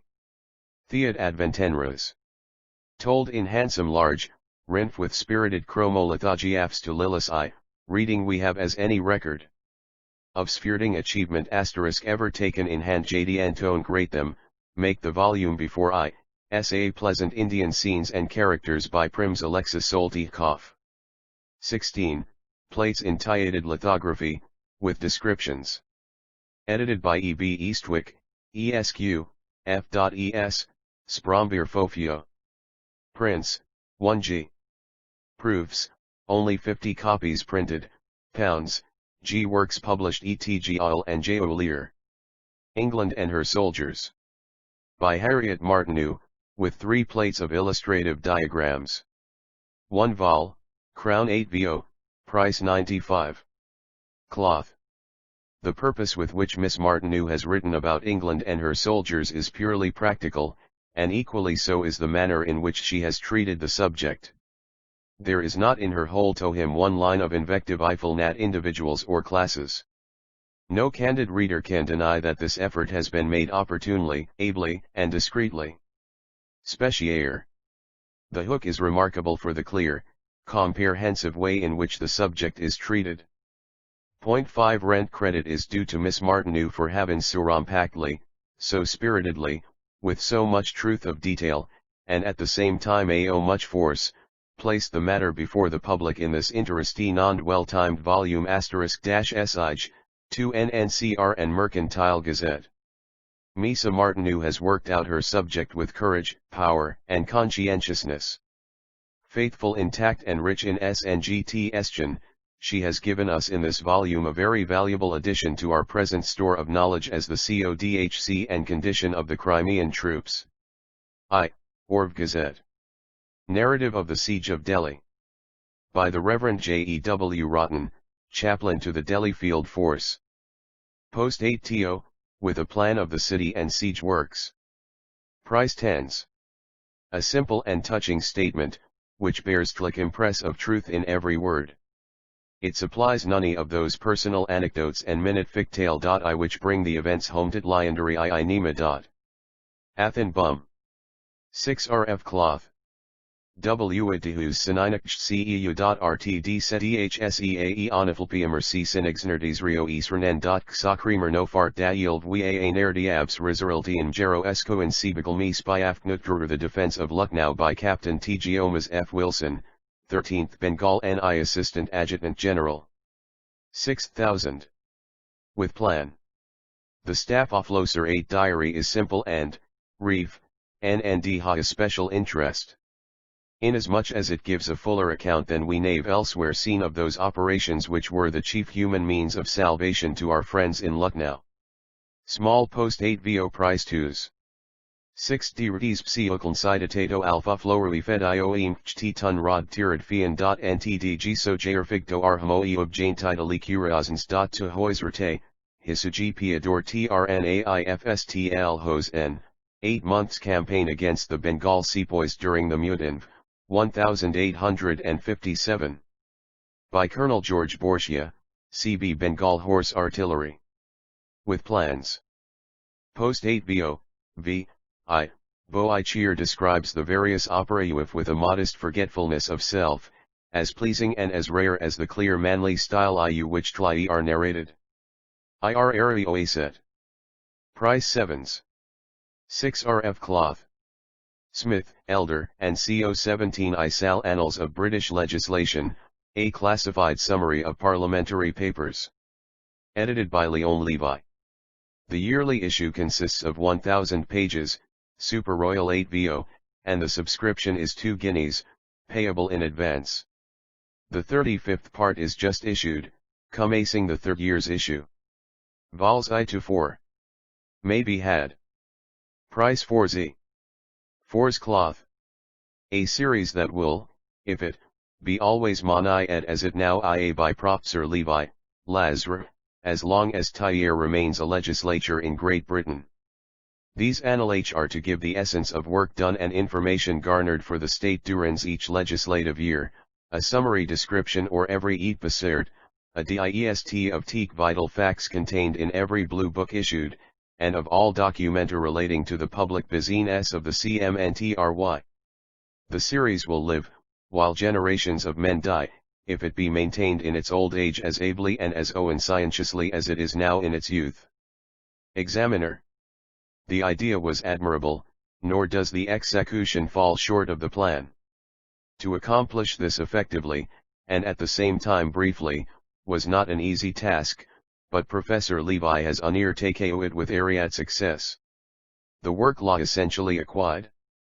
It will satisfy those persons who refer to it merely for general purposes, only it will direct the research of others whose investigations take a wider ransque. Athencium. A Handbook of Average. Whitliacleapter on Arbitration. By Manley Hopkins. 2nd edition, revised and brought down to the present time. 8 VO price 15s. Cloth, 17s. 6d half-bound law calf. Manual of the Mercantile Law of Great Britain and Ireland. By Leon Levi, ESQ 8 VO price 12s. Cloth. It is contents bound, clear, and are strictly those practical. It's of Emmanuel Hannesley Ioapeo. Crisfels Lo, Eurorial Sakianus 70% M9 Nrmst o Stoffen Koif Quesums Hukanapelkaosius and TND. Its simplicity and faithfulness make it an extremely serviceable hub. Examiner an admirable work of the kind. Times, it presents a fair summary of the law on the great subject of which it treats. II Oilfish/Azimeter. Laws of War Affecting Commerce and Shipping. By H. Byerly Thompson. 2nd edition, greatly enlarged. 8 VO price 4s. M. Boards. Thompson treats of the immediate effects and salvage of neutrality, contraband of war, NFROL enemies and hostile property, of prizes blockade, right of search, armed neutralities and privateers, of license, ransom, recapture, INC, and O. Jabe Kajio of 18 works published by Against Wind and Tide.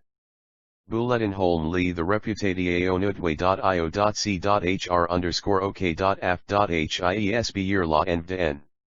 Holtz.er an.dtyan of the 3 volumes Fugud novels that Dser tbw *isl wildveengrage.oolutani estid bayug ph8 giernest wt oonenter their author and tide. A Permanent Life. Examine fur. Full of animated scenes and rich in clever more charming novel has not offlet of late Vera from the press. Koim, 7 Herald. This novel is by many degrees the best specimen of fiction that has been placed in our description. Press. To all who appreciate a powerfully concentrated work, this one may be fairly recommended. S. W. Hands. Zeurary Joit, The Cousin's Courtship. By John R. Wise. Tsvo volumes / now ready. The Oosana courtship is a kind of prose idyll, in which an MBT, pure, simple love is developed without any hysterical romance. To a decided talent for satirical illustration and comment, Mr. Wise unites a nice observation, delicate reflections, and a sympathy for what is beautiful. Its olevomius, its genial tone, its playful satire, its scholarly yet perfectly easy and natural language, with its vivid portraiture of scenery, entitle The Cousin's Courtship * to a grateful recognition. PCFO. We are well pleased with Mr. Wise's novel. Those who begin to read the * Cousin's Courtship will finish it. We rarely meet with one possessed of so many good qualities. Of Herman * Ontario a very clever novel, it possesses some excellent qualities. The merita of the book are irrat. It is thoroughly true, we take it, indeed, that it is a collection of personal experienoia. Mr. Wise can fairly lay claim to the merit of vivid and powerful description of what he has seen. Morning Herald, The Fool of Quality. By Henry Brooke, new and revised edition, with biographical preface by the Reverend C. Key Ngslet, Rector of Eversley. 2 vols, post 8 vo, with portrait of the author, price 21s, if The Fool of Quality. BP Arused withu r.eo one of an accomplished gentleman and a sincere furianx to the periods at which it was written, as one philanthropist, whose life was devoted to efforts well as from its author's point of view, and if it to do good, its excellences, which are many, will be considered as the earnest, heartfelt production I be admitted. /isfra, Irf London News. Fantastes, a fairy eomancy for men and women. By George MacDonald. Post 8 vo price 10s. 6 rf cloth. The work is one which will form a source of agreeable reading to many. It is replete with wild imagery, strange tights of fancy, and beautiful descriptions of nature. Ida telegraph. The whole hook is instinct with poetry, with delicate perception of the hidden emotions of the soul, with thought, and with ideal truth. The story is in fact a parable, an allegory of human life. Its temptations and its sorrows, Thuriferer of Esmond. By W. M. Thackeray. A new edition, being the third, in 1 vol. Crown 8 vo price 65. Cloth. The book has the great charm of reality. Queen Anne's Colonel writes his life, and a very interesting life it is, just as a Queen Anne's Colonel might be supposed to have written it. Mr. Thackeray has selected for his hero a very noble typo of the cavalier softening into the man of the 18th century, and for his heroine, one of TNN sweetest women try pt ever breathed feedum canvas or fi or cook since Raphael ue painted nd Shakespearefred. 5. P** Tr.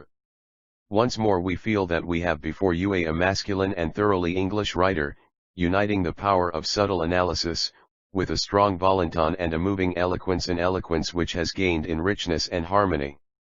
Esmond must be read, not for its characters, but for its romantic plot, its spirited grouping, and a many thrilling utterances of the anguish of the NMJNHQA.TT-Athenom. Smith, Elf Der, and Co., 19 me/2enum. Voyages and Travels. Visit to Salt Lake. Being a journey across the plains to the Mormon settlements at Utah. By William Chandless. Post 8 vo, with a map. 2 star. QD cloth. Mr. Chandless is an imperial observer of the Mormons. He gives a full account of the nature of the country, the religion of the Mormons, their government, institutions, morality, and the singular relationship o the sexes, with its OAPE, INOS. Kryerk. Those who would understated what Mormonism is can do no later than read this authentic, though light, and lively volume. It impresses the reader as leifchful. JVAM02 Beviif. Memorandums in Ireland. By Sir John Forbes. 2 vols, post 80. Prices. Is cloth. The EED Ivor Settlement.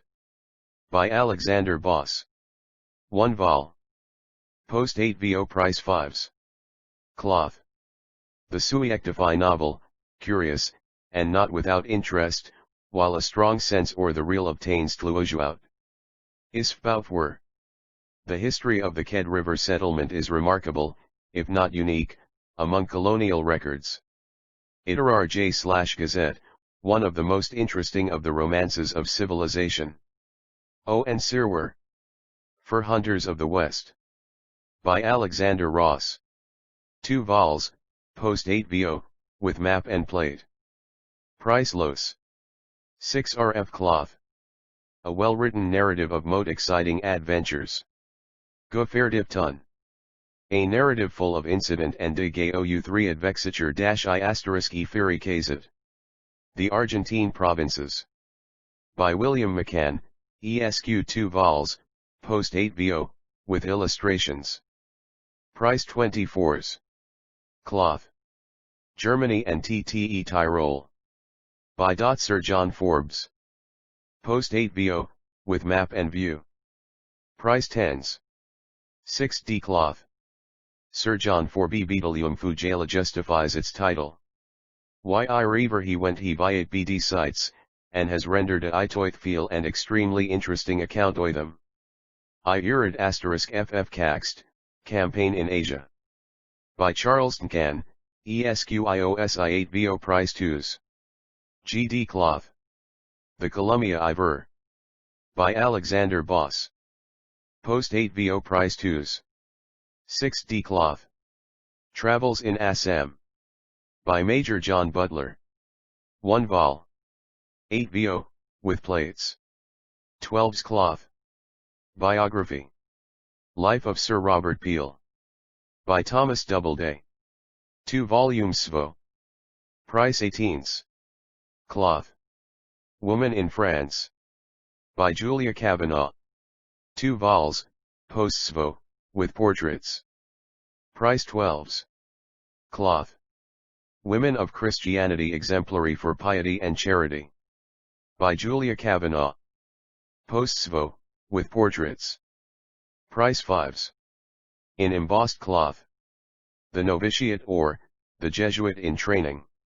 By Andrew St. and Metz. 3rd edition, post Svo. 260. Cloth. B2, 20 YX published by Religious. Historic Notes on the Old and New Testament. By Samuel Sharp. 3rd and revised edition. Post 8 VO Price 7s. Cloth. An inestimable aid to the Clerfryman. Reader, Artai Missionarj, and Sundovsk Noal Tiak Lyre. Illustrati Inears AFOI World. Aliaru edod busable bull, dot. Yeah, AI, Keo/VJC Toller's Life and Sermons. Translated by Miss Susanna Winkworth. With a preface by the Reverend Shackles Key and GSLET. Small 4to, printed on tinted paper, and bound in antique style, with red edges, suitable for a present. Price 7. GDMIA's Winkworth has done a service, not only to church history.v and to literature, but to those who seek simple and true-hearted devotional reading, or who desire to kindle their own piety through the example of saintly men. B.7 Producing a very instructive, complete, and deeply interesting life of Toller. And giving to us also a sample of Toller sermons tastefully and vigorously translated. Kwardian. No difference of opinion can he felt as to the intrinsic value of these sermons, or the general interest attaching to this book. The sermon asterisk are well selected, and the translation excellent. Athanasitum. Signs of the Times, or, The Dangers to Callous Liberty in the Present Day. By Chevalier Bunsen. Translated by Miss Susanna Winkworth. 1 vol. 8 VO Price 5s. Cloth. Dr. Bunsen is doing good service. Not only to his country but to Christendom, by sounding an alarm touching the dangers to religious liberty in one he presents state of the world. Poundrya, Hear Turley. Testimony to the Truth of Christianity.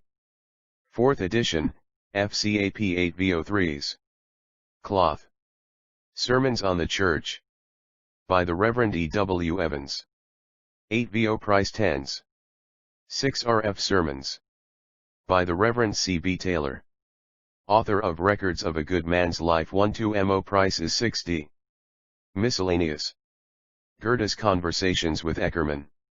Translated by John Oxenford.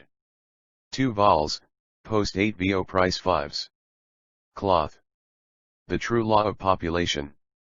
By Triomas Doubleday. 3rd edition, 8 vo price SIXS. Cloth. Poetics, an Essay on Poetry. By E. S. Dallas. Post 8 vo price 2s. 6d cloth. Juvenile Delinquency. The Prize Essays. By M. Hill and C. F. Gomes. Post 8 vo price SIXS. Cloth. The Endowed Schools of Ireland. By Harriet Martineau. 8 vo price 3s. 6d cloth boards. The Friend Soft Education will thou elto posps themselves of this /I00k. * Spectator, The Principles of Agriculture especially tropical. By B. Lovell Phillips, M.D. Demi 8 vo price 7s. 6/ Cloth. European Revolutions of 1848. By E. S. Cayley, Esq. Crownsvo. Price SIXS. Cloth. Mr. O'Ali has evidently studied HL subject thoroughly, Ty has consequently produced an injurious genergenote filosoip mipcoralta tuntuigfo con asterisk piritine vitolio arterly. 2 instructive volumes. Observer, Smith, Elder, and Co., 21 Miscellaneous Conurv. The Bombay Quarterly Review. NOS 1-9 at 5s, 10-14, SIXS. Each. Hints for Investing Money. / by Francis Playford. 2nd edition, post 8 vo 2s. 6, iCloth. The Court of Henry VIII. Men, Women, and Books. By Leigh Hunt. Being a selection of the dispatches 2 volumes price 10s. Cloth. Of Sebastian Giustinian, Venetian / Ambassador, 1515-1519. Translated High Rawdon Brown. 2 vols, Crown 8 vo price 21s. Cloth. It is seldom that a page of genuine old history is reproduced for us with as much evidence of Painstaultines and real love of the subject as in the selection or dispatches made and edited by Mr. Itatu Brown SIME. Terry interesting and suggestive volumes. Britty BH Quarterly Mayview. Most ably edited. Erasers Magazine. Tab it alc. By Leafuade. Price Y. BRF Clodley. Austria. By Thompson. Post 8 vo price 12s. India and the East. Suggestions towards the Government of India. By Harriet Martineau. 2nd edition, Demi 8 vo 5s. Cloth. Genuine honest utterances of a clear, sound Swanyardal T. Lyris Parain Jake de Oidnik me in onerdi Tealrol Sroen Bays Locuser Lieft Listen Han Respisen Dotrafus How Below F. To by Tree Truth to Iger Use and Reperuse those pages. Daily News. Lectures on New Zealand. By William Swainson, Esq. Victoria and the Australian Gold Mines in 18.57. By William Westgarth. Post 8 vo, with maps. 1060. Cloth. Mr. Westgarth has produced a reliable and readable book well stocked with information, and pleasantly interspersed with incidents of travel and views of colonial life. It is clear, sensible, and suggestive. W7, Tton. A lively account of the most wonderful bit ot colonial experience that the world's history has furnished. J. Mimer. We think Mr. Westgarth's book much the best which has appeared on Australia since the great crisis in its Ndabi. Saturday/Review. A rational, vigorous, illustrative report upon the progress of the greatest colony in Australia. Leader. Crown 8 Price 2s. 6d Clodley. The Commerce of India Australian Facts and Prospects, with the author's Australian autobiography. By R. H. Home, author of Orion, the Dre. Aimer and the Worker, and C. Small Post 8 Price 5s. Cloth. New Zealand and its colonization. By William Swainson, ESQ Demi 8 VO Price 14s. Cloth. This account is of the most complete and comprehensive colonization of New Zealand which has yet been laid before the Publio. G. 06. With Europe, and its political effects. By B. A. Irving, ESQ Post 8 VO Price 7s. 6d Cloth. Mr. Irving's work is that of a man thoroughly versed in his subject. It is a historical handbook of the progress and vicissitudes of European trade with India. Pound Kanamai. The Kaveri, Kisna, and Godavari being a report on the works construct on those Khyber's, for the irrigation of provinces in the Presidency of Madras. By B. Baird Smith, FGS, Lieutenant Col Bengal Engineers, NC. NC Demi 8 VO, with 19 plans. 28's Cloth. A most curious and interesting work. 22 works published by India and the EKST condemned. The Bhilsa Topes, or, Buddhist monuments of central India. By Major Cunningham. Fibrous plants of India. Fitted for cordage, clothing, and paper. 8 VO Price 12s. Cloth. 1 vol. 8 VO, with 33 plates. Price 30s. Cloth. Of the topes openeel in various parts of India none have yielded so rich a harvest of important information as Trios of Bhilsa, opened by Major Cunningham and Lieutenant Maisie, and which are described, with an abundance of highly curious graphic illustrations, in this most interesting OK. Examer. The Chinese and the resources of India. Super Royal 8 VO Price 14s. Cloth. Review of the measures adopted in India for the improved culture of cotton. 8 VO Price 2. %D Cloth. Ibellions. By Thomas Taylor Meadows. 1 thick volume, 8 V6, with maps.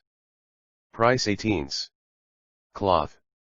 Mr. Meadows' book is the work of a learned, conscientious, and observant person, and really important in many respects. Rini C.T. Traits and Stories of Anglo-Indian Life. By Captain Addison. With 8 illustrations. 2-star. 6d Cloth. Anecdotes and stories well calculated to illustrate Anglo-Indian life and the domestic manners and habits of Hindustan. 06E, T. Ike. Rangoon. By Lieutenant W. F. B. Laurie. Post 8 VO, with plates. 260. Cloth, Pegu. By Lieutenant W. F. B. Laurie. Post 8 VO Price 14s. Cloth. The Theory of Caste. By B. A. Irving, ESQ 8 VO Price 5s. Cloth. Infanticide in India. By B. R. John Wilson. Demi 8 VO Price 12s. Grammar and Dictionary of the Malay Language. By John Crawford, ESQ 2 volumes 8 VO Price 30 SIXS. Cloth. Indian Exchange Tables. By J. H. Roberts. 8 VO. Second edition, enlarged. Price 10s. 6d Cloth. The Turkish Interpreter, / Grammar of the Turkish Language. By Major Boyd. Woix of Dr. Forbes Royal. 8 VO Price 12s. Culture and Commerce of Indian Commercial Tables. Cotton in India. By James Bridgenell. 8 VO Price 18. Cloth. Royal 8 VO Price 21s, half-bound. Smith, Elder, and CO 23 Naval and Military. Gunnery in 1858, a treatise on rifles, cannon, and sporting arms. The Native Army of India. B/Brigadier Giri Jacob, GB 8 VO Price 2s. 6 RFBF William G. T. Eaner author of The Gun. The Militiaman. Demi 8 VO, with illustrations. Price 14a. Cloth. A very comprehensive work. Those who Siros IC will know almost all, if not all, that OKs can teach them of guns and gunnery *- Jafaval and military gaet. The most interesting work of the kind that ha woem sunt dunrafio duren tun loiter c.com smaetner.ya/is jrbebwioku.avaunui, not only to tly professional student, not also to the sportsman. Ives and Militarv Herald. Mr. Greenew's treatise is suggestive, ample, and elaborate, and deals with the entire subject systematica high. J4IESCW, a work of great practical value, which bids fair to stand, for many years to come, the keel practical authority on the subject. Mu Viteri I Pectator.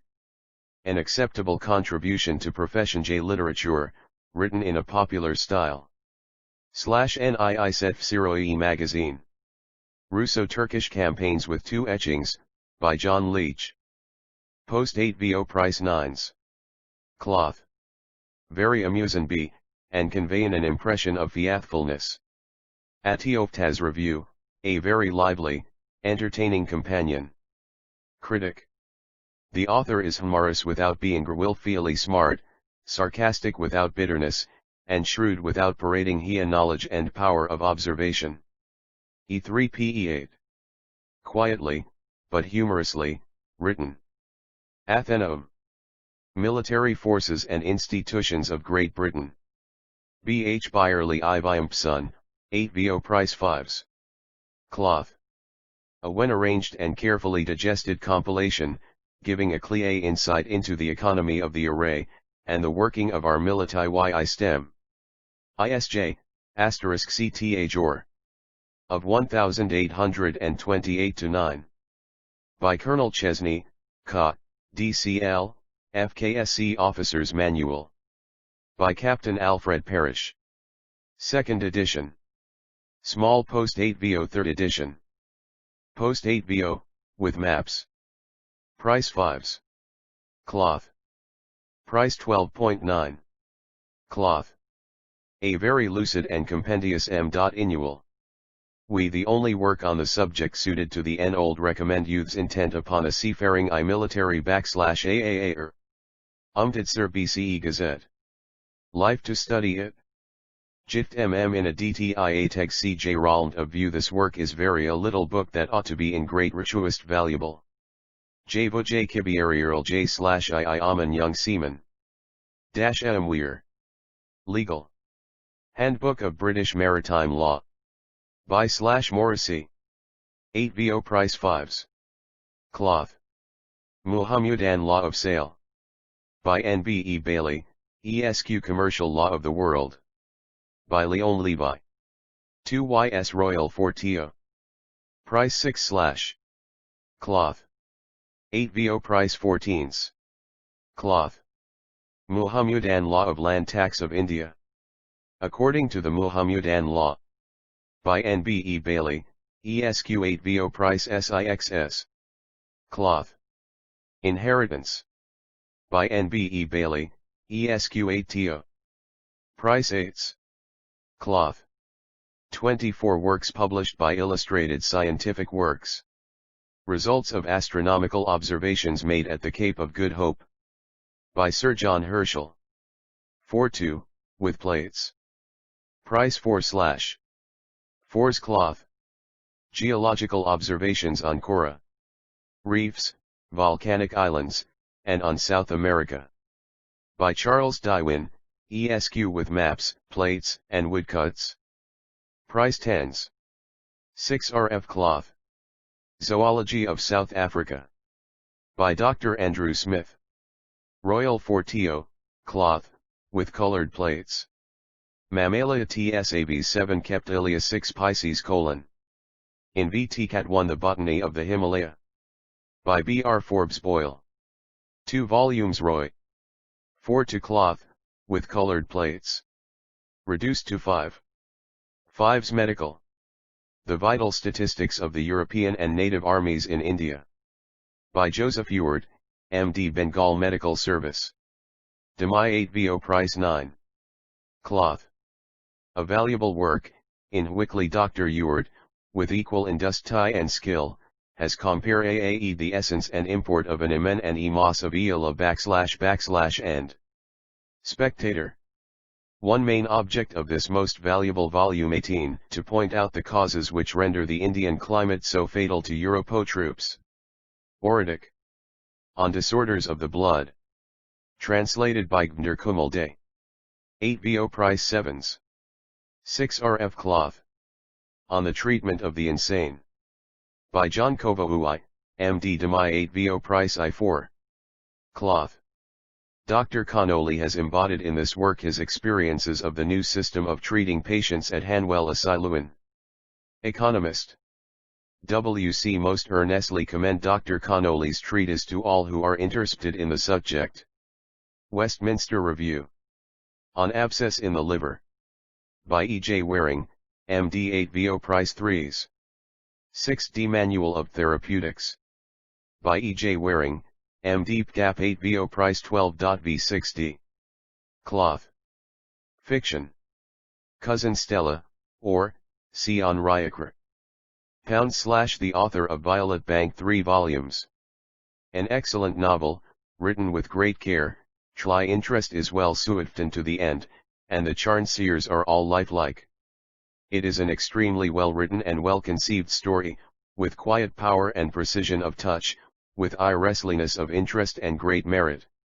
Athent Cousin Slilla has the merit, now becoming rarer and rarer, of a comparative novelty in its subject, the interest of which will secure for this no elfnir share of geojuinrity. Satterclash / Kiviike. Confidences.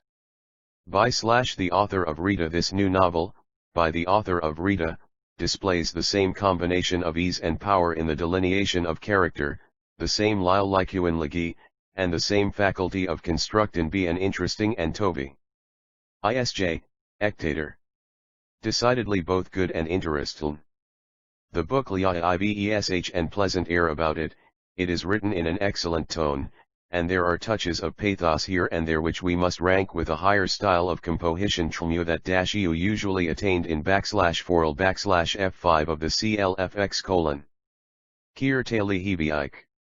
Smith, Elder, and CO25 Fiction CO Tinued. Trust for Trust. By A. J. Barrowcliff, author of Amber Hill. 3 volumes. It ts seldom we end, even in this great age of novel writing, so much Trent is pleasantin'. So little thins to omit to as much original in * trust for thought and trust. It conf fresh humor. Leader, the story is admirably developed. The interest never flags, the incidents are natural without being commonplace, and the men and women talk and act like human beings. Press. Ellen Raymond, or, UPS and Downs. By Mrs. Vidal, author of Tales for the 35 and c. 3 volumes. The clear actors are good, the style pure, current, brisk Ami easy. P. Priestsa. Mrs. / idle D _ I _ SRP _ L _ A _ YYS resource, I'm _ AG _ I nation. And power in no common degree. **** There is more power and strength put forth in Ellen J. Lemon than perhaps in any lax book of T / Missant Nguyen. Satyam Dave Review. This novel will find a great many admirers. Leader. Dens of Dondelian. Lost and Won.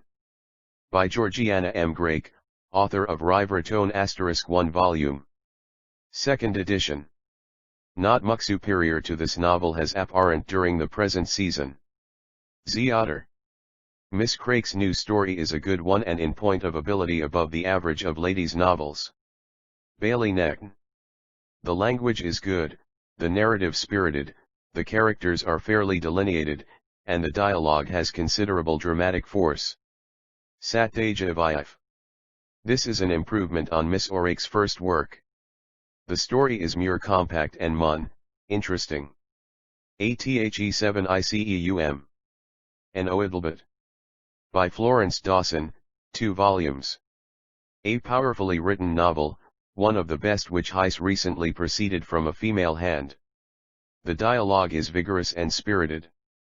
Jifamime / There is an energy and vitality about this work which distinguish it from the common head of novels.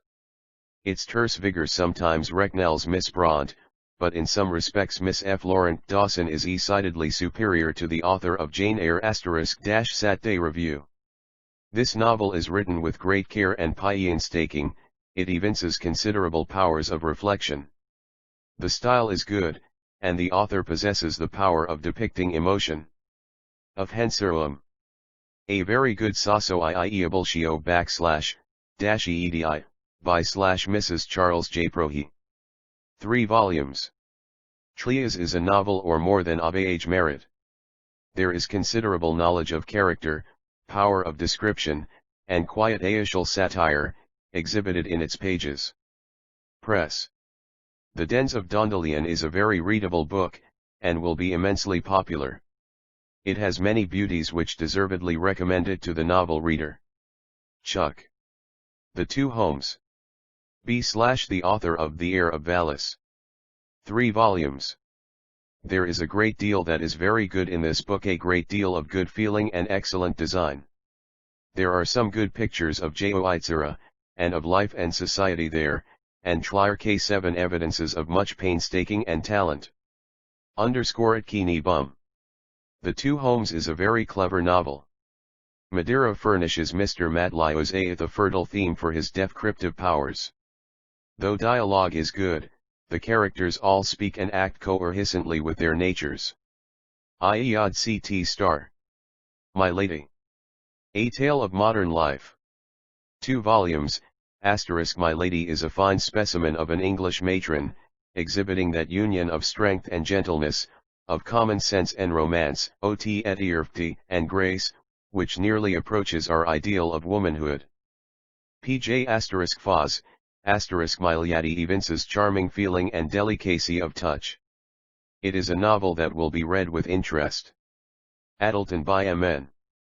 The story is told throughout with great strength of feeling, is well written, and has a piet which is by no means commonplace /J. Zaminer.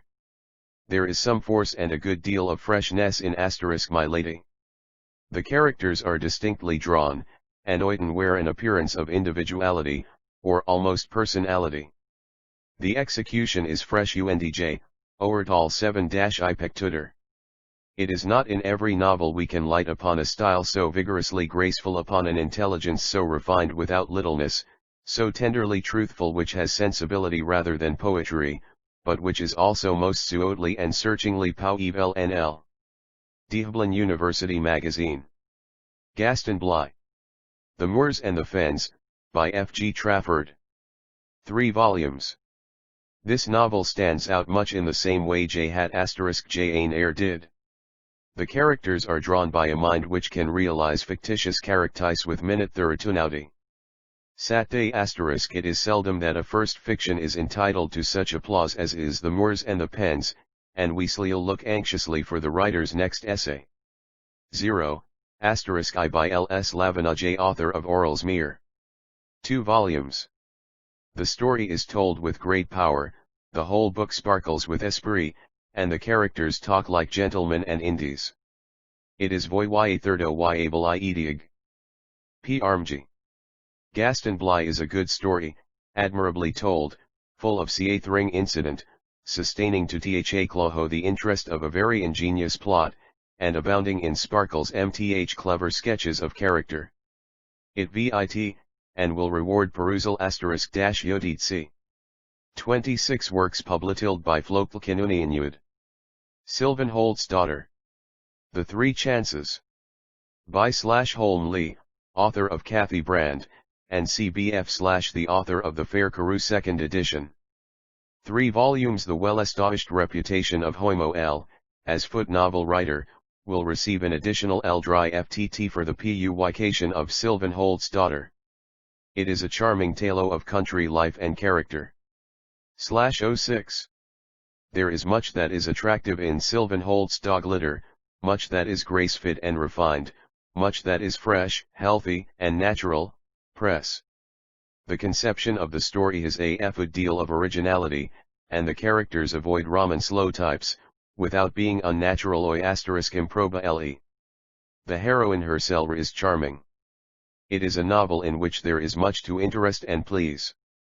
J. Vito Quarterly Hesha. A novel that is well worth reading, and which possesses the cardinal virtue of being extremely /mt and te/ziz.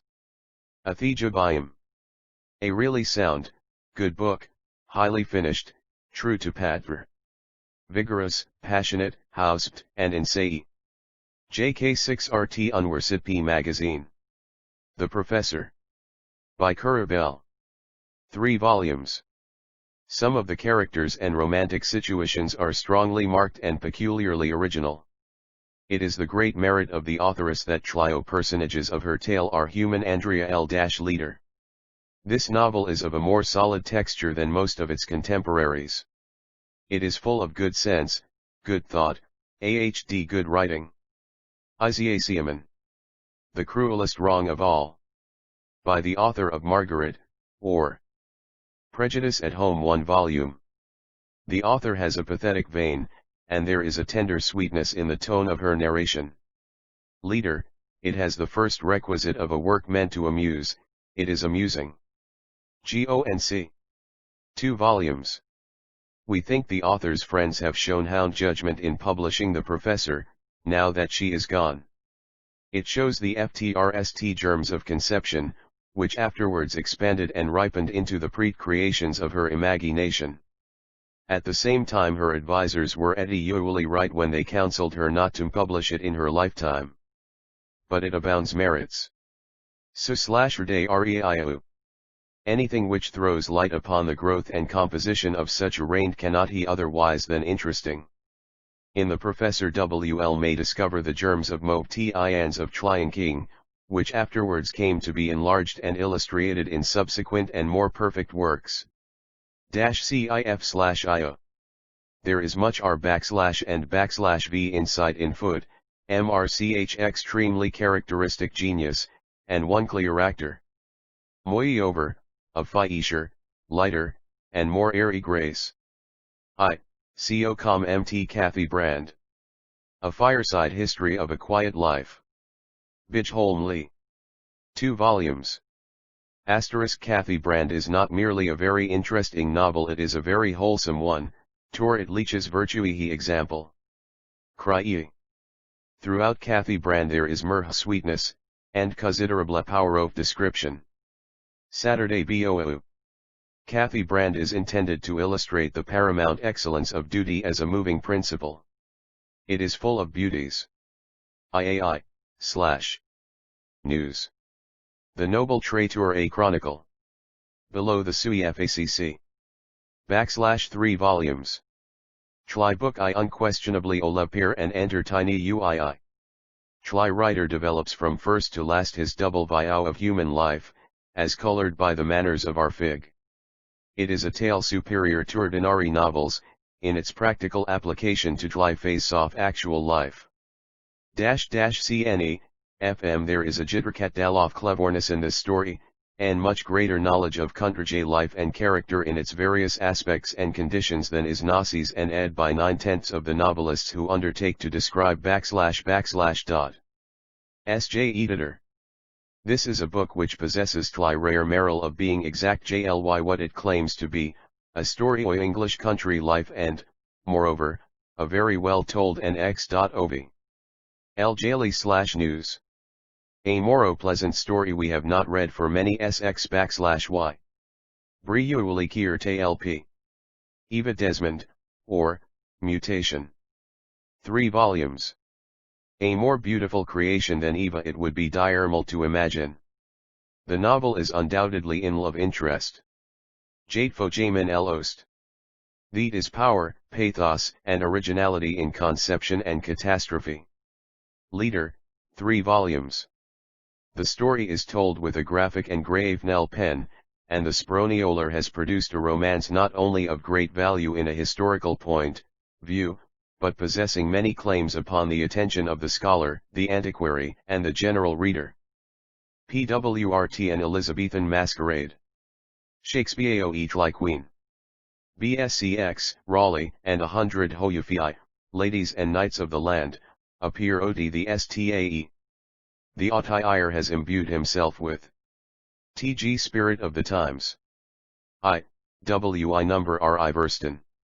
By Georgiana M. Craik. 3 volumes. Miss Craik is of a lively wit she has wit, and she has sense, and she has made in the beautiful young Govnese, with her strong will, fifusy indipn, lenny, and promptness of repartee, and tongue-creating picture. Prjjtjf. Miss Craik wix well, she can paint character, passions, manners, with considerable effect, her dialogue flows easily and expressively. Daily News, the author shows great command of language, force and clearness of expression not often met we with. Oflo PM a welcome to Miss Craik, and we shall look with interest for her next work. Et Kayan. Smith, Eldu, and CO27 Fiction continued. Perversion, or, The Causes and Consequences of Infidelity. By the late Reverend W. J. Comjavere. 3 volumes. This story has a touching flero rt, ivhl with the reader after lie has closed the hook. JLTAE *, It is long, v and psi long, since we have read a narrative oi more power than this. Furfie quarterl brevio, this is a good and a noble boath. I view quarterly. J. Maud Skillycorn's Penance. By Mary C. Jaffson, author of the story Off Me Worship. 2 volumes. The style is natural, and displays considerable dramatic power. CRTRT. LFTIA a well-concocted tale, a TD will be very pankable to novel T and 6A and CS. Morn Hig Poti. Irina a Legend of Cologne. By George Meredith's 1 volume. A Maskja of Ioshrisherbinstfeel, of Rober Knights, of Tiad Peviskaman, Mot Ravelzeemed than lovely. It has also a brave and tender deliverer, and a heroine proper lore romance of Cologne. WM those who lov6 a real, lively, audience piece ol extravagance, highway of a change, enjoy farious. Athenaeum. Friends of Bohemia, of, Phases of Lomlan Life. BGEM Witty, author of The Governing Classes. 2 volumes.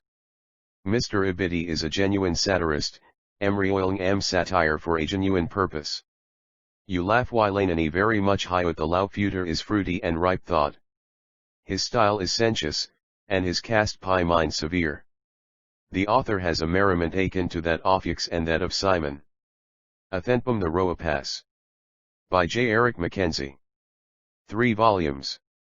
It is seldom that we live to notice so eud a novel as the Roapass.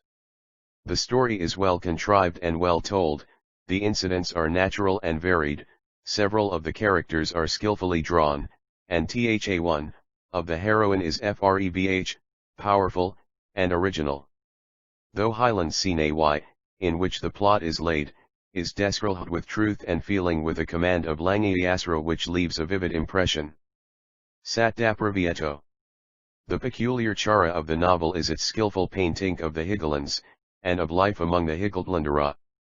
Quick observation and a true sense of the poetry nature and human life, the author Oaaj examiner.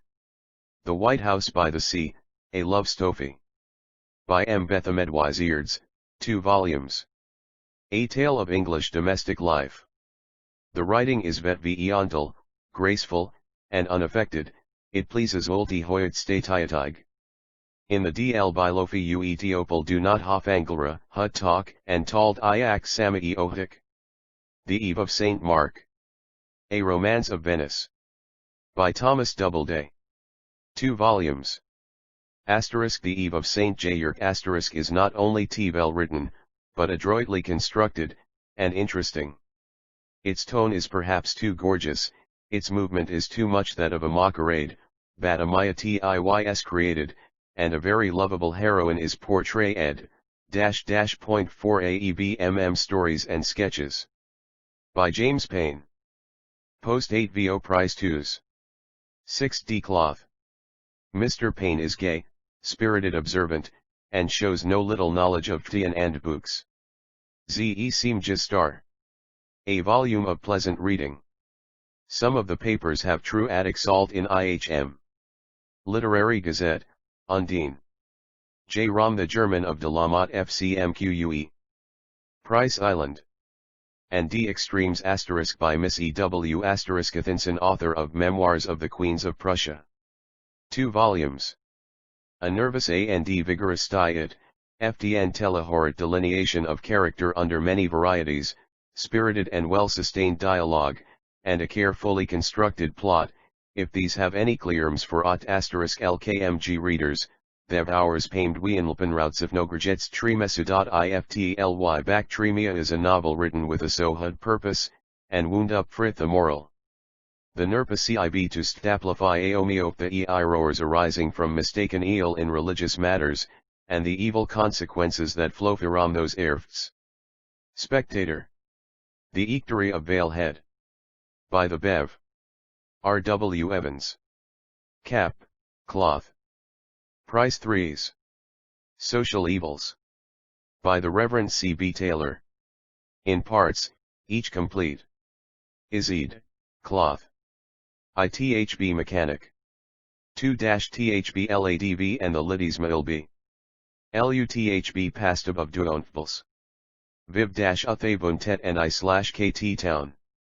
MVBJOS, IAMLRCHSB Slatubatsiv S7THB Leaside PABM.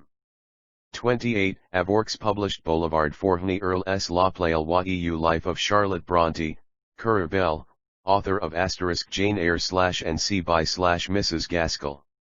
Price 2s. QD, we regard this record a moment of courage, inral endurance, or suffering, and triumph. All the secrets of the literary workmanship of the Anthore of Jane Eyre are unfolded in the coie of this extraordinary narrative. Tmia. Mrs. Gaskell has done her work well. Her narrative is simple, direct, intelligible, unaffected. Ho dwells on her friend's character with womanly tact, thorough understanding, and delicate sisterly tenderness. Many parts of the book cannot be read without deep, even painful emotion, still it is always womanly.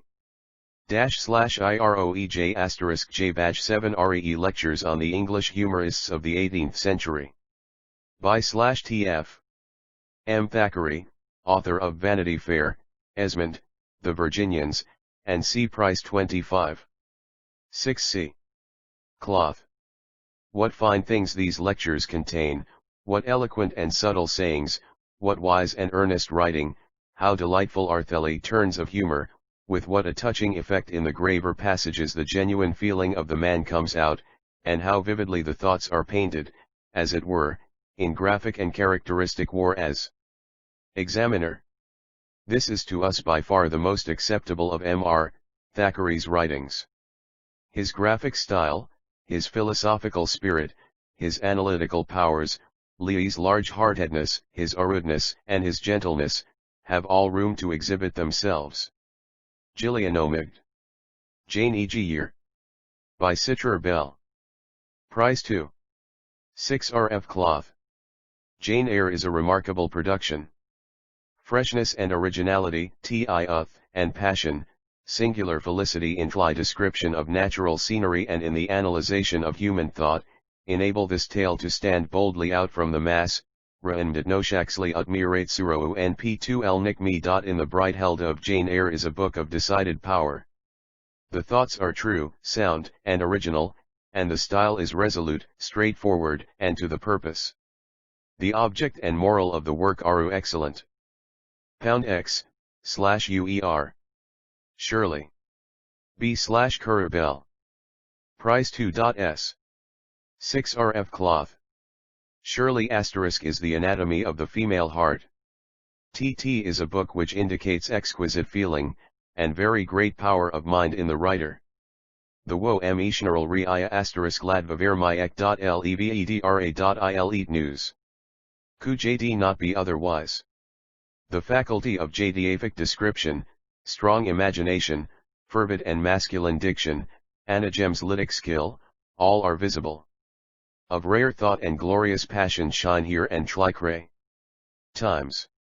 Villette. By Sinrayer Bell. Price 23. GD Cloth. Villette is a most remarkable work, a production altogether sui generis.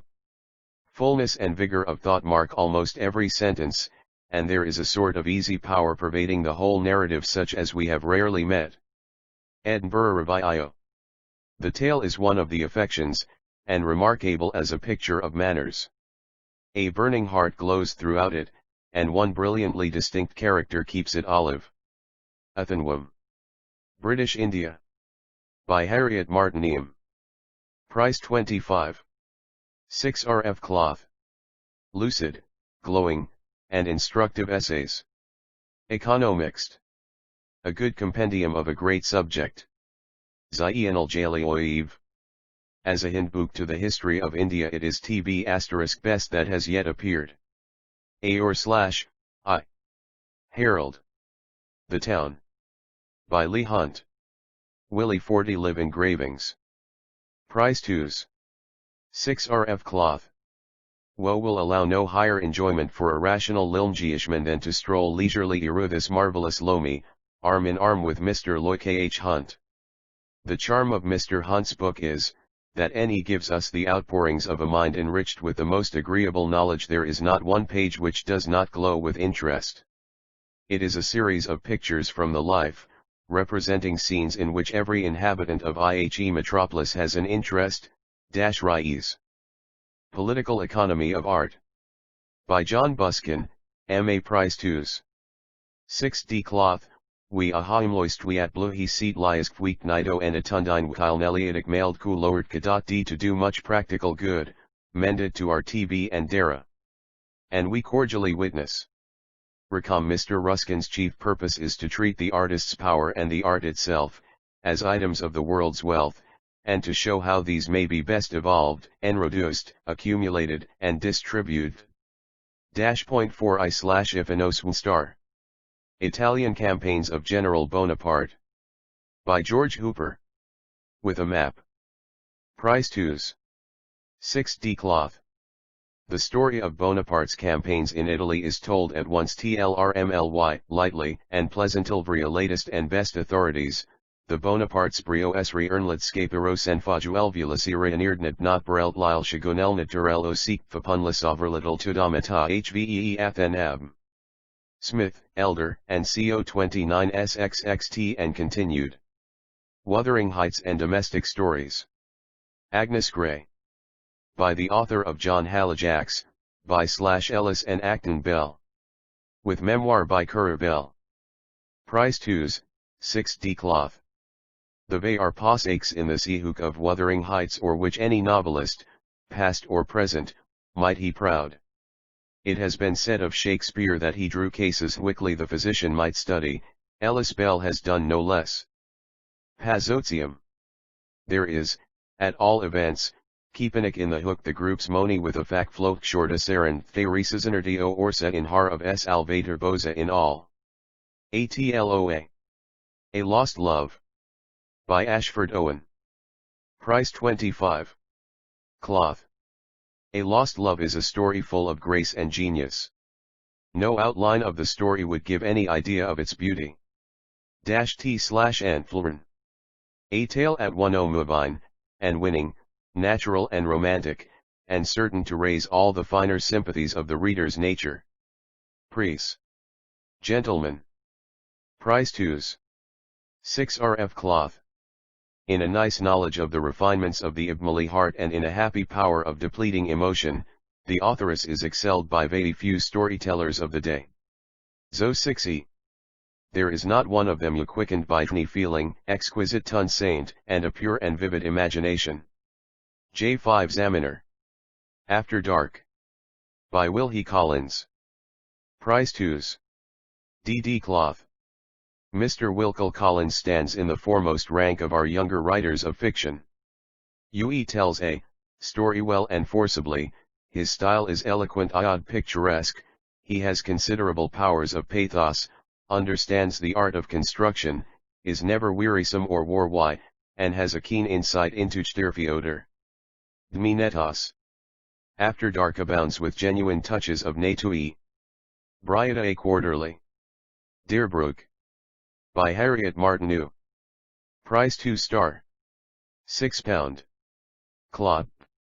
This popular fiction presents a true and animated picture of country life among the upper middle classes of English residents, and is remarkable for its interest, arising from the influence of various characters upon each other, and the effect of ordinary circumstances upon them. The descriptions of rural scenery, and the daily pursuits in village hours, are among the most charming of the author's writings, but the way in which exciting incidents gradually arise out of the most ordinary phases of life, and the skill with which natural and everyday characters are brought out in dramatic situations, attest the power or the author's genius. Tales of the Colonies. By Charles Rowcroft. Price £2. QD Cloth. Tales of the Colonies is an able and interesting book. The author has the first great requisite into notion a describe, knowledge of the life he undertakes, and his matter is solid and real. Its spirit combines the fidelity of a romance, and has of truth with the altogether much of Defoe in its character and composition. Literary Gazette. Romantic JLs, including A Numberlian, by the author of John Halifax, Gentleman. A new edition. Price £2. 6d Cloth. Avilion is a beautiful and fanciful story, and the rest make very agreeable reading. Their IQ not one requisite of them uncan taste, and a pure and by true thing, vivid imafsina Paul Farrell L. 4th edition. Price £2. Cloth. We have seldom read so wonderful a romance. We can find no fault in it as a work of art. It leaves us in admiration, almost in awe, or the powers of its author. Java Quarterly. The art displayed in presenting Paul Peru throughout the story is beyond all praise. Examiner. School for Fathers. By Talbot Gwynn. Price £2. Cloth. The School for Fathers is one of the cleverest, most brilliant, genial, and instructive stories that we have read since the publication of Jane Eyre. Eclectic Review. The play-on-tiat tale we have read for many a day. It is a story of the Tatler and Spectator days, and is very fitly associated with that time or good English literature by its manly feeling, direct, unaffected manner of writing, and nicely managed way turned narrative. The descriptions are excellent. Some of the country painting is as fresh as a landscape by Alf Ved una table, or an idyll by Tennyson *Essay The 10x Wildfell Hall. By Acton Bell. Preparing for Publication. Cathy Brand, The Ayracide History of a Quiet Life. By Holm Lee, author of Sylvan Holt's Daughter. In nice knowledge of the Eiffel-Niemens of the female heart, and in a happy power of depicting emotion, the authoress is oscilled by very few story-tellers of the IAE. Globe. Below the Surface. By Sir A. H. Elton, Bart, M.P., 30 works published by Juup Ma MNML New Books for Young Readees. The Parents' Cabinet of Amusement and Instruction for Young Persons. New edition, carefully revised, in 12 sleeling volumes, each complete in itself, and containing a full-page illustration in oil colors, with wood engravings, in ornamented boards. Contents. ABIM 0 Usrian Guy 0 S4T.01R.IESO OAOLLUTNETND Sin OEPDORTBH Me Dev Kaleo BPLME Anto OHFAGROAOODTQ Eulalia STIZ and Tenerdestiel Nagatbu Iado Anoig of Faults. People. Simple Enabratives 01 Histokio al events, suited to the capacity of children. Vkalumsiel diatrio angsplok nante townrisalo, hinsta trade ladespto identoshin fco hourdagashe obviatsrio fsal A6 ENR7 UAD mundat chan Eichel inventions. Libblut accounts of the geography, inhabitants, and productions of different countries. Mistfawo at the opium of the parents cabiket. I almost feel afraid of praising it as much as I think I see deserves. There is so much variety in the book that it cannot tire. It alternately excites and relieves attention, and docs not lead to the databit or frittering away the myud requiring noxer from the reader. Whoever our scientific associate is, no understands his business and children's capabilities right WCJL. Without lecturing, or prosing, you keep the right and the wrong clearly marked, and hence all the sympathy of the young people is always enlisted on the right side. The work is now complete in 4 vols, extra cloth, gilt edges, at 3. 6 rf each, or in 6 vols, extra cloth, gilt edges, 2s. 6d each. By the author of Ia on the Fire, and C. Unica, A Story for a Sunday Afternoon. With 4 illustrations. 2 6 rf cloth. This tale, like its author's former ones, will find favor in the nursery. Ex Enfium. The character of Unipa is charmingly conceived, and the story pleasantly to /2. Sjec Iater. Old Gingerbread and the Schoolboys. With 4 colored plates. 260. CL Old Gingerbread and the Schoolboys is delightful, and the drawing and kalualag of the pictorial piety done with spirit and correctness. This tale is very good, the descriptions being natural, with a feeling of country freshness. Spectator. 3 Willie's birthday, showing how a little boy did what he liked, and how he enjoyed it. With 4 illustrations. 2s, cloth. WIUIEI East A Sunday Story. With 4 illustrations. 2s cloth. Fairly well written story books, amusing S&D moral, and got up in a very handsome style. Uncle Jack, the Fault Killer. With 4 illustrations. 2 6 rf Ilith. 6 Round the Fire, 6 stories for young headers. Square 16 mo, with 4 illustrations. Price 2s. 6 rf cloth. Simple and very interesting A/Jono review. True children's stories. Ex Muom the King of the Golden Khyber or, The Black Brothers.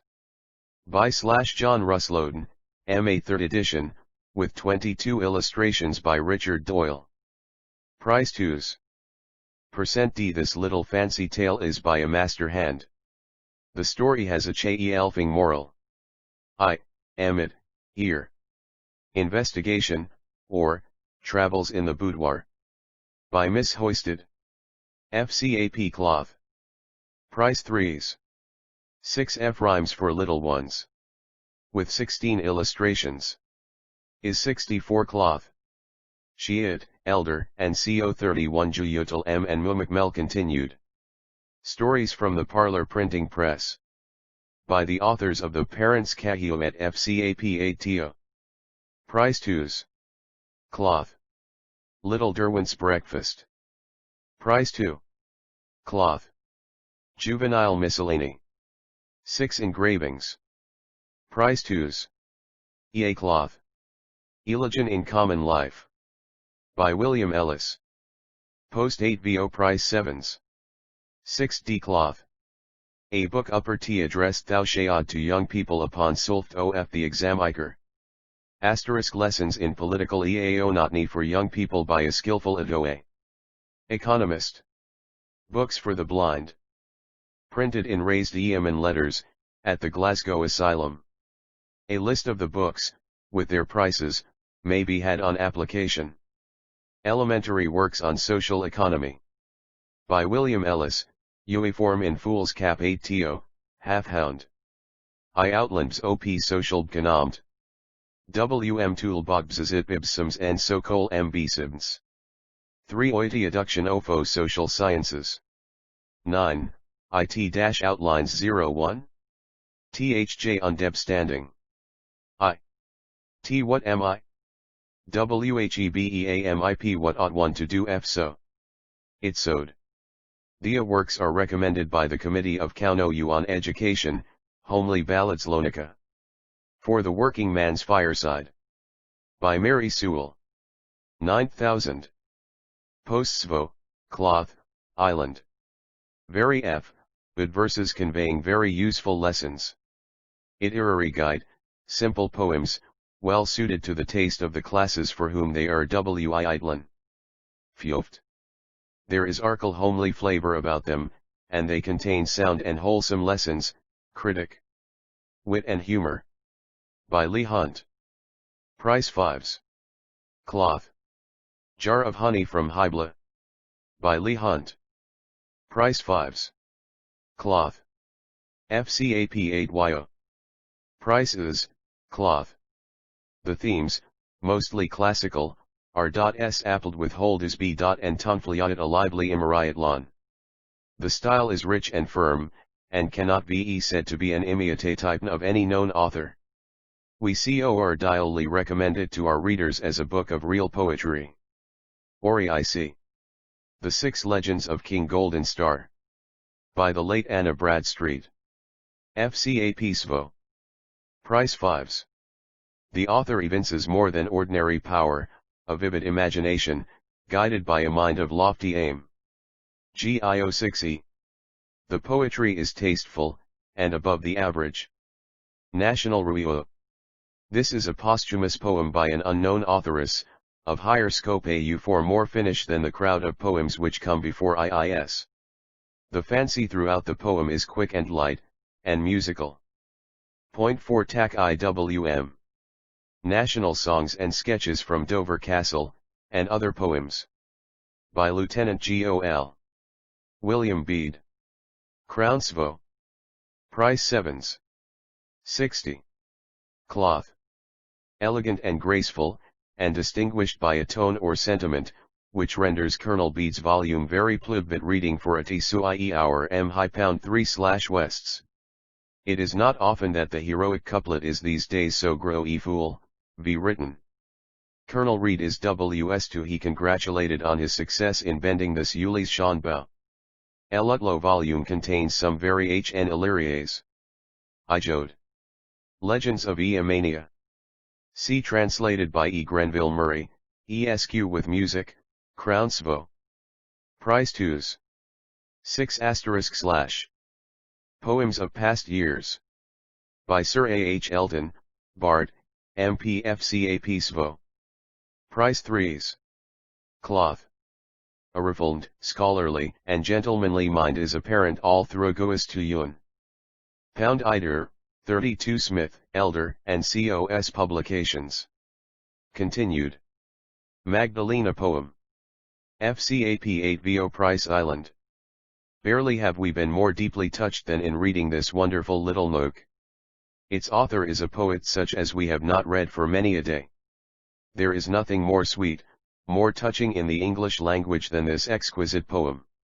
Morning Herald. Stilicho, a Tragedy.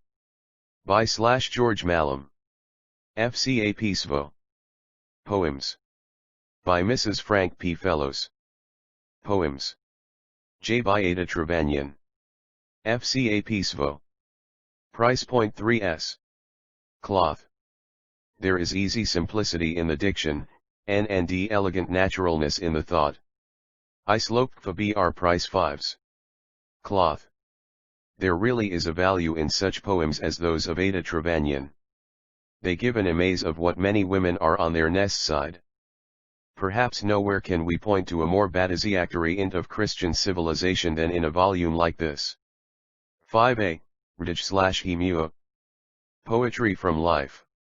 By CMKFCAP Svo, Cloth Gilt. Price point 5s. Elegant verses. The author has a pleasing fancy and a refined mind. Kono Wise.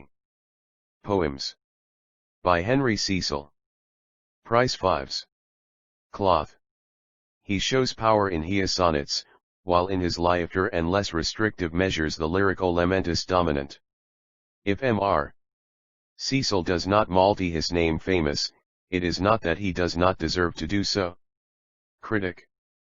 There is an unmistakable stamp or enu in poetry in most of these N%Q, I. Economist. Poems. By Walter R. Castles. FCAP Svo. Price 3s. 6/Cloth. Mr. Castles has deep poetical feeling, and gives promise of real excellence. His poems are written sometimes with a strength of expression high no means common. G. Mammam. England in Time of War. By Sidney Dohel, author of Balder, The Lyoman, and C. Crown 8 VO Price 5s. Cloth. That Mr. Doble is a poet, England in time of war bears witness. Team. Garlands of Verse. By Thomas Lee. Price 5s. Cloth. One of the best things in the Garlands of Verse is an ode to toil. There, as elsewhere, there is excellent feeling. .com. Poems. The Cruel Sister, by Currer, Flitz, and Acton Bell.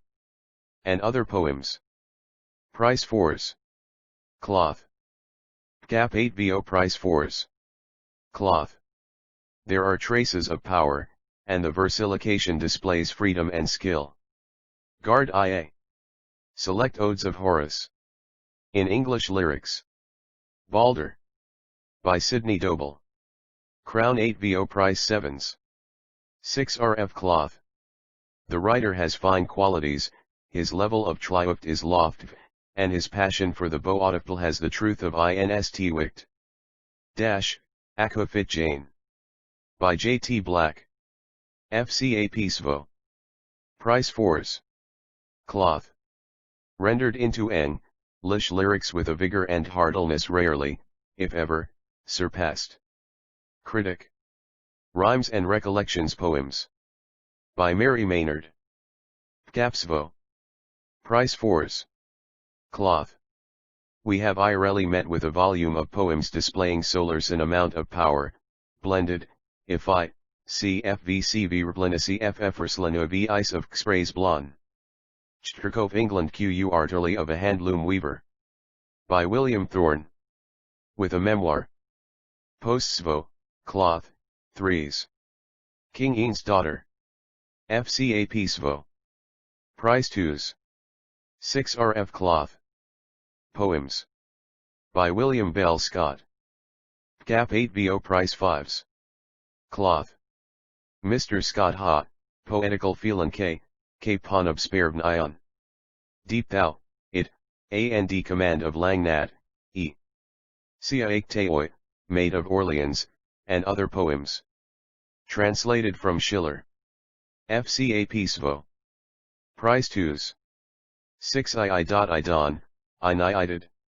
Smith, LB&D Co., Little Green Arbor Court, EC.